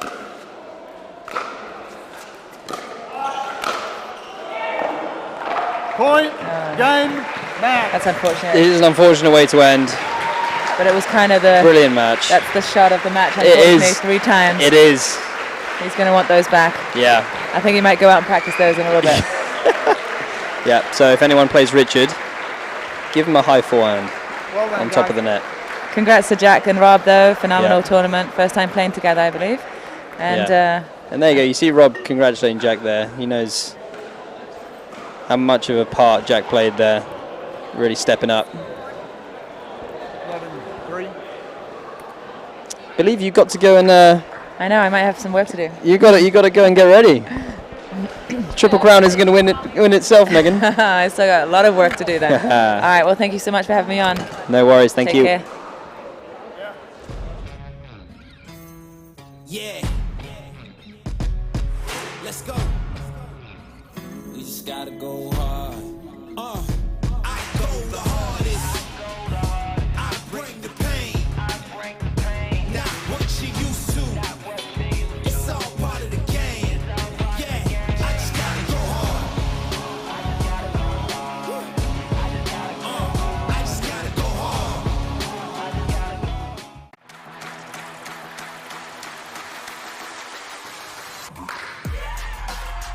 No matter the type of player you are, Junior, for now. no matter where you're from. אני מישראל, שלום. No matter your gender, no matter your age. No matter what tour you play on or who you play with. What matters is your love of the game. Celebrating the sport and knowing your level so that you can keep pickleball fun and fair for everyone. What matters is you. Innovation is our specialty. Winning is his. Zane Navratil has won more than 40 Pro Gold medals and back-to-back Major League Pickleball titles. One of pickleball's most iconic and decorated athletes teamed up with our world-class engineers with one goal in mind: build a paddle that can dominate. The Zane Navratil Signature Paddle, designed for champions by champions. Available now. Pro XR Pickleball. Innovation you can handle. Introducing Skechers Pickleball, the official footwear of the US Open Pickleball Championships. They're ultra lightweight and responsive for incredible speed. They have Goodyear rubber outsoles with a specialized pickleball design for increased side-to-side stability and agility. Plus, they feature shock-absorbing foam and Skechers' famous relaxed fit design for incredible comfort game after game. Conquer the court in comfort. Skechers Pickleball, the official footwear of the US Open Pickleball Championships.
Can we come here, please?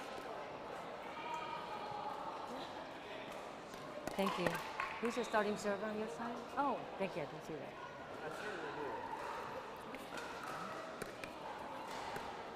Okay, who's starting server? Okay, 1 second. Lisa, right? Yeah. Okay. Do you have a starting server band? Okay. Okay. Please hold on to your paddle. Try to do a paddle check. Thank you. Thank you. Thank you. Okay.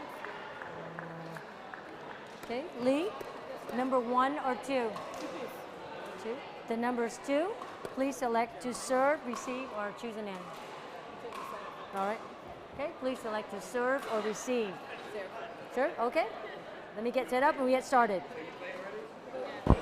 Okay, we're now back to start the women's doubles 4.5 open category in Group C with Lisa McConville and Federica Mandula versus Riley Bonner and Lee Whitwell. So Lee and Riley are fairly regular partners on the APP tour. Lisa's from Scotland and Federica, I'm not quite sure where she's from, but from sounds like some degree of win by 1, no timeouts. Please wait for the full score to be called before you start. Time in. 0-0-2.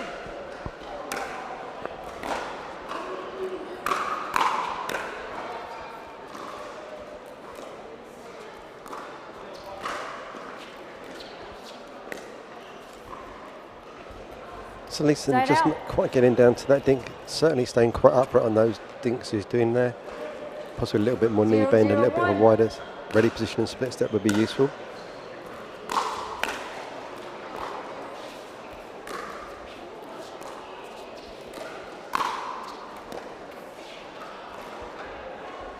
Point.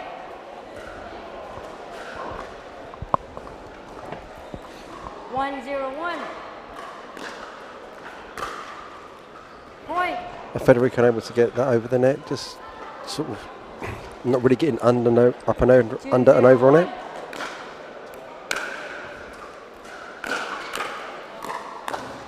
Yeah, classic shake and bake there. Lee ripping that third back at Federica, and then Ronnie deliberately charging in front, being ready to pick up whatever came up. And another missed return there from Federica. So we've run away to a 4-0-1 lead to Riley and Lee there. Point. Oh, okay. Point. Okay. Point. 4-0-1. Thank you.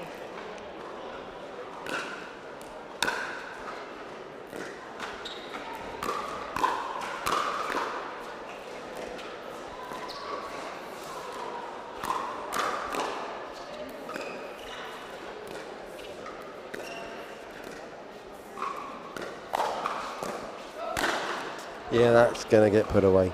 Point.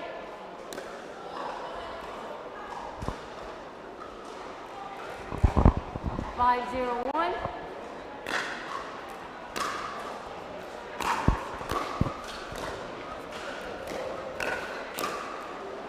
Point. Timeout. Change ends. 6-0-1. 1 minute.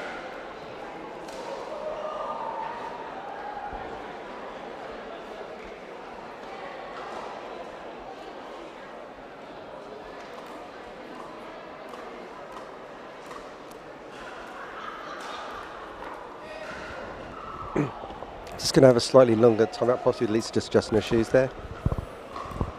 So 6-0 on the turn, change of ends, Come in. Lisa serve. 6-0-1.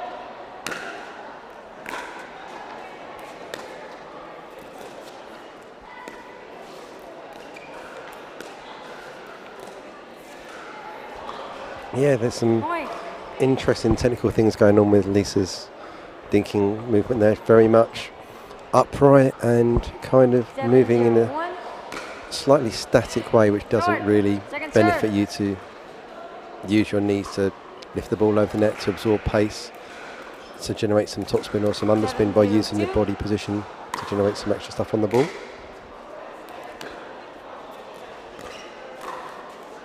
Riley there missing the Side out. the backhand volley there. When I was on commentary earlier with one of the match with Lee and Riley, which was mentioning that he would like to see a little bit more extension on a backhand volley. 0-7-1.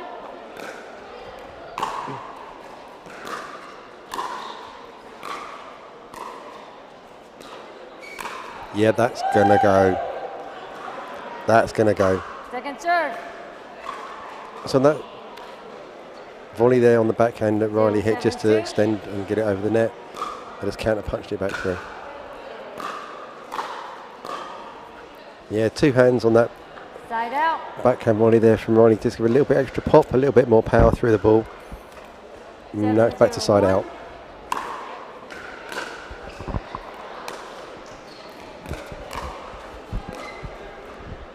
Point. Yeah, and again, that 2 hand is definitely benefiting Riley on there. But obviously difficult to play 2 hands if you're looking to generate underspin.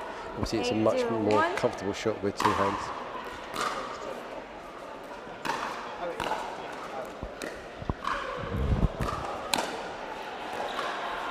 Really good use there of Lee, just Point. last second adjusting to getting that ball. 9-0-1.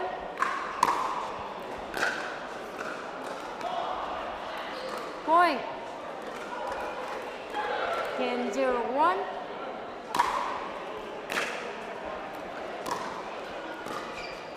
And that is game to the Americans. A very quick 11-0. Riley game Lee. built there. Just some good point building there, staying in the rally, just knowing that they can stay in the Dink rally, and obviously Lisa and McConville and Mandula just trying to push things a little bit too much and just not able to really exert themselves on the point at all. So that I think is the last group game, and we're now going to be going to the quarterfinals of the Women's Doubles Open 4.5. We'll back shortly. Yeah. Let's go. We just gotta go hard. I go the hardest. I bring the pain. Not what you used to. It's all part of the game. Yeah, I just gotta go hard. I just gotta go hard.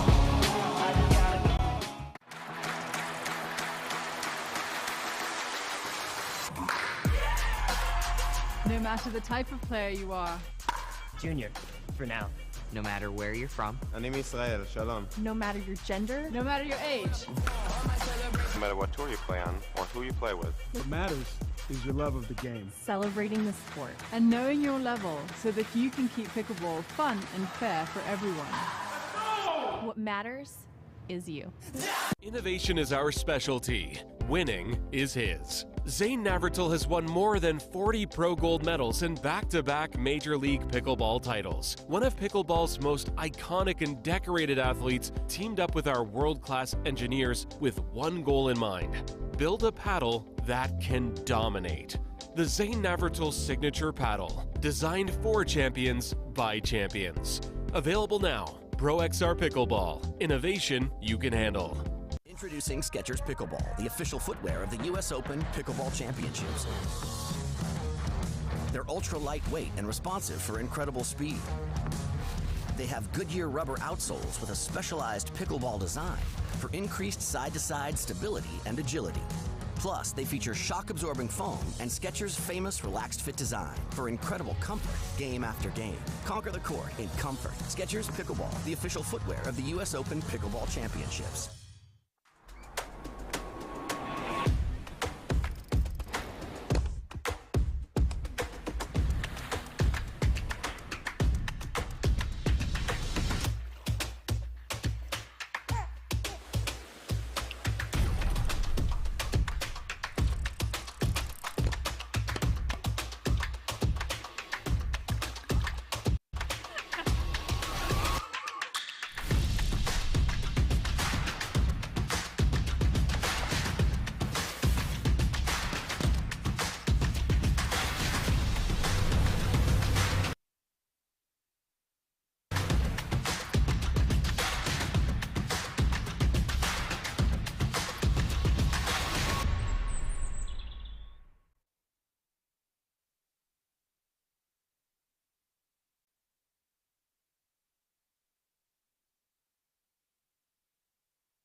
Who's the first server? Isha and Lee. Okay, all right. Are we ready, ladies? 0, 0, 1. 2 rather, 2.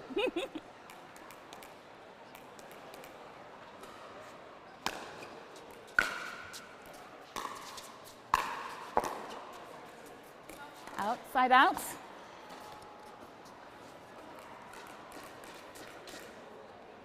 Zero, zero, one.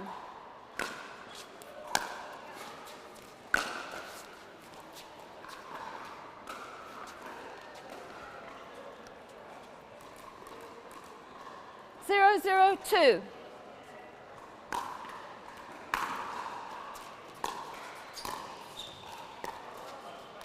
Oh no, sorry. Sorry, that's my fault. You didn't. It bounced. Did it put you off? Replay it. We'll replay that. That was my fault. That's my fault.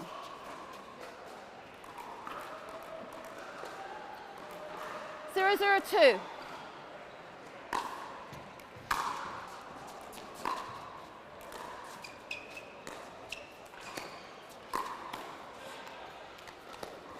Point.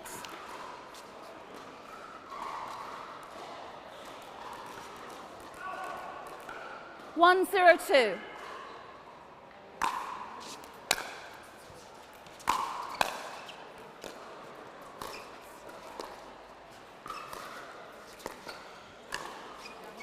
Nice. Side out.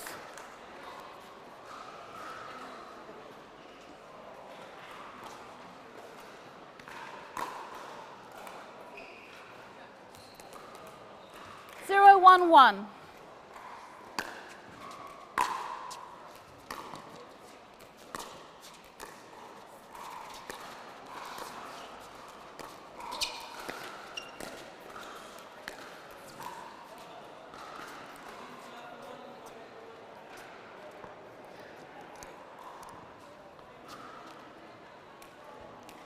Zero, one, two.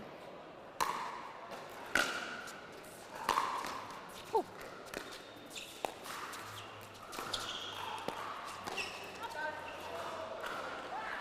Side out.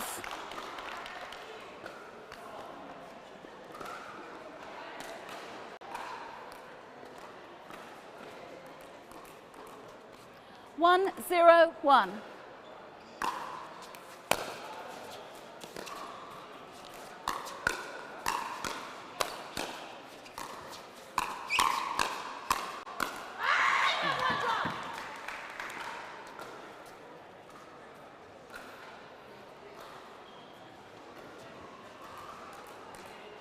One, zero, two. Out. Yeah, I saw that. Yeah, it was. I know.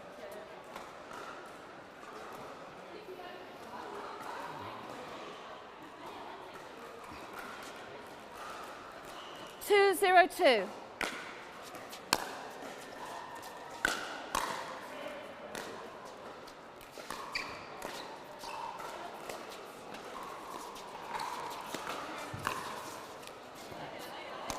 Side out.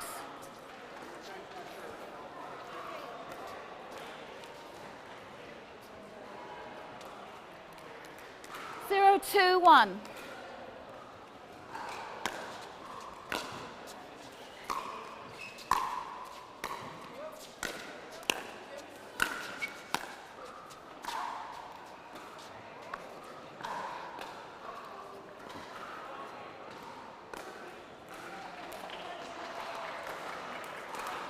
Zero, two, two.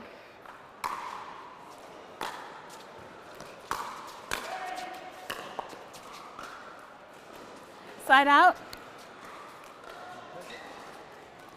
I've got the mic on. We'll do it at the end of the game, right?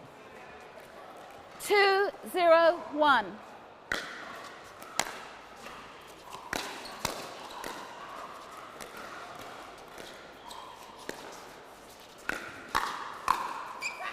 Lovely.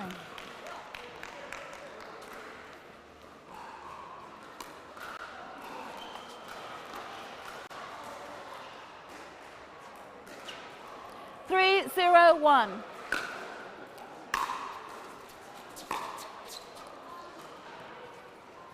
Second server.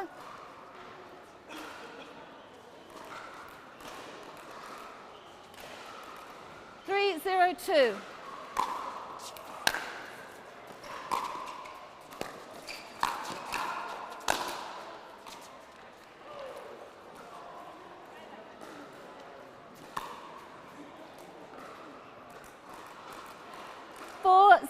Two. Is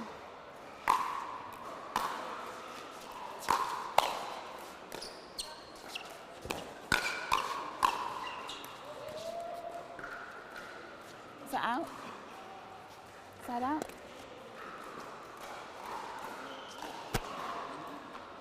Zero, 4-1.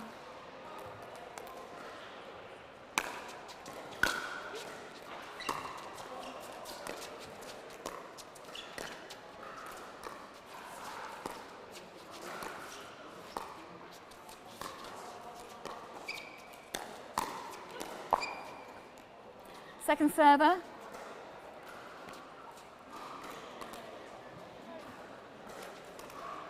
0-4-2.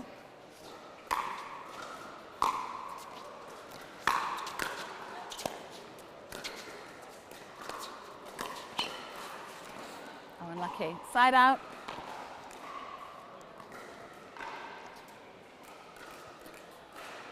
4-0-1.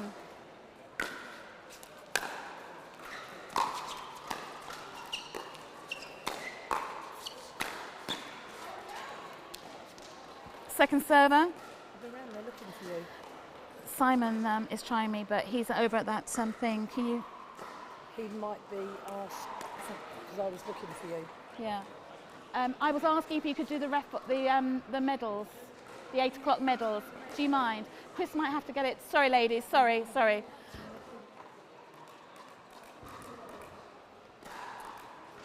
4-0-2.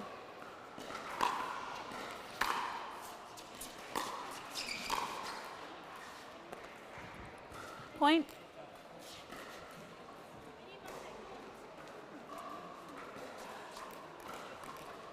Five, 0-2. There's another ball over there. Oh, you got one. Okay, thanks.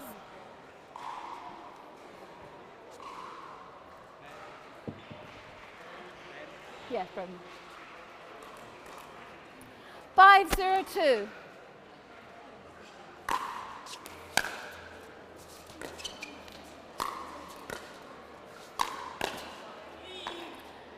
Side out.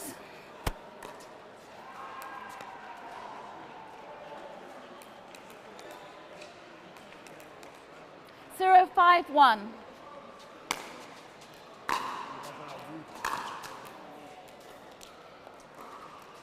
Second server.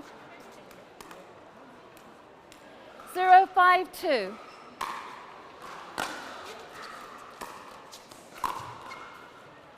Point.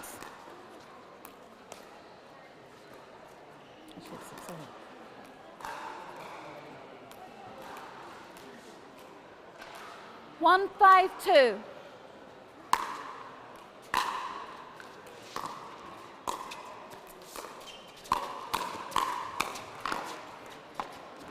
Point.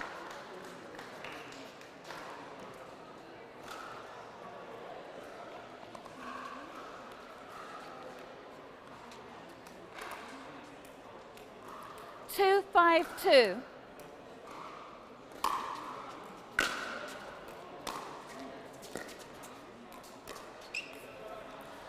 Side out.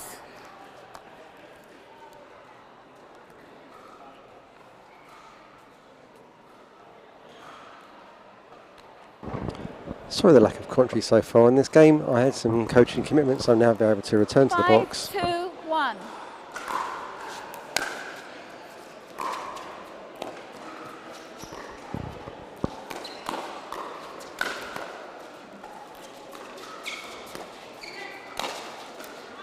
That was an amazing get there from Lakhani.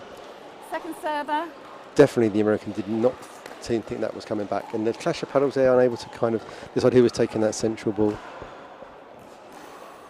Totally well to serve 5 on 6-2-2.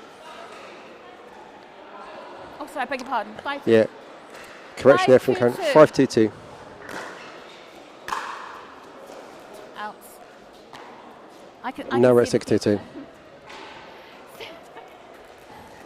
6-2-2.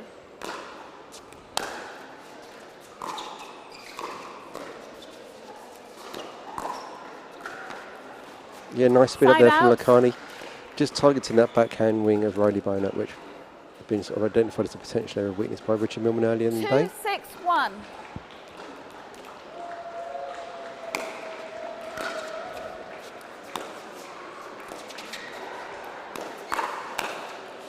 Yeah, a nice speed up there.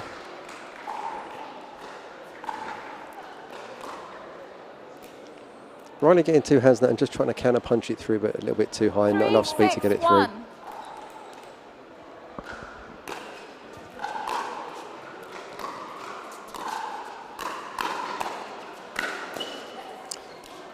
Yeah, Aliyah just not able to get enough on that to just get it through them. So obviously the counter punching came back from Bonat and 3-6-2. went well there.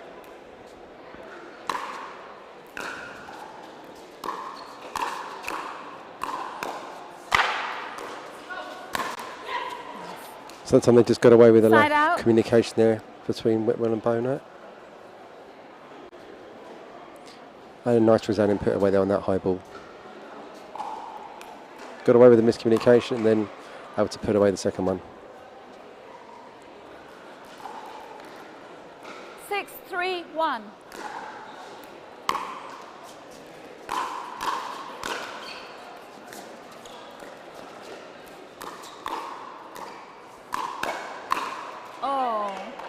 Great hustle there from Libero to keep the team in that point. And obviously we've got a conventional stacking here. Rather than unwinding, we find that obviously Aliyah and Lakhani are just moving directly into their positions.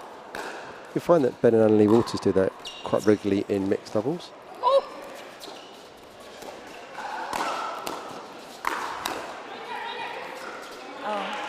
Good no look there from Leo on the first one, but unable to recover their positions. Yeah.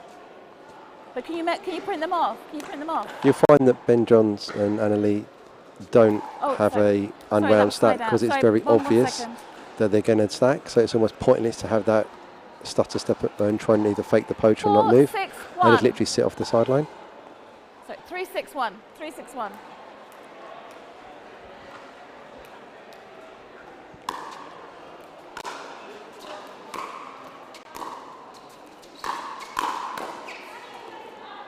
Nice speed up there.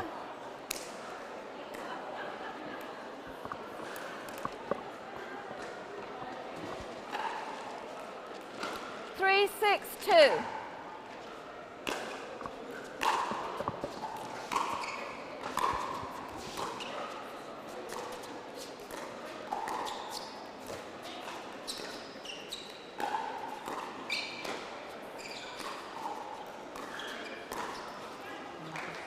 Yeah, Riley unable to just extend enough on that to lift the ball over the net on that volley dink. Yeah, there.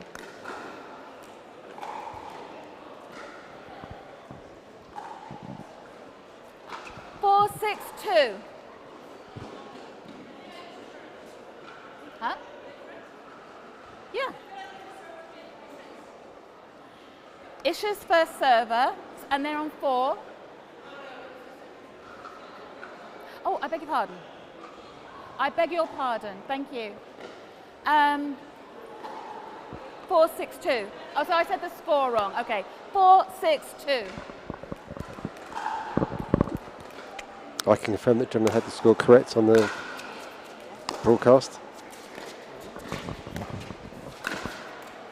Lovely shot there from Lee Whitwell. Just managed to balance and put the power through that ball.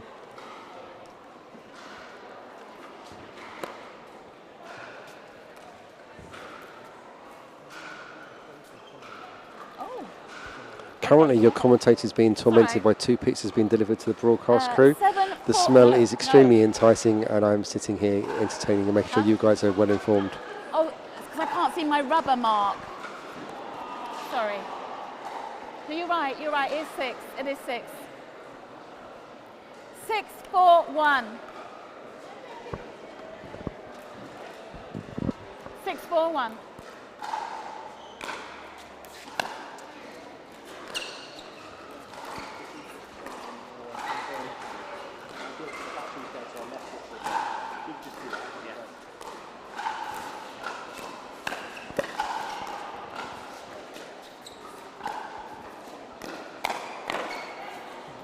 Yeah, again, that's probably the third miscommunication we've had with the stacking team of Riley and Lee. And obviously, it's a problem when you've got both forehands through the middle. It's quite a good place to mine because you're exploiting the miscommunication in both players with a dominant hand wanting to take that middle ball. 6-4-2. Often, if you're playing a lefty and a righty, you're looking at going very central or very wide to either swipe backhands or miscommunication between your partnerships. So let's see if Brown and Lakhani continue to work on that, and that's the strategy that's going to be effective for them as they start to come back into this match at 4-6-1.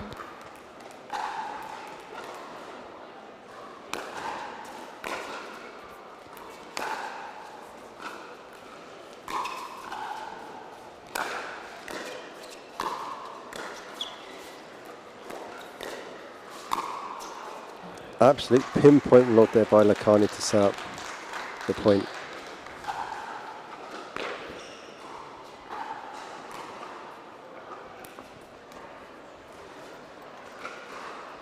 Five, 6-1.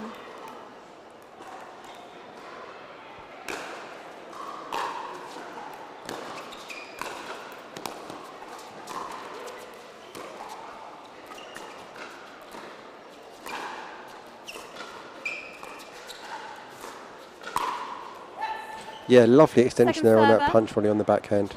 Really good play there from Riley Boner on there. That's somewhere that you continue to work on extending. That's going to be a real benefit for a game. 5-6-2.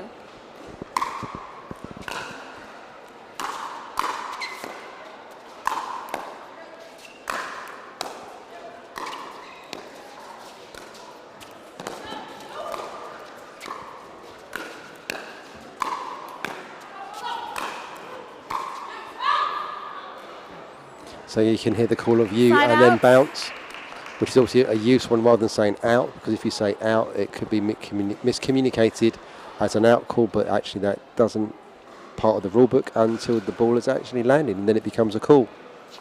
I'm now joined in the commentary box by Julia Stevens, who's just finished competing for the day. 6-5-1. A tough day in the office at some points, Julia, but yeah, it was tough, but you know what? It's like, it's worth it. It's the learning experience. You know, you go through hard times in sport, but to be honest, the hard times, they teach you better about the good times and you appreciate the good times more. Absolutely, and obviously did a little bit of conversion work today. Some friends from the online community that you're part of in gaming has come to support and watch today, and they now all want to play pickle, which is a fantastic thing. Yeah, unbelievable, really. It's kind of odd seeing them in person.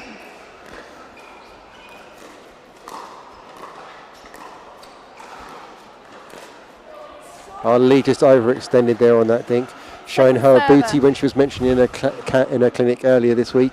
That you want to, if you can get to see someone's booty, you know you've got them in trouble when you can just go back behind them. 7-5-2.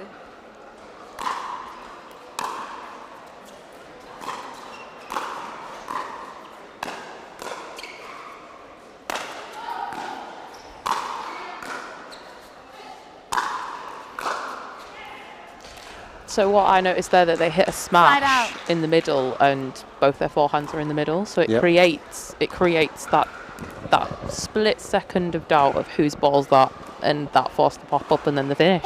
Really good that you noticed that, Julia. We've had probably 3 or 4 of those from that team in that situation. You picked that up straight away. Just join me in the booth, and we've had probably 4 examples in the match so far. Okay. And that's a classic lefty-righty problem with the middle ball. Really does put you at risk of making an error if you're not communicating strong as a team or drilled and experienced as a team.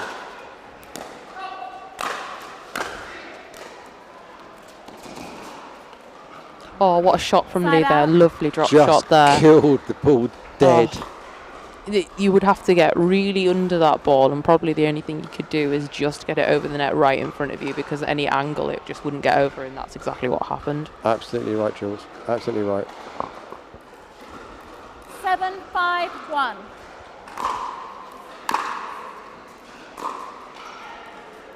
Second server.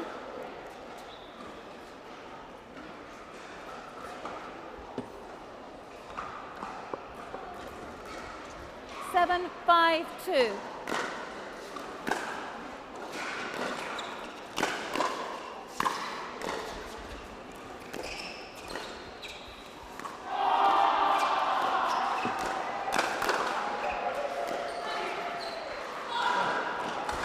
Oh, good hustle definitely, but no need in the end. The ball was just long. Unlucky.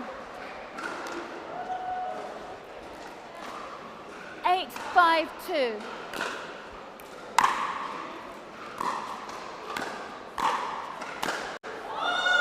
Oh, that was just a little bit overextending there. There was the. Jules, it looks like we're going to have a long night on the commentary booth. We are now approaching 20 past 8, and we're in a quarter-final stage. And I think there's still 2 more matches to go on the show. Court. Oh my gosh! Okay. No, I'm up for that. I mean, I'm seeing some of the best players in the world, and I've got the privilege of talking about it. It's quite incredible. We're looking around at rec players starting to happen in the venue. We had over 880 players today. 40 courts going the whole time. I mean, we had about 495 registrations in total of people last year. It's just unbelievable. I mean, the other thing that was quite fascinating today was that at one point today there was one court that was available for rec play, which we stole, which is the court we're commentating on now. There was a little fallow period of about 10 or 15 minutes, so you and Anakin got a little bit of practice there. Yeah. If you're looking out for Anakin, he is named after the Star Wars character, and he has owned in his name as Pickable Jedi. So if you want to follow him on Instagram, it is Pickable Jedi to follow Anakin Owen. He's a very exciting player, only 20, very tall, very exciting player. He knows tactics very well, and I've got to know him very well over the past few weeks. It's a very, very exciting time for him, to be honest. I think you both feel privileged to be partnering each other tomorrow. Yeah, I do, honestly. 10, no, sorry, 9, oh, sorry, my alarm went off. 9, 5, 2. So we're still, I'm assuming this quarterfinal to 21. We haven't had an ends change yet, have we? Yeah, still on the same ends, yeah. I actually had the privilege of watching Brown and Lakaney. I think that's how you pronounce it. Yeah, Lakaney. Yeah, I saw them, and they beat their opponents 11-0. They very much dominated. They were speeding up first. Very exciting player. Oh, what a lovely mistake there on Lee's breaking for the middle and going behind her. And I mean, one of them actually is only in fact 17, and that is very exciting. I think it's Alia, isn't it? Yes, it is. She looks extremely young. Yes, it's very exciting. Probably on a break from high school or something like that. Probably. It's unbelievable. Or home educated like Anna Lee.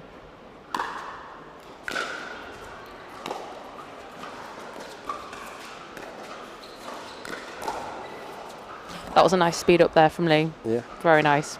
I mean, it's very rare now to see pro players who are female that have a one hand, and Lee is one of those people, and I play one-handed as well. I love playing one-handed. I think you're able to just attack it very, very quickly, and Lee just did that very perfectly as an example.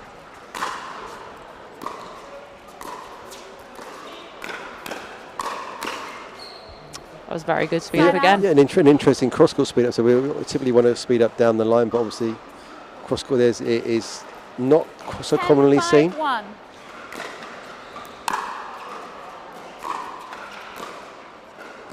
So it's not more commonly seen to speed up cross-court, because it then puts your partner then having to react, and it's a slower reaction time than the reaction time of the cross-court, because the cross-court, the ball has to travel further, so you have more time to react to it, and then you can prepare to attack that other player. So we're at 11-5 here on the turn. What do you think that Lee and what Brown and Lakaney need to do to sort of change their fortunes and get back in the match? I mean, what I'm thinking is they need to dink more on the side of Bonnet rather than Whitwell force her out, move her around the court a bit to force that pop-up, because the times they have actually got the point, it's been a pop-up from her. So I think they need to move her out wide, move her middle, because Lee's hands are absolutely fantastic. And I just think they just need to move her around a bit more, but use Lee to do that as well. So force her out wide, open up that middle part. And I just think that it's a good call for a timeout. I think it's a good time for a timeout. Although this is the end change due to playing to 21 As drills. well. Okay. It's an end change to 21, so they haven't used a timeout yet. Oh, okay. But I would call a timeout if there's at least another 2 points. I would call a timeout. Yep. So on the backhand thing, we're waiting just for the continuation of the game. I have become an absolute mess of 1 and 2 hands that's almost completely situational. 2 hands were breaking out that I haven't been using for months yesterday in singles to get some topspin roll on a couple of down the line shots. I was hitting 2-handed backhand kill shots today. It is very much, I don't control it. It just kind of happens when I feel the situation is right. Oh, second game. Oh, sorry, it's 11th. Okay, so we're actually playing so it was best actually of 3. End of game. So we're both wrong, Rob. That's okay. I was informed by the broadcast team that it was going to be best of 3s, and I've completely forgot that between leaving the commentary box and coming back to the commentary box that they're best of 3s. So I can honestly say how coming halfway through the game, that is not my fault. 1-0-2.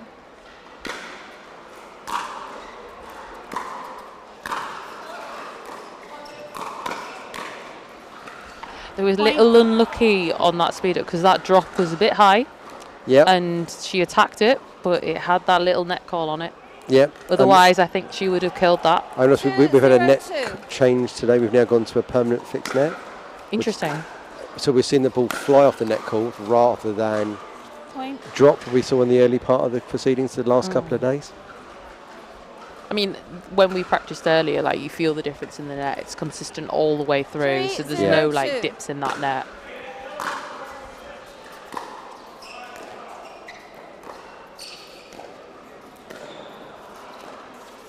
How have you found the court surface from Pickleball United today?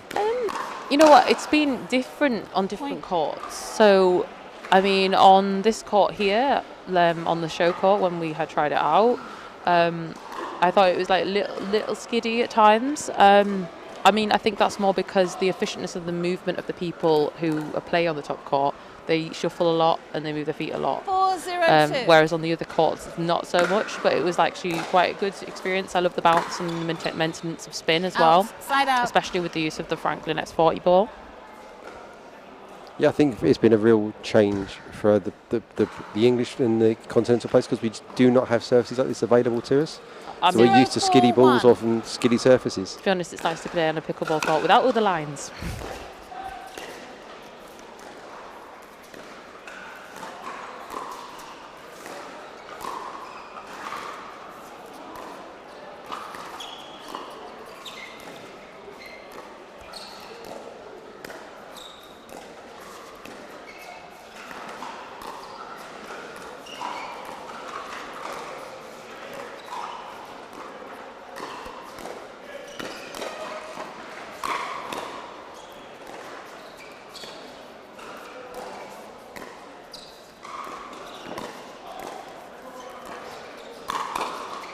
Oh, that was nice. Loving the crafting at that point. Love.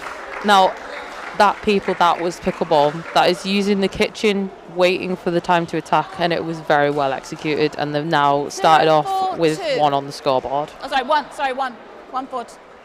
1 for 1. Did the wrong one. Sorry, I turned it around. 1 forward, 1. Wow, what a pick up from Lee Whitwell there. What a shot, Lee. What a shot. That is some serious hand skills and control there to get it that and wide. I mean... Ali couldn't even get an ATP, it was so wide. It was so wide. I think what we're starting to see here is pickleball years on Lee's side of the court. That brain of just playing lots of racket sports at a high level is really... High pickleball IQ, as we would say, Rob. I think that would be correct. 1. But, you know, with time, I mean, they've already got the skills on the other side of the court. They're here in the quarter-final, but, they're still in this game. It's pickleball. You're always in the game until the last point.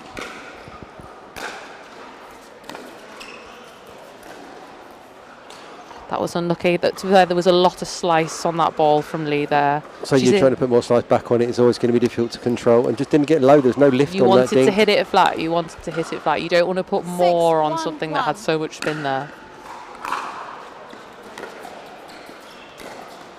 Oh, that was nice. Look, if you look at the communication, there just wasn't any cover in the middle. Look how wide apart Riley and Leo are at that point when they're splitting, and they're just a foot either side of where they should really be. 6-1-2. Oh, that is an absolute gimme. Yeah, you can see gimme. it written all over her face. She was like, that was an easy one. 7-1-2.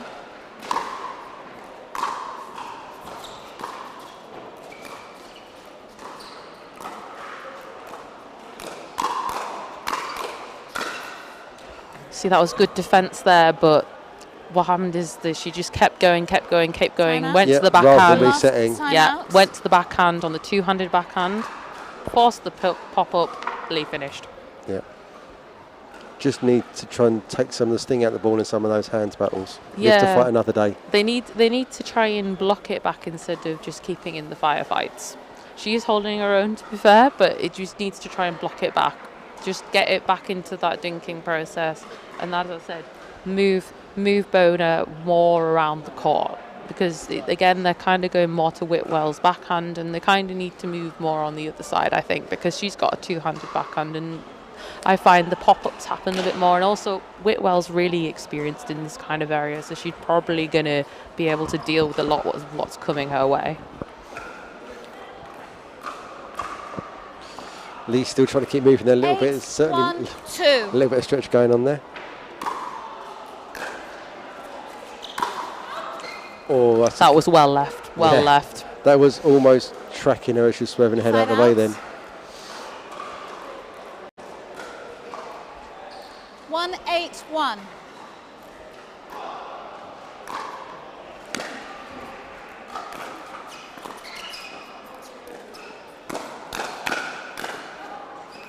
Yeah, and a good leave there. Second server. Lee is definitely showing her level of expertise there, but did we just see that lovely backhand roll on that volley there? It was beautiful to see. Get low, get under the ball, and then get over it.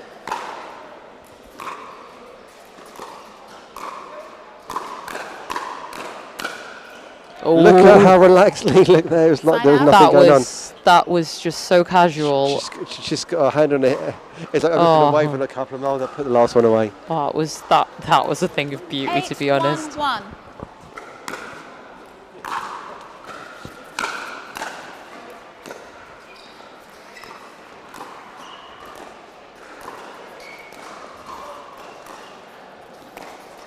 What a lovely angle. Lovely that's angle. The two hands getting the roll on that, just getting over the topspin on there. See, that is the danger though of going on the two hand on the backhand side. Yeah. We needed probably a central dink there, not an out wide one, because it was going wider and wider. It's all interesting finding that Lakani and Brown are not stacking. Second and the lefty-righty combo, they're not stacking. It's interesting, isn't it? It must be they're new to playing together, so don't have the confidence in that timing. And 9-1-2. you've got to get that movement across the court comfortable. It's easy to get that wrong.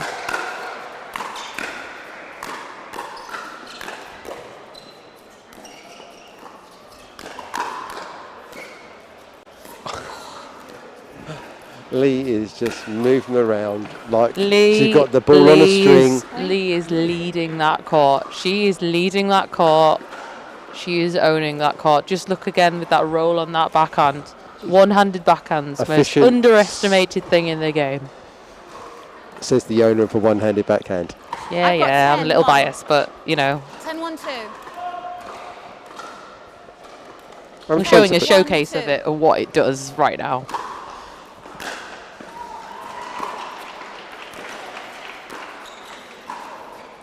Unlucky there, unlucky.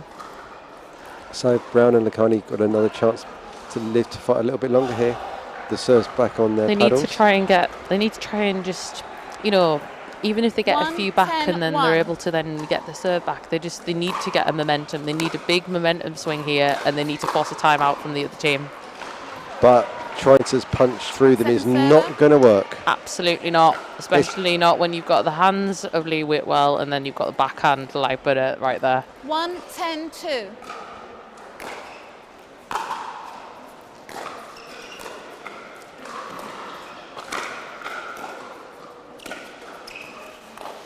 What angles? I know, it's just insane. Did we just see that she just brought it completely to the right and then she brought it all completely to the left? Yeah. But trying to punch through them is like trying to use the backing, trying to hit through that backing that they've got at the back of the court there. There we go. There we go. Yeah. Lee Whitwell, everyone. And Bo Hurt very much holding her own there. Ladies, and that's the thing about pickleball, because it's such a small area, it's not all about one player. It's not all about one player. They are doing their own on that court, but we did see a showcase of some fantastic shots there from Lee. And I would say in that second game, it was a masterclass from Lee there. It was beautiful to watch. Okay. So next match will be the first of the semi-finals in the women's doubles open 4.5 category. Stay tuned after this break. Yeah. Let's go. We just gotta go hard. I go the hardest. I bring the pain. Not what you used to. It's all part of the game. Yeah, I just gotta go hard. I just gotta go hard.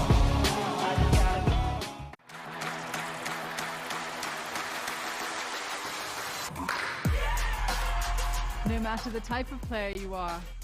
Junior, for now. No matter where you're from. אני מישראל, shalom. No matter your gender. No matter your age. No matter what tour you play on or who you play with. What matters is your love of the game. Celebrating the sport and knowing your level so that you can keep pickleball fun and fair for everyone. What matters is you. Innovation is our specialty. Winning is his. Zane Navratil has won more than 40 Pro Gold medals and back-to-back Major League Pickleball titles. One of pickleball's most iconic and decorated athletes teamed up with our world-class engineers with one goal in mind: build a paddle that can dominate. The Zane Navratil Signature Paddle, designed for champions by champions. Available now. Pro XR Pickleball. Innovation you can handle. Introducing Skechers Pickleball, the official footwear of the US Open Pickleball Championships. They're ultra lightweight and responsive for incredible speed. They have Goodyear rubber outsoles with a specialized pickleball design for increased side-to-side stability and agility. Plus, they feature shock-absorbing foam and Skechers' famous relaxed fit design for incredible comfort game after game. Conquer the court in comfort. Skechers Pickleball, the official footwear of the US Open Pickleball Championships.